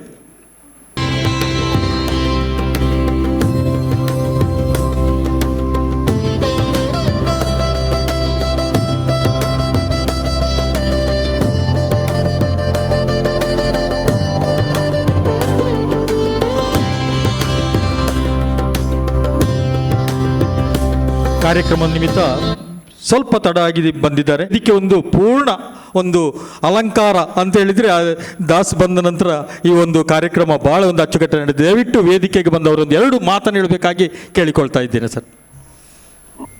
ಸಾನ್ನಿಧ್ಯದ ತಾಯಿ ಮಂಗಳಾದೇವಿಯ ಪಾದಕಮಲಗಳಿಗೆ ಶಿರಸ್ಥ ತಲೆಯನ್ನು ಭಾಗಿಸುತ್ತಾ ಸ್ವಸ್ತಿಕ್ ಕಲಾ ಕೇಂದ್ರ ಹಾಗೂ ಬಾಬು ಕುತ್ತಡ್ಕ ಪ್ರಶಸ್ತಿ ಪ್ರದಾನ ಸಮಾರಂಭ ಇದರ ಸಹಯೋಗದೊಂದಿಗೆ ರಾಮಕೃಷ್ಣ ಮಿಷನ್ ಹಾಗೂ ಮಠದ ಸಾನ್ನಿಧ್ಯದಲ್ಲಿ ಆಗುತ್ತಿರುವಂಥ ಈ ಒಂದು ದೊಡ್ಡ ಮಟ್ಟದ ಸಾಧಕರಲ್ಲಿ ಇರುವಂಥ ಹಿರಿಯರಾದಂಥ ಬಾಬು ಕುತ್ತಡ್ಕರವರ ಪಾದಚರಣಗಳಿಗೆ ಅಡ್ಡ ಬೀಳುತ್ತಾ ವೇದಿಕೆಯಲ್ಲಿ ನಾನು ಈಗಾಗಲೇ ತಡವಾಗಿ ಬಂದಿದ್ದೀನಿ. ಎಲ್ಲರ ಹೆಸರನ್ನು ಉಲ್ಲೇಖ ಮಾಡುವಂಥ ಸ್ಥಿತಿಯಲ್ಲಿಲ್ಲ. ಆದರೂ ಕೂಡ ಎಲ್ಲ ಹಿರಿಯರು, ಅಣ್ಣಯ್ಯ ಕುಲಾಲ್ ಇರ್ಬೋದು, ಎಲ್ಲ ಹಿರಿಯರ ಹಾಗೂ ಸ್ವಾಮೀಜಿಯವರ ಹಾಗೂ ಎಲ್ಲ ಯುವ ಮಿತ್ರರ, ಎಲ್ಲರ ಮಾತೆಯರ ಎಲ್ಲರ ಕ್ಷಮೆಯನ್ನು ಕೇಳುತ್ತಾ ಅದೇ ರೀತಿ ವಂದಿಸುತ್ತಾ ಇವತ್ತು ಬಂದಿರುವಂಥ ಎಲ್ಲ ಯಕ್ಷಗಾನದ ಕಲಾಪ್ರೇಮಿಗಳೇ ಹಾಗೂ ಬಂದಿರುವಂಥ ಎಲ್ಲ ಹಿರಿಯರೇ, ಇವತ್ತು ಕೊಲ್ಯ ಕುಲಾಲ ಮಂದಿರದ ಒಂದು ವಾರ್ಷಿಕ ಮಹಾಸಭೆ, ಅದೇ ರೀತಿ 2-3 ಕಡೆ ಕಾರ್ಯಕ್ರಮದಲ್ಲಿ ನಾನು ಅಲ್ಲಿ ಮುಖ್ಯವಾಗಿರೋ ಕಾರಣ ಬರುವಾಗ ತಡೆಯೋದಕ್ಕೆ ಕ್ಷಮೆಯನ್ನು ಇನ್ನೊಮ್ಮೆ ವಿಶ್ವಾಸಿಸಿ ಕೇಳುತ್ತಾ, ಇವತ್ತು ಡಾಕ್ಟರ್ ಅಣ್ಣಯ್ಯ ಕುಲಾಲ್ ಅವರು ಪುಟ್ಟಣ್ಣ ಕುಲಾಲ್ ಪ್ರತಿಷ್ಠಾನವನ್ನು ಅದೆಷ್ಟೋ ವರ್ಷಗಳಿಂದ ಹಿರಿಯರ, ಅದೇ ರೀತಿ ಸಾಧಕರ, ಬೇರೆ ಬೇರೆ ವರ್ಗಗಳ ಒಂದು ವೈದ್ಯಕೀಯ ಇರ್ಬೋದು, ಬೇರೆ ಬೇರೆ ಕಾರ್ಯಕ್ರಮ ಮೂಲಕ ಪುಟ್ಟಣ್ಣ ಕುಲಾಲ ಪ್ರತಿಷ್ಠಾನ ಈ ಒಂದು ಸಹಯೋಗದಲ್ಲಿ, ಅದೇ ರೀತಿ ನಾವು ಈಗಾಗಲೇ ಸ್ವಚ್ಛತೆಯಲ್ಲಿ ಮೋದಿಯವರ ಏನು ಒಂದು ಸ್ವಚ್ಛತಾ ಅಭಿಯಾನವನ್ನು ದೇಶದಾದ್ಯಂತ ನಾವು ಸುಳ್ಳು ದಕ್ಷಿಣ ಕನ್ನಡ ಜಿಲ್ಲೆಯಲ್ಲೇ ಮನೆ ಮಾತಾಗಿರುವಂಥ ರಾಮಕೃಷ್ಣ ಮಿಷನ್ನ ಕೆಲಸ ಕಾರ್ಯಗಳು ನಮ್ಮಂಥ ಯುವಕರಿಗೆ ಪ್ರೇರೇಪಣೆ, ಅದೇ ರೀತಿ ಎಲ್ಲ ಸಮಾಜದಲ್ಲಿ ಮಾದರಿಯಾಗಿರುವಂಥ ಈ ಒಂದು ಸಂದರ್ಭದಲ್ಲಿ ಶ್ರೀ ಕುಮಾರಗೌಡ ಪುತ್ತಿಗೆ ಇವರು ಹಿರಿಯ ಕಲಾವಿದರು, ಅವರ ಒಂದು ಪ್ರಶಸ್ತಿ ಅರ್ಪಣೆ ಸಂದರ್ಭದಲ್ಲಿ ನಾನು ಬರುವಾಗ ತಡ ಆಯಿತು. ಆದರೆ ಇಂಥ ಪ್ರಶಸ್ತಿಗಳು, ಇಂಥ ಸನ್ಮಾನಗಳು ಹಿರಿಯರಿಗೆ ಹೊಸತಲ್ಲ. ಆದರೆ ನಮ್ಮಂಥ ಯುವಕರಿಗೆ, ಇಲ್ಲಿರುವಂಥ ಕಲಾವಿದರಿಗೆ ಎಲ್ಲರಿಗೂ ಕೂಡ ಒಂದು ಮಾರ್ಗದರ್ಶನಪ್ರಾಯಕವಾಗಿ ಅದು ಪ್ರೇರೇಪಣೆ ಸಿಗ್ತದೆ. ಅಂಥ ಮಟ್ಟದಲ್ಲಿ ಇವತ್ತು ದೊಡ್ಡ ಮಟ್ಟದ ಕಾರ್ಯಕ್ರಮ ಆಯೋಜಿಸಿರುವಂಥ ಸ್ವಸ್ತಿ ಕಲಾ ಕೇಂದ್ರ, ಒಂದು ಕಲಾವಿದರಿಗೆ ಈಗಾಗಲೇ ಆಸರೆ ಕೊಡುವವರು ಭಾರಿ ಕಡಿಮೆ. ಅದು ಎಷ್ಟು ಸಣ್ಣ ಕಲಾವಿದರು, ದೊಡ್ಡ ಕಲಾವಿದರು, ಅವರಿಗೆ ಸ್ವಸ್ತಿ ಕಲಾ ಕೇಂದ್ರದಂಥ ದೊಡ್ಡ ಮಟ್ಟದ, ಈಗಾಗಲೇ ಮೇಡಮ್ ಹೇಳಿದಾಗೆ, ರೂಪ ಅವರು ಹೇಳಿದ್ದಾರೆ, ಒಂದು ಕಾರ್ಯಕ್ರಮ ನಿರೂಪಣೆಯಿಂದ ಬಂದು ಈಗಾಗಲೇ ಅವರ ಒಂದು ಜವಾಬ್ದಾರಿಯನ್ನು ಹೇಳಿದರು. ಅದೇ ರೀತಿ ಎಷ್ಟೋ ಕಲಾವಿದರಿಗೆ ಆಸರೆಯಾಗಿ ಇವತ್ತಿನ ಸಮಾಜದಲ್ಲಿ ತಿದ್ದುವಂಥ ಕೆಲಸ ಅದು ಬೇರೆ ಬೇರೆ ಕಲಾವರ್ಗದಿಂದ ಆಗ್ತದೆ. ಯಕ್ಷಗಾನ ಇರ್ಬೋದು, ನಾಟಕದಿಂದ ಇರ್ಬೋದು, ಚಿತ್ರರಂಗದಿಂದ ಇರ್ಬೋದು. ಅಂಥ ಮೊಟ್ಟ ಮಟ್ಟದ ಕಲಾವಿದರಿಗೆ ಆಸರೆಯಾಗಿರುವಂಥ ಸ್ವಸ್ತಿ ಕಲಾ ಕೇಂದ್ರ ರಿಜಿಸ್ಟರ್ಡ್, ಇದರ ಮೂಲಕ ಅದೇ ರೀತಿ ಇಂಥ ಒಂದು ಹಿರಿಯ ಸಾಧಕರಿಗೆ ಸನ್ಮಾನ ಮಾಡುವಂಥ ಈ ಸಂದರ್ಭದಲ್ಲಿ ಆ ಸ್ವಸ್ತಿ ಕಲಾ ಕೇಂದ್ರದಲ್ಲಿರುವಂಥ ಎಲ್ಲ ಕಲಾವಿದರಿಗೆ ಇನ್ನಷ್ಟು ಕಲಾಮಾತೆ ಶಾರದಾ ದೇವಿಯ ಒಂದು ಅಭಯ ಆಶೀರ್ವಾದ ಸಿಗಲಿ. ಎಷ್ಟೋ ಕಲಾವಿದರನ್ನು ಪೋಷಿಸಿ ಇನ್ನೂ ಕೂಡ ರಾಜ್ಯದ, ಅಂತಾರಾಜ್ಯ ಮಟ್ಟದ, ರಾಜ್ಯ ಅಂತಾರಾಷ್ಟ್ರೀಯ ಮಟ್ಟದ ಕಲಾವಿದರನ್ನು ಸೃಷ್ಟಿಸುವಂಥ ಕೆಲಸ ಒಂದು ಮಾಡ್ತಾಯಿದ್ದಾರೆ. ಇನ್ನೂ ಕೂಡ ದೊಡ್ಡ ಮಟ್ಟದ ಶಕ್ತಿ ಆ ದೇವರು ಅನುಗ್ರಹಿಸಲಂತೆ ನಾನು ಹೇಳಬಲ್ಲೆ. ಅದೇ ರೀತಿ ಇವತ್ತಿನ ಕಾರ್ಯಕ್ರಮದಲ್ಲಿ ಅದೆಷ್ಟೋ ಕಾರ್ಯಕ್ರಮದೊಟ್ಟಿಗೆ ಸಾಂಬೆ ವಿಜಯ ಅಂತ ಹೇಳುವಂಥ ಯಕ್ಷಗಾನವನ್ನು ಕೂಡ ಸಮರ್ಪಿಸಿ ಈ ಒಂದು ಕಲಾವಿದರಿಗೆ ನಿತ್ಯ ನಿರಂತರ ಪ್ರೋತ್ಸಾಹ ನೀಡ್ತಿರುವಂಥ ನಮ್ಮ ಸ್ವಸ್ತಿ ಕಲಾ ಕೇಂದ್ರದ ಸಂತೋಷ್ ಇರ್ಬೋದು, ಬೇರೆ ಬೇರೆ ಅದರ ಅಧ್ಯಕ್ಷ ಪದಾಧಿಕಾರಿಗಳಿಗೆ ಇನ್ನೊಮ್ಮೆ ಮಗದೊಮ್ಮೆ ವಂದಿಸ್ತಾ, ಇದು ಮಾತಾಡೋ ಸಮಯ ಅಲ್ಲ, ಸಮಯ ಈಗಾಗಲೇ ಮೀರಿದೆ, ಇನ್ನು ಯಕ್ಷಗಾನ ತಾಲಮಲ್ಲಿ ನಡೀಲಿಕ್ಕಿದೆ. ಇಂಥ ಕಾರ್ಯಕ್ರಮ ಇನ್ನಷ್ಟು ಹೆಚ್ಚಿನ ರೀತಿಯಲ್ಲಿ ಸಂಘಟನಾತ್ಮಕವಾಗಿ ಸ್ವಸ್ತಿ ಕಲಾ ಕೇಂದ್ರ ಅದೇ ರೀತಿ ಎಲ್ಲ ಸಂಘಟನೆಗಳ ಮೂಲಕ ಆಗಲಿ. ಅದೇ ರೀತಿ ನಮಗೆ ಈ ಅವಕಾಶ ಕೊಟ್ಟಿರುವಂಥ ಎಲ್ಲ ಪ್ರಮುಖರಿಗೆ ಇನ್ನೊಮ್ಮೆ ಮಗದೊಮ್ಮೆ ವಂದಿಸ್ತಾ ನನ್ನ ಎರಡು ಪುಟ್ಟ ಮಾತುಗಳಿಗೆ ವಿರಾಮ ಚುಕ್ಕೆ ನೀಡ್ತೀನಿ. ಜೈ ಹಿಂದ್, ಜೈ ಭಾರತ್ ಮಾತೆ. ಸರ್, ಭಾಳ ಸುಂದರವಾಗಿ ನಮಗೆ ಆಶೀರ್ವಚನ ಮಾಡಿದ್ರಿ ಸರ್. ತಮಗೂ ಕೂಡ ಹಾಗೆ ಬಡವರ ಒಂದು ಕಣ್ಣೂರಿಸುವಂಥ ಒಂದು ವ್ಯಕ್ತಿತ್ವ ಅಂತ ಹೇಳಿದರೆ ನಮ್ಮ ಅನಿಲ್ ದಾಸ್ ಸರ್, ನಿಮಗೆ ದೇವರು ಆಯುರ್ವೇದ ನೀಡಲಿ ಸರ್. ಅದೇ ರೀತಿ ನಮ್ಮ ಈಗ ಅಣ್ಣಯ್ಯ ಕೊಲ್ಲಾಲ್ ಸರ್ ಮಿಸ್ಸಸ್ ಬಂದಿದ್ದಾರೆ, ಮಮತಾ ಕೊಲ್ಲಾಲ್ರು, ದಯವಿಟ್ಟು ಅವರಿಗೂ ಕೂಡ ನಾವು ಈ ಸಂದರ್ಭದಲ್ಲಿ ತುಂಬು ನಮ್ಮ ಸ್ವಸ್ತಿ ಕಲಾ ಕೇಂದ್ರ ಬರೋರಿಗೆ ಸ್ವಾಗತವನ್ನು ಕೋರ್ತಾ ಇದ್ದೇವೆ. ಕಾರ್ಯಕ್ರಮದ ಮುಂದಕ್ಕೆ ನಮ್ಮ ಲಲಿತಾ ಗೌಡ್ರು ಮಾತಾಡಲಿಕ್ಕಿದೆಯಾ? ನಮ್ಮ ಅಧ್ಯಕ್ಷರು ಲಲಿತಾ ಗೌಡ್ರು ಎರಡು ಮಾತನಾಡಬೇಕಾಗಿ ಕೇಳಿಕೊಳ್ತಾ ಇದ್ದೇನೆ. ಸ್ವಸ್ತಿ ಕಲಾ ಕೇಂದ್ರ ಹಾಗೂ ರಾಮಕೃಷ್ಣ ಮಿಷನ್ ಇವರ ಸಭಾಂಗಣದಲ್ಲಿ ನಡೆಯುವ ಇಂದಿನ ಕಾರ್ಯಕ್ರಮ, ಅದರಲ್ಲಿ ಬಂದ ವೇದಿಕೆಯಲ್ಲಿರುವಂಥ ಎಲ್ಲ ಅತಿಥಿ ಗಣ್ಯರಿಗೂ, ಮುಂಭಾಗದಲ್ಲಿರುವ ಎಲ್ಲ ಸಭಿಕರಿಗೂ ಹಾಗೂ ಸದಸ್ಯರಿಗೂ, ಸಂಘದ ಸದಸ್ಯರಿಗೂ ವಂದಿಸುತ್ತಾ, ಇಂದಿನ ಕಾರ್ಯಕ್ರಮ ನಾವು ತುಂಬ ವರ್ಷಗಳಿಂದ ಹಲವಾರು ಕಾರ್ಯಕ್ರಮಗಳನ್ನು ನಡೆಸಿಕೊಂಡು ಬರ್ತಾ ಇದ್ದೇವೆ. ಆದರೆ ಅದಕ್ಕೆಲ್ಲ ಕಾರಣೀಭೂತರು ನೀವು, ವೇದಿಕೆಯಲ್ಲಿರುವ ಗಣ್ಯರು. ಹಾಗೆ ಇನ್ನು ಮುಂದೆಯೂ ನಿಮ್ಮ ಸಹಕಾರ, ಆಶೀರ್ವಾದ ನಮಗೆ ಸದಾ ಇರಬೇಕು.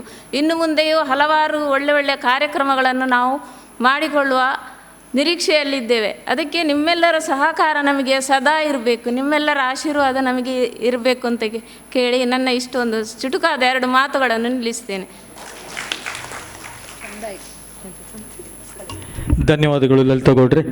ಮುಂದಕ್ಕೆ ನಮ್ಮ ಸಂಸ್ಥೆಯ ನಗುಮುಖದ ಗೌರವಾಧ್ಯಕ್ಷರಾದ ಪ್ರಕಾಶ್ ಪೈ ಅವರು ಅಲ್ಲಿಂದಲೇ ಅವರು ಆಶೀರ್ವಚನ ಮಾಡಿದ್ದಾರೆ, ಆರೈಕೆ ಮಾಡಿದ್ದಾರೆ. ಎಲ್ಲರೂ ಸಭಿಕರು ನಮಗೆ ಆರೈಕೆ ಮಾಡಿದ್ದಾರೆ. ಮುಂದಕ್ಕೆ ನಾವು ಇಲ್ಲಿ ಶಾಂಭವಿ ವಿಜಯ ಎಂಬ ತಾಳಮದ್ದಲೆಯನ್ನು ಕೂಡ ಪ್ರಾರಂಭ ಮಾಡಲಿಕ್ಕಿದ್ದೇವೆ. ಎಲ್ರಿಗೂ ಮತ್ತೊಮ್ಮೆ ಮಗದೊಮ್ಮೆ ಧನ್ಯವಾದಗಳು.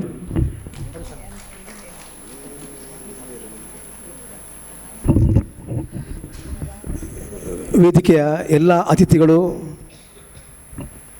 ಮಾತನಾಡುವ ನಂತರ ಕೊನೆಯಲ್ಲಿ ಧನ್ಯವಾದ ಸಮರ್ಪಣೆಯನ್ನು ನಾವು ಮಾಡ್ತಾ ಇದ್ದೇವೆ.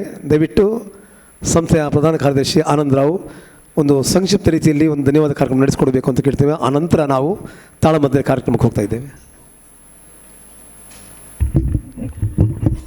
ಸ್ವಸ್ತಿ ಕಲಾ ಕೇಂದ್ರ ಜಲ್ಲಿಗುಡ್ಡೆ ಬಜಾಲ್ ಗ್ರಾಮದಲ್ಲಿ ಸುಮಾರು 2004ರಿಂದ ಪ್ರಾರಂಭಗೊಂಡು ಇಂದಿಗೆ ಸುಮಾರು 22 ವರ್ಷಗಳ ಕಾಲ ಎಲ್ಲ ಬಜಾಲು ಹಾಗೂ ಸ್ಥಳೀಯ ನೆರೆಕೆರೆಯ ಗ್ರಾಮಗಳಲ್ಲಿ ಕಾರ್ಯಕ್ರಮವನ್ನು ಸುಮಾರು 250ಕ್ಕೂ ಮೇಲ್ಪಟ್ಟು ಕಾರ್ಯಕ್ರಮವನ್ನು ನೀಡಿದ ಸಂಸ್ಥೆ ಸ್ವಸ್ತಿ ಕಲಾ ಕೇಂದ್ರ. ಇದೇ ರೀತಿ ಕಾರ್ಯಕ್ರಮವನ್ನು ನೀಡುತ್ತಾ ಸಮಾಜ ಸೇವೆಯಲ್ಲಿ ತೊಡಗಿಕೊಂಡು ಮತ್ತು ಶೈಕ್ಷಣಿಕವಾಗಿ ಕಾರ್ಯಕ್ರಮವನ್ನು ನೀಡುತ್ತಾ ಆರೋಗ್ಯ ಸೇವೆಗಳನ್ನು ನೀಡುತ್ತಾ ಬಂದಿರುವಂಥ ಸಂಸ್ಥೆ. ಈ ಸಂಸ್ಥೆಯ ಸೇವೆಯನ್ನು ಪರಿಗಣಿಸಿ ದಕ್ಷಿಣ ಕನ್ನಡ ಜಿಲ್ಲಾ ಆಡಳಿತವು 2016ರಲ್ಲಿ ಜಿಲ್ಲಾ ರಾಜ್ಯೋತ್ಸವ ಪ್ರಶಸ್ತಿಯನ್ನು ನೀಡಿ ಗೌರವಿಸಿದೆ. ಹೇಗೆ ಇನ್ನು ಮುಂದೆಯೂ ನಮ್ಮ ಸಂಸ್ಥೆಯು ಎಲ್ಲ ಕಾರ್ಯಕ್ರಮವನ್ನು ನೀಡುತ್ತಾ ಇಂದಿನ ಈ ಕಾರ್ಯಕ್ರಮದಲ್ಲಿ ನಮ್ಮ ರಾಮಕೃಷ್ಣ ಆಶ್ರಮದ ವೇದಿಕೆಯಲ್ಲಿ ಕಾರ್ಯಕ್ರಮವನ್ನು ನೀಡುತ್ತಾ ಇದ್ದೇವೆ. ಇಂದಿನ ಕಾರ್ಯಕ್ರಮ ದಿವಂಗತ ಬಾಬು ಕುಡ್ತರ್ಕ ರವರ ಪ್ರಶಸ್ತಿ ಸಮಾರಂಭ. ಇಂದಿನ ಈ ಕಾರ್ಯಕ್ರಮದಲ್ಲಿ ನಮ್ಮ ವೇದಿಕೆಯಲ್ಲಿ ಹಂಚಿಯಲ್ಲಿ ಇರುವಂಥ ಎಲ್ಲ ಗಣ್ಯರಿಗೆ ಒಂದೇ ವಿಷಯದಲ್ಲಿ ಧನ್ಯವಾದ ಅರ್ಪಿಸಿದ ಹಾಗೂ ನಮ್ಮ ಈ ವೇದಿಕೆ ಸಭಾ ಕಾರ್ಯಕ್ರಮಕ್ಕೆ ವೇದಿಕೆಯನ್ನು ಒದಗಿಸಿಕೊಟ್ಟಂಥ ಶ್ರೀ ರಾಮಕೃಷ್ಣ ಆಶ್ರಮದ ಸ್ವಾಮೀಜಿಯವರಿಗೂ ಹಾಗೂ ಅವರ ಎಲ್ಲ ಆಡಳಿತ ವರ್ಗದವರಿಗೂ ಧನ್ಯವಾದವನ್ನು ಅರ್ಪಿಸ್ತಾ ಇದ್ದೇವೆ. ಹಾಗೂ ಇಂದಿನ ನಮ್ಮ ಕಾರ್ಯಕ್ರಮಕ್ಕೆ ಸಹಕರಿಸಿದಂಥ ಹಾಗೂ ಪ್ರಚಾರ ಸಮಿತಿ ನೀಡಿದಂತಹ ವಾರ್ತಾ ಪತ್ರಿಕೆಯವರಿಗೂ ಹಾಗೂ ಮೀಡಿಯಾದವರಿಗೂ ಒಂದೇ ರೀತಿಯಲ್ಲಿ ಅಭಿನಂದನೆ ಸಲ್ಲಿಸುತ್ತಾ ಇಂದಿನ ಕಾರ್ಯಕ್ರಮವನ್ನು ನಾವು ಮುಕ್ತಾಯಗೊಳಿಸ್ತೇವೆ. ಹಾಗೆ ಮುಂದೆ ನಡೆಯುವಂತಹ ಕಾರ್ಯಕ್ರಮದಲ್ಲಿ ಸಂಭಾವ್ಯ ವಿಜಯ ಯಕ್ಷಗಾನ ತಾಳಮದ್ಯ ನಡೆಯಲಿಕ್ಕಿದೆ. ಅದರ ಎಲ್ಲ ಕಲಾವಿದರನ್ನು ಸಹ ನಾವು ಅಭಿನಂದಿಸಿದ ಇಂದಿನ ಈ ಕಾರ್ಯಕ್ರಮದ ವೇದಿಕೆಯನ್ನು ತೆರವುಗೊಳಿಸ್ತಾ ಇದ್ದೇವೆ. ಜೈ ಹಿಂದ್, ಜೈ ಕರ್ನಾಟಕ.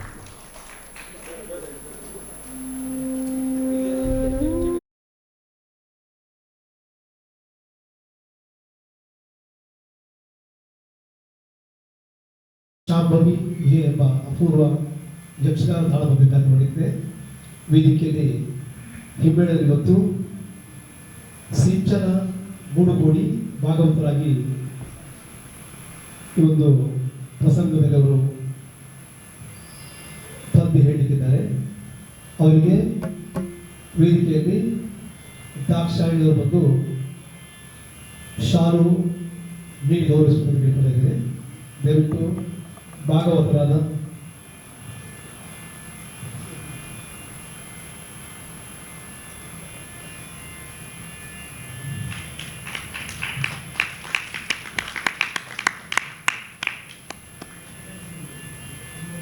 ಕುಮಾರಿ ಶಮ ತಳಕಲ ಚೆಂಡೆಯಲ್ಲಿ ದಯವಿಟ್ಟು ಅವರಿಗೆ ರೋಹಿಣಿಯವರು ಶಾಲೆಯಲ್ಲಿ ಗೌರವಿಸಬೇಕು.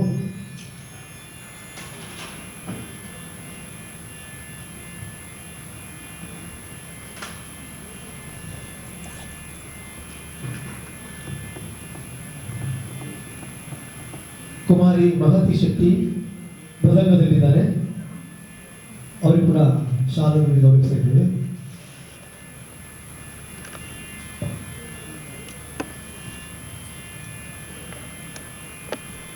ಕುಮಾರಿ ಮಹತಿ ಶೆಟ್ಟಿ ಎಲ್ಲರೂ ಚಪ್ಪಾಳೆ ಮೂಲಕ ಅವನ್ನ ನಡೆಸಬೇಕು. ಮಹಿಳಾ ಮಣಿಗಳ ಒಂದು ಹಿಮ್ಮೇಳ ಇವತ್ತು ಶಾಂಭವಿ ವಿಜಯ ಯಕ್ಷಗಾನಕ್ಕೆ ಶ್ರಾವ್ಯ ತಳಕಲ ಇವತ್ತು ಚಕ್ರತಾಳದಲ್ಲಿ ಅವರನ್ನ ಶೋಭಾ ಅವರು ಗೌರವಿಸಬೇಕು. ಶೋಭಾ ಅವರು ಶಾಲು ಹೊರಿಸಿ ಅವರನ್ನು ಗೌರವಿಸಬೇಕು ಕೇಳ್ಕೊಳ್ತಾ ಇದ್ದೇವೆ. ಇಲ್ಲ ಕುಮಾರಿಯವರ ಒಂದು ಹಿಮ್ಮೇಳದ ತಂಡ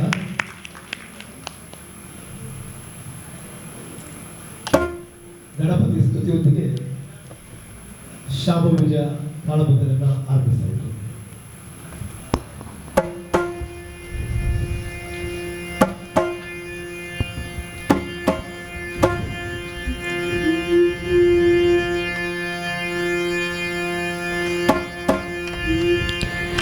श्री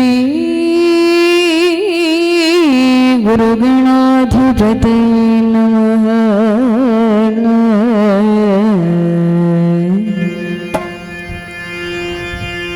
ಗಜಮುಖದವಗೆ ಗಣಪತಿ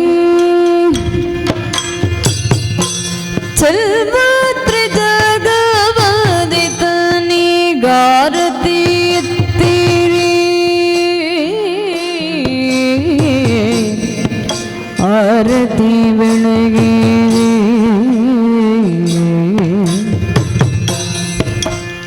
ಗಜಮುಖದ ಬಗೆ ಗಣಪತಿ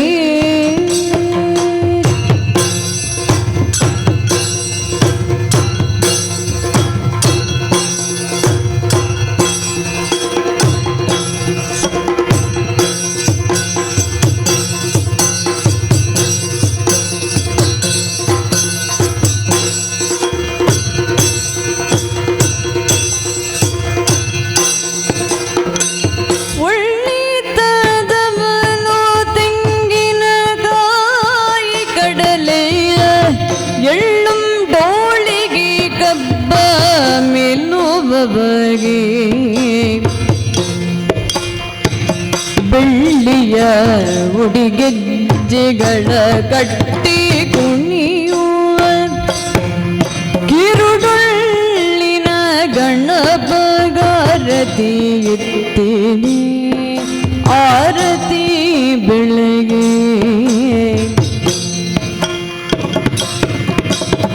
ಗಜಮುಖದ ಬಗೆ ಗಣಪತಿ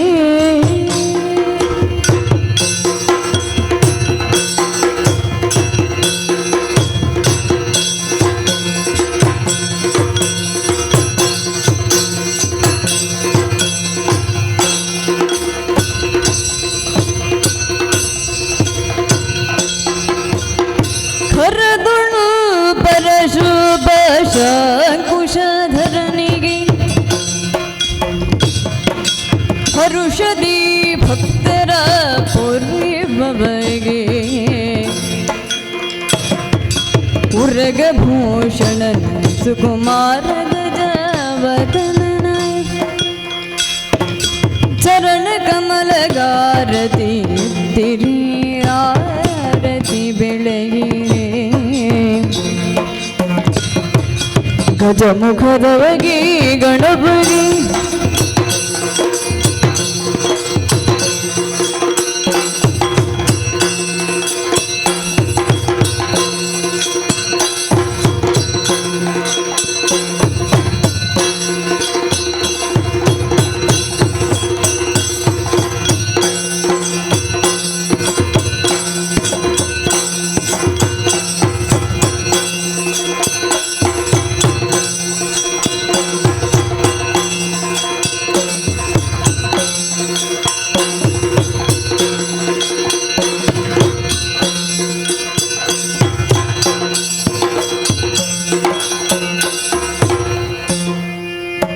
ವಿಜಯ ಅಪೂರ್ವವಾದ ಯಕ್ಷಗಾನ ತಾಳಮಂದರೆ. ಈ ಶಾಪ ವಿಜಯ ತಾಳಮಂದರೆಯಲ್ಲಿ ಮುಂಬೇಳ ರಕ್ತವಿಜಯನಾಗಿ ಸರ್ಪಂಗಳ ಈಶ್ವರ ಭಟ್ರು, ಶುಂಭನಾಗಿ ಜಬ್ಬಾರ್ ಸಂಭಾಜಿ ಅವರು, ಶ್ರೀ ದೇವಿಯ ಪಾತ್ರದಲ್ಲಿ ಪ್ರಶಾಂತ್ ಕೊಳ್ಳ. ಇದೀಗ ಯಕ್ಷಗಾನ ತಾಳಮಂದರೆ ಆರಂಭ. ಶಾಂಭವಿ ವಿಜಯ.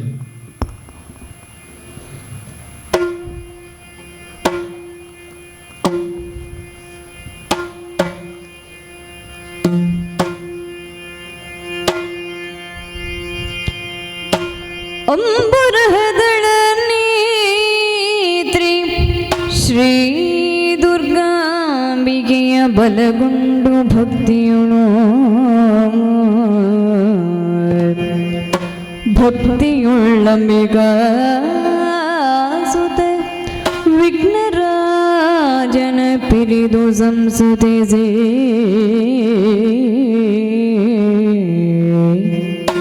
ಅಂಬುನಿಧಿಯ ನಜಿಗೆ ಕೈ ಮುಗಿದು ಅಂಬುಜಾಸನ ವಾಣಿಯರ ಪಾದ ಮುಜಿಗೆ ಪೊಡ ಮಾಡುತ್ತ ವರ್ಣಿಪೆನಿ ಕಥಾಮೃತವ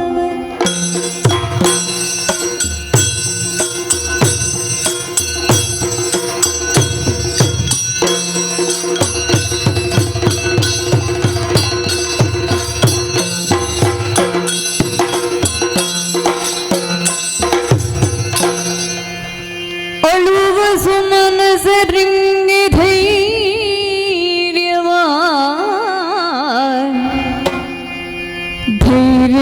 ತಿಳುಹಿ ಬಳಿಕ ಶಕ್ತಿ ರೂಪಿಣಿ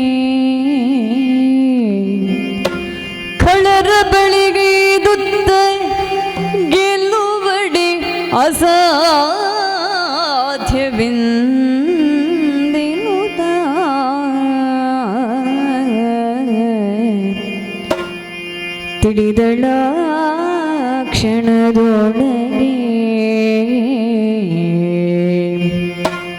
ತಿಳಿದಳ ಕ್ಷಣದೊಳಗೆ ಮೋಹದ ಬಲೆಗೆ ಸಿಲುಕಿಸಿ ಮೋಹದ ಬಲಿಗೆ ಸಿಲುಕಿಸಿ ಧನುಜರೆಲ್ಲರ ಕೊಲುವ ಕಾರ್ಯವು ಸುಲಭವೆನುದನೆ ತನ್ನ ಮನದೊಳಗೆ ಯೋಚಿಸಿ ಮಹಮಾಯಿ ಎಂದು ಯೋಚಿಸಿ ಮಹಮಾಯಿ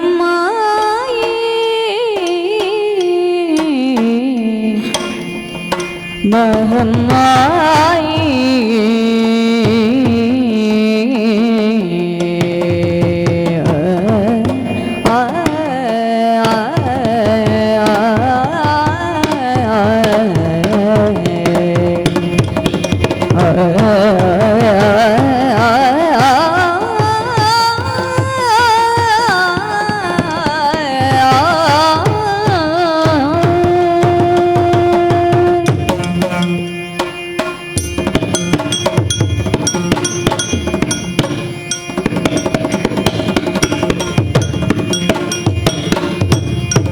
ಎಂದು ಯೋಚಿಸಿ ಮಹಮ್ಮಾಯಿ ದೈತ್ಯ ವೃಂದವ ಮೋಹಿಸಿದರಿ ದೈತ್ಯ ವೃಂದವ ಮೋಹಿಸಿದರಿ ಮಹಮ್ಮಾಯಿ ಸುಂದರಾಗವ ತಳೆದೊಂದು ಕೌಶಿಕಿಯಾಗಿ ಸುಂದರಾಗವ ತಳೆದಂದು ಕೌಶಿಕೆಯಾಗಿ ನಿಂದಳು ಮೆರೆವ ಕದಂಬವನದುಳಂದು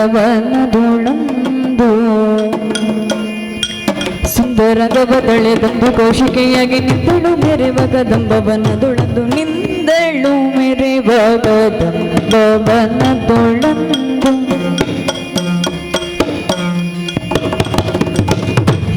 ಯೋಚಿಸಿ ಮಹಮ್ಮಾಯಿ ದೈತ್ಯವೃಂದವ ಮೋಹಿಸಿದರಿ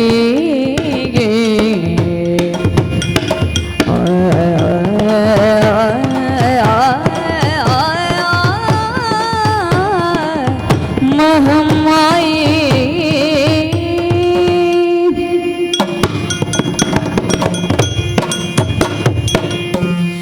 ಅಳುವಂತಹ ಸುಮನಸರಿಗೆ ಧೈರ್ಯದ ಮಾತನ್ನು ಹೇಳಿದ್ದೇನೆ. ತುಯಿನಗಿರಿಗೆ ಬಂದಂತಹ ದೇವತೆಗಳು ಕಣ್ಣೀರನ್ನು ಇಳಿಸಿದರು, ಭಕ್ತಿಯಿಂದ ಪ್ರಾರ್ಥಿಸಿದರು. ಪ್ರತ್ಯಕ್ಷಳಾದಂತಹ ನಾನು, ಮಕ್ಕಳೇ ಯಾವ ಕಷ್ಟ ನಿಮಗೆ ಬಂದಿದೆ ಎಂಬುದಾಗಿ ಕೇಳಿದಂತಹ ಹೊತ್ತಿಗೆ ಶುಂಭ ನಿಶುಂಭರ ದಾಳಿಯಾಗಿದೆ ದೇವಲೋಕಕ್ಕೆ, ಯುದ್ಧದಲ್ಲಿ ನಮ್ಮನ್ನು ಸೋಲಿಸಿದ್ದಾರೆ, ಕಷ್ಟ ಸಾಧ್ಯವಾಗಿದೆ, ಮುಂದೇನು ಎಂಬುದಾಗಿ ದಾರಿ ಕಾಣದಾಗಿದೆ, ತಾಯೇ ನೀನೇ ರಕ್ಷಿಸಬೇಕು ಅಂತ ಕೇಳಿಕೊಂಡ್ರು. ಧೈರ್ಯದ ಮಾತನ್ನು ಕೊಟ್ಟಿದ್ದೇನೆ. ಒಂದು ಕಾಲದಲ್ಲಿ ದುಷ್ಟನಾದಂತಹ ಮಹಿಷಾಸುರ ವರಬಲದಿಂದ ಮೆರೆಯುತ್ತಾ ದೇವಲೋಕಕ್ಕೆ ದಾಳಿಯನ್ನು ಮಾಡಿದ. ದೇವತೆಗಳನ್ನೆಲ್ಲ ಓಡಿಸಿದಂತಹ ಹೊತ್ತಿಗೆ ದೇವತೆಗಳನ್ನು ಸಂರಕ್ಷಣೆ ಮಾಡುವುದಕ್ಕಾಗಿ ದುಷ್ಟರನ್ನು ಶಿಕ್ಷಿಸಿ ಶಿಷ್ಟರನ್ನು ಪರಿಪಾಲಿಸುವುದಕ್ಕಾಗಿ ದುಷ್ಟನಾದಂತಹ ಮಹಿಷಾಸುರನನ್ನು ಕೊಂದವಳು ನಾನು. ಮತ್ತೆ ಅದೇ ರಾಕ್ಷಸ ವಂಶದಲ್ಲಿ ಶುಂಭ ನಿಶುಂಭರು ಇವಾಗ ಮೆರೆಯುತ್ತಾ ಇದ್ದಾರೆ.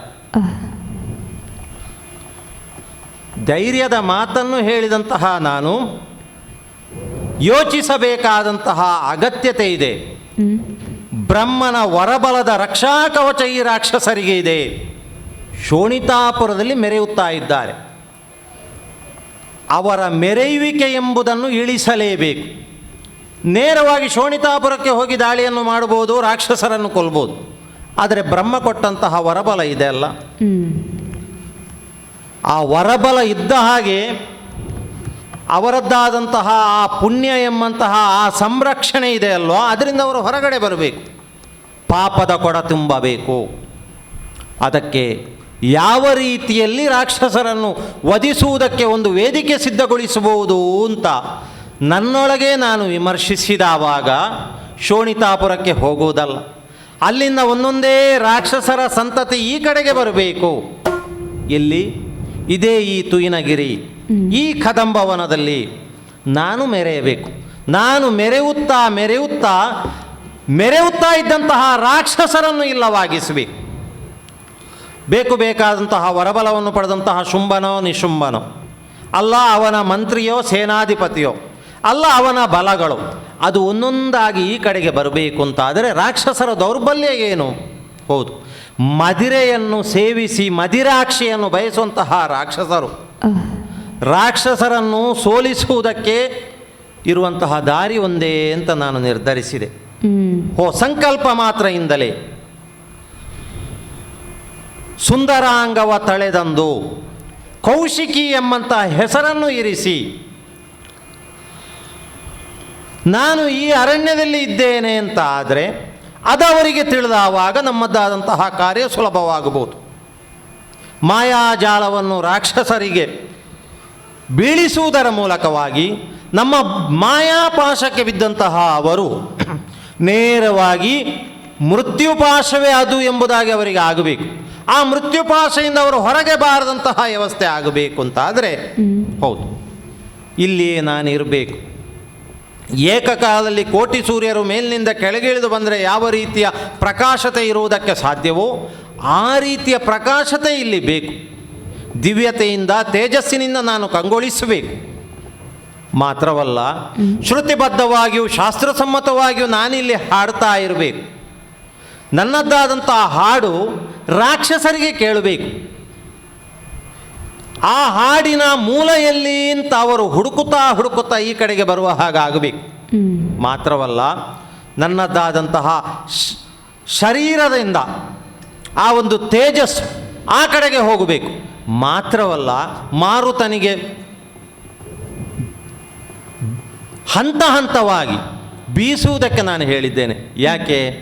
ನನ್ನ ಶರೀರದಿಂದ ಬರುವಂತಹ ಈ ಗಂಧ, ಈ ಪರಿಮಳ ಎಂಬುದು ರಾಕ್ಷಸರಿಗೆ ತಲುಪಬೇಕು. ಅದರ ಮೂಲ ಎಲ್ಲಿ ಅಂತ ಅವರು ಶೋಧಿಸುತ್ತಾ ಈ ಕಡೆಗೆ ಬರುವ ಹಾಗೆ ಆಗಬೇಕು. ಇಷ್ಟು ಸಾಕಾಗುವುದಿಲ್ಲ. ನಾನಿಲ್ಲಿ ಇರುವುದಕ್ಕೆ ಸರಿಯಾದಂತಹ ವ್ಯವಸ್ಥೆ ಬೇಕಲ್ಲ. ಯಾವ ರೀತಿಯಲ್ಲಿ ಅಂತ ಯೋಚಿಸಿದವಾಗ ಸಂಕಲ್ಪ ಮಾತ್ರದಿಂದ ಎಂಬಂತೆ ನೋಡಿ ಮೇಲಿನಿಂದ ಕೆಳಗಿಳಿದು ಬರುತ್ತಾ ಇದೆ ಕನಕದ ಉಯ್ಯಾಲೆ. ಆಕಾಶದಿಂದ ಇಳಿಬಿಟ್ಟಂತಹ ಸುಂದರವಾದಂತಹ ಒಂದು ಚಿನ್ನದ ತೊಟ್ಟಿಲು. ಇದರ ಆದಿಯಲ್ಲಿ, ಮಧ್ಯೆಯಲ್ಲಿ, ಅಂತ್ಯದಲ್ಲಿ ಎಂಬುದು ಯಾರಿಗೂ ತಿಳಿಯದಂತಹ ಒಂದು ವ್ಯವಸ್ಥೆ. ಆದರೆ ವಿಮರ್ಶೆ ಮಾಡುವವರಿಗೆ ಅರ್ಥ ಆಗ್ತದೆ ಆ ಪ್ರಶ್ನೆಗೆ ಉತ್ತರ ಏನು ಅಂತ. ಆದಿ ಅಂತ್ಯ ಇಲ್ಲದೇ ಇರುವವಳು ನಾನು. ರಾಕ್ಷಸರ ಪಾಲಿಗೆ ಅಂತಕಿಯಾಗಿ ಈ ಹೊತ್ತಿಗೆ ಕಾಣಿಸಿಕೊಂಡಿದ್ದೇನೆ ಎಂಬುದು ಸತ್ಯವಾಗಬೇಕು. ಅದಕ್ಕಾಗಿಯೇ ಈ ಚಿನ್ನದ ಉಯ್ಯಾಲೆಯಲ್ಲಿ ಕುಳಿತು ಹಾಡುತ್ತಾ ಪಾಡುತ್ತಾ ನಾನು ಇದ್ದರೆ ಶುಂಭನ ಆ ಬಲಗಳು ಈ ಕಡೆಗೆ ಬರ್ತಾವೆ. ಬಂದಾವಾಗ ನನ್ನ ಈ ಸುಂದರವಾದಂತಹ ರೂಪವನ್ನು ನೋಡಿ ನಮ್ಮ ವರಬಲವನ್ನೆಲ್ಲ ಮರೆತು ನನ್ನನ್ನು ಅವರು ಬಯಸಿದವಾಗ ಕೆಲಸ ಸುಲಭವಾಗುತ್ತದೆ. ರಾಕ್ಷಸರನ್ನು ಕೊಲ್ಲುವುದಕ್ಕೆ ಸಾಧ್ಯವಾದೀತು ಅಂತ ನಾನು ನಿರ್ಧರಿಸಿದ್ದು ಸರಿಯಾಯ್ತಲ್ವ? ಬಂದ್ರಲ್ಲ ಇವಾಗ ಚಂಡಮುಂಡರು.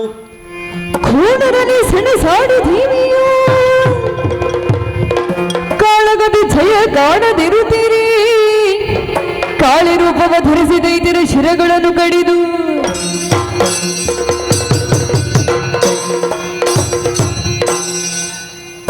ಶುಂಭನ ಸಹೋದರರಂತೆ ಚಂಡಮುಂಡರು. ಏನೋ ಬೇಟೆಯಾಡುವುದಕ್ಕಾಗಿ ಬಂದವರು ಈ ತುಯಿನಗಿರಿಗೆ. ಕೊನೆಗೆ ನನ್ನನ್ನವರು ನೋಡಿದರು. ನೋಡಿದಂತಹ ಹೊತ್ತಿಗೆ ತಮ್ಮನ್ನು ತಾವು ಮರೆತರು. ಮದುವೆ ಆಗುವಂತಹ ವಿಚಾರವನ್ನು ಪ್ರಸ್ತಾಪ ಮಾಡಿದರು. ಮೊದಲಿಗೆ ಅವರು ಪ್ರಸ್ತಾಪ ಮಾಡಿದರು, ಅನಂತರ ಅಲ್ಲ, ನಮ್ಮ ಒಡೆಯನಾದಂತಹ ಶುಂಭ ಇದ್ದಾನೆ, ಶುಂಭನನ್ನು ಮದುವೆ ಆಗುವೆಯೋ ಎಂಬುದಾಗಿ ಕೇಳಿದರು.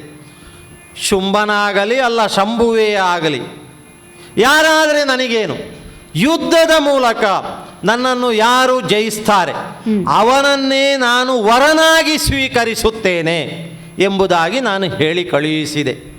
ನೇರವಾಗಿ ಚಂಡಮುಂಡರು ಹೋಗಿದ್ದಾರೆ. ಶೋಣಿತಾಪುರಕ್ಕೆ ಇಲ್ಲಿಯ ವರದಿ ತಲುಪಿದೆ ಎಂಬುದಕ್ಕೆ ನಿದರ್ಶನ ಏನು ಅಂತ ಹೇಳಿದರೆ, ಶುಂಭ ಕಳುಹಿಸಿದ್ದು ಯಾರನ್ನು ಅಂತ ಹೇಳಿದರೆ ಸಂಧಾನಕ್ಕೆ ಮಂತ್ರಿಯಾದಂತಹ ಸುಗ್ರೀವನನ್ನು. ಶುಂಭ ಅತಿ ಬುದ್ಧಿವಂತ ಎಂಬುದು ಸತ್ಯವಾದಂತಹ ವಿಚಾರವೇ. ನಾನೇನೋ ಯುದ್ಧವನ್ನು ಬಯಸಿದೆ, ಪಂಥಾಹ್ವಾನವನ್ನು ನೀಡಿದೆ, ಆದರೆ ಯುದ್ಧಕ್ಕೆ ಶುಂಭ ಮನ ಮಾಡಲಿಲ್ಲಲ್ವಾ. ಸಂಧಾನದ ಬೆಸುಗೆಯನ್ನು ಅವನು ಬೆಸೆಸಿದ. ಬಂದನಲ್ಲ ಸುಗ್ರೀವ, ಶುಂಭನ ಆಳಾಗಿ ಬಂದವನು ಸುಗ್ರೀವ. ಸುಗ್ರೀವ ಹೇಳಿದಂತಹ ವಿಚಾರ, ಒಂದೊಮ್ಮೆಗೆ ನಗುವನ್ನು ನಾನು ಪ್ರಕಟಪಡಿಸಿದೆ, ನನ್ನ ನಗು ಎಂಬುದೇ ಆತನ ಪಾಲಿಗೆ ದಗೆಯಾಯಿತು, ಇಲ್ಲಿ ಮರಣವನ್ನು ಹೊಂದಿದ. ಆದರೆ ಸಂಧಾನಕ್ಕಾಗಿ ಬಂದಂತಹ ಸುಗ್ರೀವನನ್ನು ವಧಿಸುವುದೋ ಆತನಿಗೆ ಶಿಕ್ಷಿಸುವುದೋ ಅದು ರಾಜಧರ್ಮ ಅಲ್ಲ ಎಂಬಂತಹ ಕಾರಣದಿಂದಾಗಿಯೇ ಮತ್ತೆ ಕರುಣಾರಸವನ್ನು ಬೀರುವುದರ ಮೂಲಕವಾಗಿ ಆತನನ್ನು ಎಬ್ಬಿಸಿದೆ. ಯಾವ ಶುಂಭನ ಆಳಾಗಿ ಬಂದಂತಹ ಆತ ದೇವಿದಾಸನಾಗಿ ನನ್ನ ಆಳಾಗಿ ಮತ್ತೆ ಶೋಣಿತಾಪುರಕ್ಕೆ ಹೋಗುವ ಹಾಗೆ ನಾನು ಮಾಡಿದೆ. ಯುದ್ಧದ ಮೂಲಕವೇ ಶುಂಭ ಗೆಲ್ತಾನೆಂತಾದರೆ ಅದೇ ನನ್ನದ್ದಾದಂತಹ ಪಣ, ಆತನನ್ನು ಮದುವೆ ಆಗುತ್ತೇನೆ, ಈ ಸಂಧಾನ ಎಲ್ಲ ಸರಿಯಾದದ್ದಲ್ಲ, ನೀನು ಹೋಗಿ ಹೇಳು ಎಂಬುದಾಗಿ ನಾನು ಕಳುಹಿಸಿದೆ ಸುಗ್ರೀವನನ್ನು. ಸುಗ್ರೀವ ಇಲ್ಲಿಂದ ನನ್ನ ಭಜನೆ ಮಾಡ್ತಲೇ ಹೋಗಿದ್ದಾನೆ. ಮುಂದೆ ನೋಡಿ, ಬಂದವನು ಯಾರು ಅಂತ ಹೇಳಿದರೆ ಧೂಮ್ರಾಕ್ಷ. ಶುಂಭನ ಬಲವನ್ನೆಲ್ಲ ಒಟ್ಟು ಸೇರಿಸಿಕೊಂಡು ಬಂದಂತಹ ಧೂಮ್ರಾಕ್ಷ ಬಲಾತ್ಕಾರಕ್ಕೆ ಮುಂದುವರೆದ. ಧೂಮಾವತಿಯಾಗುವುದರ ಮೂಲಕವಾಗಿಯೇ ಧೂಮ್ರಾಕ್ಷನನ್ನು ಸುಟ್ಟು ಬೂದಿ ಮಾಡಿದ್ದೇನೆ. ನಾನು ಏನು ಎಂಬುದು ಆ ಮೂಲಕ ಆದರೂ ಶುಂಭನಿಗೆ ತಿಳಿಯಲಿ ಎಂಬಂತಹ ಉದ್ದೇಶದಿಂದ. ಅನಂತರ ಧೂಮ್ರಾಕ್ಷ ಹೋದ ಮೇಲೆ ಬಂದದ್ದು ಯಾರು? ಇಲ್ಲಿ ನಾನಿರುವಂತಹ ವಿಚಾರವನ್ನು ಹೇಳಿದಂತಹ ಚಂಡಮುಂಡರು. ಶೋಣಿತದ ಮತದಾನೆಯಾಗಿ ವಿಜೃಂಭಿಸುತ್ತಾ ಇರುವಂತಹ ಚಂಡಮುಂಡರು ಯುದ್ಧವನ್ನು ಮಾಡಿದ್ರಲ್ಲ, ವಿಧಾತನಿಂದ ಬೇಕಾದಂತಹ ವರಬಲವನ್ನು ಪಡೆದವರಲ್ವ. ಇದಿರಾದ ಆದಾಟರನ್ನು ಸೋಲಿಸಬಲ್ಲಂತಹ ಗದೆಯನ್ನೇ ಹಿಡಿದು ಅವರು ಮುಂದುವರಿದರು ಅಂತಾದರೆ ಅವರನ್ನು ಹಿಮ್ಮೆಟ್ಟಿಸಬಲ್ಲಂತಹ ಒಬ್ಬನೇ ಒಬ್ಬ ಪರಾಕ್ರಮಿ ಪ್ರಪಂಚದಲ್ಲಿಲ್ಲ. ಅಂತಹ ಚಂಡಮುಂಡರು ಯುದ್ಧವನ್ನು ಮಾಡಿದರು. ಮಹಾಕಾಳಿ ಆಗುವುದರ ಮೂಲಕವಾಗಿ ಚಂಡಮುಂಡರ ತಲೆಯನ್ನು ಕತ್ತರಿಸಿದೆ. ಇದೇ ಕದಂಬವನದಲ್ಲಿ ಚೆಂಡನಾಡಿದೆ. ಇನ್ನು ಏನಾಗಬೇಕು? ಹಾಗಾದರೆ ಯಾವ ಸುಗ್ರೀವ ನನ್ನ ಆಳಾದ, ಅಲ್ಲ ಧೂಮ್ರಾಕ್ಷ ನನ್ನ ಧೂಮಾವತಿಯಾಗಿ ಕೊಂದೆ, ಚಂಡಮುಂಡರನ್ನು ಮಹಾಕಾಳಿಯಾಗಿ ಕೊಂದವಳು ನಾನು. ಇನ್ನು ಯಾರಿದ್ದಾರೆ? ಶುಂಭನೋ ನಿಶುಂಭನೋ ಅಲ್ಲ, ಅವನ ಅತಿ ಬಲಾನ್ವಿತವಾದಂತಹ ಬಲಗಳು ಇದೆಯೋ. ಶೋಣಿತಾಪುರದಿಂದ ಯಾರೆಲ್ಲ ಬರ್ತಾರೆಂಬಂತಹ ನಿರೀಕ್ಷೆಯಲ್ಲೇ ಈ ತೊಟ್ಟಿಲಲ್ಲಿ ಕುಳಿತು ಹಾಡುತ್ತಾ ಪಾಡುತ್ತಾ ಇರ್ತೇನೆ ಅಂತೆ.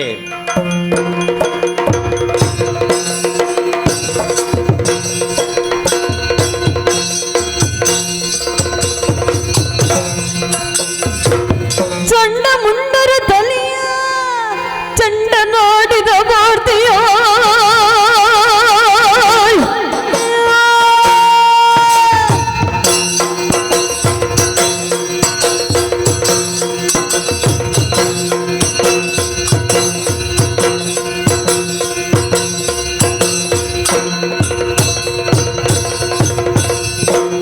ಚಂಡಮುಂಡರ ತಲೆಯ ಚಂಡ ನೋಡಿದ ಮೂರ್ತಿ ಗಂಡುಗಲಿ ಲಾಲಿಸುತ್ತಲಾಗ ಕಂಡ ಪರಶುವಿನಂತೆ ಗುಂಡು ಕತಿಯನು ಬಿಡನು ಪುಂಡರೀಕಾಂಬಕಿಯ ಎನ್ನುತ್ತ. ಅಸಹನೀಯವಾದ ವಾರ್ತೆ, ಎದೆ ಛಲ್ಲನಿಸುವಂತಹ ಸಮಾಚಾರ.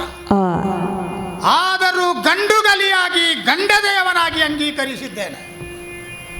ಈ ಹೊತ್ತಿಗೂ ಶುಂಭ ಅಜೇಯ, ಈ ಹೊತ್ತಿಗೂ ಶುಂಭ ಬಲಾಢ್ಯ. ಏಕಾಂಗಿಯಾಗಿರಲಿ, ಸಮೂಹದ ನಡುವೆ ಇರಲಿ, ಶುಂಭನ ಏಕಚಕ್ರಾಧಿಪತ್ಯ ಎನ್ನುವುದು ಅಬಾಧಿತ ಎನ್ನುವುದನ್ನು ಪೂರ್ವದ ನನ್ನ ಸಾಹಸಿ ಕೃತ್ಯಗಳ ಮೂಲಕವಾಗಿ ಧ್ವನಿಸಿದ್ದೇನೆ, ಸಾಧಿಸಿ ತೋರಿಸಿದ್ದೇನೆ. ಎಂತಹ ವಾರ್ತೆ ಇದು! ನನಗೆ ಎರಡು ತಲೆಗಳು ಬಂದ ಹಾಗೆ, ನನ್ನ ಉಭಯ ಭಾಗಗಳಲ್ಲಿ 2 ತೋಳುಗಳು ಮೂಡಿದ ಹಾಗೆ, ನನ್ನ ಶರೀರದ ಒಳಗೆ 2 ಹೃದಯದ ಗೂಡು ಉತ್ಪತ್ತಿಯಾದ ಹಾಗೆ, ನನಗೆ ಸಹಕಾರಿಗಳಾಗಿ, ನನ್ನ ಬಂಧುಗಳಾಗಿ, ನನ್ನ ಮಿತ್ರರಾಗಿ, ನನ್ನ ಸಹೋದರ ತುಲ್ಯವಾದ ಆಪ್ಯಾಯಮಾನವಾದ ಆತ್ಮೀಯತೆಯನ್ನು ಕೊಟ್ಟ ಚಂಡಮುಂಡರ ತಲೆಗಳನ್ನು ಚೆಂಡಾಡಿದ ವಾರ್ತೆಯನ್ನು ಕೇಳಿದ ಕೊತ್ತಿಗೆ ಒಮ್ಮೆ ದಿಗ್ಮೂಢನಾಗಿ ಹೋದದ್ದು ಸತ್ಯವೇ. ವಿವಶನಾದುದನ್ನು ನಿರಾಕರಿಸಲಾರೆ. ನನ್ನಲ್ಲಿ ಕೊರತೆ ಅಂತ ಅರ್ಥ ಅಲ್ಲ, ನಾನು ಅಸಹಾಯಕನೋ ವಿಹ್ವಲನೋ ದುರ್ಬಲನೋ ಆಗಿದ್ದೇನೆ ಅಂತ ಅರ್ಥ ಅಲ್ಲ. ಕಳಕೊಂಡ ಸ್ವತ್ತುಗಳು ಅಮೂಲ್ಯ, ಕಳಕೊಂಡಂತಹ ಜೀವಿಗಳು ಅನನ್ಯವಾದಂತಹ ಅನರ್ಘ್ಯವಾದ ರತ್ನ ಸದೃಶವಾದ ನೆಲಗಟ್ಟನ್ನು ಹೊಂದಿದಂತಹ ಸಾಧಕರು. ಈ ಕಾರಣಕ್ಕಾಗಿ ಒಮ್ಮೆ ಕುಸಿದು ಹೋದದ್ದು ನಾನು.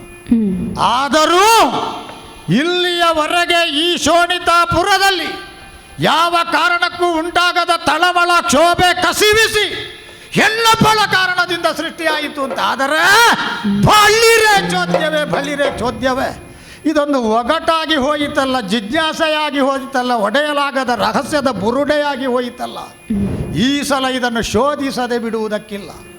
ಸುಗ್ರೀವನ ಮೂಲಕವಾಗಿ ಕಳುಹಿದ ನೀತಿಯ ಮಾತುಗಳನ್ನು ಧಿಕ್ಕರಿಸಿ ನನ್ನ ಸೇವಾರ್ಥಧಾರನಾಗಿ ಅಲ್ಲಿಗೆ ಹೋದವನನ್ನು ಪರಿವರ್ತನೆ ಮಾಡಿ ದೇವಿ ದಾಸನನ್ನಾಗಿ ಪಲ್ಲಟಗೊಳಿಸಿ ನನ್ನ ಕಡೆಗೆ ಕಳುಹಿದ ಹೆಣ್ಣಿನ ಸೊಕ್ಕನ್ನು ಒರೆಯುವುದಕ್ಕಾಗಿ ಧೂಮ್ರಾಕ್ಷನನ್ನು ಕಳುಹಿದರೆ ಅವನಿಗೂ ಪ್ರಾಯಶ್ಚಿತ್ತ ಆಯಿತು, ಬಿಟ್ಟು ಬಿಡೋಣ. ಆದರೆ ಚಂಡಮುಂಡರ ಸಾವನ್ನು ಅರಗಿಸಿಕೊಳ್ಳುವುದಕ್ಕೆ ಗಂಡುಗಲಿಯಾದ ಶುಂಭನಿಗಾದರೂ ಅರೆಕ್ಷಣಕ್ಕೆ ಸಾಧ್ಯವಾಗದಂಥ ದುಸ್ಥಿತಿ, ಹೀನಾಯವಾದ ಪರಿಭವದ ಹೊತ್ತಿದು. ಆದರೂ ನಾನು ಒಂಟಿ ಎನ್ನುವ ನೆಲೆಯಿಂದ ಬಲಾಢ್ಯ ಎನ್ನುವುದನ್ನು ಯಾವ ಕಾರಣಕ್ಕೂ ಬಿಟ್ಟುಕೊಡುವ ಹಾಗಿಲ್ಲ. ಈ ಪಂಥವನ್ನು ಉತ್ತರಿಸಬೇಕು. ತುಹಿನಾದ್ರಿಯ ತಪ್ಪಲಿನಲ್ಲಿ ಕದಂಬ ವನದ ನಡುವೆ ದಟ್ಟವಾಗಿ ಬೀರಲ್ಪಟ್ಟಂತ ಮಾಯೆಯ ಪರದೆಯನ್ನು ಎತ್ತಬೇಕು. ಮಾಯಾ ಜಾಲದ ಮೂಲವನ್ನು ಶೋಧಿಸಬೇಕು. ಗಾಢವಾಗಿ ಗೂಢವಾಗಿ ಲೀಲೆಯಿಂದ ವಿಶಿಷ್ಟವಾದಂತಹ ಉಯ್ಯಾಲೆಯಲ್ಲಿ ಆಂದೋಲನಗೈಯುತ್ತಿರುವಂತಹ ಆ ಬಲೆ ಎನ್ನುವ ಹಾಗಿನ ಸಾಹಸದ ಉದ್ಯಮವನ್ನು ತೋರಿದ್ಲಲ್ಲ. ಹಾಗಾದರೆ ಈಗ ನಾನು ಶೋಧಿಸಬೇಕಾದ ಸ್ಥಿತಿ. ಆಗ ಸುಗ್ರೀವನಲ್ಲಿ ಹೇಳಿದ್ದಿತ್ತು, ಅಮ್ಮಮ್ಮ ವನಿತೆ ವೈರವನ್ನು ಯಾಕೆ ಬಯಸ್ತಾಳೆ? ಯಾಕಪ್ಪ ಹೆಣ್ಣಿಗೆ ಭೂಷಣ ಪ್ರಾಯವಲ್ಲದ ಒಪ್ಪಿಗೆ ಆಗದಂಥ ರಣವನ್ನು ಬಯಸ್ತಾಳೆ? ಅವಳನ್ನು ಗೆದ್ದವಳನ್ನೇ ವರಿಸ್ತೇನೆ ಎನ್ನುವ ಹಠ ಯಾಕೆ? ಸಂಧಾನ ಮಾಡಿ ಬರು, ಒಳ್ಳೆಯದಾಗಲಿ, ಕರ್ಕೊಂಡು ಬಾ ಅವಳನ್ನು ಅಂತ ಕಳುಹಿದರೆ ಪರಾಕ್ರಮದ ಎನ್ನುವ ಹಾಗೆ ಇರುವ ಪರಾಕ್ರಮಕ್ಕೆ ಪ್ರತಿರೂಪವಾಗಿರುವ ಶುಂಭನಿಗೆ ಪ್ರತಿರೋಧವನ್ನು ಒಡ್ಡಿದ್ಲಲ್ಲ. ಶುಂಭನಾದರೇನು ತನಗೆ ಶಂಭುವಾಗಲಿ ತಾನೇಮಿಗೆ ಅಂಬನೆಸದು ಎನ್ನ ಒಡಲನ್ನು ಗೆಲ್ಲದಿದ್ದರೆ ಒಡಂಬಡದಯ್ಯ ಮನ ನಿನ್ನ ಸೊಕ್ಕು ಮುರಿಯದೆ ಹೋದರೆ ಎಲೆಗೆ ಹೆಣ್ಣೆ. ನಾನು ಶುಂಭ ಅಂತ ತಿಳಿಬೇಡ, ನಿಶುಂಭನಿಗೆ ಅಣ್ಣ ಅಂತ ತಿಳಿಬೇಡ. ಧನುಕುಮಾರಕ ಶುಂಭ ದಾನವ ಅನುಜನಾದ ನಿಶುಂಭ ಸಹಿತದಲ್ಲಿ ಶೋಣಿತದ ಜನಪದಲ್ಲಿ ಬೆಳಗಿ ಬಾಳಿದ್ದು ಸುಳ್ಳು ಅಂತ ತಿಳ್ಕೊಂಡೆಯ. ಹರಿಹರಾಧ್ಯರಿಂದ ಮರಣ ಬಾರದಿರಲಿ ಅಂತ ವರ ಪಡ್ಕೊಂಡದು ಸುಳ್ಳು ಅಂತ ತಿಳಿದೆಯ. ಆ ಕಾರಣದಿಂದ ತಮ್ಮನಾದ ನಿಶುಂಭನ ಸಹಿತ ಭುಜಗರನ್ನು ಬಿಡದೆ ಗೆಲಿದು ಈ ಪ್ರಪಂಚದಲ್ಲಿ 14 ಲೋಕಗಳಲ್ಲಿ ಸರಿಯೇ ಇಲ್ಲ ಎನ್ನುವ ಹಾಗಿನ ಅಭಿಮತವನ್ನು ಪಡೆದದ್ದು ಸುಳ್ಳು ಅಂತ ಹೇಳ್ತೀಯ. ಆದ ಕಾರಣದಿಂದ ಇನ್ನು ತಡ ಮಾಡುವುದಕ್ಕಿಲ್ಲ. ಎಲ್ಲಿದ್ದಾರೆ ಕಾಲಕೇಯರು, ಎಲ್ಲಿದ್ದಾರೆ ಕಾಲಕರು, ಎಲ್ಲಿದ್ದಾರೆ ದೌಹೃದರು, ಎಲ್ಲಿದ್ದಾರೆ ಮೌರ್ಯರು, ಎಲ್ಲಿದ್ದಾರೆ ಬಲಾಢ್ಯರಾದಂತಹ ಅನ್ಯ ರಾಕ್ಷಸ ಗಣದವರು? ಕೋಟಿಗಟ್ಟಲ ಸಂಗ್ರಹದಲ್ಲಿ ಸಂಚಯ ಮಾಡಲ್ಪಟ್ಟ ಸೇನಾವಾರಿದಿಯನ್ನು ಸೇರಿಸಿ ಅದನ್ನು ಚತುರಂಗ ಸೇನೆಯಾಗಿ ಪರಿವರ್ತನೆಗೊಳಿಸಿ ಶುಂಭನೆಂಬ ಬಲಾಢ್ಯ ಬ್ರಹ್ಮಚರ್ಯದ ದೀಕ್ಷೆಯ ಕಂಕಣ ತೊಟ್ಟ ಅವನ ಸಾಹಸದ ಇರುವಿಕೆಯನ್ನು ಕಾಣಿಸುವುದಕ್ಕಾಗಿ ನನ್ನ ಜೊತೆಗೆ ಬನ್ನಿ. ಏನು ನೋಡ್ತೀರಿ?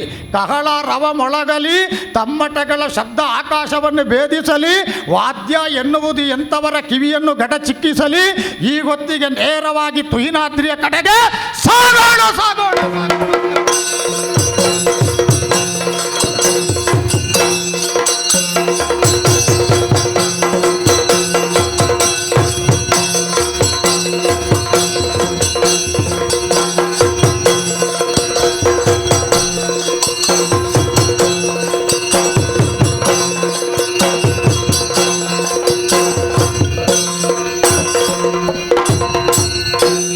ಧನುಜಸೇನೆಯ ಕೂಡಿ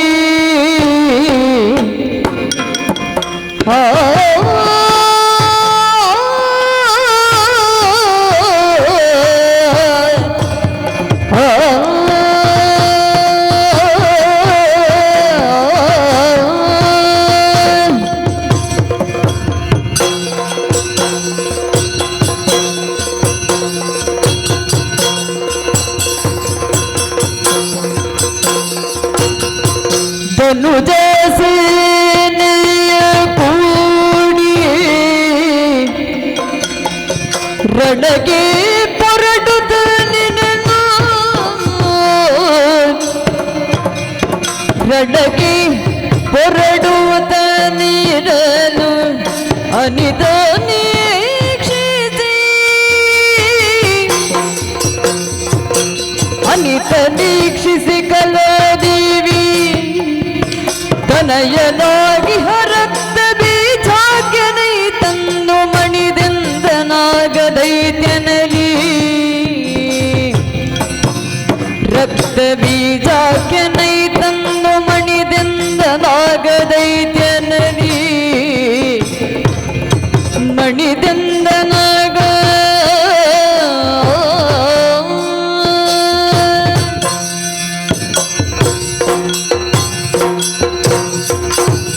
ಶಂಭಾಸುರ ಯಾರು? ಕಲಾದೇವಿಯ ಮಗ, ನನ್ನ ಸೋದರಳಿಯ ರಕ್ತಬೀಜ. ಹೀಗೆ ಮಾರಯ್ಯ ಬಂದೆ, ಅಪ್ಯಾಯಮಾನತೆಯಿಂದ ಹತ್ತಿರಕ್ಕೆ ಸೇರಿಸಿದ್ದೇನೆ. ಈ ಹೊತ್ತಿನಲ್ಲಿಯೂ ಆ ಸೆಳೆತ ಉಂಟಲ್ಲ,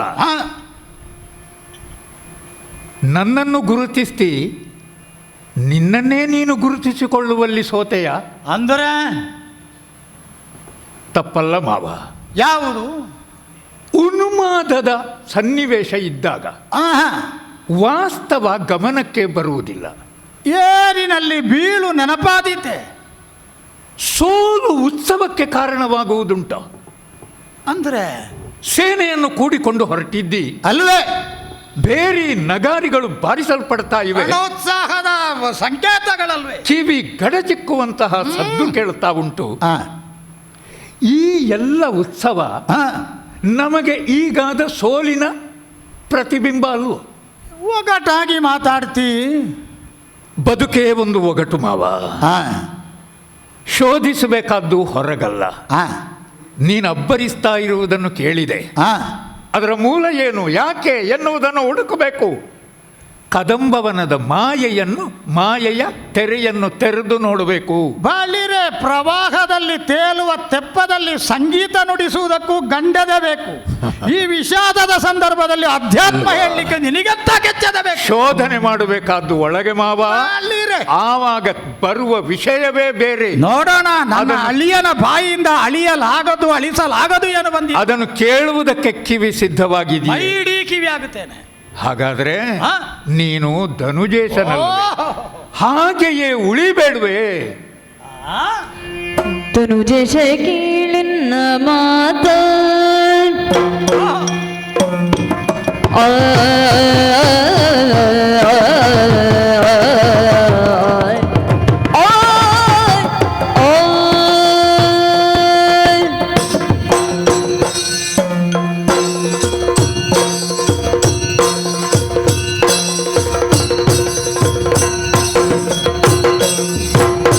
ಧನುಜೇಶ ಕೀಳಿನ ಮಾತ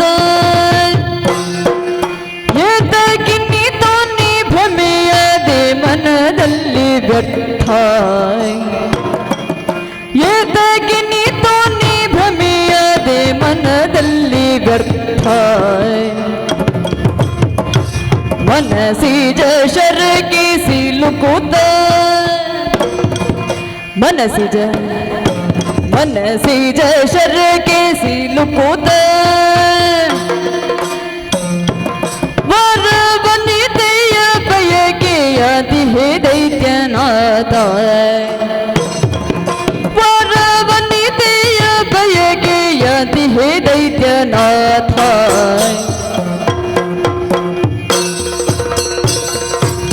ಧನುಜೇಶ ಕೀಳಿನ ಮಾತ ಏತಕಿನ್ನಿ ತೋನಿ ಭ್ರಮೆಯದೆ ಮನದಲ್ಲಿ ವ್ಯರ್ಥ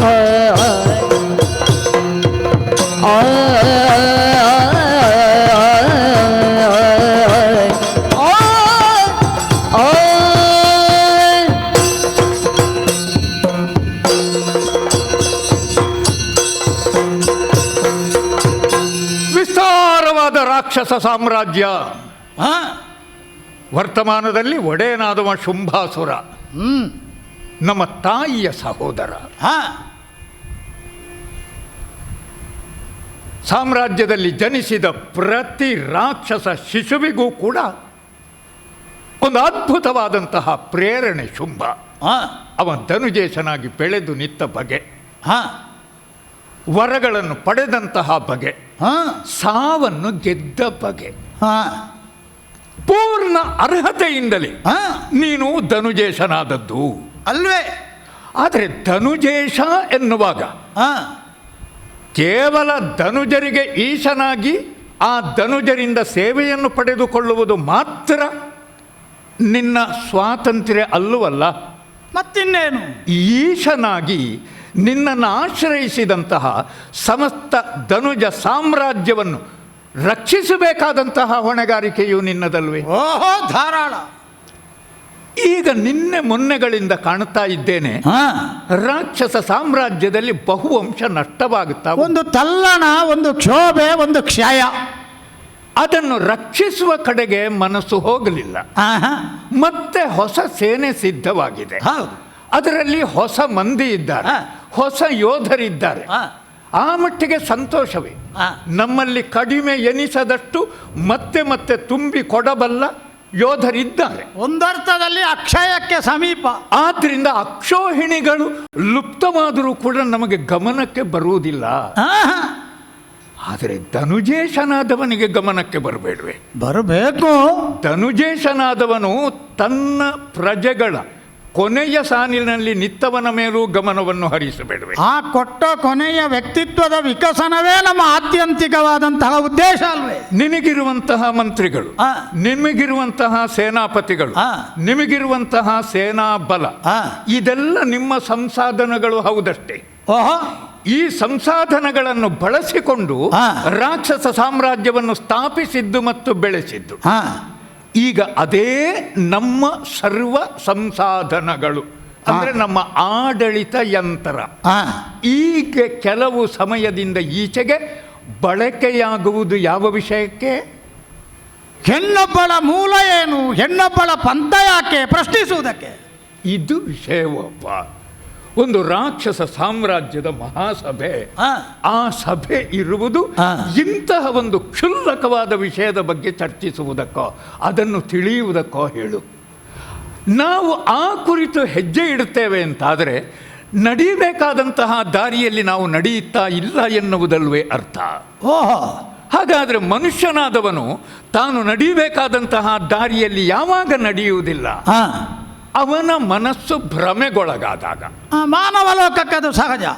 ಮನಸ್ಸು ಭ್ರಮೆಗೊಳಗಾದಾಗ ಅದರ ಜೊತೆಗೆ ದಿಶಾಭ್ರಮವೂ ಉಂಟಾಗ್ತದೆ. ದಿಶಾ ಅಂದ್ರೆ ದಿಕ್ಕು ಯಾವುದು ಅಂತ ಗೊತ್ತಾಗುವುದಿಲ್ಲ ಅಂತ ಅರ್ಥ ಅಲ್ಲ.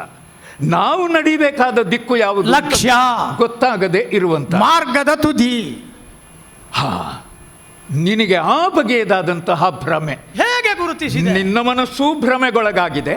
ಆ ಕಾರಣದಿಂದ ನಿನ್ನ ವ್ಯವಹಾರಗಳು ಕೂಡ ದಿಕ್ಕು ತಪ್ಪಿ ಸಾಗುತ್ತಾ ಇದ್ದಾವೆ. ಆಡು ಅಥವಾ ಅಜವೊಂದು ತಲೆ ಅಲ್ಲಾಡಿಸಿದ್ರೆ ಅದು ವಿಷಯ ಅಲ್ಲ. ಆನೆ ಮೇಲೆ ಕೆಳಗೆ ತಲ್ಲಲ್ಲಾಡಿಸ್ತದೆ ಅಂತ ಅದರ ಆಧಾರ ಬೇಡವೋ, ಅದಕ್ಕೆ ಸಂಬಂಧಪಟ್ಟ ಸೂಕ್ಷ್ಮ ವಿಷಯಗಳು ಬೇಡವೋ? ಇದು ಶುಂಭನಲ್ವೇನೋ ನೀನು ವ್ಯಾಖ್ಯಾನಿಸುವುದು, ಆಧಾರಗಳು ಬೇಡವೇ? ಹೌದು, ಶುಂಭನೇ ಹೌದಾದರೂ ಆನೆಯಾಗಿ ಬೆಳೆದವ, ಆನೆ ನಡೆದಲ್ಲಿ ಹೊಸ ದಾರಿ ಉಂಟಾಗುತ್ತದೆ. ಹೌದು, ಆದರೆ ಆ ದಾರಿ ಉಳಿದವರಿಗೆ ಆದರ್ಶವಾಗಬೇಕು ಹೊರತು ಕೆಲವೊಮ್ಮೆ ಆನೆಯ ಪಾದಗಳ ಮೇಲೆ ಕಾಲಿಡುವುದಕ್ಕೆ ಸಾಧ್ಯವಾಗದ ಸಣ್ಣ ಪುಟ್ಟ ಹೆಜ್ಜೆ ಎದ್ದಿರ್ತದೆ, ಬದಿಗೋಗ್ಲಿ. ಯಾವಾಗ ನಿನ್ನ ಸಹೋದರರ ಮೂಲಕವಾಗಿ ನಿನಗೆ ಕದವಂಬ ವನದಲ್ಲಿ ಲೋಕೋತ್ತರ ಸುಂದರಿಯಾದವಳೊಬ್ಬಳು ಇದ್ದಾಳೆ ಎನ್ನುವಂತಹ ವಾರ್ತೆ ಬಂತು, ಆ ಕ್ಷಣಕ್ಕೆ ಮಹಾಮಂತ್ರಿ ಸುಗ್ರೀವ ರಾಜಕೀಯದಲ್ಲಿ ಸಲಹೆ ಸೂಚನೆಗಳನ್ನು ಕೊಟ್ಟು ನಿನ್ನ ಅಭ್ಯುತ್ಥಾನಕ್ಕೆ ಈವರೆಗೂ ಶ್ರಮಿಸ್ತಾ ಇದ್ದ ಮುಪ್ಪಿನ ಧುರೀಣ ಅವನನ್ನು ನೀನು ಬಳಸಿಕೊಂಡದ್ದು ಯಾವುದಕ್ಕ? ಸಂಧಾನಕ್ಕೆ. ಒಂದು ಹೋರಾಟದ ಸಂಧಾನವು ವಿಷಯ ಬೇರೆ, ಮದುವೆಯ ಸಂಧಾನಕ್ಕೆ ಬಳಸಿಕೊಂಡದ್ದಲ್ವೇ? ತನ್ನ ಸೂಕ್ಷ್ಮವಾದ, ತನ್ನ ನಯವಾದ, ತನ್ನ ಲಾವಣ್ಯದ ಮೈಯನ್ನು, ಮನಸ್ಸನ್ನು ನಷ್ಟ ಮಾಡಿಕೊಳ್ಳುವುದು ಬೇಡ ಅಂತ ಹೇಳುವ ಸೂಚನೆಯನ್ನು ಹೆಣ್ಣಿಗೆ ಕೊಟ್ಟು ಒಂದು ಜೀವವನ್ನು ಬುದ್ಧದಯಾಪರತೆಯಿಂದ ಉಳಿಸುವ ಸಂಧಾನ ಅಸೂಕ್ಷ್ಮವಾದುದೇ, ಲಘುವಾದುದೇ. ಅದೊಂದು ಕ್ರಮದಲ್ಲಿದ್ದರೆ, ನಮ್ಮ ಮರ್ಯಾದೆಗೆ ತಕ್ಕುದಾಗಿದ್ದರೆ ಅದೆಲ್ಲವೂ ಒಪ್ಪತಕ್ಕಂತಹ ವಿಷಯವೇ. ನಿನ್ನಂತಹ ಒಬ್ಬ ಸಾಮ್ರಾಜ್ಯದ ಅಧಿಕಾರಿಗೆ, ಶುಂಭಾಸುರನಿಗೆ ವಿವಾಹವಾಗಬೇಕು ಅಂತಂದ್ರೆ ನೀನು ಹುಡುಕಿಕೊಂಡು ಹೋಗುವುದ ಮಾವ? ಹೆಣ್ಣು ತಾನಾಗಿ ನಿನ್ನನ್ನು ಹುಡುಕಿಕೊಂಡು ಬರಬೇಡುವ? ನಮ್ಮ ಲೋಕದ ಮಾತೆ ಉಂಟು. ಒಬ್ಬ ಯೋಗ್ಯತಾವಂತನಾದ ವರ ಅವ ಹುಡುಕುತ್ತಾ ಹೋಗಬಾರದು. ಹಾಗೆ ಹೋದ್ರೆ ಅವನ ಘನಸ್ಥಿಕೆಗೆ ಅದು ಕಡಿಮೆ. ಕನ್ಯಾ ಪಿತೃಗಳು ತಾವಾಗಿ ಬಂದು ಹೆಣ್ಣು ಮಕ್ಕಳನ್ನು ಕೊಡುವುದಕ್ಕೆ.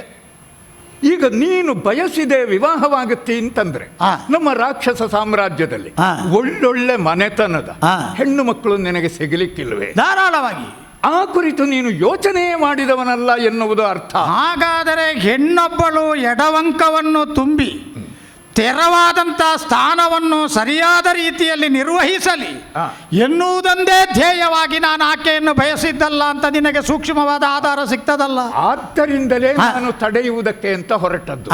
ಹಾಗಾದ್ರೆ ಯಾವಳೋ ಒಬ್ಬಳ ಸುದ್ದಿಯನ್ನು ಕೇಳಿ ನೀನು ನಡೆದಂತಹ ದಾರಿ, ನಿನ್ನದಾದಂತಹ ಒಂದು ನೆಲೆ, ಅಂದ್ರೆ ಈವರೆಗೂ ಕೂಡ ಆ ಕುರಿತು ಗಮನ ಹರಿಸದೆ ಇದ್ದವ, ಒಮ್ಮೆಲೆ ನಿನ್ನ ಕಿವಿ ಅದಕ್ಕೆ ಕೊಟ್ಟೆ ಎನ್ನುವಾಗ ಅನಧಿಕೃತವಾದ, ಅನರ್ಹವಾದ ಲಘುವಾದ ಮೂಲದಿಂದ ವರದಿ ಬಂದಿದ್ರೆ ಬಿಟ್ಟು ಬಿಡಬಹುದಿತ್ತು. ಚಂಡಮುಂಡವರು ಅವರು ಕೊಟ್ಟ ವರದಿಯನ್ನು ಸಣ್ಣದು ಮಾಡಲಿಕ್ಕೆ ಬರ್ತದೋ? ನಮಗೆ ಅಗತ್ಯ ಇಲ್ಲದೆ ಇರುವಂತಹದ್ದು ಅಂಥದ್ದರ ಹೆಸರನ್ನೂ ನಾವು ಯಾವುದನ್ನು ಉಚ್ಚರಿಸುವುದಿಲ್ವ, ಕೇಳುವುದನ್ನು ಬಯಸುವುದಿಲ್ವ. ಅಂಥಲ್ಲಿ ನೀನದಕ್ಕೆ ಕಿವಿಗೊಟ್ಟೆ ಎನ್ನುವಾಗ ಅದು ನಿನ್ನ ಮೊದಲ ಸೋಲು ಮಾವ. ಸ್ವಾರಸ್ಯಕರವಾಗಿದೆ, ಸ್ವಾರಸ್ಯಕರವಾಗಿದೆ. ಅದು ಮೊದಲ ಸೋಲು. ಹಾಗಾದ್ರೆ ಇಂತಹ ಸೋಲುಗಳು ಯಾವಾಗ ಬರುವಂತಹದ್ದು? ಧೀಮಂತನಾದವ ತನ್ನ ಮನಸ್ಸಿನ ಸ್ಥಿಮಿತವನ್ನು ಕಳೆದುಕೊಂಡಾಗ.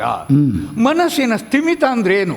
ಕಾಯೇನ ವಾಚಾ ಮನಸ, ಆ ಮೂರರಲ್ಲಿಯೂ ಕೂಡ ಏಕರೂಪತೆ ಮಾವ. ಹಾಗಾದ್ರೆ ಅಂತಹ ಮನಸ್ಸು ಬಿದ್ದು ಹೋಗುವುದು ಹೇಗೆ? ಅದು ಕೇವಲ ನಮ್ಮ ಕೈಯಲ್ಲಿಲ್ಲ, ಮತ್ತೆ ಅದಕ್ಕೆ ಹೊರಗಿನದಾದಂತಹ ಬಲ ತನ್ನ ಪ್ರಭಾವವನ್ನು ಬೀರಿದಾಗ. ಶುಂಭನ ದೇಹ ಎನ್ನುವ ಕೋಟೆ ಶಿಥಿಲವಾಯಿತು, ಬಿರುಕು ಬಿಟ್ಟಿತು ಅಂತ ನೀನು ಆಡುವುದೇ. ಒಂದು ಅನ್ಯರ ಅನ್ಯರ ಪ್ರಯೋಗಕ್ಕೆ ಹೇತುವಾಯಿತು, ಹೇತು ಮಾಡಿಕೊಟ್ಟಿತು ಅಂತ ಆಡುವುದೇನೆ. ಒಂದು ವಸ್ತುವಿನಿಂದ ಹಾಗಾಗುತ್ತದೆ. ಹೇಗೆ? ಅದು ಮನ್ಮಥನ ಮಾವ. ಎಂತಹವನೇ ಆಗಲಿ, ಹೋರಾಟದ ಕ್ಷೇತ್ರದಲ್ಲಿ ಧನುಸ್ಸಿಗೆ ಜೋಡಿಸುವ ಲೋಹದ ಶರಗಳು ಲಕ್ಷ ಅಲ್ಲ ಕೋಟಿಯನ್ನು ಎದೆ ಕೊಟ್ಟು ಎದುರಿಸಿಯಾನವ.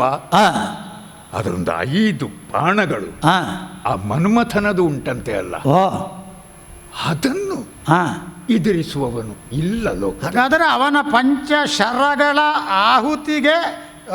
ಆಹುತಿಯಾಯಿತು ನನ್ನ ಒಡಲು, ಆ ಕಾರಣದಿಂದ ಕಂಪಿಸಿತು, ಆ ಕಾರಣದಿಂದ ದಾರ್ಢ್ಯತೆ ಸಡಿಲವಾಯಿತು ಅಂತ ನೀನಾಡುವುದು. ಅದರಲ್ಲಿ ವಿಷಯ ದೊಡ್ಡದೇನಿಲ್ಲ. ಯಾಕಂದ್ರೆ ಮಹಾಯೋಗಿಗಳು ಕೂಡ ಆ ಬಾಣಕ್ಕೆ ಮೈಗುಟ್ಟಿದ್ದಾರೆ. ಮೈ ಅಂದ್ರೆ ಮನಸ್ಸು ಕೊಟ್ಟಿದ್ದಾರೆ, ಸೋತು ಹೋಗಿದ್ದಾರೆ. ಅನೇಕ ಋಷಿ ಮುನಿಗಳ ಉದಾಹರಣೆ ಉಂಟು. ತ್ರಿಮೂರ್ತಿಗಳು ಕೂಡ ಸೋತಿದ್ದಾರಲ್ಲ. ದೇವೇಂದ್ರ ಪ್ರತ್ಯೇಕವಾಗಿ ಉಳಿದನು. ಲೋಕದಲ್ಲಿ ಯಾರು ಉಳಿದಿದ್ದಾರೆ ಮಾವ? ಉಳಿದಿದ್ದಾರೆ ಅಂದ್ರೆ ಉಳಿದಿದ್ದಾರೆ ನಿನ್ನಂತಹವರು ಕೆಲವರು ಈವರೆಗೆ. ಯಾಕೆ ಉಳಿದಿದ್ದಾರೆ? ಆ ಬಾಣಗಳು ನಿನ್ನ ಕಡೆಗೆ ಬೀಳಲಿಲ್ಲ.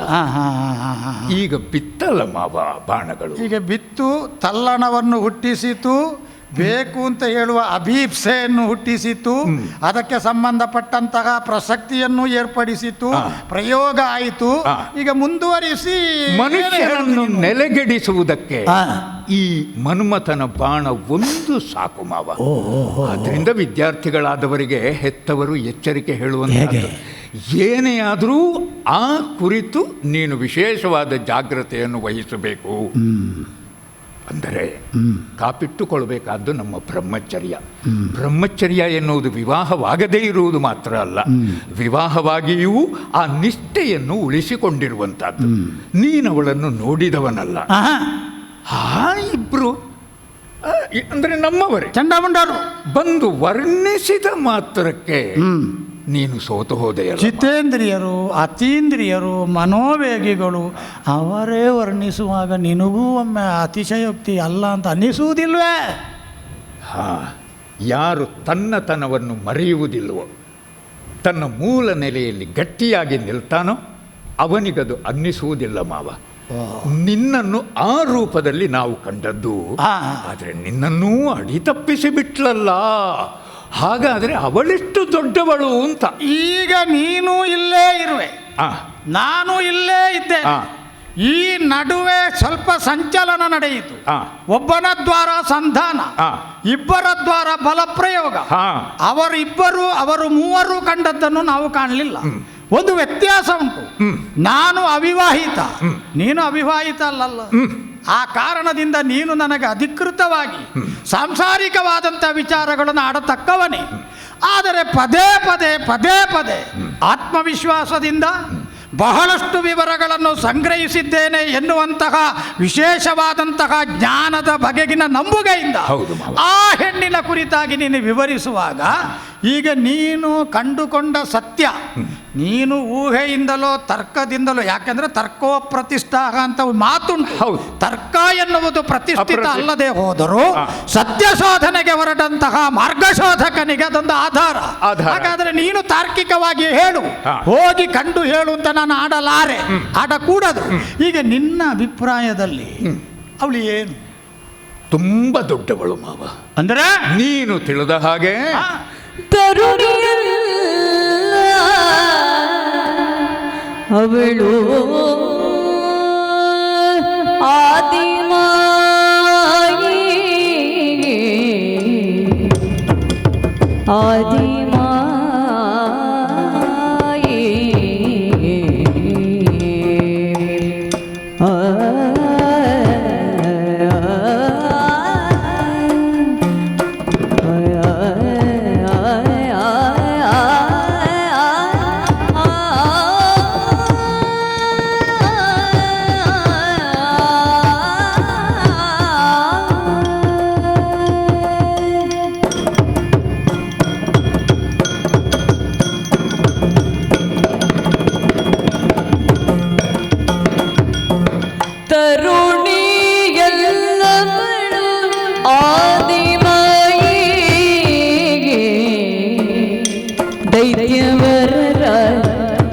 ಸಂಹರಿಸುತ್ತ ದೈತ್ಯವರ ಸಂಹರಿಸುತ್ತ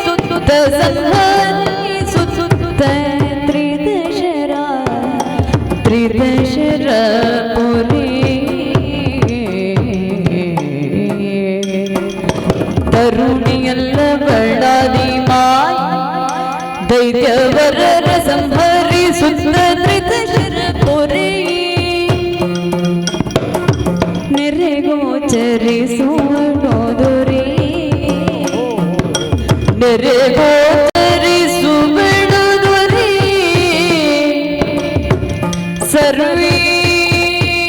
ಸರ್ವೇಶ್ವರಿಯಲಿ ಮೋಹ ಬಿರುವುದಿದು ಸರಿ, ಸರ್ವೇಶ್ವರಿಯಲಿ ಮೋಹ ಬಿರುವುದಿದು ಸರಿ ದೊರೆ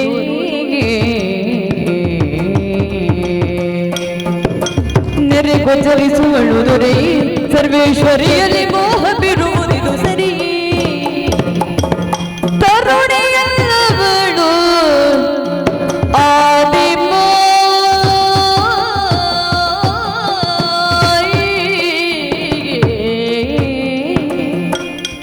ದೈತ್ಯವರ ಸಂಹರಿಸುತ್ತ ದೈತ್ಯವರ ಸಂಹರಿಸುತ್ತ ತ್ರಿದಶರ ಪುರಿ ಆದಿಮಾಯಿ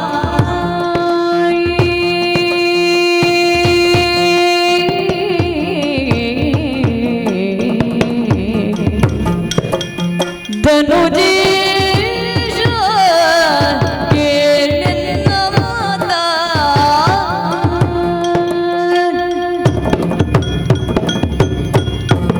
ಅಸುರಪತಿ. ಹೇಳು ರಕ್ತಬೀಜ. ತರ್ಕೋ ಅಪ್ರತಿಷ್ಠ, ಹೌದು ನೀನೇ ಹೇಳಿದೆ. ಆದರೂ ತರ್ಕವನ್ನು ಇಲ್ಲಿ ಆಧರಿಸಬಹುದಲ್ಲ. ಚಂಡಮುಂಡರು ಬಂದು ಹೇಳಿದಂತಹ ಸುದ್ದಿ, ಕದಂಬವನದಲ್ಲಿ ಹೆಣ್ಣೊಬ್ಬಳಿದ್ದಾಳೆ. ನಿರ್ಜನವಾಗಿರುವಂತಹ ವನ ಪ್ರದೇಶ ಅದು. ಹೌದು. ಅಲ್ಲೊಬ್ಬಳು ಅಷ್ಟು ಸುಂದರಿಯಾದಂತಹ ಹೆಣ್ಣು ಹೇಗಿರುವುದಕ್ಕೆ ಸಾಧ್ಯ? ಆ ಕುರಿತು ನಾವು ಯೋಚನೆಯೇ ಮಾಡಲಿಲ್ಲ.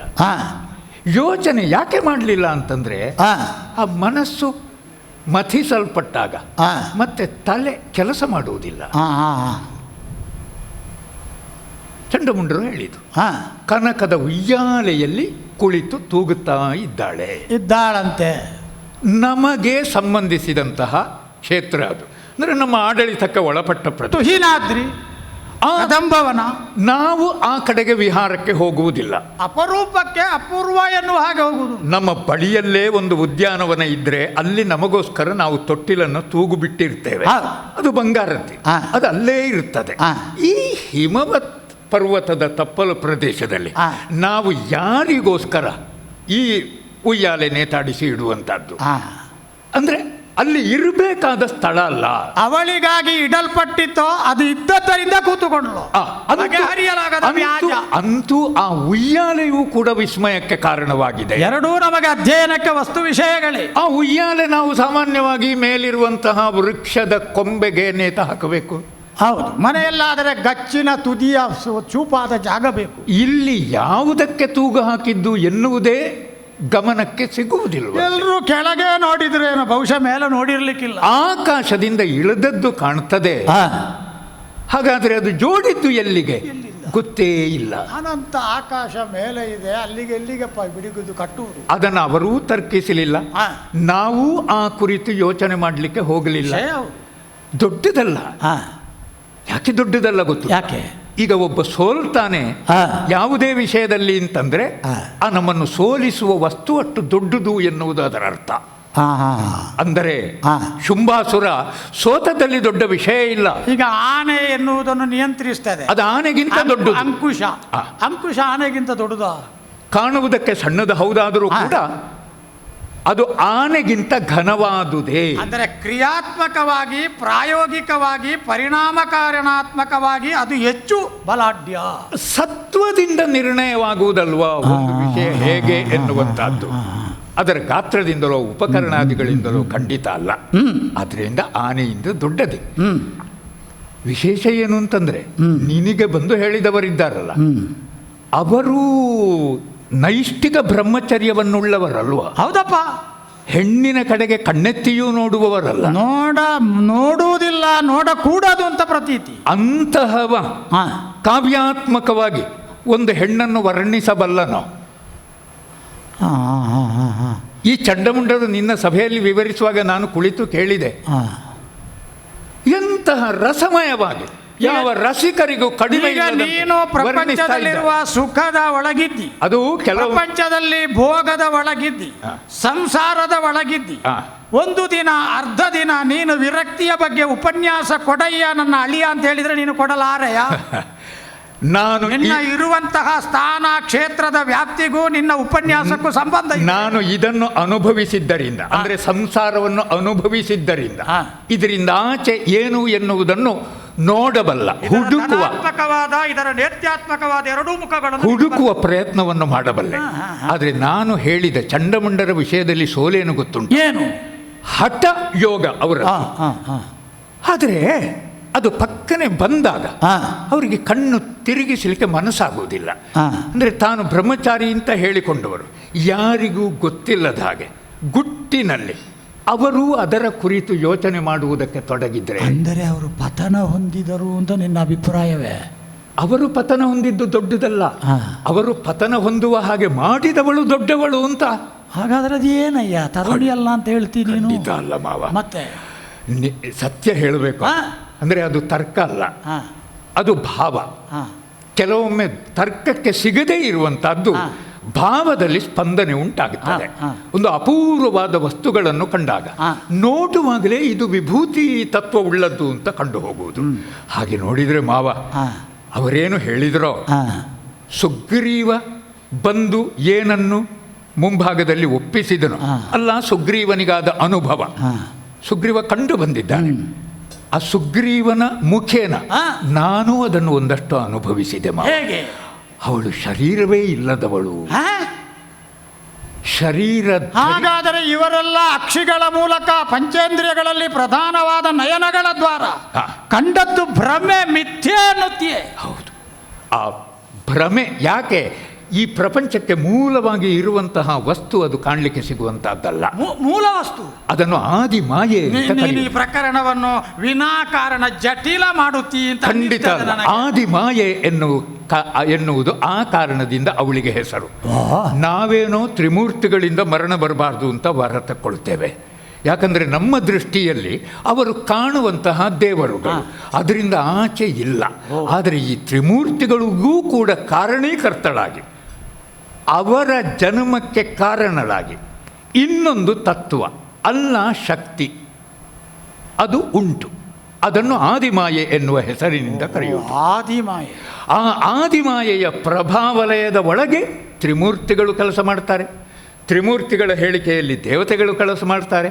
ದೇವತೆಗಳ ಹೇಳಿಕೆಯಲ್ಲಿ 3 ಲೋಕ ಇಲ್ಲ 14 ಲೋಕಗಳು. ಹಾಗಾದರೆ ಇವಳು ಹೀಗೆ ಗೋಚರಿಸುವುದಕ್ಕೆ ಕಾರಣ ನೀನೇ ಮಾವ. ನೀನು ಇಷ್ಟು ವರ್ಷಗಳು ಉಳಿಸಿಕೊಂಡೇ ಅಲ್ಲ ನಿನ್ನ ಮನಸ್ಸಿನ ಸ್ಥಿರತೆಯನ್ನು. ಈಗಷ್ಟೇ ನಿನ್ನ ಮನಸ್ಸು ಕದಡಲ್ಪಟ್ಟದ್ದಲ್ವೇ? ಅದಕ್ಕೆ ಕಾರಣ ಆ ಆದಿಮಾಯಾ ಸ್ವರೂಪಿಯಾದವಳಿಗೆ ನಮ್ಮ ಒಂದು ವರ್ಗ ಉಂಟಲ್ಲ, ದೈತ್ಯರ ವರ್ಗ, ಅವರ ಮೇಲಿರುವಂತಹ ಸಹಜ ವೈರ, ಇಲ್ಲ ಶಾಶ್ವತವಾದ ವೈರ. ಏನೇ ಹೇಳಿ ಮಾವ, ನಮ್ಮ ನೀತಿ ಅದು ಹೌದಾದರೂ ಕೂಡ ನಾವು ಪದೇ ಪದೇ ದೇವತೆಗಳ ಮೇಲೆ ಏರಿ ಹೋಗುವಂತಹದ್ದಲ್ವ? ತ್ರಿದಶರ ಮೇಲೆ ಅದು ತ್ರಿಮೂರ್ತಿಗಳಿಗೆ ಎಳ್ಳಷ್ಟೂ ಸಮಾಧಾನವನ್ನು ಕೊಡುವುದಿಲ್ಲ. ಅವರ ಅತೃಪ್ತಿ ಕಾರಣವಾಗಿ ಅವರು ತಮ್ಮ ಕೈಯಿಂದ ಅದಕ್ಕೆ ಪರಿಹಾರ ಸಾಧ್ಯವಾಗದೆ ಹೋದಾಗ ಬೇಡಿಕೊಳ್ಳುವುದು ಆದಿಮಾಯೆಯನ್ನೇ. ಹೇಳುವ ಆದಿಮಾಯಾ ಯಾಮ, ಯಾಮ ಯಾವುದು ಇಲ್ಲವೋ ಅದು ಸಾಮಾಯ, ಅದುವೇ ಮಾಯೆ. ಆ ಮಾಯೆ ಇವರ ಉಪಕಾರಕ್ಕಾಗಿ ದೇಹಧಾರಿಯಾಗಿ ಬರ್ತಾಳೆ. ಇವಳೂ ಹಾಗೆಯೇ ಬಂದಿದ್ದಾಳೆ. ದೇವತೆಗಳ ಮೊರೆಯಂತೆ ದೈತ್ಯರ ಸಂಹಾರಕ್ಕಾಗಿ ಬಂದವಳು ಮಾವ. ನೆರೆ ಗೋಚರಿಸುವಳು. ಸಂಹಾರ ಮಾಡಬೇಕು ಅಂತಾದರೆ ಆಕರ್ಷಿಸಬೇಕಲ್ಲ, ಅದಕ್ಕೆ ಈ ದಾರಿಯನ್ನು. ಇದು ಸೂಜಿಗಲ್ಲಿನ ಸೆಳೆತದ ತತ್ವವ. ಹೌದು, ಮಾಯೆ ಎನ್ನುವುದರ ಅರ್ಥವೇ ಹಾಗಲ್ವೇ? ಬ್ರಹ್ಮದೇವ ಲೋಕದಲ್ಲಿ ಮಾಯೆಯನ್ನು ಸೃಷ್ಟಿಸಿದ್ದು ಯಾವ ರೂಪದಲ್ಲಿ? ಹೆಣ್ಣಿನ ರೂಪದಲ್ಲಿಯೇ. ಪ್ರಕೃತಿ ಒಬ್ಬಳು ಸಾಕಾಗುತ್ತದೆ ಎಲ್ಲವನ್ನೂ ನಾಶ ಮಾಡುವುದಕ್ಕೆ. ಆದ್ದರಿಂದ ಮಾವ, ಸರ್ವೇಶ್ವರಿಯವಳು. ಅವಳನ್ನು ಬಯಸುವುದು ಬಿಡು, ಅವಳು ದ್ವೇಷಿಸುವುದಕ್ಕೂ ಯೋಗ್ಯಳಲ್ಲ. ನಾವು ಆ ಕೆಲಸವನ್ನು ಮಾಡುವುದಕ್ಕೆ ಹೊರಟಿದ್ದೇವೆ ಮಾವ. ಹೊರಟದ್ದೇನು? ಎಷ್ಟೆಲ್ಲ ನಮ್ಮಲ್ಲಿ ಉಂಟೋ ನಮ್ಮ ಸ್ವತ್ತು, ಅದನ್ನು ಅದಕ್ಕೆ ವಿನಿಯೋಗ ಮಾಡ್ತಾ ಇದ್ದೇವೆ. ಇದಕ್ಕಿಂತ ದೊಡ್ಡ ಹೆಡ್ಡುತನ ಇನ್ನೆಂಥದ್ದು ಮಾವ? ಸಂಕಲ್ಪ ಕಾರಣ, ಉಪಾದಾನ ಕಾರಣ, ಸಹಕಾರಿ ಕಾರಣ. ಕಾರಣತ್ರಯಗಳಿಲ್ಲದೆ ಕಾರ್ಯ ಸಂಘಟಿತವಾಗುವುದಿಲ್ಲ. 3 ಉಂಟು. ಕೆಲವೊಮ್ಮೆ ಲೀಲಾಜಾಲವಾಗಿ, ಅತಿಮಾನುಷ ಶಕ್ತಿ, ಪವಾಡ ಸದೃಶವಾಗಿ, ಇದು 3 ಇಲ್ಲದೆಯೂ ನಡೆಯಬಹುದು. ಯಾಮ ಎನ್ನುವುದನ್ನು ಅಧ್ಯಯನ ಮಾಡುವಾಗ ಇದು ಮೂಲ ವಸ್ತುಗಳು. ಈ ವಿಷಯಗಳನ್ನು ಬಿಟ್ಟು ಆ ಅಧ್ಯಯನದ ಕಟ್ಟೋಣ ಅಪೂರ್ಣವಾಗಿಯೇ ಉಳಿಯುತ್ತದೆ.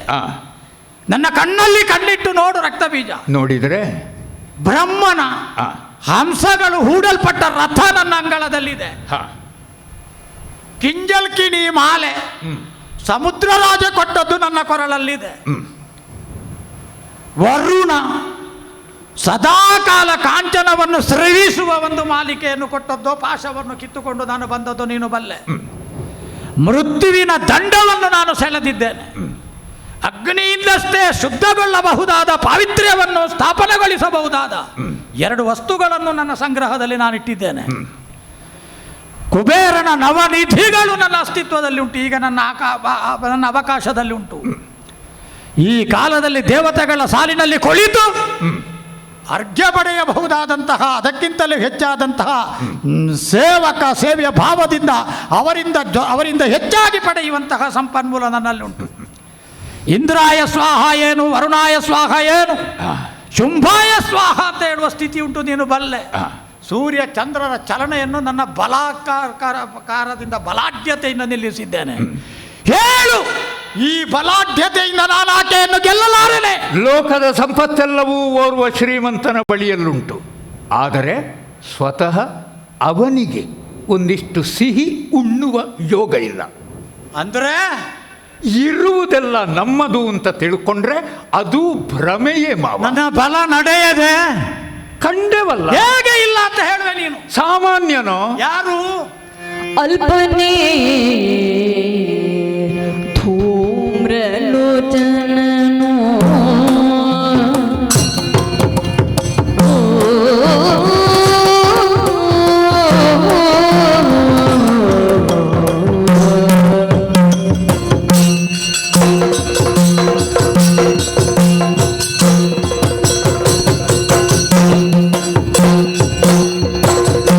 ಅಲ್ಪನೇ ಧೂಮ್ರಲೋಚನನೋ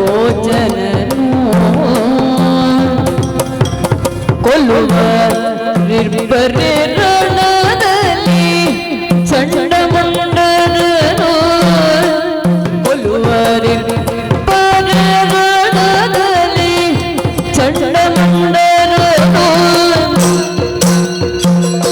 ಅಪ್ರಯೋಜಕವಾಗಿ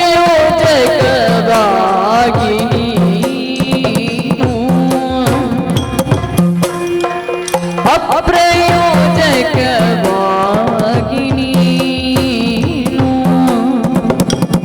ಯಮಗೊಪ್ಪಿಸಲೇತಕ್ಕೆ ದೈತ್ಯನಯನು ಯಮಗೊಪ್ಪಿಸಲೇತಕ್ಕೆ ದೈತ್ಯನಯನು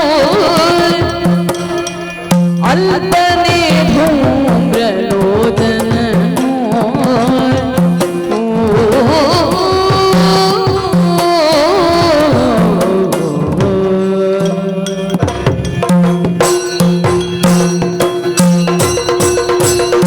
ವರುಣನ ಮಾಲೆಯನ್ನು ಸೆಳೆದುಕೊಂಡೆ ಅಂತ ಹೇಳುತ್ತಿ. ಅದಕ್ಕೆ ವರುಣನ ಮಾಲೆ ಅಂತ ಯಾಕೆ ಹೆಸರು? ಅದು ವರುಣ ಸಂಬಂಧವಾದದ್ದೇ. ಯಮನ ಕಾಲದಂಡ. ಯಾಕೆ? ಅದು ಯಮನ ಕೈಯಲ್ಲೇ ಇರುವಂಥದ್ದು. ಆ ಕಾಲದಂಡವನ್ನು ನೀನು ತೆಗೆದುಕೊಂಡೆ. ನೀನು ಯಮನಾದೆಯಾ? ಇಲ್ಲ. ಹಾಗಾದರೆ ಕೇವಲ ನಿನ್ನ ದೌರ್ಜನ್ಯವನ್ನು ಅವರ ಮೇಲೆ ತೋರಿಸಿದ್ದಷ್ಟೇ. ಅದರ ಪರಿಣಾಮವಾದದ್ದೇನು? ಸಂಕಲ್ಪವಿಲ್ಲದೆಯೇ ಕೆಲಸವಾಗುತ್ತದೆಯೋ? ಸ್ಪಷ್ಟವಾದ ಸಂಕಲ್ಪವೇ ಇದ್ದು ತಾನೇ ಉಪಾದಾನವೂ ನಿಮಿತ್ತವೂ ಆದ ಕಾರಣವನ್ನು ಹೊಂದಿ ಆ ಕಾರಣವನ್ನು ಸೃಷ್ಟಿಸಿ ಮೂರ್ತಿ ಭವಿಸಿ ಬಂದಿದ್ದಾಳೆ ಆ ತಾಯಿ. ಇಷ್ಟೆಲ್ಲ ಮಾಡಿದಂತಹ ನನಗೆ ತ್ರಿಮೂರ್ತಿಗಳನ್ನು ಗೆದ್ದವನು ನಾನು. ಅವರಿಗೂ ಕೂಡ ಅಂಜುವವನಲ್ಲ. ಹೇಳಿಕೆ ಎಲ್ಲ ಈವರೆಗೆ ತುಂಬ ಸರಿಯಾದದ್ದೇ. ಆದರೆ ಇವಳ ಜೊತೆಗೆ ಯಾವ ಕಾಲಕ್ಕೂ ಕೂಡ ಆದದ್ದಿಲ್ಲವಲ್ಲ. ಕಂಡದ್ದೇ ಇಲ್ಲ, ಕೇಳಿದ್ದೇ ಇಲ್ಲ, ಗೊತ್ತಿಲ್ಲದೇ ಇರುವ ಅವ್ಯಕ್ತವಾದಂತಹ ಒಂದು ರೂಪ ಲೋಕದಲ್ಲಿ ಗುಡ್ಡಕ್ಕೆ ಗುಡ್ಡ ಅಡ್ಡ ಎನ್ನುವ ಹಾಗೆ ನೀನು ನಿನ್ನ ದೌಷ್ಟ್ಯದಿಂದ ಮೆರೆಯುತ್ತಾ ಇದ್ದರೆ ಅದು ಅನ್ಯಾಯ ಅಂತ ಕಂಡಂತಹ ಹೊತ್ತಿಗೆ ಅದಕ್ಕೆ ಪ್ರತಿಯನ್ನು ಮಾಡುವುದಕ್ಕಾಗುತ್ತದೆ ಎನ್ನುವುದನ್ನು ತೋರಿಸುವುದಕ್ಕೆ ಬಂದವಳು. ಆದ್ದರಿಂದಲೇ ನಾವು ಏನು ಇಷ್ಟೆಲ್ಲ ಬಲ ಉಂಟು, ಸಂಪತ್ತುಂಟು, ಕಳುಹಿಸಿದೆವಲ್ಲ ಸಾಮಾನ್ಯನು ಧೂಮ್ರಲೋಚನ. ಅವನ ಕಣ್ಣಿನಿಂದ ಹೊರಡುವುದು ಬೆಂಕಿ. ಆ ಬೆಂಕಿ ಬಿದ್ದಲ್ಲಿ ಎಲ್ಲವೂ ಸುಟ್ಟು ಹೋಗುವಂಥದ್ದು. ಒಂದು ಹುಂಕಾರದಿಂದ ಅವ ಭಸ್ಮೀಭೂತನಾಗಿ ಹೋದನಂತೆ ಮಾವ. ನಮ್ಮ ಸುಗ್ರೀವ ಮಹಾಮಂತ್ರಿ ಹೋದವನಂತೂ ಬರುವಾಗ ಜನವೇ ಬದಲಾಗಿದ್ದಾನೆ. ಜೀವವನ್ನು ಉಳಿಸಿ ಕಳುಹಿಸಿದ್ದಾಳೆ. ಯಾಕಂದರೆ ಸುಗ್ರೀವ ಏನು ಎನ್ನುವುದನ್ನು ನಾವೆಲ್ಲ ತಿಳಿದಿದ್ದೇವೆ ಮಾವ. ದುಷ್ಟರಿಗೆ ಮಾತ್ರ ಶತ್ರು ಅಂದರೆ ನಿಗ್ರಹಕಾರಿಯಾದವಳು, ಶಿಷ್ಟರನ್ನು ಸಂರಕ್ಷಿಸುವುದಕ್ಕೆ ಉಳಿದವಳು. ಚಂಡಮುಂಡರೂ ಸತ್ತರಲ್ಲ, ಸಾಯುವುದಕ್ಕೇನು ಕಾರಣ? ಆ ತಾಯಿ ಕಾರಣವು. ಅವರಿಗೆ ವರವೇ ಇತ್ತಂತೆ ಅಲ್ಲ, ಬ್ರಹ್ಮಚರ್ಯ ಬಿಟ್ಟಲ್ಲಿಗೆ. ಅಂದರೆ ಬ್ರಹ್ಮಚರ್ಯ ಭ್ರಷ್ಟ ಆಗಿ ಹೋಗಿತ್ತು. ನಿನ್ನ ನಿಷ್ಠೆಯನ್ನು ಭ್ರಷ್ಟ ಮಾಡಿದರು. ಹಾಗಾದರೆ ಅವರಿಗಾದ ಸ್ಥಿತಿಯೇ ನಮಗೂ ಬರುವುದು ನಿಶ್ಚಯ ಅಂತ ಸ್ಪಷ್ಟ ಆದಾಗ ಬೇಕು ಅಂತ ಹೇಳಿ ನಾವೇ ನಮ್ಮ ಕಾಲಬುಡಕ್ಕೆ ಎಳೆದು ಹಾಕಿಕೊಂಡ ಹಾಗಲ್ವ ಮಾ. ಪೂರ್ವ ಪ್ರಕ್ರಿಯೆಗಳಲ್ಲಿ ನಮ್ಮ ವೈಫಲ್ಯವೇ ಧ್ವನಿತವಾಯಿತು. ದೈತ್ಯರ ನಾಶಕ್ಕೆ ಕಾರಣ ಯಾಕಾಗಬೇಕು ಮಾವ ನೀನು? ವರ್ತಮಾನ ಕಾಲದಲ್ಲಿ ನಾನು ಅಡಿಯಿಟ್ಟ ಪ್ರಕ್ರಿಯೆಯೂ ಅಪಾಯ ಸಂಭವನೀಯವಾದದ್ದು. ಖಂಡಿತ ಹೌದು ಮಾವ. ಭೂತದಲ್ಲಂತೂ ಕಳಕೊಂಡೇ ಆಯಿತು. ಭವಿಷ್ಯದ ಬಗ್ಗೆ ನೀನು ಹೊಂಗನಸು ಕಾಣುತ್ತಿ. ನನಗೆ ಭವಿಷ್ಯ ಎನ್ನುವ ಶಬ್ದವೇ ಪ್ರಿಯವಾದುದು. ನಾನು ಹುಟ್ಟುವ ಕಾಲದಲ್ಲಿ ದಾನವ ಸಂಕುಲಕ್ಕೆ ಭವಿಷ್ಯ ಇರಲಿಲ್ಲ. ಇದ್ದರೂ ಅದನ್ನು ನಂಬುವ ಧೃತಿ ಅವರಿಗಿರಲಿಲ್ಲ. ಧೃತಿ ಇದ್ದರೂ ಅದನ್ನು ಪೋಷಿಸಬಲ್ಲಂಥ ಹಿಂಬಲ ಮುಂಬಲ ಇರಲಿಲ್ಲ. ಎಲ್ಲವನ್ನು ಸಮಗ್ರವಾಗಿ ನಾನು ಒದಗಿಸಿಕೊಟ್ಟೆ. ಅಹಂಕಾರ, ತಾಮಸ ಗುಣದ ಪ್ರಾಧಾನ್ಯ, ಅಷ್ಟರಿಂದಲೇ ನಾನೇ ಮಾಡಿದೆ ಅಂತ ಆಡುವುದಲ್ಲ. ನನ್ನ ಸಾಧನೆ ಎನ್ನುವುದನ್ನು ನಾನು ಅಲ್ಲಗಳೆದರು. ಔಪಚಾರಿಕವಾಗಿ ನನ್ನ ಬಗ್ಗೆ ಯಾರಾದರೂ ಆಡುವಾಗ ಇದೆಲ್ಲ ಬೇಕು ಅಂತ ನಾನು ನಿರಾಕರಿಸಿದರು. ಅದು ನನ್ನ ಸೌಜನ್ಯ ಅಂತ ಕರೆಯಲ್ಪಟ್ಟಿದ್ದೆ ಹೊರತು ಆದದ್ದವುದಲ್ಲ. ಒಬ್ಬಾತ ಈ ಕಾಲದಲ್ಲಿ ಬೆಟ್ಟದ ಮೇಲೆ ನಡೆಯುತ್ತಾನೆ ಅಂತ ಹೇಳುವ ಕಾರಣದಿಂದ ಅವ ಒಂದು ಕಾಲದಲ್ಲಿ ಜಗುಲಿಯಲ್ಲಿ ಅಂಬೆಗಾಲಿಕ್ಕಿದ್ದು ಸುಳ್ಳಲ್ಲ. ಹಾಗಾದರೆ ಏರಿಳಿಗಳು, ಪರ್ಯಾಯವಾದಂತಹ ನೆಲಗಟ್ಟಿಗಳಿಗೆ ವಿಸ್ತರಣೆಗಳು, ಆ ಬಳಿಕ ಪಲ್ಲಟಗಳು ಎನ್ನುವುದು ಸಹಜವೇ. ಆ ಕಾರಣದಿಂದ ಒಂದು ಸಮಾಧಾನ ನನಗುಂಟು. ಹಾಗಾದರೆ ಭವಿಷ್ಯದ ಬಗ್ಗೆ ನಿನಗೆ ಮುನ್ನೋಟ ಉಂಟು. ಹೌದು. ಈ ಹಿನ್ನೆಲೆಗಳನ್ನೆಲ್ಲ ಪರಿಭಾವಿಸುತ್ತಾ, ಈ ಹಿನ್ನೆಲೆಗಳನ್ನೆಲ್ಲ ಸಂಕಲಿಸುತ್ತಾ, ಬಿಡಿ ಬಿಡಿಯಾದದ್ದನ್ನು ಒಗ್ಗಟ್ಟಾಗಿಸಿ ನೈಗೆಯಾಗಿಸಿ ನನ್ನ ಮಸ್ತಿಷ್ಕವನ್ನು ತೊಳೆದು ಪ್ರಭಾವಿಯಾಗಿ ಪ್ರಕಾಶಿಸುವ ಹಾಗೆ ಮಾಡುವ ಪ್ರಯತ್ನ ಮಾಡ್ತೀಯಲ್ಲ. ನೋಡು, ನನ್ನ ಮಂತ್ರಿ ಹೌದಲ್ಲ ನೀನು, ಬಹಳ ಸುಲಭ ಮಾವಾದು. ನನ್ನ ಅಳಿಯ ನೀನು ಹೌದಲ್ಲ. ಖಂಡಿತ. ನೋಡ, ನಿನ್ನ ಮುಂಗಾಣಿಕೆ ಏನು? ಹಿಡಿದ ದಾರಿಯನ್ನು ತ್ಯಜಿಸಿ ಯಾವ ದಾರಿಯನ್ನು ಹಿಡಿದರೆ ಈ ಪ್ರಸಂಗದಲ್ಲಿ ನೀನು ಹೇಳುವ ಮರಣ ಭೀತಿ ಬರುವುದಿಲ್ಲ, ನನ್ನ ನಾಶ ಆಗುವುದಿಲ್ಲ, ಶೋಣಿತ ಎನ್ನುವ ಪುರಕ್ಕೆ ಕ್ಷಯ ತಗುಲುವುದಿಲ್ಲ. ಹೇಳು, ಸುಲಭದ ದಾರಿ ಯಾವುದದು? ಬಿಡಬೇಕಾದ್ದು ಮಾವ. ಬಿಡು ಮನದ ಮೂರ್ಖತೆಯ, ಬಿಡು ಮನದ ಮೂರ್ಖತೆಯ, ತ್ರೈ ಜಗದೊಡದಿ ಚರಣಕ್ಕೆ ಭಕ್ತಿಯಲ್ಲಿ, ತ್ರೈ ಜಗದೊಡದಿ ಚರಣಕ್ಕೆ ಭಕ್ತಿ ಪೊಡಮಡುದ ಪಡೆದವಳ ಕಾರುಣ್ಯದಲ್ಲಿ, ಪೊಡಬಡುತ್ತ ಪಡೆದವಳ ಕಾರುಣ್ಯದಲ್ಲಿ, ಧಾತ್ರಿಯಲ್ಲಿ ಜಡಜ ಬೀಠನ ವರದ ತೆರದಲ್ಲಿ, ಜಡಜ ಪೀಠನ ವರದ ತೆರದಲ್ಲಿ ಪಡೆದು ಸುಖವನ್ನು ಬಾಳುವುದು. ಜಡಜ ಪೀಠನ ವರದ ತೆರದಲ್ಲಿ ಪಡೆದು ಸುಖವನ್ನು ಬಾಳುವುದು ಎನ್ನುತ್ತ ನೀ ನುಡಿಯ ನೀತಿಯ. ಬಿಡು ಮನದ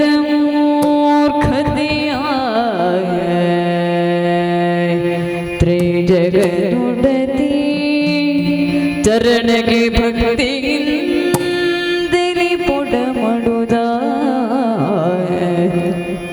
ಧನುಜೇಶ.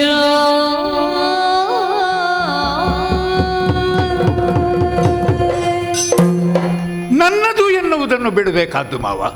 ಯಾವುದನ್ನು ಹಿಡ್ಕೊಳ್ಬೇಕು? ನಾಯಕನಾದವನು ಸಾಧನೆಯನ್ನು ಮಾಡ್ತಾನೆ, ದಿಗ್ವಿಜಯವನ್ನು ಮಾಡ್ತಾನೆ, ಅಪೂರ್ವವಾದಂತಹ ಸಂಪತ್ತನ್ನು ಸಂಗ್ರಹಿಸ್ತಾನೆ. ಯಾವುದು ತನಗೋಸ್ಕರ ಅಲ್ಲ, ಅದು ತನ್ನ ಸಾಮ್ರಾಜ್ಯದ ಹೆಗ್ಗಳಿಕೆ. ಹಾಗೆ ಒಡ್ಡೊಲಗ ಕೊಡುವಾಗ ಶೋಣಿತದ ಜನಪದದಿ. ಆದ್ದರಿಂದ ಅದೆಲ್ಲ ನಮ್ಮವರಿಗೋಸ್ಕರ ಎನ್ನುವ ಭಾವದಿಂದ ನಾಯಕನಾದವನು ಇರ್ತಾನೆ. ಹೌದಷ್ಟೇ. ಹಾಗೆ ಅವರಿಗೋಸ್ಕರವಾಗಿ ಮಾಡಿದ್ದಾನೆ ಅಂತ ಆದಾಗ ನಾಯಕ ಯಾವತ್ತೂ ತಲೆ ತಗ್ಗಿಸಿಯೇ ಇರ್ತಾನೆ. ಆಳುವವನು ಆಳಾಗಿಯೇ ಇರ್ತಾನೆ. ವರ್ಣನಿಂದ ಅದನ್ನು ತಂದೆ, ಯಮನಿಂದ ಇದನ್ನು ತಂದೆ, ಈ ಸಾಧನೆ ನನ್ನದು.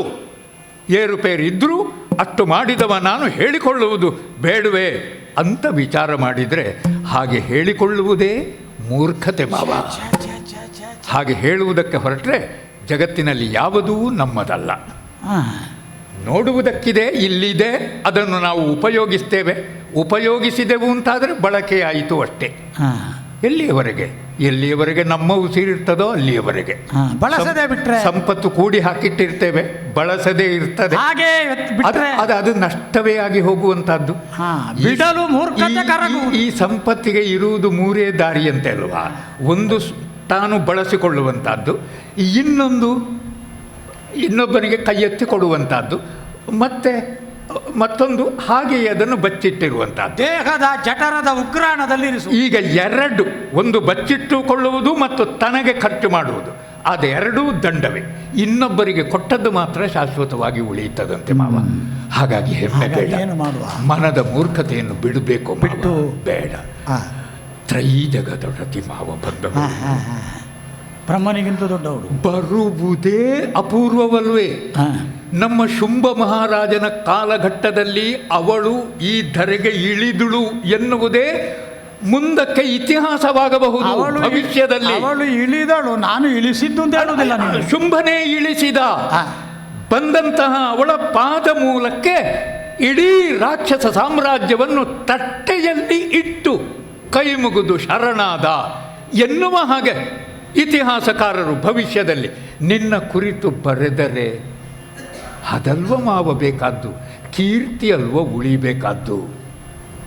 ಜೀವನಾದವನಿಗೆ ಅಂಬಿಕೆಗೆ ಶರಣು ಬಂದು ಅವಳ ಕಾರುಣ್ಯ ದೃಷ್ಟಿಯನ್ನು ನೀನು ಪಡೆದೆ ಅಂತಾದರೆ ಅಲ್ಲಿಗೆ ಜೀವನ ಸಾರ್ಥಕವಾಯಿತು. ಅದು ಶುಂಭನ ಪೂರ್ಣ ಜೀವನ. ನಾನು ಮನದ ಮೂರ್ಖತೆಯನ್ನು ಬಿಡಬೇಕು. ಈಗ ನೀನು ಎಲ್ಲ ಬಿಟ್ಟದ್ದೇ ಇರುವುದಾ? ನಾನು ಸುಲಭದಲ್ಲಿ ಆಗುವಂತಹದ್ದಲ್ಲ ಮಾವ, ಅದು ನಿರಂತರವಾದಂತಹ ಪ್ರಯತ್ನ. ಈಗ ನಿನಗೆ ತ್ರಿಮೂರ್ತಿಗಳಿಂದ ಸಾಯುವುದಿಲ್ಲ ಎನ್ನುವ ವರ ಉಂಟು. ಬ್ರಹ್ಮದೇವನ ನಿಜರಿಂದ ಮತ್ತ ಹರಿಹರಾದ್ಯರಿಂದ ಎಲ್ಲ ವರಗಳು ಬ್ರಹ್ಮದೇವರು ಕೊಟ್ಟದ್ದು. ಅದು ನಿನಗೆ ಬಳಕೆಗೆ ಬರಬೇಕು, ಸಾರ್ಥಕವಾಗಿ ಉಳಿಬೇಕು ಅಂತಾದರೆ ಇದಿಷ್ಟು ಮಾಡದೆ ಹೋದರೆ ಏನಾಗ್ತದೆ? ಬ್ರಹ್ಮನ ವರ ಅಷ್ಟೇ, ತ್ರಿಮೂರ್ತಿಗಳವರೆಗೆ ಮಾತ್ರ. ಅವರಿಗಿಂತ ಮೇಲಿನವಳಿಂದ ಮರಣ ಇಲ್ಲ ಅಂತ ಉಂಟೋ ವರ? ಆದ್ದರಿಂದ ಈಗ ನೀನು ಇಷ್ಟೆಲ್ಲ ಹಂತ ಬಹುಸ್ತರಗಳಲ್ಲಿ ನೀತಿಯ ಮಾತನ್ನು ಹೇಳಿದೆ. ಈಗಲೂ ನಿನಗೊಂದು ಅತೃಪ್ತಿ ಇಲ್ವೋ? ನಾನು ಪೂರ್ತಿ ಹೇಳಲಿಲ್ಲ ಅಂತ ಅರ್ಧದಲ್ಲಿ ನಿಲ್ಲಿಸಿದ್ದೆ. ಅದು ಹೇಳಿ ಮುಗಿಯುವುದಲ್ಲ. ಹಾಗಾದ್ರೆ ಒಂದು ಕೆಲಸ ಮಾಡು. ಅದು ಒಂದು ಕೆಲಸ ಅಲ್ಲ, ಈಗ ನಿನಗೆ ಪೂರ್ತಿ ಮಾಡಿದ್ದೇನೆ ಅಂತ ಹೇಳಿ ತೃಪ್ತಿ ಇಲ್ಲಲ್ಲ. ಅದು ಯಾವತ್ತೂ ಪೂರ್ತಿ ಆಗುವುದಿಲ್ಲ. ಮತ್ತೆ ಒಂದು ಸಲ ಅದು ಪೂರ್ತಿ ಆಯಿತು ಅಂತ ಒಬ್ಬನಿಗೆ ಗೊತ್ತಾದ್ರೆ ಅವ ಅದನ್ನು ಇನ್ನೊಬ್ಬರಿಗೆ ಹೇಳುವುದಿಲ್ಲ. ಅವ ತನಗೆ ಅರ್ಥ ಆಗುವವರೆಗೆ ಅದು ಇದು ಅಂತ ಹುಡುಕುತ್ತಾ ಹೇಳ್ತಾ ಹೋಗುತ್ತಾನೆ. ಯಾವಾಗ ಅದರ ಸಾಕ್ಷಾತ್ಕಾರವಾಯಿತೋ ಮತ್ತೆ ಅವನೇ ಬಾಯಿ ಮುಚ್ಚಿ. ಈಗ ನೀನು ಇಷ್ಟನ್ನು ಆಡಿದ್ದು ಒಗಟಾಗಿ ಕೇಳುವುದಲ್ಲ, ನನ್ನ ಚಿತ್ತ ವೃತ್ತಿಗೆ ದೊರಕಿದಂತ ಕಗ್ಗಂಟನ್ನು ಕ್ಲೀಶೆಯನ್ನು ತೊಳೆಯುವುದಕ್ಕೆ ಕೇಳುವುದು. ಹೌದು. ಇಲ್ಲಿಯವರೆಗೆ ನನ್ನ ಪ್ರೀತಿಯ ಅಳಿಯನಾಗಿ ನೀನು ನನಗೆ ಆಡಿದ ಹಿತೋಕ್ತಿಯ ಮಾತುಗಳು ಅಲ್ಲ, ಅಧಿಕಾರ, ವಿಷಯ, ಸಂಬಂಧ, ಪ್ರಯೋಜನ ಎನ್ನುವ ಅನುಬಂಧ ಚತುಷ್ಟಯಗಳಲ್ಲಿ ಸಹಕರಿಸುವ ಅಮಾತ್ಯನಾಗಿ ಇಷ್ಟು ಹೇಳಿದ್ದ. ಎರಡೇ ಕೇಳಲಿಕ್ಕಿರುವುದು. ನನ್ನ ಸೋದರಳಿಯನಾಗಿ ಆತ್ಮೀಯತೆಯಿಂದ ಕೌಟುಂಬಿಕ ವಾತ್ಸಲ್ಯದಿಂದ ಆಡಿದ್ದು, ಮಾವನೆಂಬ ಮಹಾವೃಕ್ಷ ಪತನಗೊಳ್ಳಕೂಡದು ಎನ್ನುವ ಕಾಳಜಿಯಿಂದ ಆಡಿದ್ದು ಅಲ್ಲ, ರಾಜ್ಯಕ್ಕೆ ಕಳಂಕ ತಟ್ಟಿ ರಾಜ್ಯ ವಿನಾಶಕಾರಕವಾದಂತಹ ಸಂಗತಿಯೊಂದು, ದುರ್ಘಟ್ಟವೊಂದು ಸವನಿಸಕೂಡದು ಅಂತ ಹೇಳುವ ಮಂತ್ರಿತನದ ಎಚ್ಚರಿಕೆಯಿಂದ ಆಡಿದ್ದು. ಒಂದು ನೆಲದಲ್ಲೊಬ್ಬ ಜನಿಸಿದ್ದಾನೆ ಅಂತಾದ ಮೇಲೆ ಅವನಿಗೆ ರಾಷ್ಟ್ರದ ಕುರಿತಾದ ಪ್ರತ್ಯೇಕ ನಿಷ್ಠೆ ಇದೆ, ಪೌರನಾಗಿಯೂ ಇರಬೇಕು. ಈಗ ಏನಾಗುತ್ತದೆ ಎನ್ನುವುದನ್ನು ನಾನೇ ಊಹಿಸಿ ನಿನಗೆ ಹೇಳಿದೆ. ಈಗ ಅದೇ ಆಗಿಬಿಟ್ರೆ ರಾಕ್ಷಸ ಸಾಮ್ರಾಜ್ಯ ಇಲ್ಲ ಅಂತ ಆಗುವುದಿಲ್ಲ, ಇನ್ನೊಬ್ಬ ಹುಟ್ಟಿ ಬರ್ತಾನೆ, ಅದು ಮುಂದುವರಿಯುತ್ತದೆ. ಹಾಗಾದರೆ ಹಾಗಲ್ಲ ಮಾವ, ಇರುವವರು ಇರುವಾಗ ಚಂದದಲ್ಲಿರಬೇಕು ಎನ್ನುವಂಥದ್ದು. ನಿನಗೆ ಯಾವುದೇ ಕ್ಲೀಶೆ, ಯಾವುದೇ ಸಮಸ್ಯೆ ಇದ್ದರೂ ಕ್ಷಣದಲ್ಲಿ ಪರಿಹಾರವಾಗ್ತದೆ. ಯಾವಾಗ ಗೊತ್ತುಂಟೋ?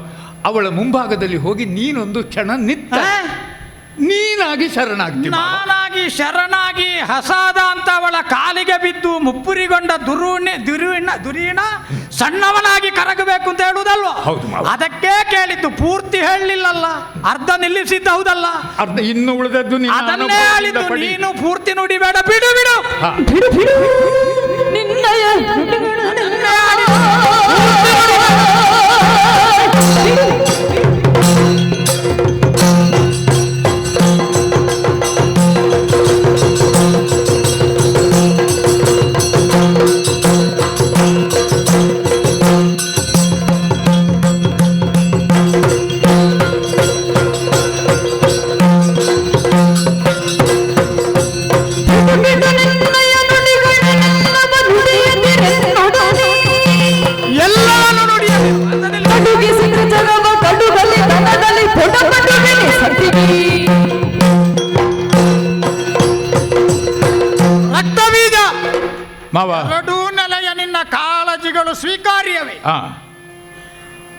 ಒಂದು ಕುಲದ ಒಂದು ಮಹಾ ಸಮುದಾಯದ ಉತ್ಕರ್ಷೆಯನ್ನು ಬಯಸುವ, ಅದರ ಉದ್ಧಾರಕ್ಕಾಗಿ ಹಬ್ಬಹಬ್ಬಿಸುವ ಒಬ್ಬ ವ್ಯಕ್ತಿ ಏನಾದರೇನಂತೆ, ಪೌರನಾಗಲಿ, ಸಾಮಾನ್ಯ ಸೇವಕನಾಗಲಿ, ಬಾಗಿಲ ಭಟನಾಗಲಿ, ಅಲ್ಲ ಪಂಜರದಲ್ಲಿ ಸಾಕಲ್ಪಟ್ಟ ಉಲಿಯುವ ಗಿಣಿಯೇ ಆಗಲಿ, ಅಲ್ಲ ಮಹಾಮಂತ್ರಿ ಆಗಲಿ, ಪದಾರ್ಥಗಳಲ್ಲಿ ಕೊನೆಯ ಸಾಲಲ್ಲಿ ನಿಲ್ಲುವ ಇನ್ನೂ ಪಕ್ವಗೊಳ್ಳದ ಯುವಕನೇ ಆಗಿರಲಿ, ಅದು ರಾಷ್ಟ್ರ ಕಲ್ಯಾಣದ ರಾಷ್ಟ್ರೋತ್ಥಾನದ ಸಲಹೆ ಹೌದಾದರೆ ಸ್ವೀಕಾರ್ಯವೇ. ಈ ಕಾಲದಲ್ಲಿ ನೀನು ಇಷ್ಟನ್ನು ಕೇಳುವಾಗ ಕೊನೆ ಮಾಡಿದ್ದು ಹೇಗೆ?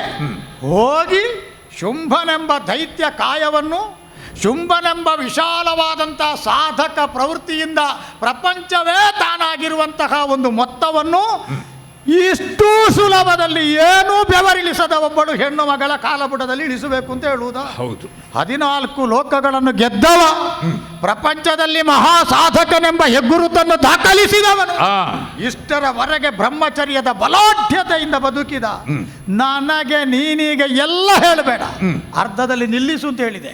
ನಿನ್ನ ನುಡಿಗಳೆಲ್ಲವನ್ನು ನುಡಿಯದಿರು, ನನ್ನನ್ನು ನೀನು ಪುಂಗಿಯ ಮೈಮರತಕ್ಕೆ ಒಳಗಾಗಿಸಿದ ಹಾವಿನ ಹಾಗೆ ಮಾಡಿಬಿಡ್ತೀಯ, ಅಷ್ಟು ಮಾತಾಡಬಲ್ಲೆ ನೀನು. ಆದರೆ ನಿನಗೀಗ ಭೀತಿ ಬಂದಿದೆ, ನಿನ್ನೊಳಗೊಂದು ತಲ್ಲಣ ಸ್ಫುಟವಾಗಿ ನನಗೆ ಕಾಣಿಸ್ತದೆ. ಆಹಾ, ಅಲ್ಲಿಗೆ ನೀನು ಗೆದ್ದೆಯೋ ಸೋತೆಯೋ ನನಗೆ ಗೊತ್ತಿಲ್ಲ, ನಿನಗೂ ಒಂದು ದೇಹದ ಬಗ್ಗೆ ಮೋಹ ಬಂತಲ್ಲ, ನೀನು ಗೆದ್ದರೆ ಮಾತ್ರ ನಾನು ನಿಡಿದಾದ ಶರೀರದ ಆಕೃತಿಯ ಬಗ್ಗೆ ನಿನಗೊಂದು ಒಲವು ಬಂತಲ್ಲ, ಹೇಗಾದರೂ ಈ ಚಂದದ ದೇಹವನ್ನು ಉಳಿಸಿಕೊಂಡು ರಕ್ತಬೀಜನೆಂಬ ಮಹಾನಾಮಕರಣದ ಮೂಲಕವಾಗಿ ಪ್ರಪಂಚದಲ್ಲಿ ಬಹುಕಾಲ ಬೆಳಗುತ್ತಾ ಈ ರಾಕ್ಷಸ ಸಂದೋಗದಲ್ಲಿ ದಾನವ ಸಮುದಾಯದಲ್ಲಿ ನನ್ನಂತವನ ಇಲ್ಲ ಎನ್ನುವ ಪ್ರಭಾವಲಯಕ್ಕೆ ತಾನೇ ಅಧಿಕಾರಿಯಾಗಿ ಮೆರೆಯಬೇಕೆಂಬ ಸ್ವಾರ್ಥದ ಸ್ವಕೀಯವಾದ ಸ್ವಜನ ಪಕ್ಷಪಾತಿ ಧೋರಣೆ ಬಂತಲ್ಲ.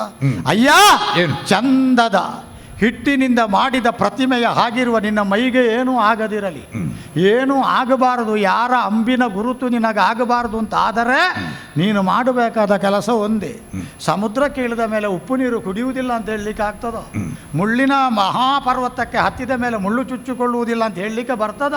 ಸುಗಂಧದ ಅಂಗಡಿಗೆ ಹೋದವನು ಸುಗಂಧ ಏನು ತಕ್ಕೊಳ್ಳದೆ ಹೋದರೂ ಪರೀಕ್ಷೆ ಮಾಡಿದ್ದಕ್ಕಾದರೂ ಬರುವಾಗ 1 ವಾರದ ಮಟ್ಟಿಗೆ ಉಳಿಯುವುದಿಲ್ಲ ಪರಿಮಳ.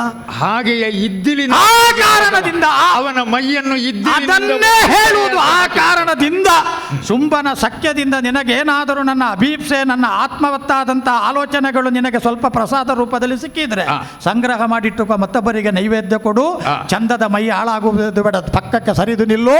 ಅಂತಃಪುರದಲ್ಲಿ ನಿನ್ನ ಹೆಣ್ಣಿನ ಜೊತೆಗೆ ನೀನಿರಬಹುದು, ನನ್ನನ್ನು ಹೋದವಡು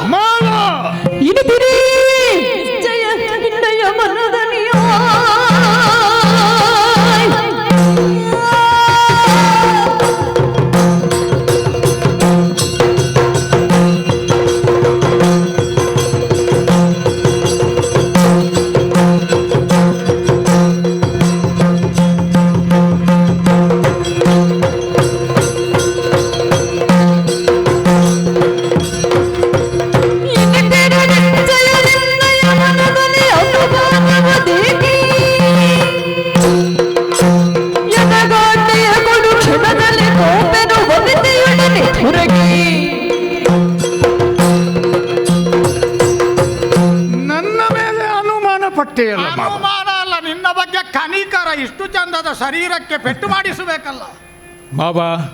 ಈ ಶರೀರ ಇರುವುದು ರಾಷ್ಟ್ರದ ಸೇವೆಗೋಸ್ಕರ. ಒಳ್ಳೆ ಬೆಳೆದ ಬಲಿತ ಶರೀರವನ್ನು ಕಾಪಿಟ್ಟುಕೊಳ್ಳುವುದರಿಂದ ದಿನೇ ದಿನೇ ಅದು ಜಡವಾಗಿ ಹೋಗಿ ಬಳಕೆಗೂ ಅನುಪಯುಕ್ತವಾಗುತ್ತದೆ. ಲೋಕದಲ್ಲಿ ಒಂದು ಮಾತುಂಟು, ಪನಸ ಹಣ್ಣು ದೊಡ್ಡದು ಅಂತೇಳಿ ಮರದಲ್ಲೇ ಬಿಡಬಾರದು, ಕೊಳತು ಹೋಗ್ತದೆ ಅಂತ. ಆದ್ದರಿಂದ ಅದು ಬಳಕೆಯಾಗುತ್ತಾ ಇರಬೇಕು.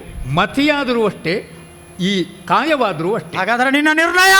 ಅದಕ್ಕೆ ಸಾರ್ಥಕತೆ ಬರುವಂತಹದ್ದು ರಾಷ್ಟ್ರ ಸೇವೆಗದು ವಿನಿಯೋಗವಾದ. ಹೇಗೆ ತೋರಿಸಿಕೊಡುವೆ? ನಾನು ಇಷ್ಟೂ ಆಡಿದ ಮಾತುಗಳನ್ನು ತಪ್ಪಾಗಿ ಅರ್ಥೈಸಿದೆ. ನೀನಾಡಿದ್ದು ಸರಿ ಉಂಟು, ಇದು ಕೇವಲ ನನಗೆ ಆ ಕುರಿತಾದಂತಹ ಭಯದಿಂದ ಆಡಿದೆ ಅಂತಲ್ಲ, ಇದು ರಾಷ್ಟ್ರದ ಹಿತರಕ್ಷಣೆಯ ದೃಷ್ಟಿಯಿಂದ ಆಡಿದ ಆಗಲಿ.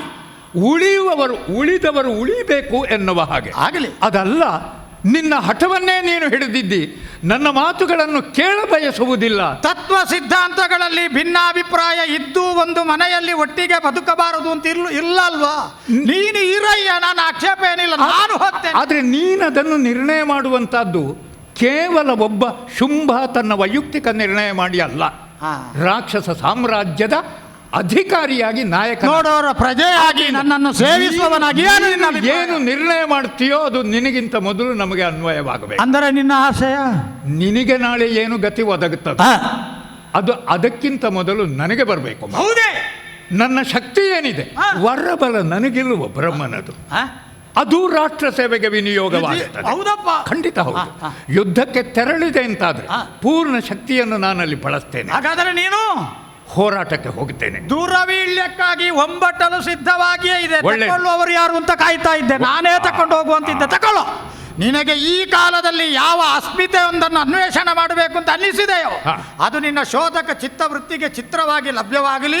ಅದರ ಜೊತೆಗೆ ಶುಂಭನ ನಿಶುಂಭನ ಆ ಸಾಮ್ರಾಟತನಕ್ಕೆ ಒಪ್ಪಿದಂತಹ ಈ ಶೋಣಿತದ ಸಾಮ್ರಾಜ್ಯದ ಸಿರಿಯನ್ನು ಉಳಿಸುವುದಕ್ಕೆ ನಿನಗೆ ಸಾಧ್ಯವಾಗಿ ಆಗಲಿ. ಗೆದ್ದು ಬಾರಯ್ಯ, ಗೆದ್ದು ಬಾ. ಆದೀತು, ಹರಕೆ ಇರಲಿ, ಆದರೆ ಆ ರಣವೀಳ್ಯ ಹಾಗೆ ಉಳಿಸಿಕೊಳ್ಳಿ. ಯಾರಿಗೆ ಕೊಡಲಿ? ಮುಂದೆ ಬೇಕಾದೀತು ಅಂತ. ಅಂದರೆ ನಾನು ವಿಷಯ ಹೇಳಿದ್ದುಂಟಲ್ಲ, ಅದಷ್ಟು ಪರಮ ಸತ್ಯವೇ. ಆದರೂ ಮುಂದುವರಿ. ಈಗ ನೀನು ಹೋಗು ಬಿಡು ಅಂತ ಹೇಳುವ ಘಟ್ಟ ಅಲ್ಲ. ಹೊರಟ ಮೇಲೆ ಮತ್ತೆ ಹೇಳಲಿಕ್ಕಿಲ್ಲ. ಈಗಲೂ ಒಂದು ಹೇಳ್ತೇನೆ, ಇದು ರಣವೀಳ್ಯವೇ, ಬೇರೆ ವೀಳ್ಯ. ರಣವೀಳ್ಯ. ಹೋಗಿ ಬಾ. ತೆರಳುತ್ತೇನೆ. ಬೇಡ.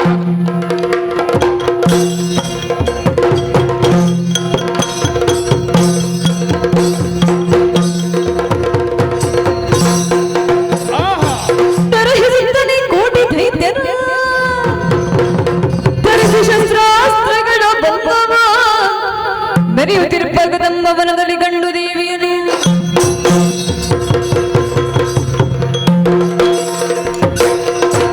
ಏನನ್ನು ಕಂಡೆ? ನೋಡಿದನು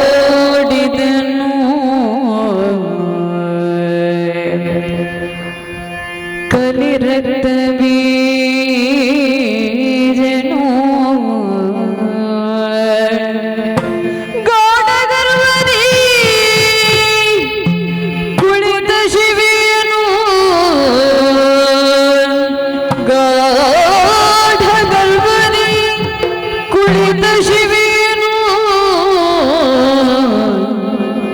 ಆಡಿದನು ತನ್ನೊಳಗೆ,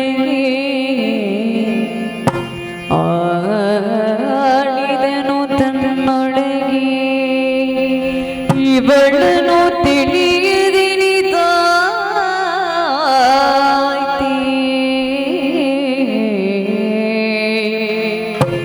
ಮಾಡಲೇ ನಿನ್ನ ಗಡ,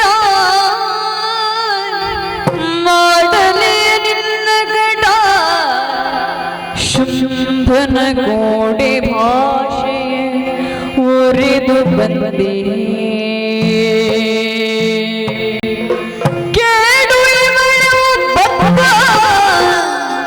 ಕೇಡು ಇವಳು ಬದ್ಧವಾದರು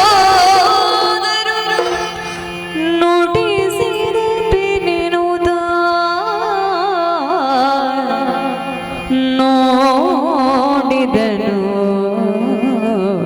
ಕಲಿರಕ್ತ ಬೀಜನು.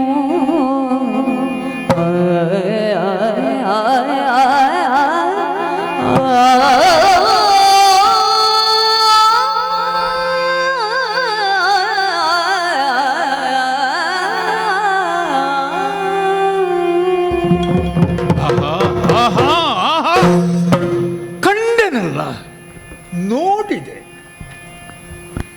ನೋಡಿದ್ದು ಮಾತ್ರ ಅಲ್ಲ, ಮನಸ್ಸಿಗೂ ಸ್ಪಷ್ಟವಾಗಿ ಇವಳೆಷ್ಟು ದೊಡ್ಡವಳು ಎನ್ನುವುದು ಕಾಣ್ತಾ ಇದೆ. ಕುಳಿತಂತಹ ಬಗೆ, ಅಬ್ಬಾ ಏನು ಸೊಗಸು! ಆ ಟಿವಿ, ಆ ಗರ್ವ ಹೆಚ್ಚು ಅಂತ ಅನ್ನಿಸಲಿಲ್ವೇ? ಅಷ್ಟು ಹೆಚ್ಚು ಸತ್ವ ಉಳ್ಳವರಿಗೆ ಅಷ್ಟು ಬೇಕೆ. ಅದು ಇಲ್ಲದಿದ್ದರೆ ಕಡಿಮೆಯೇ ಅಲ್ವ? ಘಂಟಾಮಣಿಯನ್ನು ಆನೆಗೆ ಕಟ್ಟಿದ ಹಾಗೆ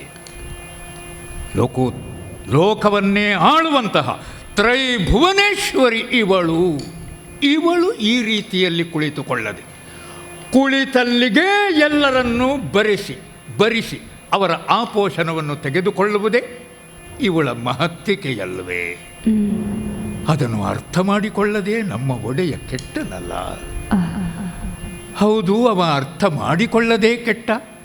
ಅರ್ಥ ಮಾಡಿಕೊಂಡೂ ಕೂಡ ಏನು ಪ್ರಯೋಜನವಾಯಿತು? ನಾನು ಬಂದದ್ದು ಶುಂಭನ ಕಡೆಯಿಂದಲೇ ಅಲ್ವೇ, ಹಿಂದೆ ಹೋಗುವುದಕ್ಕುಂಟೆ. ಭಾಷೆಯನ್ನು ಹಾಕಿ ಬಂದಿದ್ದೇನೆ ಶುಂಭನ ಮುಂಭಾಗದಲ್ಲಿ. ಆದ್ದರಿಂದ ಶುಂಭನ ಪರವಾಗಿಯೇ ಈ ಮಹಾತಾಯಿಯಲ್ಲಿ ನಾನು ಮಾತಾಡಬೇಡುವೆ. ಶುಂಭನ ಪರವಾಗಿ ಅವನ ಬೇಡಿಕೆ ಏನುಂಟು ಅದನ್ನು ನಾನು ಇನ್ನೊಮ್ಮೆ ಅವಳ ಮುಂಭಾಗದಲ್ಲಿ ಭಕ್ತಿಯಿಂದಲೇ ಇಡುತ್ತೇನೆ.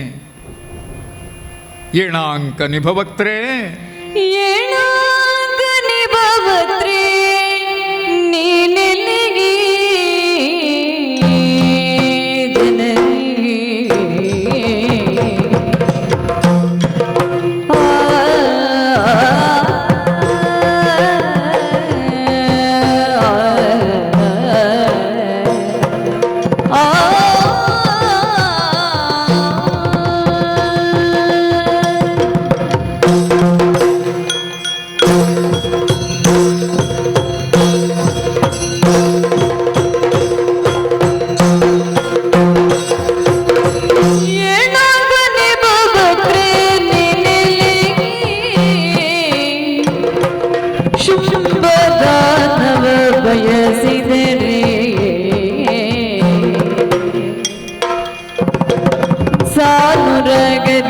ಭರಿಸದೆ ಶೌರ್ಯದಿಂದಲೇ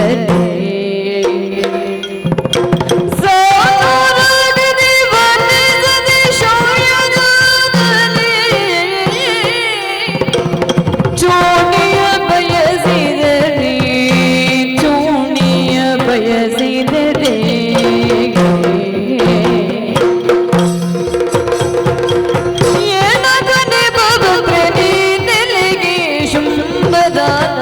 ಬಯಸಿದರೆ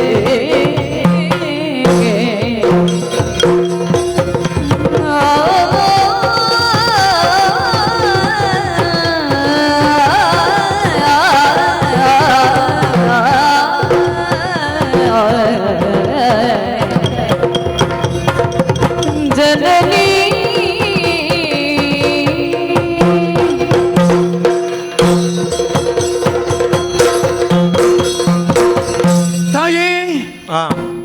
ಈ ಲೋಕದವಳು ನೀನಲ್ಲ, ಆದರೆ ಇಲ್ಲಿಗೆ ಇಳಿದು ಬಂದವಳು ಹೌದು.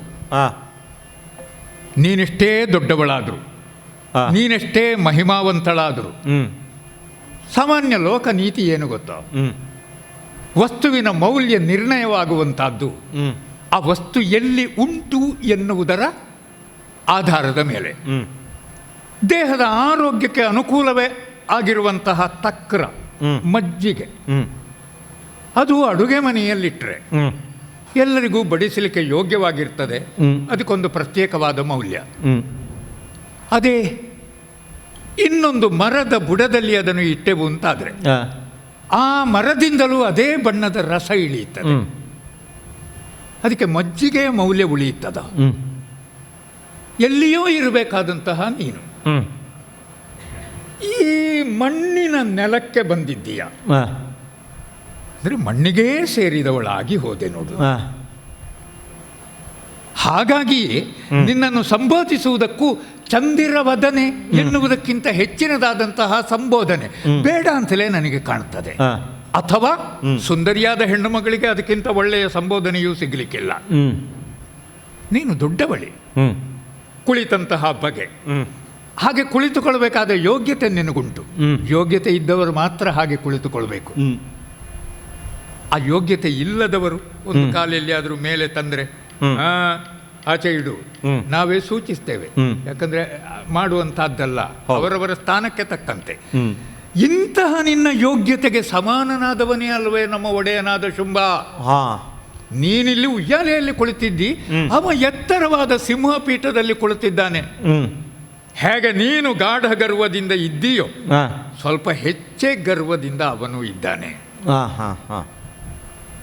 ಹಾಗಾದರೆ ಯಾವ ಎರಡು ವಸ್ತುಗಳನ್ನು ಬಳಿಯಲ್ಲಿಡಬೇಕು? ಸಮಾನವಾದ ವಸ್ತುಗಳನ್ನಲ್ವೇ?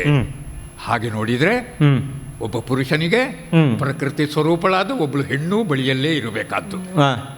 ಶುಂಭನಿಗೆ ಯೋಗ್ಯಳಾದವಳು ಈವರೆಗೆ ಯಾರೂ ಸಿಗಲೇ ಇಲ್ಲ. ನೀನೊಬ್ಬಳು ಬಂದೆ ನೋಡು ಒದಗಿ. ಆದ್ದರಿಂದ ಆ ಚಂಡಮುಂಡರು ಸಂತೋಷದಿಂದ ಬಂದು ಸುದ್ದಿ ಹೇಳಿದ್ದು ಇದ್ದಾಳೆ ಒಬ್ಬಳು ಅಂತ. ಆವಾಗ ಕಿವಿ ಅರಳಿತು ನಮ್ಮ ಒಡೆಯನಿಗೆ. ತಪ್ಪಲ್ಲ ಅದು, ನಿನ್ನ ಬಗ್ಗೆ ಹೇಳುವುದಕ್ಕಷ್ಟು ಉಂಟು.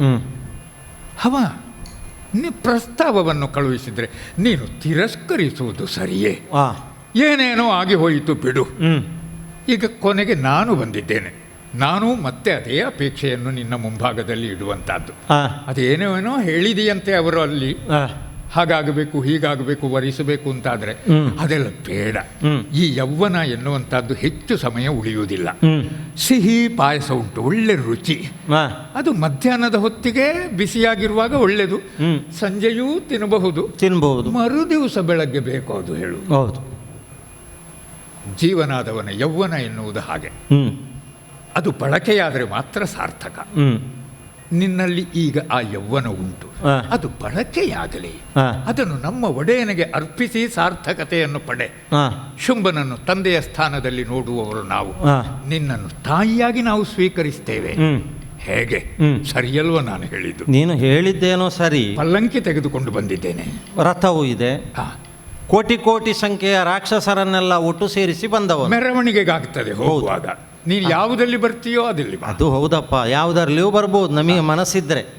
ಈಗ ಮಜ್ಜಿಗೆ ವಿಚಾರವನ್ನು ಹೇಳಿದೆ. ಹೌದು, ಮಜ್ಜಿಗೆ ಎಲ್ಲಿಡಬೇಕೋ ಅಲ್ಲಿಟ್ರೇ ಅದಕ್ಕೆ ಶ್ರೇಷ್ಠತೆ. ಈ ಮಜ್ಜಿಗೆ ಆಗದವರು ಇರ್ತಾರೆ ಕೆಲವರು, ಅವರಿಗೆ ಅದು ಎಲ್ಲಿಟ್ರು ಅದರ ಮೌಲ್ಯ ಅಷ್ಟೇ. ಹಾಗೆ ಇನ್ನು ಸಿಹಿಯು ಹಾಗೆ, ಅದು ಆಗದವರಿಗೆ ಅಲ್ಲ, ಅದನ್ನು ನೋಡುವಾಗಲೇ ಬೇಡ ಅಂತಲೇ ಕಾಣುತ್ತದೆ. ಒಂದೊಮ್ಮೆಗೆ ನಿನ್ನ ಮಾತನ್ನು ಕೇಳುವಾಗ ಸುಗ್ರೀವನೇ ಬಂದನ ಅಂತ ಅಲ್ಲ ಭಾವಿಸಿದ್ದು, ಅಲ್ಲ ಅದೇ ದಾರಿಯಲ್ಲಿ ನೀನು ಬಂದೆ ಅಲ್ಲ.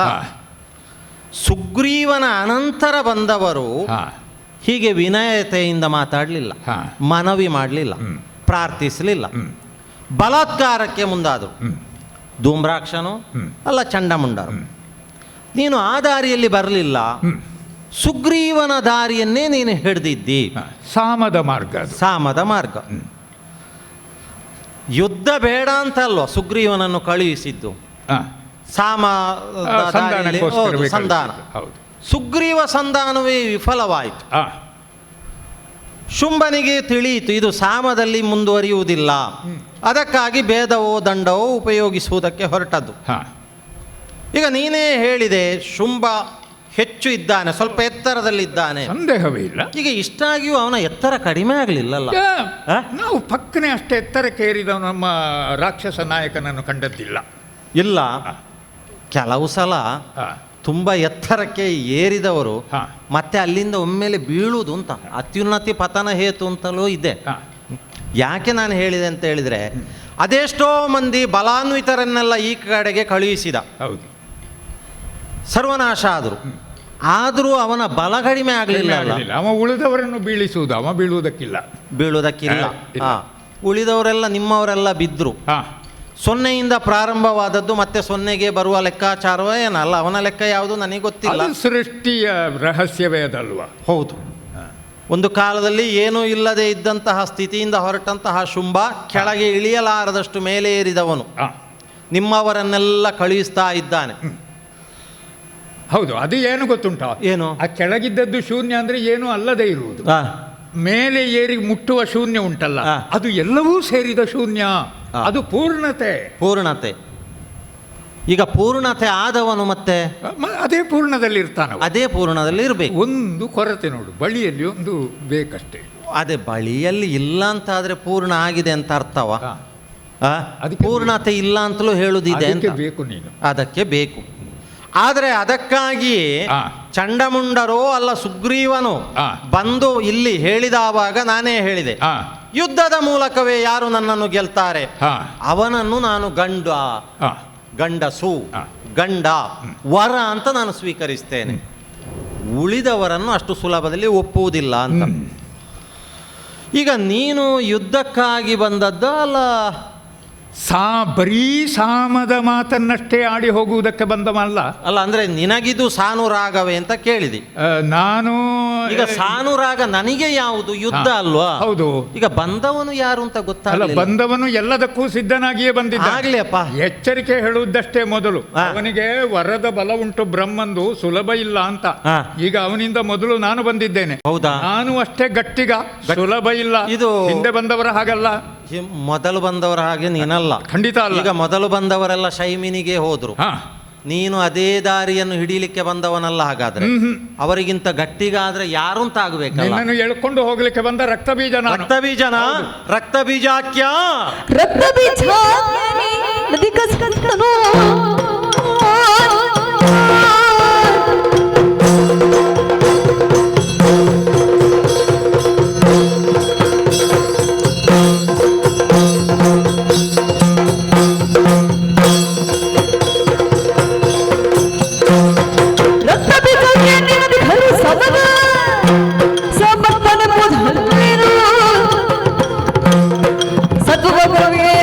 ದೇವಿಯು ಧೂರ್ತನೋಡು ಸಬಲವನು.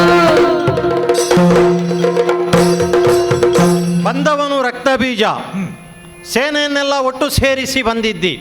ಹಾಗಂತ ಯುದ್ಧಕ್ಕೆ ಮನ ಮಾಡಲಿಲ್ಲ, ಪ್ರಾರ್ಥಿಸ್ತಾ ಇದ್ದಿ. ನಿನಗಿದು ಸರಿಯಾದಂತಹ ದಾರಿ ಅಂತ ಹೇಳ್ತಾ ಇದ್ದಿ. ರಕ್ತ ಬೀಜ, ನಾನು ಮೊದಲೇ ಹೇಳಿದ್ದೇನೆ, ಅದು ನಿನ್ನ ಒಡೆಯನಾದಂತಹ ಶುಂಭಾಸುರನಿಗೆ ಮನವರಿಕೆ ಆಗಿದೆ ಅಂತ ನಾನು ತಿಳಿದಿದ್ದೇನೆ. ಈ ಹೊತ್ತಿಗೆ ದಾನವ ಸಾಮ್ರಾಜ್ಯಕ್ಕೆ ಒಡೆಯನಾಗಿರುವಂತಹ ಶುಂಭನಿಗೆ ಒಂದು ಪಂಥಾಹ್ವಾನವೇ ಕೊಟ್ಟವಳು ನಾನು. ಆ ಪಂಥಾಹ್ವಾನವನ್ನು ಸ್ವೀಕರಿಸಿದಂತಹ ಅವನು ಅದೆಷ್ಟೋ ಮಂದಿಯನ್ನು ಕಳುಹಿಸಿದ. ಯುದ್ಧವಾಯಿತು. ಯುದ್ಧದಲ್ಲಿ ನಿಮ್ಮವರೆಲ್ಲ ನಾಶವಾಗಿದ್ದಾರೆ. ಆದರೂ ಮತ್ತಷ್ಟು ನೀವು ಪ್ರಾರ್ಥಿಸ್ತಾ ಇದ್ದೀರಿ, ಯುದ್ಧಕ್ಕೆ ಮನ ಮಾಡ್ತಾ ಇಲ್ಲ. ನಾನು ನಿರೀಕ್ಷೆ ಮಾಡಿರುವುದು ಶುಂಭನನ್ನು. ಶುಂಭ ಇನ್ನೂ ಬರಲಿಲ್ಲ. ಕೋಟಿಗೊಬ್ಬ ನಾಯಕ ಶುಂಭ ಅಂತ ಆದ್ರೆ ಅವ ಇಲ್ಲಿ ಕದಂಬವನದಲ್ಲಿ ಕಾಣಿಸಿಕೊಳ್ಬೇಕಾಗಿತ್ತು. ಕೋಟಿ ಮುಗಿದ ಮೇಲೆ ಬರುವುದು. ಹೌದಾ? ಕೋಟಿ ಮುಗಿದ ಮೇಲೆ ಅವ ಬಂದು ಏನು ಪ್ರಯೋಜನ? ಮೊದಲು ನಿನ್ನನ್ನು ಎಳ್ಕೊಂಡು ಹೋಗುವುದಕ್ಕೆ ನೀನು ಬಂದದ್ದು. ಅವನ ಕೋಟಿಯನ್ನು ನೀನು ಅಲ್ಲಿಯೇ ಉಳಿಸ್ತಿಂತಾದ್ರೆ ನಿನ್ನ ಒಳಗಿರುವ ಕೋಟಿ ಹೊರಗಡೆ ಬರ್ಬೇಕಲ್ಲ. ಸಾಮರ್ಥ್ಯ ಇದೆ ನಿನ್ನಲ್ಲಿ. ಒಳ್ಳೆ ಮಾತಿನಲ್ಲಿ ಬಂದ್ರೆ ಸರಿ, ಇಲ್ಲ ಅಂತ ಆದ್ರೆ ಮೇಲೆ ಕೈ ನೋಡೋಣವಂತೆ. ನೋಡೋಣ.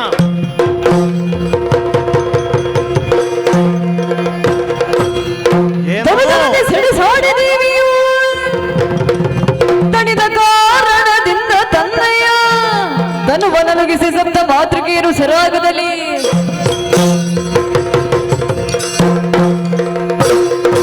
ಘನಘೋರವಾದಂತಹ ಸಂಗ್ರಾಮವಾಗುತ್ತಾ ಇದೆ.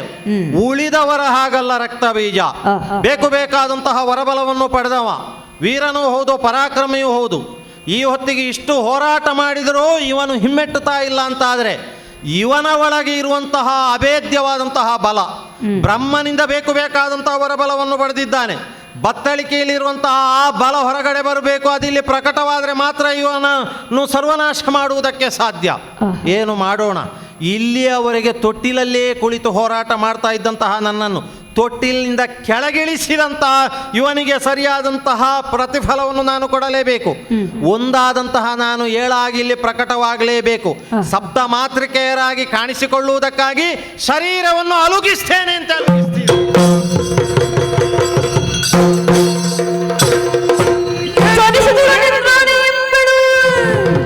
ಹಣಗೆರೆಗೆ ಕುಲಿಶದುಳು ಶೋಣಿತ ಜನಪದವ ಸೋಂಕಿದರೆ ದೈತ್ಯರು ಕೋಟಿ ಸಂಖ್ಯೆಯಲ್ಲಿ ಹೊರಗೆ ಬಿದ್ದ ಪೆಟ್ಟು ರಕ್ತ ಸುರಿಯುತ್ತಾ ಉಂಟು. ಒಳ್ಳೆಯದೇ ಆಯಿತು. ಹನಿ ರಕ್ತ ಕೆಳಗೆ ನೆಲಕ್ಕೆ ಬಿದ್ದರೆ ಸಹಸ್ರ ಸಂಖ್ಯೆಯ ರಕ್ಕಸರು, ರಕ್ತ ಬೀಜರು ನನ್ನ ಹಾಗೆ ಜನಿಸಿ ಬರ್ತಾರೆ. ಆದ್ದರಿಂದ ಧರೆಗೆ ಧರಣಿಯನ್ನು ಶೋಣಿತವು ಸೋಕಿದರೆ ಜನಿಸುವರೈಸಿ ಧರಿಸಿ ಘೋರಾಕರವದರೆ ಬರಸೆಯನ್ನು ಛಾತಿ ಹೀರಿ ರಕ್ತವರೆಲ್ಲ ದಾನವರನು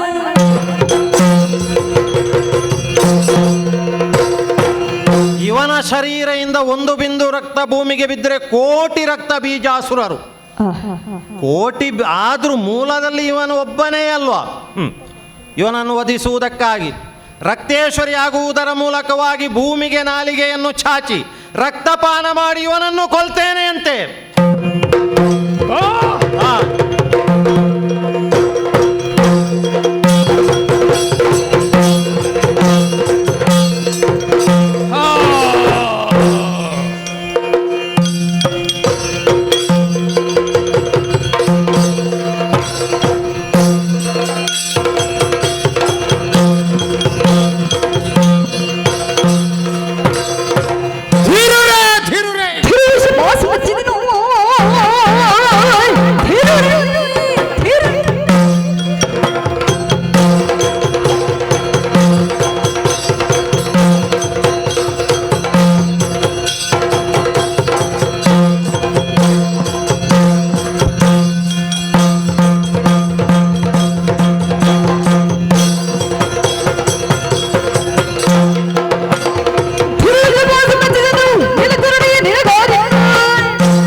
ಶಾಬಾಸ್.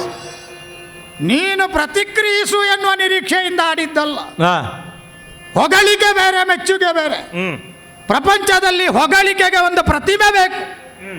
ಓ ಅದರ ಹಾಗೆ ಇದು, ಓ ಅವನ ಹಾಗೆ ಇವನು, ಓ ಇವಳ ಹಾಗೆ ಅವಳು, ಇದೆಲ್ಲ ಪ್ರತಿಮಾದ್ವಾರ, ಪ್ರತಿಮೆಯ ಮುಖೇನವಾಗಿ ಬಣ್ಣಿಸತಕ್ಕಂತಹವು. ಆದ ಕಾರಣದಿಂದ ಅದಕ್ಕೆ ಹೊಗಳಿಕೆ ಅಂತ ಹೆಸರು. ಆದರೆ ಮೆಚ್ಚುಗೆಗೆ ಪ್ರತಿಮೆಯ ಅಗತ್ಯ ಇಲ್ಲ. ನೇರ, ನಿರ್ದಿಷ್ಟ, ನಿರ್ದುಷ್ಟ, ಕರಾರುವಾಕ್ಕಾಗಿ ಹೇಳಬಹುದಾದಂತಹ ಮಾತು. ಧೀರುರೇ ಮೆಚ್ಚಿದೆ ಮಾನಿನಿ. ಹೆಣ್ಣು ಮಗಳಿಗೆ ಇಂತಹ ಪೌರುಷ, ಇದರ ಅಗ್ಗಳಿಕೆ, ಪ್ರತಿಸ್ಫುಟವಾಗಿ ಕಾಣಬಹುದಾದಂತಹ ಪರಾಕ್ರಮದ ಪರಾಕಾಷ್ಠೆ, ಇದನ್ನು ಗಂಡಸಲ್ಲದೆ ಮತ್ತೊಬ್ಬ ಮೆಚ್ಚುವುದಕ್ಕಿಲ್ಲ. ಗಂಡು ಮೆಟ್ಟಿನ ನೆಲವಾದ ಶೋಣಿತ ಅದಕ್ಕೆ ಅಧ್ಯಕ್ಷನಾಗಿ ಮೆರೆದ. ಇಲ್ಲಿಯವರೆಗಿನ ನನ್ನ ದಕ್ಷತೆಯಲ್ಲಿ ಎಲ್ಲೂ ಶೈಥಿಲ್ಯವನ್ನು ಕಾಣಿಸದ, 14 ಲೋಕಗಳನ್ನೇ ಗೆದ್ದ, ಪ್ರಪಂಚದಲ್ಲಿ ಸರ್ವರನ್ನು ನನ್ನ ಅಂಕೆಯಲ್ಲೂ ಸ್ವಾಮಿತನದಲ್ಲಿ ಇಟ್ಟುಕೊಂಡ, ಪರಾಕ್ರಮ ಸಂಭವ ಎನಿಸಿಕೊಂಡ ನನ್ನ ಮೆಚ್ಚುಗೆಯ ನುಡಿ. ಆದರೆ ಆಶ್ಚರ್ಯಚಕಿತನಾಗಿ ಹೋದೆ.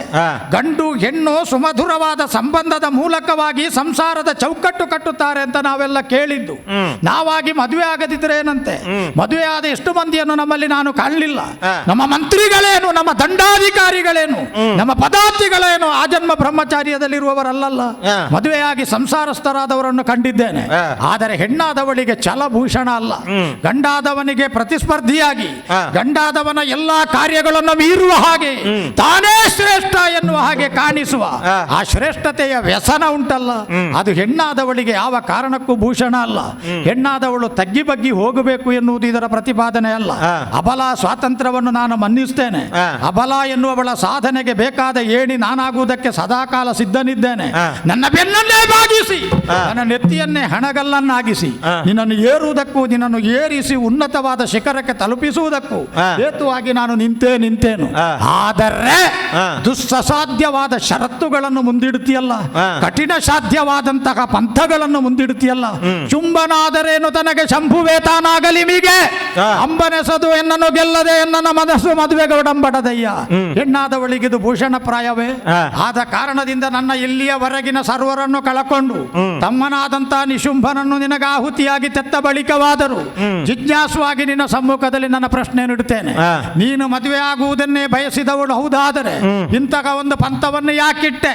ಈ ಪಂಥವನ್ನು ಉತ್ತರಿಸುವುದಕ್ಕಾಗಿ ನನ್ನ ಪ್ರಬಲ ಪ್ರತಿಸ್ಪರ್ಧಿಗಳು, ನಿನ್ನ ಪ್ರತಿಸ್ಪರ್ಧಿಗಳು ಎನಿಸಿಕೊಂಡ ಸುಭಟರ ವ್ಯೂಹವನ್ನು ಕೊಟ್ಟು ಕಳುಹಿಸಿದೆ.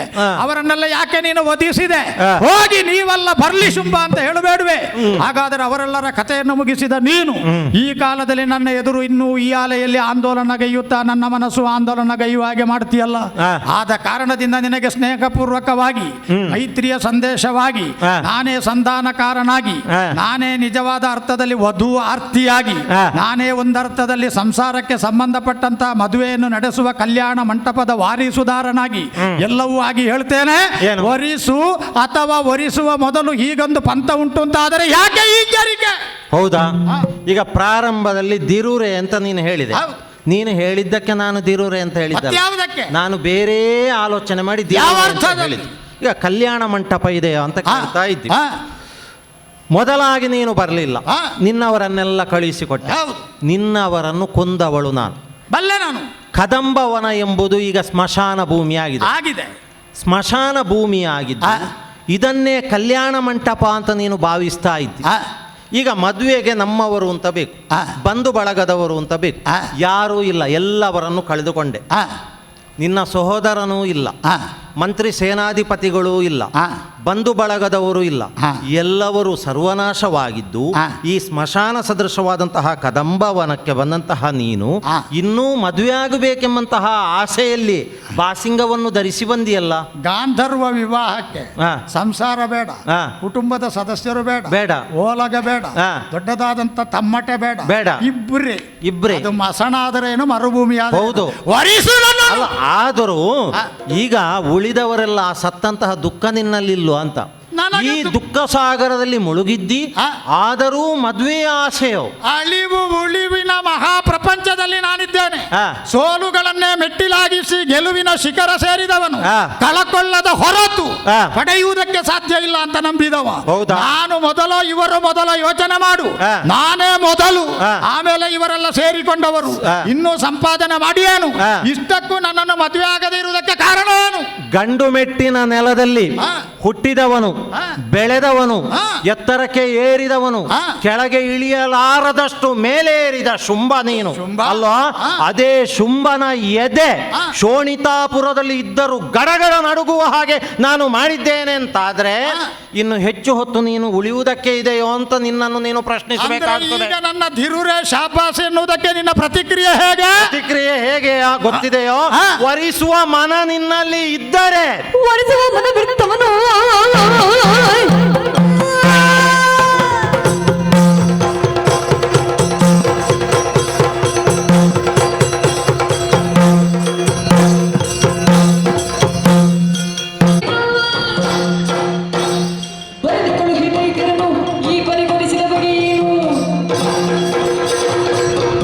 ನಿನ್ನವರನ್ನು ನೀನೇ ಹುಟ್ಟಿಸಿದ್ದು, ನೀನೇ ಬಲಪಡಿಸಿದ್ದು, ನೀನೇ ಬೆಳೆಸಿದ್ದು ಎಂಬುದು ಸತ್ಯವಾದಂತಹ ವಿಚಾರವೇ. ಆದರೆ ಏನು ಪ್ರಯೋಜನಕ್ಕೆ ಬಾರದವರು ಎಂಬುದನ್ನು ಕೊನೆಗಾಗುವಾಗ ತೋರಿಸಿಕೊಟ್ಟೆ. ಈಗ ಸುಗ್ರೀವನು, ಚಂಡಮುಂಡರು ಇವರಲ್ಲಿ ನಾನು ಹೇಳಿದ್ದೇನು? ಶುಂಭನ ಆಗಲಿ ಅಲ್ಲ ಶಂಭುವೇ ಆಗಲಿ, ಯುದ್ಧದ ಮೂಲಕ ಯಾರು ನನ್ನನ್ನು ಸೋಲಿಸ್ತಾರೆ, ದರ್ಪವನ್ನು ಯಾರು ಮುರಿಯುತ್ತಾರೋ ಅವರನ್ನು ಅಂಗೀಕರಿಸ. ಹಾಗಿರುತ್ತಾ ನೀನು ನನ್ನನ್ನು ಮದುವೆ ಆಗುವುದಕ್ಕೆ ಆಸೆ ಪಟ್ಟವ ಹೌದು ಅಂತಾದ್ರೆ ನೀನಾಗಿ ಬಾರದೆ ನಿನ್ನವರನ್ನು ನೀನು ಕಳುಹಿಸಿಕೊಟ್ಟೆಯಲ್ಲ, ಯಾಕೆ ಕಳುಹಿಸಿಕೊಟ್ಟದ್ದು ಎಂಬುದಾಗಿ ನಾನು ಪ್ರಶ್ನಿಸಬೇಕಾಗುತ್ತದೆ. ನನಗೆ ಗೊತ್ತಾಗುತ್ತದೆ, ಮಾರಿ ದೇವತೆಯ ಗುಡಿಗೆ ಕುರಿಗಳನ್ನೆಲ್ಲ ಕಳುಹಿಸಿಕೊಟ್ಟು ಬಲಿಪಶು ಮಾಡಿದ ಹಾಗಾಯಿತು. ನೀನು ಕಳುಹಿಸಿದಂತಹ ಆ ಒಂದೊಂದೇ ಕುರಿಗಳನ್ನೆಲ್ಲ ಕತ್ತರಿಸಿದೆ. ಈಗ ಯಾರಿದ್ದಾರೆ? ಯಾರೂ ಇಲ್ಲ. ಅಗ್ನಿಮುಖದಿಂದ ಅರ್ಪಿಸಲ್ಪಟ್ಟಂತಹ ಆಹುತಿಯೊಂದನ್ನು ಇರುವೆ ಭುಂಜಿಸಬೇಕು ಎಂಬುದಾಗಿ ಮುಂದುವರೆದರೆ ಪರಿಣಾಮ ಏನಾಗುತ್ತದೆ? ಆ ಅಗ್ನಿಯನ್ನು ಸ್ಪರ್ಶಿಸುವುದಕ್ಕೂ ಆಗುವುದಿಲ್ಲ. ಹಾಗೆಯೇ ಆಯಿತು ನಿನ್ನವರ ಕತೆ. ವರಿಸುವ ಮನ ಇದ್ದಂತಹ ನೀನಾಗಿ ಬಾರದೆ ಉಳಿದವರನ್ನೆಲ್ಲ ಕಳುಹಿಸಿದ್ದು ಅಂತ ಹೇಳಿದ್ರೆ ಮದುವೆ ಆಗಬೇಕಾದ್ದು ನೀನಾ ಅಲ್ಲ ಅವರ ಎಲಾಗೆ? ಅವರಿಗೆ ಸರಿಯಾದಂತಹ ವ್ಯವಸ್ಥೆಯನ್ನು ಮಾಡಿದ್ದೇನೆ. ಎಲ್ಲಿ ಗೊತ್ತಾ ಮದುವೆ ಎಂಬುದು? ಮೃತ್ಯು ದೇವತೆಯ ಜೊತೆಗೆ ನಾನು ಎಲ್ಲಿ ಯಮನಾಲಯದಲ್ಲಿ ಮದುವೆಯನ್ನು ಮಾಡಿಸಿದ್ದೇನೆ. ಮದುವೆ ಮದುವೆ ಮದುವೆ ಎಂಬ ಮೂರಕ್ಷರದ ಮಾತನ್ನೇ ಆಡುತ್ತಾ ನೀನು ಮುಂದೆ ಬಂದ್ರೆ ಎರಡು ಆಯ್ಕೆ. ಒಂದ ನನ್ನನ್ನು ವರಿಸಬೇಕು, ಯುದ್ಧದ ಮೂಲಕ ಗೆಲ್ಲಬೇಕು, ಇಲ್ಲ ಅಂತ ಆದ್ರೆ ಮೃತ್ಯು ದೇವತೆಯ ಜೊತೆಗೆ ಮದುವೆ. ಎಲಗೆ ಏನು? ದರ್ಪವನ್ನು ಮುರಿದವನ ಜೊತೆಗೆ ಮದುವೆ. ನಿನ್ನ ದರ್ಪವನ್ನು ಮುರಿಯುವುದಕ್ಕೆ ಹೇಗೆ ಪ್ರಯತ್ನಿಸಬೇಕು ಎನ್ನುವ ಆಯ್ಕೆಯ ಹಕ್ಕು ನನಗಿರುವುದು, ಅಧಿಕಾರ ನನಗಿರುವುದು. ಅದನ್ನು ನಿರ್ಣಯಿಸಬೇಕಾದವನು ನಾನು. ನಿನ್ನ ದರ್ಪವನ್ನು ಸ್ವಕೀಯ ತಂತ್ರದಿಂದ ಮುರಿಯಬೇಕೆ, ಪರಕೀಯರನ್ನು ಬಳಸಬೇಕೆ, ಕುಟುಂಬಸ್ಥರನ್ನು ವಿನಿಯೋಗಿಸಬೇಕೆ? ನನ್ನ ಆಯ್ಕೆಗೆ, ನನ್ನ ಸ್ವಾತಂತ್ರ್ಯಕ್ಕೆ ಬಿಟ್ಟದ್ದು. ಹಾಗಾಗಿ ಉಳಿದವರನ್ನು ಕಳುಹಿಸಿ ನಿನ್ನ ದರ್ಪವನ್ನು ತಣಿಸುವುದಕ್ಕಾಗ್ತದ ನೋಡಿದೆ. ಆದರೆ ಈಗ ನೋಡುವಾಗ ಇದು ನಿನ್ನದು ತಣಿಯುವ ದರ್ಪ ಅಲ್ಲ. ಇದು ಎತ್ತವರನ್ನಾದರೂ ಸೊಕ್ಕಿನಿಂದ ಮುಂದೆ ಬಂದ್ರೆ ಮುರಿದು ಮುಕ್ಕುವ ದರ್ಪ ಅಂತ ಅರ್ಥ ಆಯ್ತು. ಹಾಗಾದ್ರೆ ನಿನ್ನನ್ನು ಮದುವೆ ಆದ್ರೆ ನಾನು ಸುಖವಾಗಿರ್ಲಿಕ್ಕೆ ಸಾಧ್ಯವೇ ಇಲ್ಲ. ದಿನಕ್ಕೊಂದು ಗಂಡಾಂತರ ನೀನು ತಂದ್ರು ತಂದಿ, ಕ್ಷಣ ಕ್ಷಣ ನನಗೆ ಆಪತ್ತಿನ ಸುರಿಮಳೆಯೇ ಬಂದೀತು. ಆದ ಕಾರಣದಿಂದ ನಿನ್ನ ಮುಂದೆ ನನಗಿರುವ ದಾರಿ ಒಂದೇ, ನಿನ್ನನ್ನು ಗೆಲ್ಲುವುದಲ್ಲ, ನಿನ್ನನ್ನು ಸೋಲಿಸುವುದಲ್ಲ. ನಾನು ಒಡೆಯುವುದಕ್ಕೆ ಬಂದ ತಾಯಿ, ಆ ತಾಯಿಯನ್ನೇ ತಪ್ಪಿಕೊಂಡ್ರೆ ಮಗು. ಅಮ್ಮ ಹೇಗೆ ಹೊಡಿತಾಳೆ? ಅಂಗಳದಲ್ಲಿ ಬಿದ್ದು ಕೆಸರು ಮಾಡಿಕೊಂಡಿದ್ದ ಮಗು ತುಂಟನೆ ಚೇಷ್ಟೆ ಮಾಡಿ ನೀನು ಈಗ ತಾನೇ ಸ್ನಾನ ಮಾಡಿಸಿದ್ದು ಹೊಸ ಸುಗಂಧವನ್ನು ನಿನಗೆ ನಾನು ಪೂಸಿದ್ದೆ, ತಕ್ಷಣ ಹೋಗಿ ಕೆಸರಲ್ಲಿ ಬಿದ್ದು ಹಾಳು ಮಾಡಿದೆ ಅಲ್ಲ ಅಂತ ಅಮ್ಮ ಹೊಡೆಯುವಾಗ ಅಮ್ಮನನ್ನೇ ತಪ್ಪಿ ಹಿಡಿದ್ರೆ ಅಮ್ಮ ಹೇಗೆ ಹೊಡಿತಾಳೆ?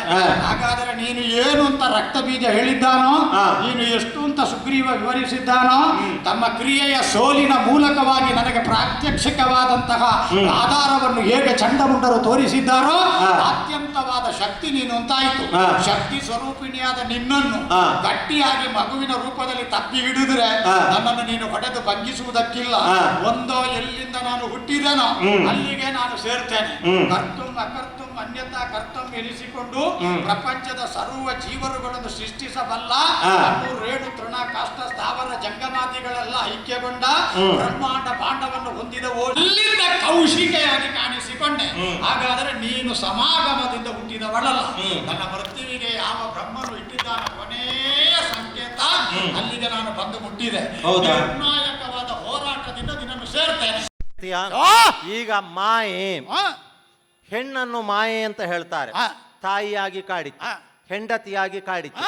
ಈಗ ನೀನು ಹೆಂಡತಿಯಾಗಿ ಬಯಸಿದೆ, ಈಗ ಹೇಳ್ತಾ ಇದ್ದಿ ತಾಯಿಯಾಗಿ. ದಾರಿಯೇ ಇಲ್ಲ ನನಗೆ. ಒಬ್ಬ ನನ್ನನ್ನು ತಬ್ಬಿಕೊಳ್ಳುವುದಕ್ಕೆ ಬಂದಿದ್ದಾನೆ. ಯಾರು? ನಿಮ್ಮದೇ ಸಂತಾನದಲ್ಲಿ ಹುಟ್ಟಿದವ ಮಹಿಷಾಸುರ. ಅವನನ್ನು ಎಲ್ಲಿಗೆ ಸೇರಿಸಬೇಕೋ ಅಲ್ಲಿಗೆ ಸೇರಿಸಿದ್ದೇನೆ. ಈಗ ನೀನು ನನ್ನನ್ನು ತಾಯಿಯಾಗಿಯೇ ಭಕ್ತಿಯಿಂದ ಪ್ರಾರ್ಥಿಸಿ ನನಗೆ ಶರಣಾಗುತ್ತೆ ಅಂತ ಆದ್ರೆ, ನಾನು ರಕ್ತ ಬೀಜ ಅಲ್ಲ. ಅಲ್ಲಲ್ಲ, ಒಂದು ಆಯ್ಕೆ ಇದೆ ನಿನಗೆ. ನೀನು ದೇವಲೋಕಕ್ಕೆ ದಾಳಿಯನ್ನು ಮಾಡಿದೆಯಲ್ಲ, ದೇವತೆಗಳನ್ನೆಲ್ಲ ಓಡಿಸಿದೆ ಅಲ್ಲ, ಚಂದ್ರರನ್ನು ವಶಕ್ಕೆ ತೆಗೆದುಕೊಂಡಿದ್ದಿ, ನಿಯಂತ್ರಿಸಿದ್ದಿ. ಈಗ ದೇವತೆಗಳು ಎಲ್ಲಿದ್ದಾರೆ ಗೊತ್ತಿಲ್ಲ. ಆ ಪ್ರಶ್ನೆಗೆ ಉತ್ತರ ಇವತ್ತಿಗೂ ನಿಮಗೆ ಸಿಗುವುದಕ್ಕೆ ಕಷ್ಟವಾಗಿದೆ. ಹಾಗಾದ್ರೆ ಮಹಾಮಾಯೆ, ಮಾಯೆಯನ್ನು ಮೀರಿ ನಿತ್ತವಳು ನಾನು. ತ್ರಿದಶರ ಪೊರೆಯ ನೆರೆಗೋಚರಿಸುವಳು. ಒಂದು ಮನ್ವಂತರದವರೆಗೆ 100 ಯಾಗವನ್ನು ಮಾಡಿದಂತಹ ದೇವೇಂದ್ರನಿಗೆ ದೇವಲೋಕ. ಇದು ನಿಯಮ, ತ್ರಿಮೂರ್ತಿಗಳು ಮಾಡಿದಂತಹ ನಿಯಮ. ಇದನ್ನು ನೀವು ಭಂಗಿಸ್ತೀರಿ, ಉಲ್ಲಂಘಿಸ್ತೀರಿ ಅಂತ ಆದ್ರೆ ನಿಮಗೂ ಸರಿಯಾದಂತಹ ಶಿಕ್ಷೆಯನ್ನು ಕೊಡಬೇಕಾಗುತ್ತೆ. ತಪ್ಪಾಯಿತು ಅಂತ ಶರಣಾದ್ರೆ ಸ್ವಲ್ಪ ಸಮಯ ಆದರೂ ಉಳಿಬಹುದು. ಅಲ್ಲ, ಮದುವೆ ಆಗುದು ಹೆಂಡತಿ ಆಗಬೇಕು ಅಂತ ಮುಂದೆ ಬಂದ್ರೆ ಯಮನಾಲಯಕ್ಕೆ ಸೇರಿಸಿಯನು. ತಲೆ ಎತ್ತಿ ನಿಂತ ಘಟ ಸರ್ಪ ನಾನು. ಈಗ ಶರಣಾಗಿ ಎರೆಹುಳು ಆಗಬೇಕು ಅಂತ ಹೇಳುವುದು. ಒಂದು ಮಾತು, ಎರೆಹುಳುವಾಗಿ 1000 ವರ್ಷ ಆಯುಸಿದ್ರು ಘಟ ಸರ್ಪವಾಗಿ 3 ದಿನ ಬದುಕು. ಸರಿಯಪ್ಪ, ಹೌದು, ಘಟ ಸರ್ಪ ಹೌದು. ಆದ್ರೆ ಹಲ್ಲಿಲ್ಲದ ಸರ್ಪ ನೀನು. ಹಲ್ಲೆಲ್ಲ ಹೋಗಿದೆ. ಅಲ್ಲಿಲ್ಲದ ನೀನು ಹಲ್ಲಿಲ್ಲದ ಸರ್ಪ, ಯಾವ ಧೂಮ್ರಾಕ್ಷನೋ, ಚಂಡಮುಂಡರೋ, ರಕ್ತಬೀಜನೋ, ನಿಶುಂಬನೋ ಇವರನ್ನೆಲ್ಲ ಕೊಲ್ಲುವುದರ ಮೂಲಕ ನಿನ್ನ ವಿಷ ಎಲ್ಲ ಹೋಗಿದೆ. ಅಷ್ಟಭುಜಯ 1000 ಭುಜವ ನೋಡಿಬಿಡುವ. ಹೌದಾ? ನೋಡಿಬಿಡುವ. ಕೋಟಿ ಇದೆ ಅಂತ ನೀನು ನೋಡುವುದಿಲ್ಲ ಅಲ್ವಾ? ಕೋಟಿಗೆ ಹಣ ಇಲ್ವೇ? ಎದುರುವುದಿಲ್ವಾ ನೀನು ಕೋಟಿಗೆ? ಹೆದರುವುದಿಲ್ವಾ? ನನ್ನ ಕೋಟಿಗೆ ಎದುರುವುದಿಲ್ವಾ ನೀನು? ನನ್ನ ಕೋಟಿಗೆ ನಿನ್ನ ಕೋಟಿ ಎಲ್ಲಿ? ರಕ್ತ ಬೀಜಾಸುರ ಅಳಿದಲ್ಲಿಗೆ ನಿನ್ನ ಕೋಟಿ ಎಲ್ಲ ಹೋಗಿದೆ. ಈಗ 2 ಭುಜದಲ್ಲಿ ಕೂತಂತಹ ಕುಳಿತಂತಹ ಈ ತೊಟ್ಟಿಲು ರಕ್ತ ಬೀಜನೆ ಕೋಟಿ ತರ್ತಾನೆ, ಇಡ್ಲಿಕ್ಕೆ ಜಾಗ ಇಲ್ಲ ಇಲ್ಲಿ. ಕೋಟಿ ವಿದ್ಯೆ ಯಾಕೆ ನನಗೆ? ಪ್ರಪಂಚದಲ್ಲಿ ಅದನ್ನು ಮೀರಿದ ವಿದ್ಯೆಯನ್ನು ಬಲ್ಲವ ಮಾಯೆಯಿಂದ ನಾನು ವಶ ಮಾಡಿಕೊಂಡಂತಹ ಅದ್ಭುತವಾದಂತಹ ಅತೀಂದ್ರಿಯ ಶಕ್ತಿಯಿಂದ ನಿನ್ನಲ್ಲಿ ಹೋರಾಡ್ತೇನೆ ನಾನು. ನೋಡೋಣವೇ? ನೋಡೋಣ.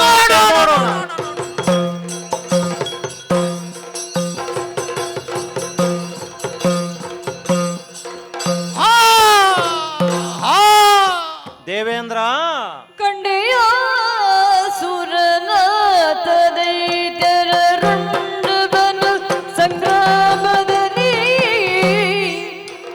ಭೂಮಂಡಲಕ್ಕೆ ಕೆಡಹಿರ್ಬಹತನವ ಚಂದವಾಗಿ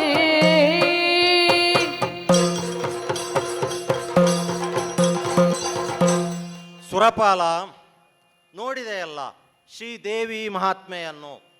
ಶುಂಭನೋ ನಿಶುಂಭನೋ ಅಲ್ಲ ಅವನ ಬಲವೋ, ಇವರನ್ನೆಲ್ಲ ಯುದ್ಧದಲ್ಲಿ ನಿರ್ನಾಮಗೊಳಿಸಿದೆ ನಾನು. ಆ ಮೂಲಕವಾಗಿ ಸ್ವರ್ಗಕ್ಕೋ ಅಲ್ಲ ಪ್ರಪಂಚಕ್ಕೋ ಬಂದಂತಹ ಯಾವ ತೊಂದರೆ ಇದೆಯೋ ಅದನ್ನೆಲ್ಲವನ್ನು ನಿವಾರಿಸಿದೆ.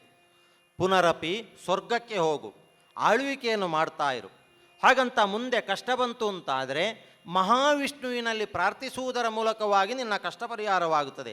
ಮಹಾವಿಷ್ಣುವಿನಲ್ಲಿಯೇ ನಾನು ಐಕ್ಯವಾಗಿರುವುದಕ್ಕೆ ಇದ್ದೇನೆ. ಆದರೆ ಮುಂದೆ ನನ್ನನ್ನು ಕಾಣುವ ಬಗೆ ಹೇಗೆ? ಮುಂದೆ ಶ್ರೀಪತಿಯೇ ಮಹಾವಿಷ್ಣುವೇ ದ್ವಾಪರಾಯುಗದಲ್ಲಿ ಶ್ರೀಕೃಷ್ಣನಾಗಿ ಅವತಾರಗೆಯುವುದಕ್ಕಿದ್ದಾನೆ. ಆ ಕಾಲಕ್ಕಾಗುವಾಗ ಅವನ ಸಹಾಬವೇ ಎನಿಸಿ ಮಾಯೆ ಎಂಬಂಥ ಹೆಸರಿನಿಂದ ಒಮ್ಮೆ ಕಾಣಿಸಿಕೊಳ್ಳುವುದಕ್ಕೆ ಇದ್ದೇನೆ. ಶುಭವಾಗಲಿ. ಲೋಕ ಸಮಸ್ತ ಸುಖಿನೋ ಭವಂತು. ಕರತಳು ಪರಶುಭ ಕುಶಧರನಿಗೆ ಹರುಷದಿ ಭಕ್ತರ ಕೊರೆವ ಬಗೆ ಉರಗಭೂಷಣ ನಸುಕು ಬಾರ ಗಜವದನ ಚರಣ ಕಮಲಗಾರತಿ ಎತ್ತಿರೆ ಆರತಿ ಬೆಳಗಿರೆ ಗಜಮುಖದ ಬಗೆ ಗಡಬಗೆ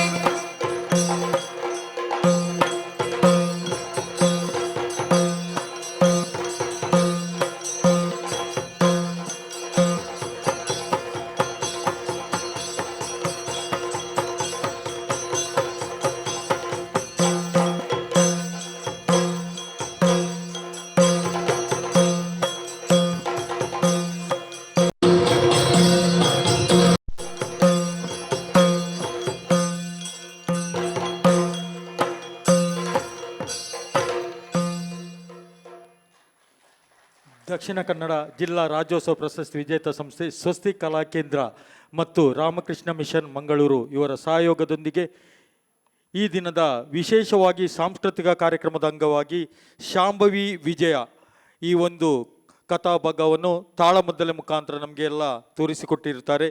ಅದೇ ರೀತಿ ಇವತ್ತಿನ ಭಾಗವತರಾಗಿ ಕುಮಾರಿ ದಿವ್ಯಶ್ರೀ ಭಟ್, ಅದೇ ರೀತಿ ಚೆಂಡೆ ಕುಮಾರಿ ಶ್ಯಾಮ, ಮದ್ದಳೆ ಕುಮಾರಿ ಮಾತಿ ಶೆಟ್ಟಿ, ಕುಮಾರಿ ಶ್ರಾವ್ಯ ತಳಕಳ, ರಕ್ತಬೀಜ ಸರ್ಪಂಗಳ ಸರ್, ಶುಂಭ ಜಬ್ಬರ್ ಸುಮ ಸರ್, ಶ್ರೀದೇವಿ ಪ್ರಶಾಂತ್ ಒಳ್ಳ ಸರ್, ಇವರೆಲ್ಲರಿಗೂ ಆ ದೇವರು ಆಯುರಾರೋಗ್ಯ ನೀಡಲಿ.